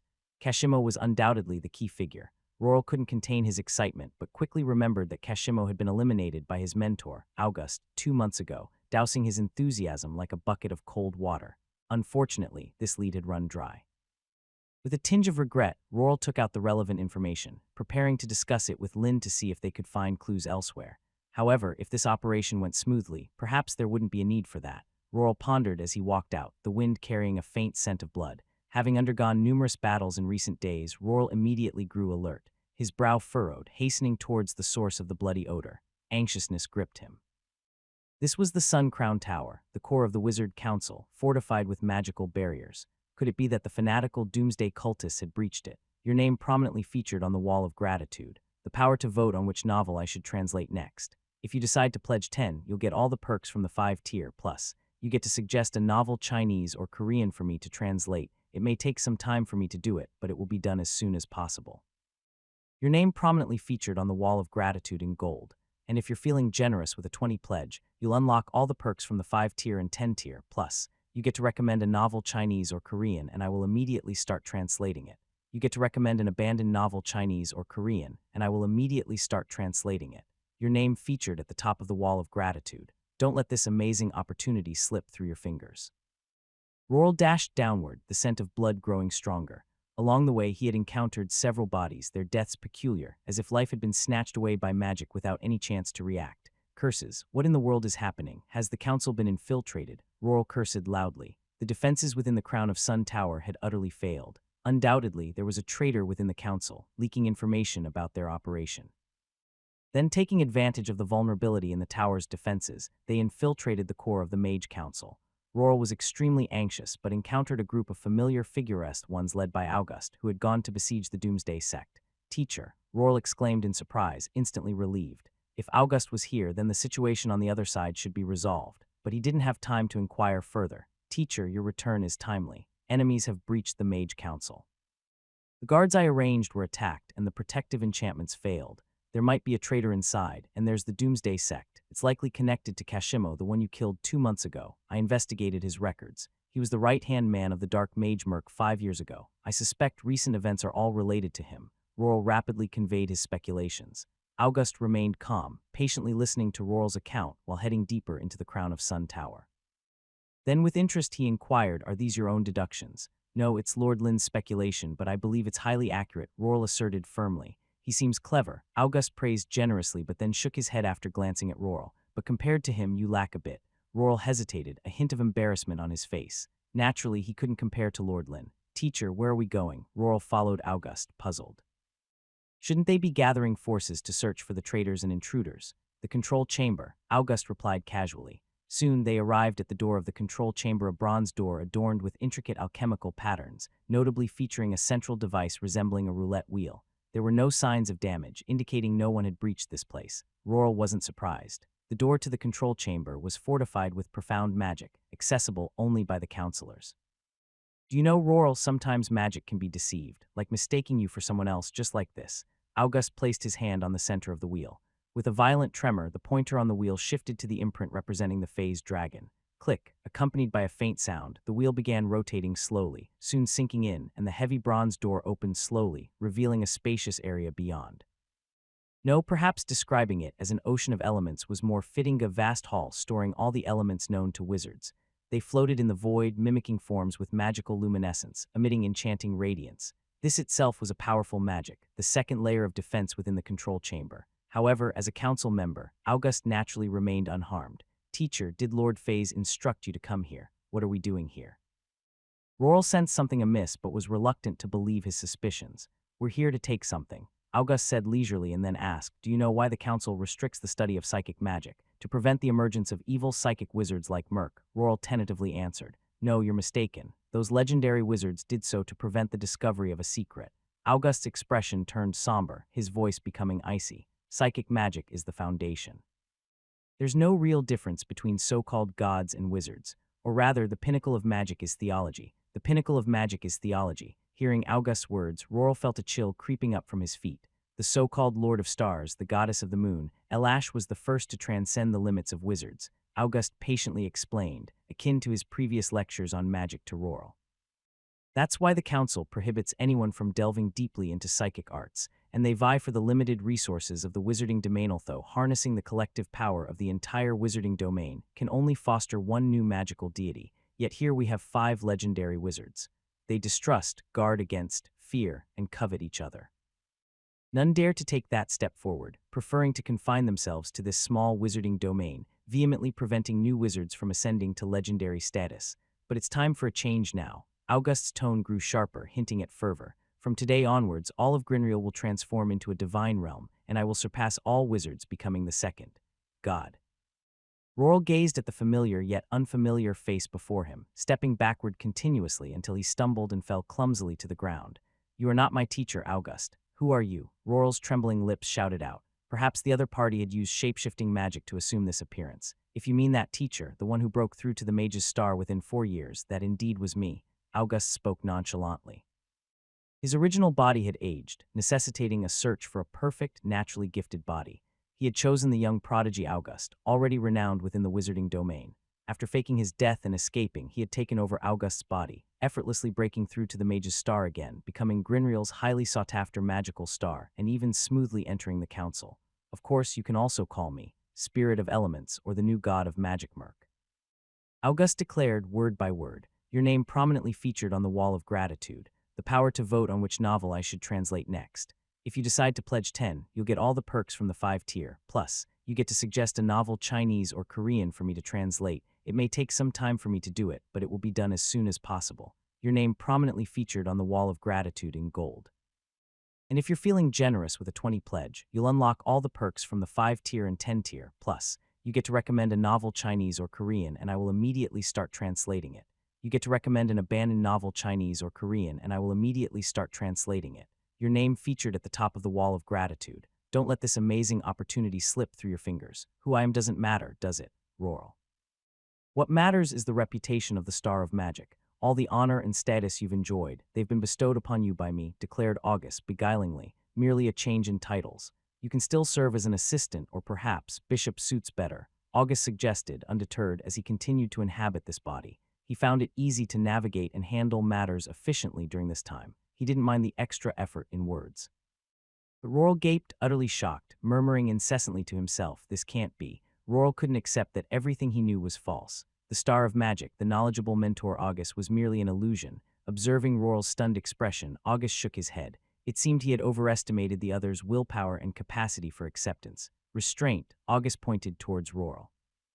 Considering that after turning Greenrill into a divine kingdom, he could forcibly convert the other into his follower, he didn't intend to kill him. Having done all this, August then glanced around the control room, where a transparent crystal lay atop an alchemical apparatus in the center. He didn't approach directly. This was the final trap. August opened his mouth, articulating a convoluted incantation. The elements in the void seemed to respond to a summoning, transforming into the purest form of magical energy that surged into the transparent crystal, illuminating it with a cerulean light. The crystal shattered with a resounding crack, revealing the condensed magic core inside of the very object he sought. Crafted by the magical artificer Victorio, it held vast magical power capable of sustaining the entire city of wizards. If not for harnessing a portion of Phase's power and memories in the realm of doom and manipulating the Council's defenses using the guise of the Apocalypse sect, he wouldn't have qualified to reach here. After all, he still lacked the power to contend with the alliance of several archmages. Thankfully, everything unfolded as he had anticipated. Realm of Doom, the godly kingdom arrives. August reached out, seizing the magic core. Empowered by the immense magical energy stored within, his strength surged rapidly. Eerie spirits with grotesque visages materialized within the spacious control room. Whether individuals transformed years ago by the soul-devouring magic or the wizards devoutly worshipping elemental spirits, upon death, their souls would be harvested, becoming a part of his power, augmenting his spiritual prowess. With both merging, he could now unleash this legendary divine magic. This time the blood-red space almost solidified, intertwining with reality and swiftly expanding into the distance, soon shrouding the entire crown tower. Blissfully immersed in his joy, August failed to notice the subtle changes in his appearance, gradually drawing closer to that idol of the malevolent deity. In his mind, a chorus of voices echoed, "Great elemental spirit, grant us salvation. Kill them, exterminate them all. Your loyal servants beseech your mercy, punish those who defy the gods. The apocalypse is false, elemental spirits are non-existent." August's countenance darkened instantly. Amidst the cacophony of pleas, he surmised that there was trouble brewing in the estate. Unexpectedly, Kashimo, equipped with an instrument capable of harnessing some divine kingdom power, couldn't handle such a minor issue. At least it bought him some time. The godly kingdom had descended. What in the world is happening? Just as Raphael and the others stepped into the crown tower, a streak of crimson light rushed toward them, engulfing the entire tower in a bloody hue. "Perhaps it's best if we leave," Yulin spat.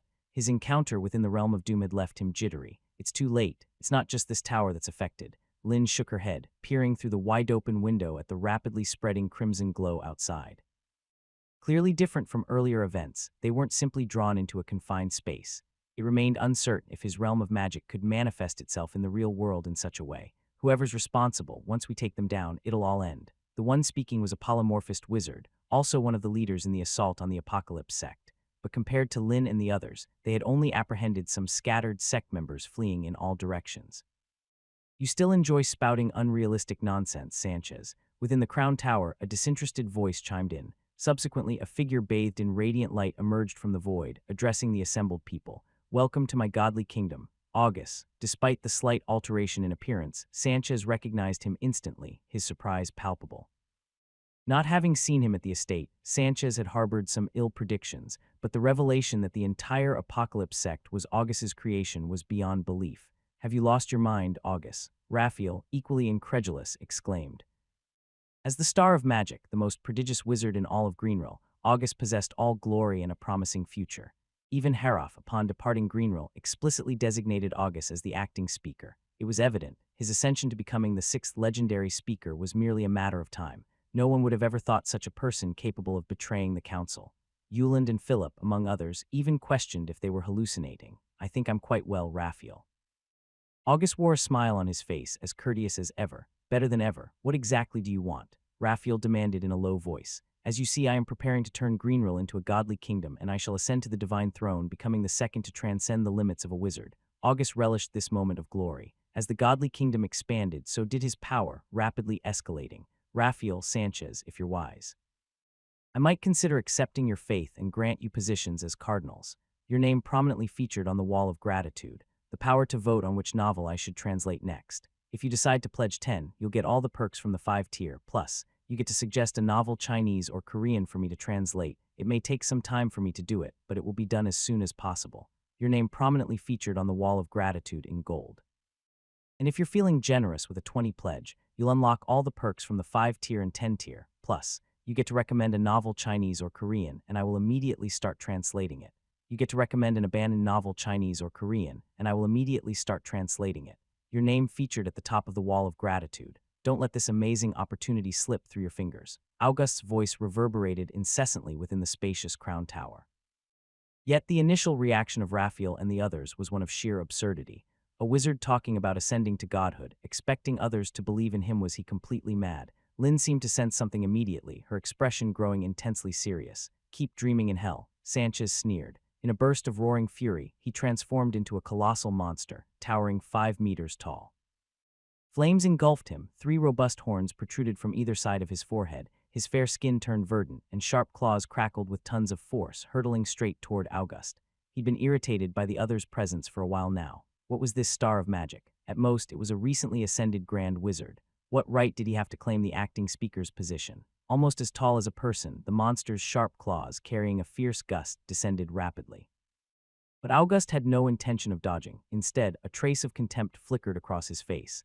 Without any visible action, crimson chains suddenly manifested, entwining around the monster's arms, waist, and neck. How feeble, Sanchez. You should understand the disparity between us. August raised his hand, pointing toward the monster's head, a dazzling light flashing at his fingertips. Death's finger. Sanchez's pupils contracted, sensing a mortal threat.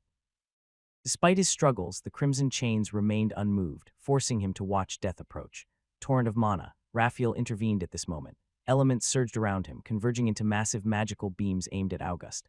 A 5-ring spell meant nothing to August, especially within his domain.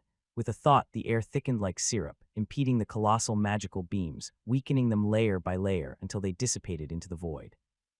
Raphael hadn't expected Mana Torrent to be very effective. It was a feint. August quickly realized the ground beneath him was collapsing. Though he reacted swiftly, suspending himself midair, he'd interrupted his prepared spell. Simultaneously, Lin's spatial vibrations activated. Instead of risking an attack on the enigmatic August, she sliced through the chains binding Sanchez. An attack on the spatial plane proved effective. The seemingly sturdy chains instantly snapped in two. Having flirted with life and death, Sanchez's ferocity surged. After breaking free, he once again swung his claws at August. Amidst the stunned onlookers, August merely extended his left hand, meeting the assault head-on. The difference in their sizes was akin to a pebble crashing against a towering mountain. However, reality defied expectations. Pebble not only remained unshaken, but crushed the mountain.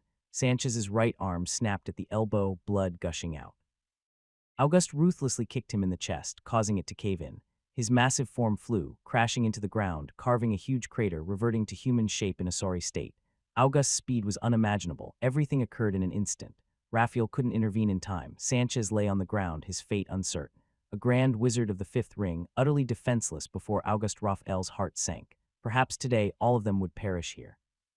By some time, even a few minutes will do, Aurora's voice echoed in Lin's ears. However, Lin rolled her eyes. Where could she buy time? August was simply beyond their leg. Nevertheless, Lin refrained from revealing Aurora's identity. The legendary witch might be preparing some magic, launching an attack from the shadows. Should she probe life, discuss ideals, like debate the feelings after one's ascension? Lin pondered, but August didn't afford him the chance. My patience has limits.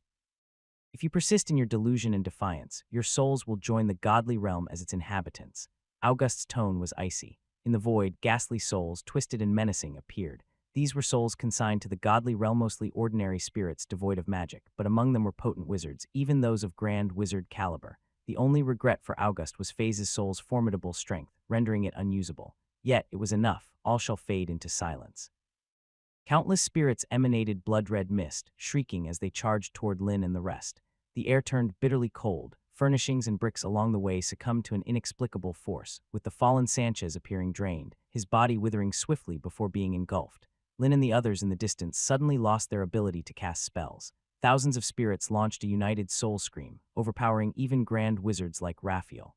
Gather around. Lin endured the intense headache, shouting loudly, clutching the crown of sun on his right hand, activating the sealed 6-ring spell Vittorio's Bastion. With such a widespread assault of spirits, coupled with Aurora's lack of response, Lin could only pin his hopes on this trump card. In the next moment, the dark gold metal floated spontaneously. Countless substantial alchemic runes gushed out, forming a circular barrier enveloping everyone. The piercing screams in their minds vanished instantly. Inside the alchemic barrier, it seemed like 2 different worlds of spirits outside relentlessly battered the barrier, clawing and biting with their ethereal teeth and claws, leaving marks on the runes. The crown of sun, August gazed at the dark gold metal floating above them, sneering. He was well aware of the powerful protective enchantments imbued on it, yet he'd never witnessed it personally. However, to him, it was just a slightly special 6-ring magic. To him, on the verge of transcending to greater heights, it was a minor inconvenience. Finger of annihilation. August's pupils turned blood-red, his appearance once again mirroring the statue of the demonic deity. A tremendous, majestic aura radiated. Leveraging the newly heightened power, August unleashed his second legendary spell, Finger of Annihilation. Your name prominently featured on the Wall of Gratitude. the power to vote on which novel I should translate next. If you decide to pledge 10, you'll get all the perks from the 5-tier, plus you get to suggest a novel Chinese or Korean for me to translate. It may take some time for me to do it, but it will be done as soon as possible. Your name prominently featured on the wall of gratitude in gold. And if you're feeling generous with a 20 pledge, you'll unlock all the perks from the 5-tier and 10-tier, plus you get to recommend a novel Chinese or Korean, and I will immediately start translating it. You get to recommend an abandoned novel Chinese or Korean, and I will immediately start translating it. Your name featured at the top of the wall of gratitude. Don't let this amazing opportunity slip through your fingers. After about 5 seconds of incantation, aided by the renewed power, August unleashed the second legendary magic finger of destruction. It was a dazzling red light, carrying the might to obliterate everything, crashing directly into the circular barrier formed by alchemical runes. Almost instantly, the sixth ring magic, Victorio's bulwark, shattered. Countless vengeful spirits previously held at bay shrieked as they rushed in. The racing light surged forward, aiming directly at Lin. The crimson light, capable of erasing all, reminded Lin of Archbishop Anluk's heavenly judgment. However, the disparity in their power was staggering. For the individuals present, legendary magic seemed an insurmountable gap. Yuland, Philip, and the others had sunk into despair. Sigh. Suddenly, a faint sigh echoed. Immediately, a fiery red figure stood before Lin. Perhaps due to the lightning speed of the light, Aurora couldn't even cast a defensive spell in time and was instantly struck by the red light. However, a clearer voice followed. Mirror shift heaven and earth. The destructive red light, like sunlight passing through a mirror, altered its course, scattering in the opposite direction. It collided head-on with numerous vengeful spirits, dissolving rapidly within the dazzling radiance, their wails turning into a sky full of ashes. Aurora, August's expression shifted abruptly. He involuntarily retreated several steps. The sudden appearance of this legendary witch undoubtedly caught him off guard. His gaze quickly scanned the surroundings, searching for the other two legendary wizards. Although August did not fear these so-called legends, he was aware that he had just crossed the limit of a grand wizard, breaking into a higher echelon. As per his expectations, it would require the divine realm to expand throughout the entirety of Greenreal, devouring the mad elemental controller, Altok, before he would amass enough power to confront the three legendary wizards together. Aurora, my lady. While Aurora's sudden appearance startled August, it was a pleasant surprise for Yuland and the others. However, Lin and Raphael were the first to notice that this legendary witch seemed to be in a dire state. Her exposed arm resembled porcelain, covered in intricate cracks. Moreover, these dense cracks were rapidly spreading across her entire body. Accompanied by faint cracking sounds, her arm, clothes, cheeks fragmented and fell, turning into fine powder. Aurora, are you all right? Witnessing this eerie sight, Yuland and the others widened their eyes, anxiously inquiring. It seems this is my limit. Aurora shook her head in resignation. Then her lips moved slightly, seemingly saying something. Among everyone present, only Lin could hear. Please stall for a bit longer with this magic, just a minute. Following Aurora's dissolution, a beautifully crafted round mirror tumbled and fell to the ground. The once flawless mirror surface was now shattered into fragments. To Lin's astonishment, it was the same mirror he had handed over to Haroff after the accolade ceremony. Finally, Lin understood why Aurora had continuously mentioned her limited power. It wasn't a ruse. Simultaneously, the residual magic from this embodiment surged into his forehead, and a gray magic rune quickly appeared in his mind. It was Aurora's magical true reflection. It's merely the projection of power transmitted through a medium, August swiftly realized. A sardonic smile tugged at his lips as he turned towards Lin and the others, a menacing expression adorning his face. Lin hadn't anticipated this legendary witch's unreliability. Still, he pondered the usage of this magic and forcibly, with a composed tone, spoke. If Aurora left an embodiment here, do you think the counselors would remain unaware of the events unfolding in Greenreal? Didn't you notice the tremors on the surface? Lin suddenly remarked. August, suspicious, extended his senses and his expression darkened. Are you trying to deceive me? I'm not. Just that you might not have sensed it, Lin smiled. In those few seconds, he had already grasped the functionality of the true reflection. Let's try the gifts left by the other counselors, Lin said as he activated the gray rune in his mind. A mark appeared on his pristine forehead, the spot where Aurora had kissed him during the ceremony. An aura almost equal to that of legendary wizards emanated from Lin. Arcs of electricity shimmered around him, and a terrifying magnetic field formed almost instantaneously. Everyone felt an unbearable pressure. Philip and others closer to Lin had their hair stand on end due to the electrical currents. Then Lin raised his hand, pointing at August in the distance. A solid iron sphere materialized in the void, trembling under the magnetic constraints. Thunder, magnetism. August's complexion altered slightly. Wizards had indeed researched this kind of magic in the land of wizards, but controlling thunder was exceedingly difficult due to its swiftness too fast to imagine. Unless predicted in advance, any attempt to evade was futile. I call it electromagnetic railgun. Lin's words resounded. The iron sphere, constrained by magnetism, suddenly accelerated, transforming into a silver streak, pulverizing everything in its path. The ground tiles shattered rapidly, and the sonic shattered Lin's mage shield. Philip and Kevin, beside him, were covering their ears, almost having their eardrums ruptured. The so-called electromagnetic cannon utilized Ampere's force from the electromagnetic field to accelerate metallic projectiles, providing the necessary kinetic energy to strike the target. The method of attack was a simple collision, and its speed was 20 times the speed of sound, nearing 7,000 meters per second. The scorching heat began dissolving the iron sphere the moment it was launched. The silver streak swiftly turned crimson, directly colliding with August. Your name prominently featured on the wall of gratitude, the power to vote on which novel I should translate next. If you decide to pledge 10, you'll get all the perks from the 5-tier plus. You get to suggest a novel Chinese or Korean for me to translate. It may take some time for me to do it, but it will be done as soon as possible. Your name prominently featured on the wall of gratitude in gold. And if you're feeling generous with a 20 pledge, you'll unlock all the perks from the 5-tier and 10-tier plus. You get to recommend a novel Chinese or Korean, and I will immediately start translating it. You get to recommend an abandoned novel Chinese or Korean, and I will immediately start translating it. Your name featured at the top of the wall of gratitude. Don't let this amazing opportunity slip through your fingers. What kind of magic is this? Faced with the speeding scarlet light, August's spectral essence felt a hint of impending doom. There was no time left for casting those legendary spells that required build-up. After Lin raised his hand, August barely had a 0.03-second window to react. In that split moment, August managed only one spell. Guided by his rich combat experience, he instinctively chose to redirect the force field. Though a mere fourth-ring protective spell, empowered by divine power, it unleashed a might surpassing its original level, causing spatial curvature around him, attempting to divert the attack elsewhere. Yet he was up against an ultra-fast electromagnetic rail cannon. The sheer velocity itself possessed the power to warp time and space. However, August's hasty defense had some effect. The iron sphere, initially aimed at his heart, deviated slightly, piercing through his abdomen, shattering half of his body into fragments. The reduced crimson iron ball then ruthlessly demolished the wall behind, hurtling towards the sky, vanishing without a trace. By the time Raphael and the others recovered from the dizzying mental assault and the tormenting pain in their eardrums, they found only ruins before them. He can't be dead, can he? Yuland involuntarily swallowed. I'm afraid not, Lin shook his head. He had no doubt that if it were a true 20-fold supersonic electromagnetic rail cannon, August would have been reduced to dust. Yet, regrettably, this was a magic projection created by the True Mirror. The True Mirror was an illusionary legendary magic of the illusionist school. Lin had just instructed the genius brain to construct this spell within the realm of magic and then projected it. It was akin to Kashimo's usage of the falling stars. The distinction lay in Lin's thorough theoretical foundation, unlike Kashimo's mere fantasies.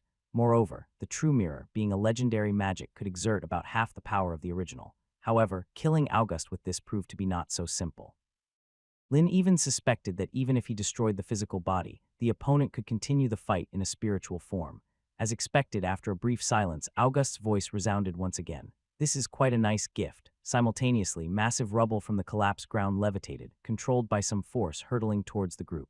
Lin raised his hand again, a ripple in space appearing, sending the shattered debris flying. However, the mark shimmering on his forehead dimmed. He had exhausted the last shred of magic granted by Aurora, and the legendary spell slot in his mind shattered. Amidst violent coughs, August, drenched in blood, struggled to stand. His face masked with shadows and rage, his injuries now rapidly healing, yet the newly grown limbs looked somewhat grotesque. I must admit, your performance continues to astonish me, Lin. August's gaze remained fixed on the young sorcerer before him. Since the days of the dual sphere experiment, leveraging the influence of the magic daily, he had noticed this overly ambitious young sorcerer gaining prominence in the wizarding world. A sub-20-year-old third-ring sorcerer, brimming with talent akin to August's own in his youth, seemed an ideal backup for his second body. However, as the youth's reputation soared, proposing even the theory of universal gravity, August's greedy desire turned into slight apprehension. August faintly suspected that this young sorcerer, much like himself, was once a powerful wizard, seizing a young and talented body to achieve his current accomplishments. Your magic is indeed formidable, yet in this domain I am an invincible entity. August's voice was cold. In mere seconds, his broken body had completely regenerated, and his aura was even more imposing than before, as the divine realm now enshrouded most of Grelnir. Despite his words, August dared not approach recklessly. The electromagnetic rail cannon's speed was simply too swift. Only at a distance of over 100 meters did he have the assurance to divert the attack elsewhere at the moment of impact. I believe our battle has concluded. Lin shook his head. His minute of delay was over. If you have something to say, perhaps you should explain it to the counselors. Surprisingly, up to this moment, August thought Lin was still attempting to deceive him, a faint smirk playing on his lips. Allow me to inform you, at the speed of a legendary sorcerer, it doesn't take even an hour to travel from Grelnir to Cogger Mountain. Why do you think they lingered in the mage's stone mine for half a month without any news? They might have already been swept away by spatial turbulence. A burst of enraged shouting suddenly interrupted August's words. Subsequently, the wall on the right side of the Corona Tower was forcefully shattered. It's you, and only you I hadn't anticipated, August. Amidst the swirling dust, Haroff looked at the remarkably young sorcerer with profound disappointment. After checking Faze's injuries, he had guessed that this assault might not be as simple as it appeared. Yet the anomaly within the mage's stone mine couldn't be ignored, prompting him to suggest leading the team there, hoping those hiding in the shadows would reveal themselves. However, he had unwittingly pushed August into the position of acting speaker. About 3 to 4 seconds later, two more figures appeared in the Corona Tower, both legendary sorcerers, Aurora and Victorio. The three formed a semicircular formation, vaguely surrounding August in the middle. Victorio didn't glance at August but turned to Lin, showing keen interest as he inquired, "Was it you who shattered the Corona Tower with magic just now? I sensed the power of lightning and magnetic fields." Though they arrived late and hadn't witnessed Lin casting the spell, they had seen a flash of scarlet light breaking through the Corona Tower, hurtling towards the sky at an unimaginable speed. Yes, Lin nodded, explaining, "This magic is still in a theoretical stage, a collaborative effort between me and some scholars within the Society of Mystical Arts. Thanks to Lady Aurora's assistance, I could glimpse its power this time. Your name prominently featured on the Wall of Gratitude. The power to vote on which novel I should translate next. If you decide to pledge 10, you'll get all the perks from the 5-tier, plus, you get to suggest a novel Chinese or Korean for me to translate. It may take some time for me to do it, but it will be done as soon as possible. Your name prominently featured on the Wall of Gratitude in gold. And if you're feeling generous with a 20 pledge, you'll unlock all the perks from the 5-tier and 10-tier, plus, you get to recommend a novel Chinese or Korean and I will immediately start translating it. You get to recommend an abandoned novel Chinese or Korean and I will immediately start translating it. Your name featured at the top of the Wall of Gratitude. Don't let this amazing opportunity slip through your fingers. Haroff, Aurora, Victorio." August's expression turned increasingly grim, but swiftly reverted to his usual calm demeanor, mocking as he spoke. "Of course, you didn't anticipate someone achieving what you so ardently dreamt of becoming the second. God dreamt of." Haroff raised his tone, scoffing. "Why don't you take a look at yourself now?" Victorio at the side shook his head with a sigh, pity gleaming in his eyes as he glanced at August. Aurora acted more directly, gesturing into the void. A watery mirror materialized, reflecting August's current form. August gazed at his reflection, freezing in place. In the mirror, he saw a creature part human, part demon. Though still holding human features, his skin turned a dark bluish-green, covered in a faint layer of silver scales, crimson eyes, and a massive horn sprouting from his forehead. It resembled the idol of that sinister god crafted by Kashimo. August hastily raised his hands, mirroring the scale-covered surface, turning to the crimson-robed warlock, whom Philip and the others had dragged along. He spoke with a mixture of fear and anger. "Tell me, Kashimo, what's going on here?" During the idol's crafting, Kashimo explicitly mentioned this form was intentionally distinct from his original to avoid recognition. Ha ha ha. Despite being firmly bound by magic and injected with a potion suppressing physical activity, Kashimo burst into laughter. "Merc, perhaps you forgot. I told you from the start, in this world, there can be only one god. That's the eternal lord of the stars, the goddess of the moon, Ai. Shut up." Before Kashimo could utter that name, Victorio's face displayed a hint of panic. He swiftly cast a silence spell, sealing Kashimo's mouth, preventing the use of god-summoning techniques that might bring that terrifying woman. Aurora spoke slowly in response. "The elemental spirit was probably a fallen god, and by borrowing his name and power, your fate was sealed from the start. To summon the remains of a fallen god on such a grand scale, she easily guessed the culprit." August's expression turned extremely grim. He realized something was amiss but didn't believe he would lose to a so-called fallen god. As long as the plan continued smoothly and his power reached its peak, even if the so-called fallen god revived, with the power he currently possessed, he could suppress it, even consume it. "It's your turn, Victorio. Fighting within Grainer City will only lead to unnecessary losses. Haroff, seeing August disregarding his warnings, sighed involuntarily. This is your mistake, yet in the end I have to clean up. Victorio coldly snorted, clearly reluctant. Haroff and the other's arrogant attitude thoroughly infuriated August. Feel the wrath of the gods. August shouted malevolently, his eyes turning crimson. He stopped restraining his power, more and more magical energy continuously drawn from the magic core, his body rapidly expanding. Victorio, this isn't the time for jokes. If that fallen god truly revives, it'll be troublesome, Haroff urged again, elemental disarray. It was only then that Victorio slowly raised a hand, speaking indifferently. August's body jerked suddenly. He sensed the magic core integrated within him rapidly vibrating, its stored elements seemingly slipping out of his control. The magic core was undoubtedly the most crucial treasure in all of Grainer City, housed in the central control room of the Sun Crown Tower, accessible only to the speaker. All the protections were against outsiders because every speaker knew it was manipulable. A full name, Victorio's magic core. August, devoid of all of Phase's memories, had undoubtedly fallen into a massive trap. His entire body and the entire realm of the apocalypse relied on the colossal magic of the magic core. So when control was wrested from him, the entire apocalypse realm collapsed and disintegrated into specks of dust, dissipating into the void. August watched helplessly as the apocalypse realm he painstakingly built turned to nothingness. He plunged into madness, a violent aura bursting from his body, causing him to grow larger, his head gradually shifting to his back, two pitch-black horns emerging. Victorio composed formed hand seals. Complex runes manifested in the void, creating an intricate alchemical array. As a legendary alchemist, he didn't need to set up alchemical arrays in advance like others because magical energy itself was one of the finest materials. Is this the legendary alchemical array? Raphael, equally skilled in alchemy, murmured, intensely studying every detail of the array as if to engrave it in his mind. Lin, also intrigued by alchemy, had too many subjects to focus on, leaving him with limited energy. With Victorio completing his seals, the magic core had been detached from August's body. It's mine, it's mine. As immense magic was siphoned away, August's appearance almost melded with that of the fallen god, his expression grotesque. He reached out, seemingly attempting to seize the magic core suspended in midair. If you want it that badly, then stay in there, Victorio said icily. Chains shimmering with silvery light shot from all directions towards August, one after another binding him, imprisoning him within the azure magic core. Crimson and azure lights intertwined within the transparent crystal. Once everything was done, Victorio's complexion paled slightly. It seemed sealing August wasn't as easy as it appeared. Seeing the situation resolved, Haroff sighed in relief, then turned to Lin and the others, speaking solemnly. I know you have many doubts, but now's not the time for explanations.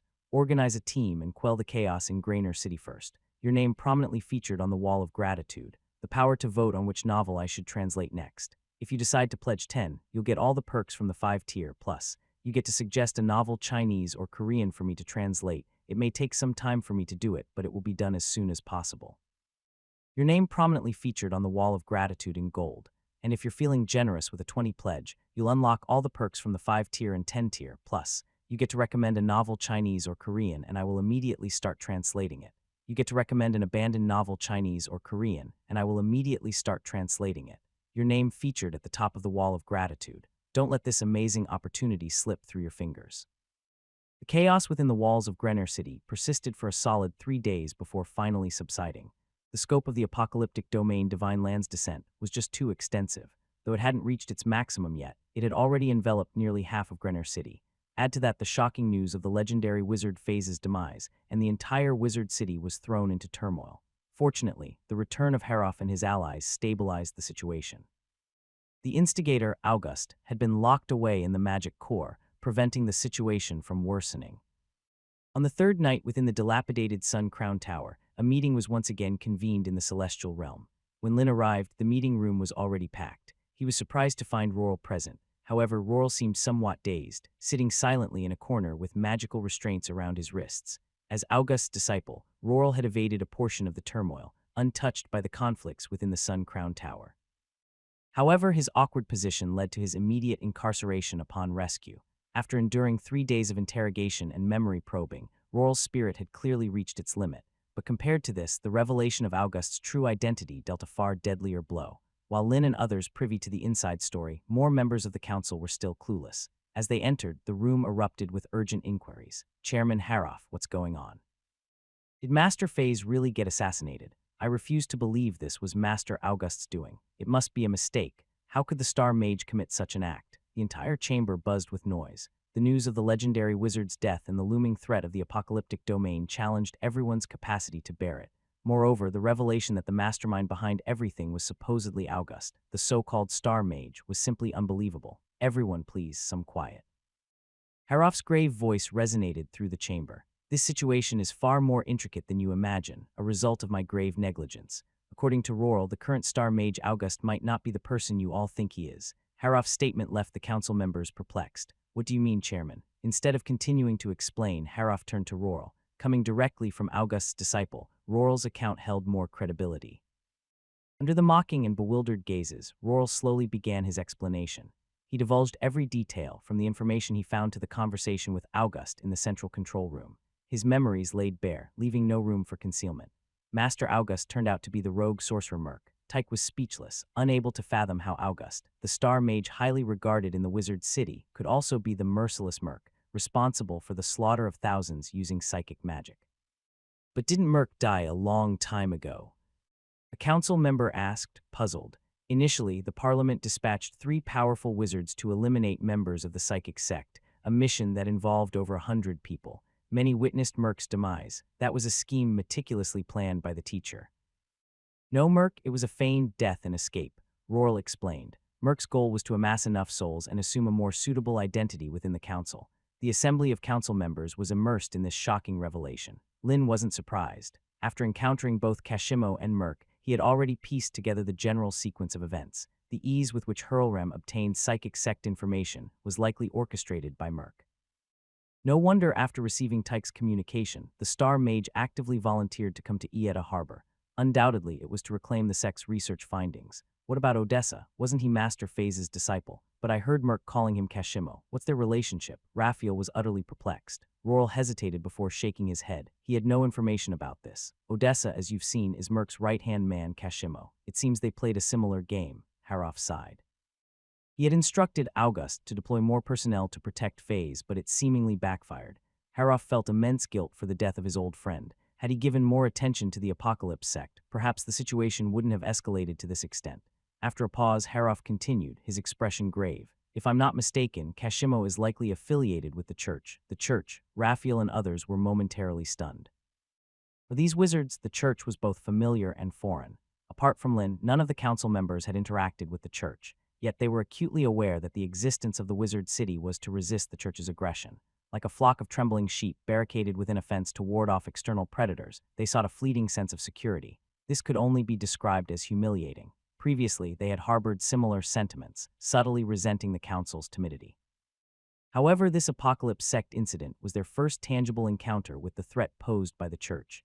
Dark shadows cast over their minds. Esteemed chairman, permit me to ask, what is Kashimo's true objective? Lin, who had been silent until now, suddenly inquired. 3 days ago, after the assault on the Sun Crown Tower, Lin vividly remembered Kashimo's grotesque smirk. Surely he hadn't orchestrated such a grand affair just for simple destruction. It's likely to lift the legendary spell. Lost Mist, Victorio spoke up first. At that moment, everyone present grew tense. The Lost Mist, shrouding the entire sea, dividing the wizard city from the Sekka's empire, was undoubtedly the most crucial barrier. If this spell were dispelled, it would mean the imminent possibility of an assault by the church. Your name prominently featured on the Wall of Gratitude, the power to vote on which novel I should translate next. If you decide to pledge 10, you'll get all the perks from the 5-tier plus. You get to suggest a novel Chinese or Korean for me to translate. It may take some time for me to do it, but it will be done as soon as possible. Your name prominently featured on the Wall of Gratitude in gold. And if you're feeling generous with a 20 pledge, you'll unlock all the perks from the 5-tier and 10-tier plus. You get to recommend a novel Chinese or Korean, and I will immediately start translating it. You get to recommend an abandoned novel Chinese or Korean, and I will immediately start translating it. Your name featured at the top of the Wall of Gratitude. Don't let this amazing opportunity slip through your fingers. The magic core used to sustain the Lost Mist has become unusable, and the alchemical array in the control room has been severely damaged. Victorio shook his head, weariness heavy in his tone. Is there no way to repair it? Lin asked, puzzled. It's not that easy, Victorio replied irritably. For the past few days, he'd been mixing various alchemical materials, attempting to mend the destroyed array, and it was driving him crazy.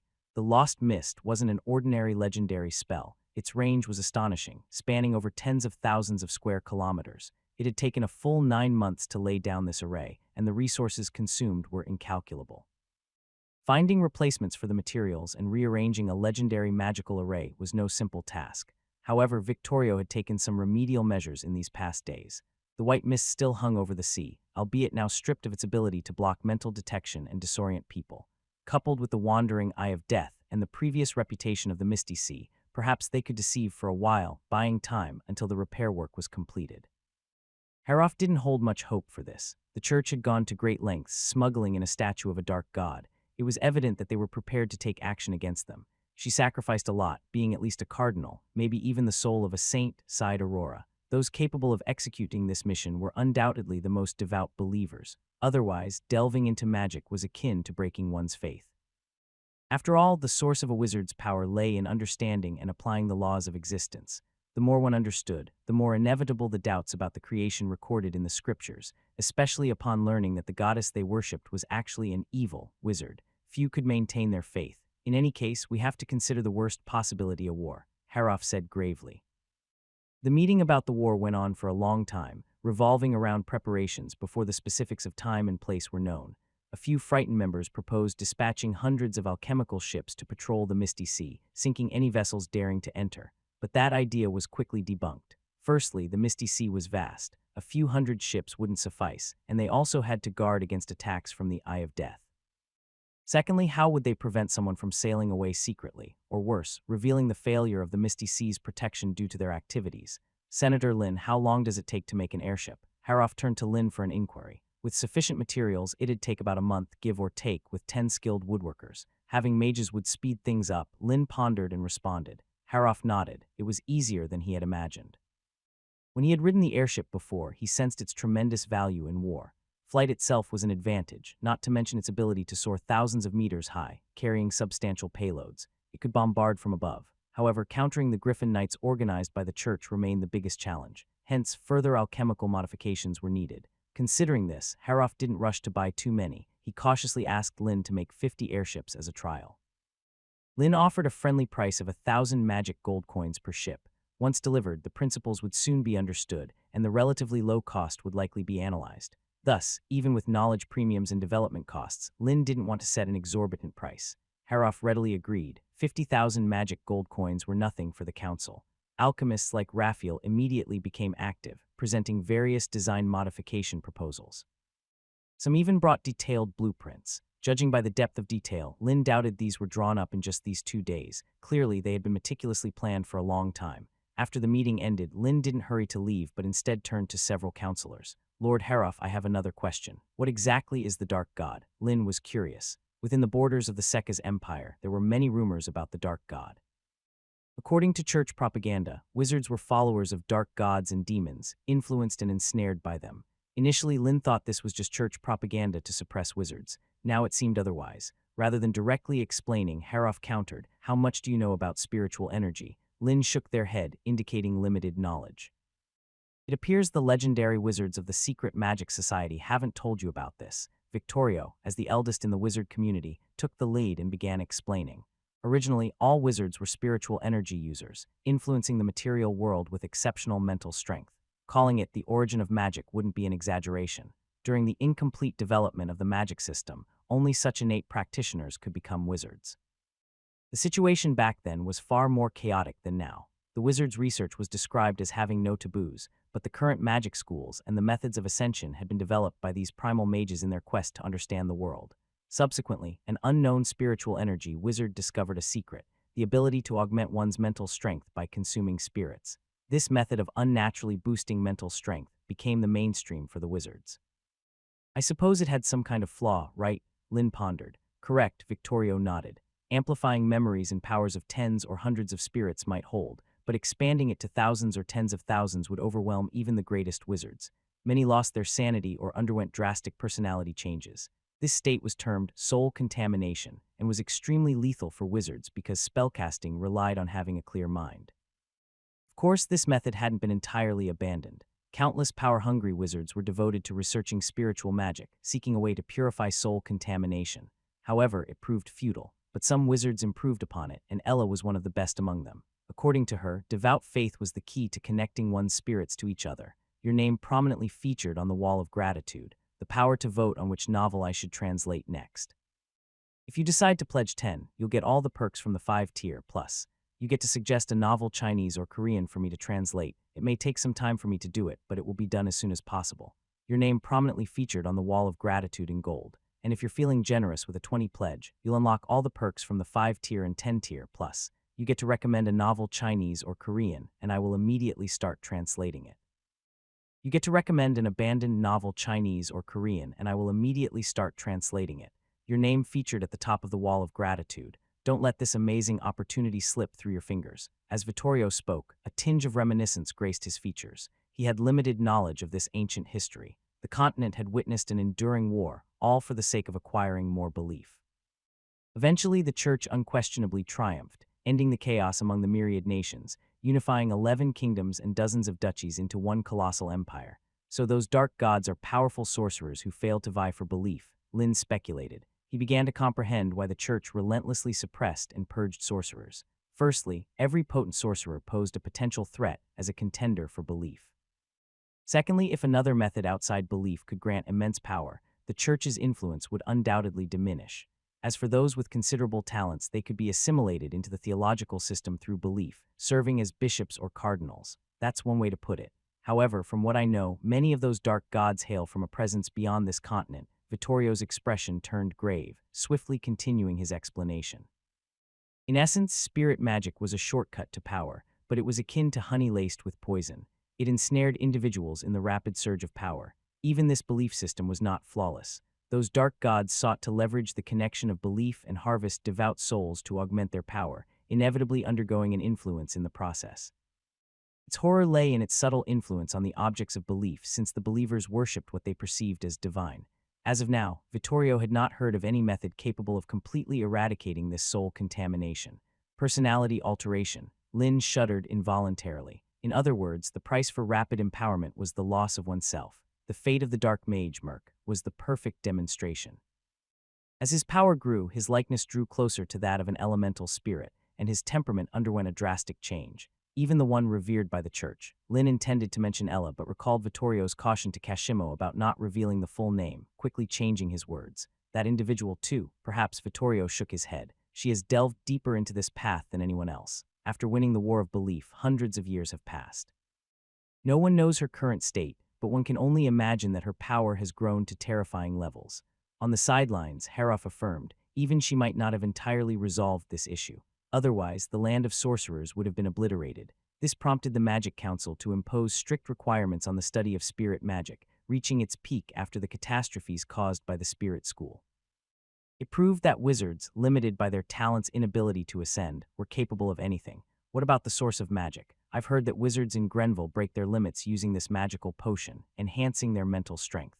The material contains something called spirit essence. Is their ascension achieved by merging souls too? Lin couldn't help but inquire. No, spirit essence isn't entirely equivalent to the soul. It's just a residue of spiritual power and magic, relatively safe but shouldn't be continuously consumed. It needs to be used effectively with the corresponding potion, Haroff explained. Thank you for clarifying, Counselor. Lin nodded, feeling somewhat reassured. Then Haroff subtly inquired about the current situation of the Society of Mystical Arts. The pressure from the church was too heavy, and the sorcerer's land alone wasn't enough to counter it. Lin understood Haroff's underlying intentions but made no promises. He deflected, mentioning that the legendary sorcerers of the society were mostly engrossed in magical research and rarely interfered with external affairs. They might not even be on this continent. However, he might be able to contact some colleagues willing to resist the church. The next day, to dispel the gloom caused by the Dark Gods incident, an immensely grand celebration took place within Grenville City. The apprehension of the Doomsday Messenger, Kashimo, and successfully delaying the others like Raphael from August, undoubtedly cast them as the heroes who saved Grenville City. Almost everyone in the team received a Morning Star Medal. As the most significant contributor, Lin was nominated for the Silver Moon Medal individually. It was evident that securing the highest honor in the land of wizards wasn't an easy task. Lin reckoned that he'd have to take down August himself to come close to achieving it. Thankfully, he remained indifferent to these honors. What pleased him most was the council's approval of his request to exchange for a new Sun Crown medal. After all, he had activated the defensive spell stored within the Medal de Vittorio's Bastionto, Save the Wizard's City. It wouldn't sit right if it wasn't reimbursed. Considering the anomalies in the Misty Sea, Lin didn't linger in Grenville City. On the fourth morning, he submitted his resignation to the council, prepared to return to Ieta Harbor. In the evening, an airship hovered over the city square. "Your Excellency Lin, are you leaving already? There are still many calculus and curve equation questions I haven't had the chance to consult you about," Tyke expressed regretfully. In recent days, his study of calculus had consumed him. It was akin to uncovering the singular path to the microcosmic realm. Tyke believed many spell models could be reconstructed using calculus, enhancing their power while reducing casting requirements. Unfortunately, the master guiding them, Master Leibniz, seemed very occupied. Occasionally appearing in the ocean of mathematics, he merely tossed them new math books, leaving them to ponder slowly. Tyke dared not say more or ask more, as each math book was immensely profound in knowledge, formulas, and theories. He couldn't fathom the amount of effort put into compiling them. He could only feel ashamed that their progress was exceedingly slow, unsure when they could truly engage in the research to establish the calculus system. Lin had become their savior, the only person in Grenville who understood these calculus books and provided answers. According to him, mathematics was a mandatory subject for all members of the Society of Mystical Arts. He had also had the fortune to study with Master Leibniz for some time, hence understanding a bit of related knowledge. However, after several consultations, Tyke discovered that Lin was too modest. It wasn't just a bit, he seemed to know everything. If it weren't for the limited capacity of an airship, Tyke would have desperately wanted to accompany Lin to the Ieta Harbor. Your name prominently featured on the Wall of Gratitude, the power to vote on which novel I should translate next. If you decide to pledge 10, you'll get all the perks from the 5-tier, plus you get to suggest a novel Chinese or Korean for me to translate. It may take some time for me to do it, but it will be done as soon as possible. Your name prominently featured on the Wall of Gratitude in gold. And if you're feeling generous with a 20 pledge, you'll unlock all the perks from the 5-tier and 10-tier, plus you get to recommend a novel Chinese or Korean and I will immediately start translating it. You get to recommend an abandoned novel Chinese or Korean and I will immediately start translating it. Your name featured at the top of the Wall of Gratitude. Don't let this amazing opportunity slip through your fingers. Don't worry, everyone. In a few days, the new aerial route will be established from Greenrill to Ieta. It'll only take 2 to 3 days. We can gather again then, Lin reassured amidst the farewells. Responding to the crowd, Lin exchanged a few words with Raphael and those bidding him farewell. Eventually, his gaze settled on a witch approaching, holding a dark gold medal, surprising him. "Lady Aurora didn't expect you to come personally." The legendary witch, clad in a vibrant crimson gown, just as she did during the decoration ceremony, had personally embedded the renovated Sun Crown medal on Lin's chest. "Victorio is busy restoring the lost mist, and Haroff has matters to attend to, so I'm here to represent them," Aurora chuckled, handing over a tome of magic to Lin. "This is what you wanted." Accepting the hefty book, a tome of illusion, magic, Lin recognized the unfamiliar material, probably the hide of an unknown magical creature, bearing the title Visual Manipulation and Magic Illusions. "Thank you for going out of your way, Lady Aurora." Lin expressed gratitude, intrigued by the magic called True Illusions. Hence, he had asked the council for a book on illusion magic to delve into it when time allowed. "Oh, I have a question. Why did you set that spell of magic on me in the first place?" Lin was puzzled. He had no connection with Aurora, and they weren't familiar, making it difficult to comprehend her actions. If it was merely to leave a contingency before leaving Greenrill, the seers of prophecy might have been more suitable than himself. And what did that brown star signify? Let's save those questions for our next meeting. Aurora's face held a faint smile, withholding information. Seeing the legendary witch playing coy, Lin shrugged, turning to Philip and the others, saying, "Let's go back to Ieta." For 2 consecutive days, Lin and the others remained on the airship. Flying had been amusing initially, but after several experiences, the journey became somewhat monotonous.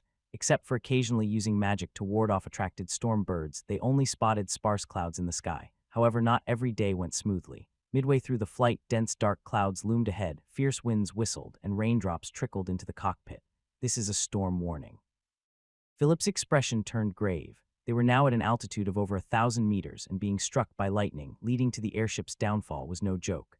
"Lydia, find a nearby spot to land and wait out the storm. We'll depart once it passes," Philip suggested cautiously. However, Lin intervened. "No, ascend directly, Lydia. Before the storm hits us, let's fly above the cloud layer." "Ascend?" Philip was taken aback. Wouldn't that be plunging into the storm and thunder?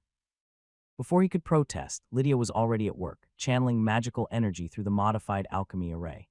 Helium produced from alchemy, transported to the auxiliary airbags, propelled the ship upward. Charge, Lydia exclaimed excitedly, steering the airship straight into the dark clouds, akin to a knight charging into battle, leaving Philip to protect himself hastily.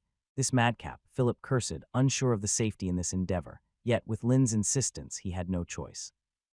Lynn remained unperturbed. Helium supplied the lift, which was relatively safe, especially since the storm clouds had just formed. As expected, the airship traversed unharmed, breaking through the storm clouds. As if transported to another world in an instant, intense sunlight bathed them, dispelling the storm that had blanketed the skies. Stunned, Philip stared at the sun overhead, the recent event feeling like a surreal dream beyond belief. What just happened, Professor? Johnny asked, astonished. The cumulonimbus clouds of a storm typically hover between 1 to 2 kilometers. Crossing that distance is the key.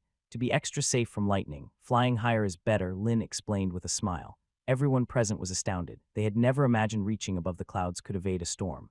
After ascending over 3,000 meters, Lydia passed control of the airship to Darren and the others, curiously perched on the edge, her feet dangling, seemingly risking a fall. Below their feet, the storm raged, thunder booming, lightning streaking through the dark clouds as if to tear them apart. Is that lightning? Lydia's eyes sparkled with fascination, seemingly intrigued by the destructive spectacle.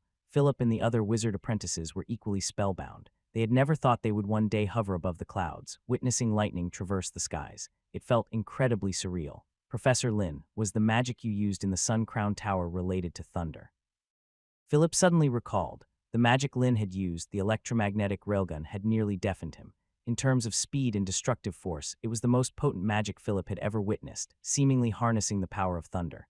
In Greenreal, many wizards sought control over this terrifying power of nature, yet due to its rampant and swift nature, thunder remained difficult to control, lacking a distinct school of mastery. Yes, it's a manipulation of the electromagnetic field, Lynn nodded, then glanced at Philip and the others, saying with a smile, in truth, thunder isn't something rare, it's within each of us. Your name prominently featured on the wall of gratitude, the power to vote on which novel I should translate next. If you decide to pledge 10, you'll get all the perks from the 5-tier, plus you get to suggest a novel, Chinese or Korean, for me to translate. It may take some time for me to do it, but it will be done as soon as possible. Your name prominently featured on the wall of gratitude in gold. And if you're feeling generous with a 20 pledge, you'll unlock all the perks from the 5-tier and 10-tier, plus you get to recommend a novel, Chinese or Korean, and I will immediately start translating it. You get to recommend an abandoned novel, Chinese or Korean, and I will immediately start translating it. Your name featured at the top of the wall of gratitude. Don't let this amazing opportunity slip through your fingers.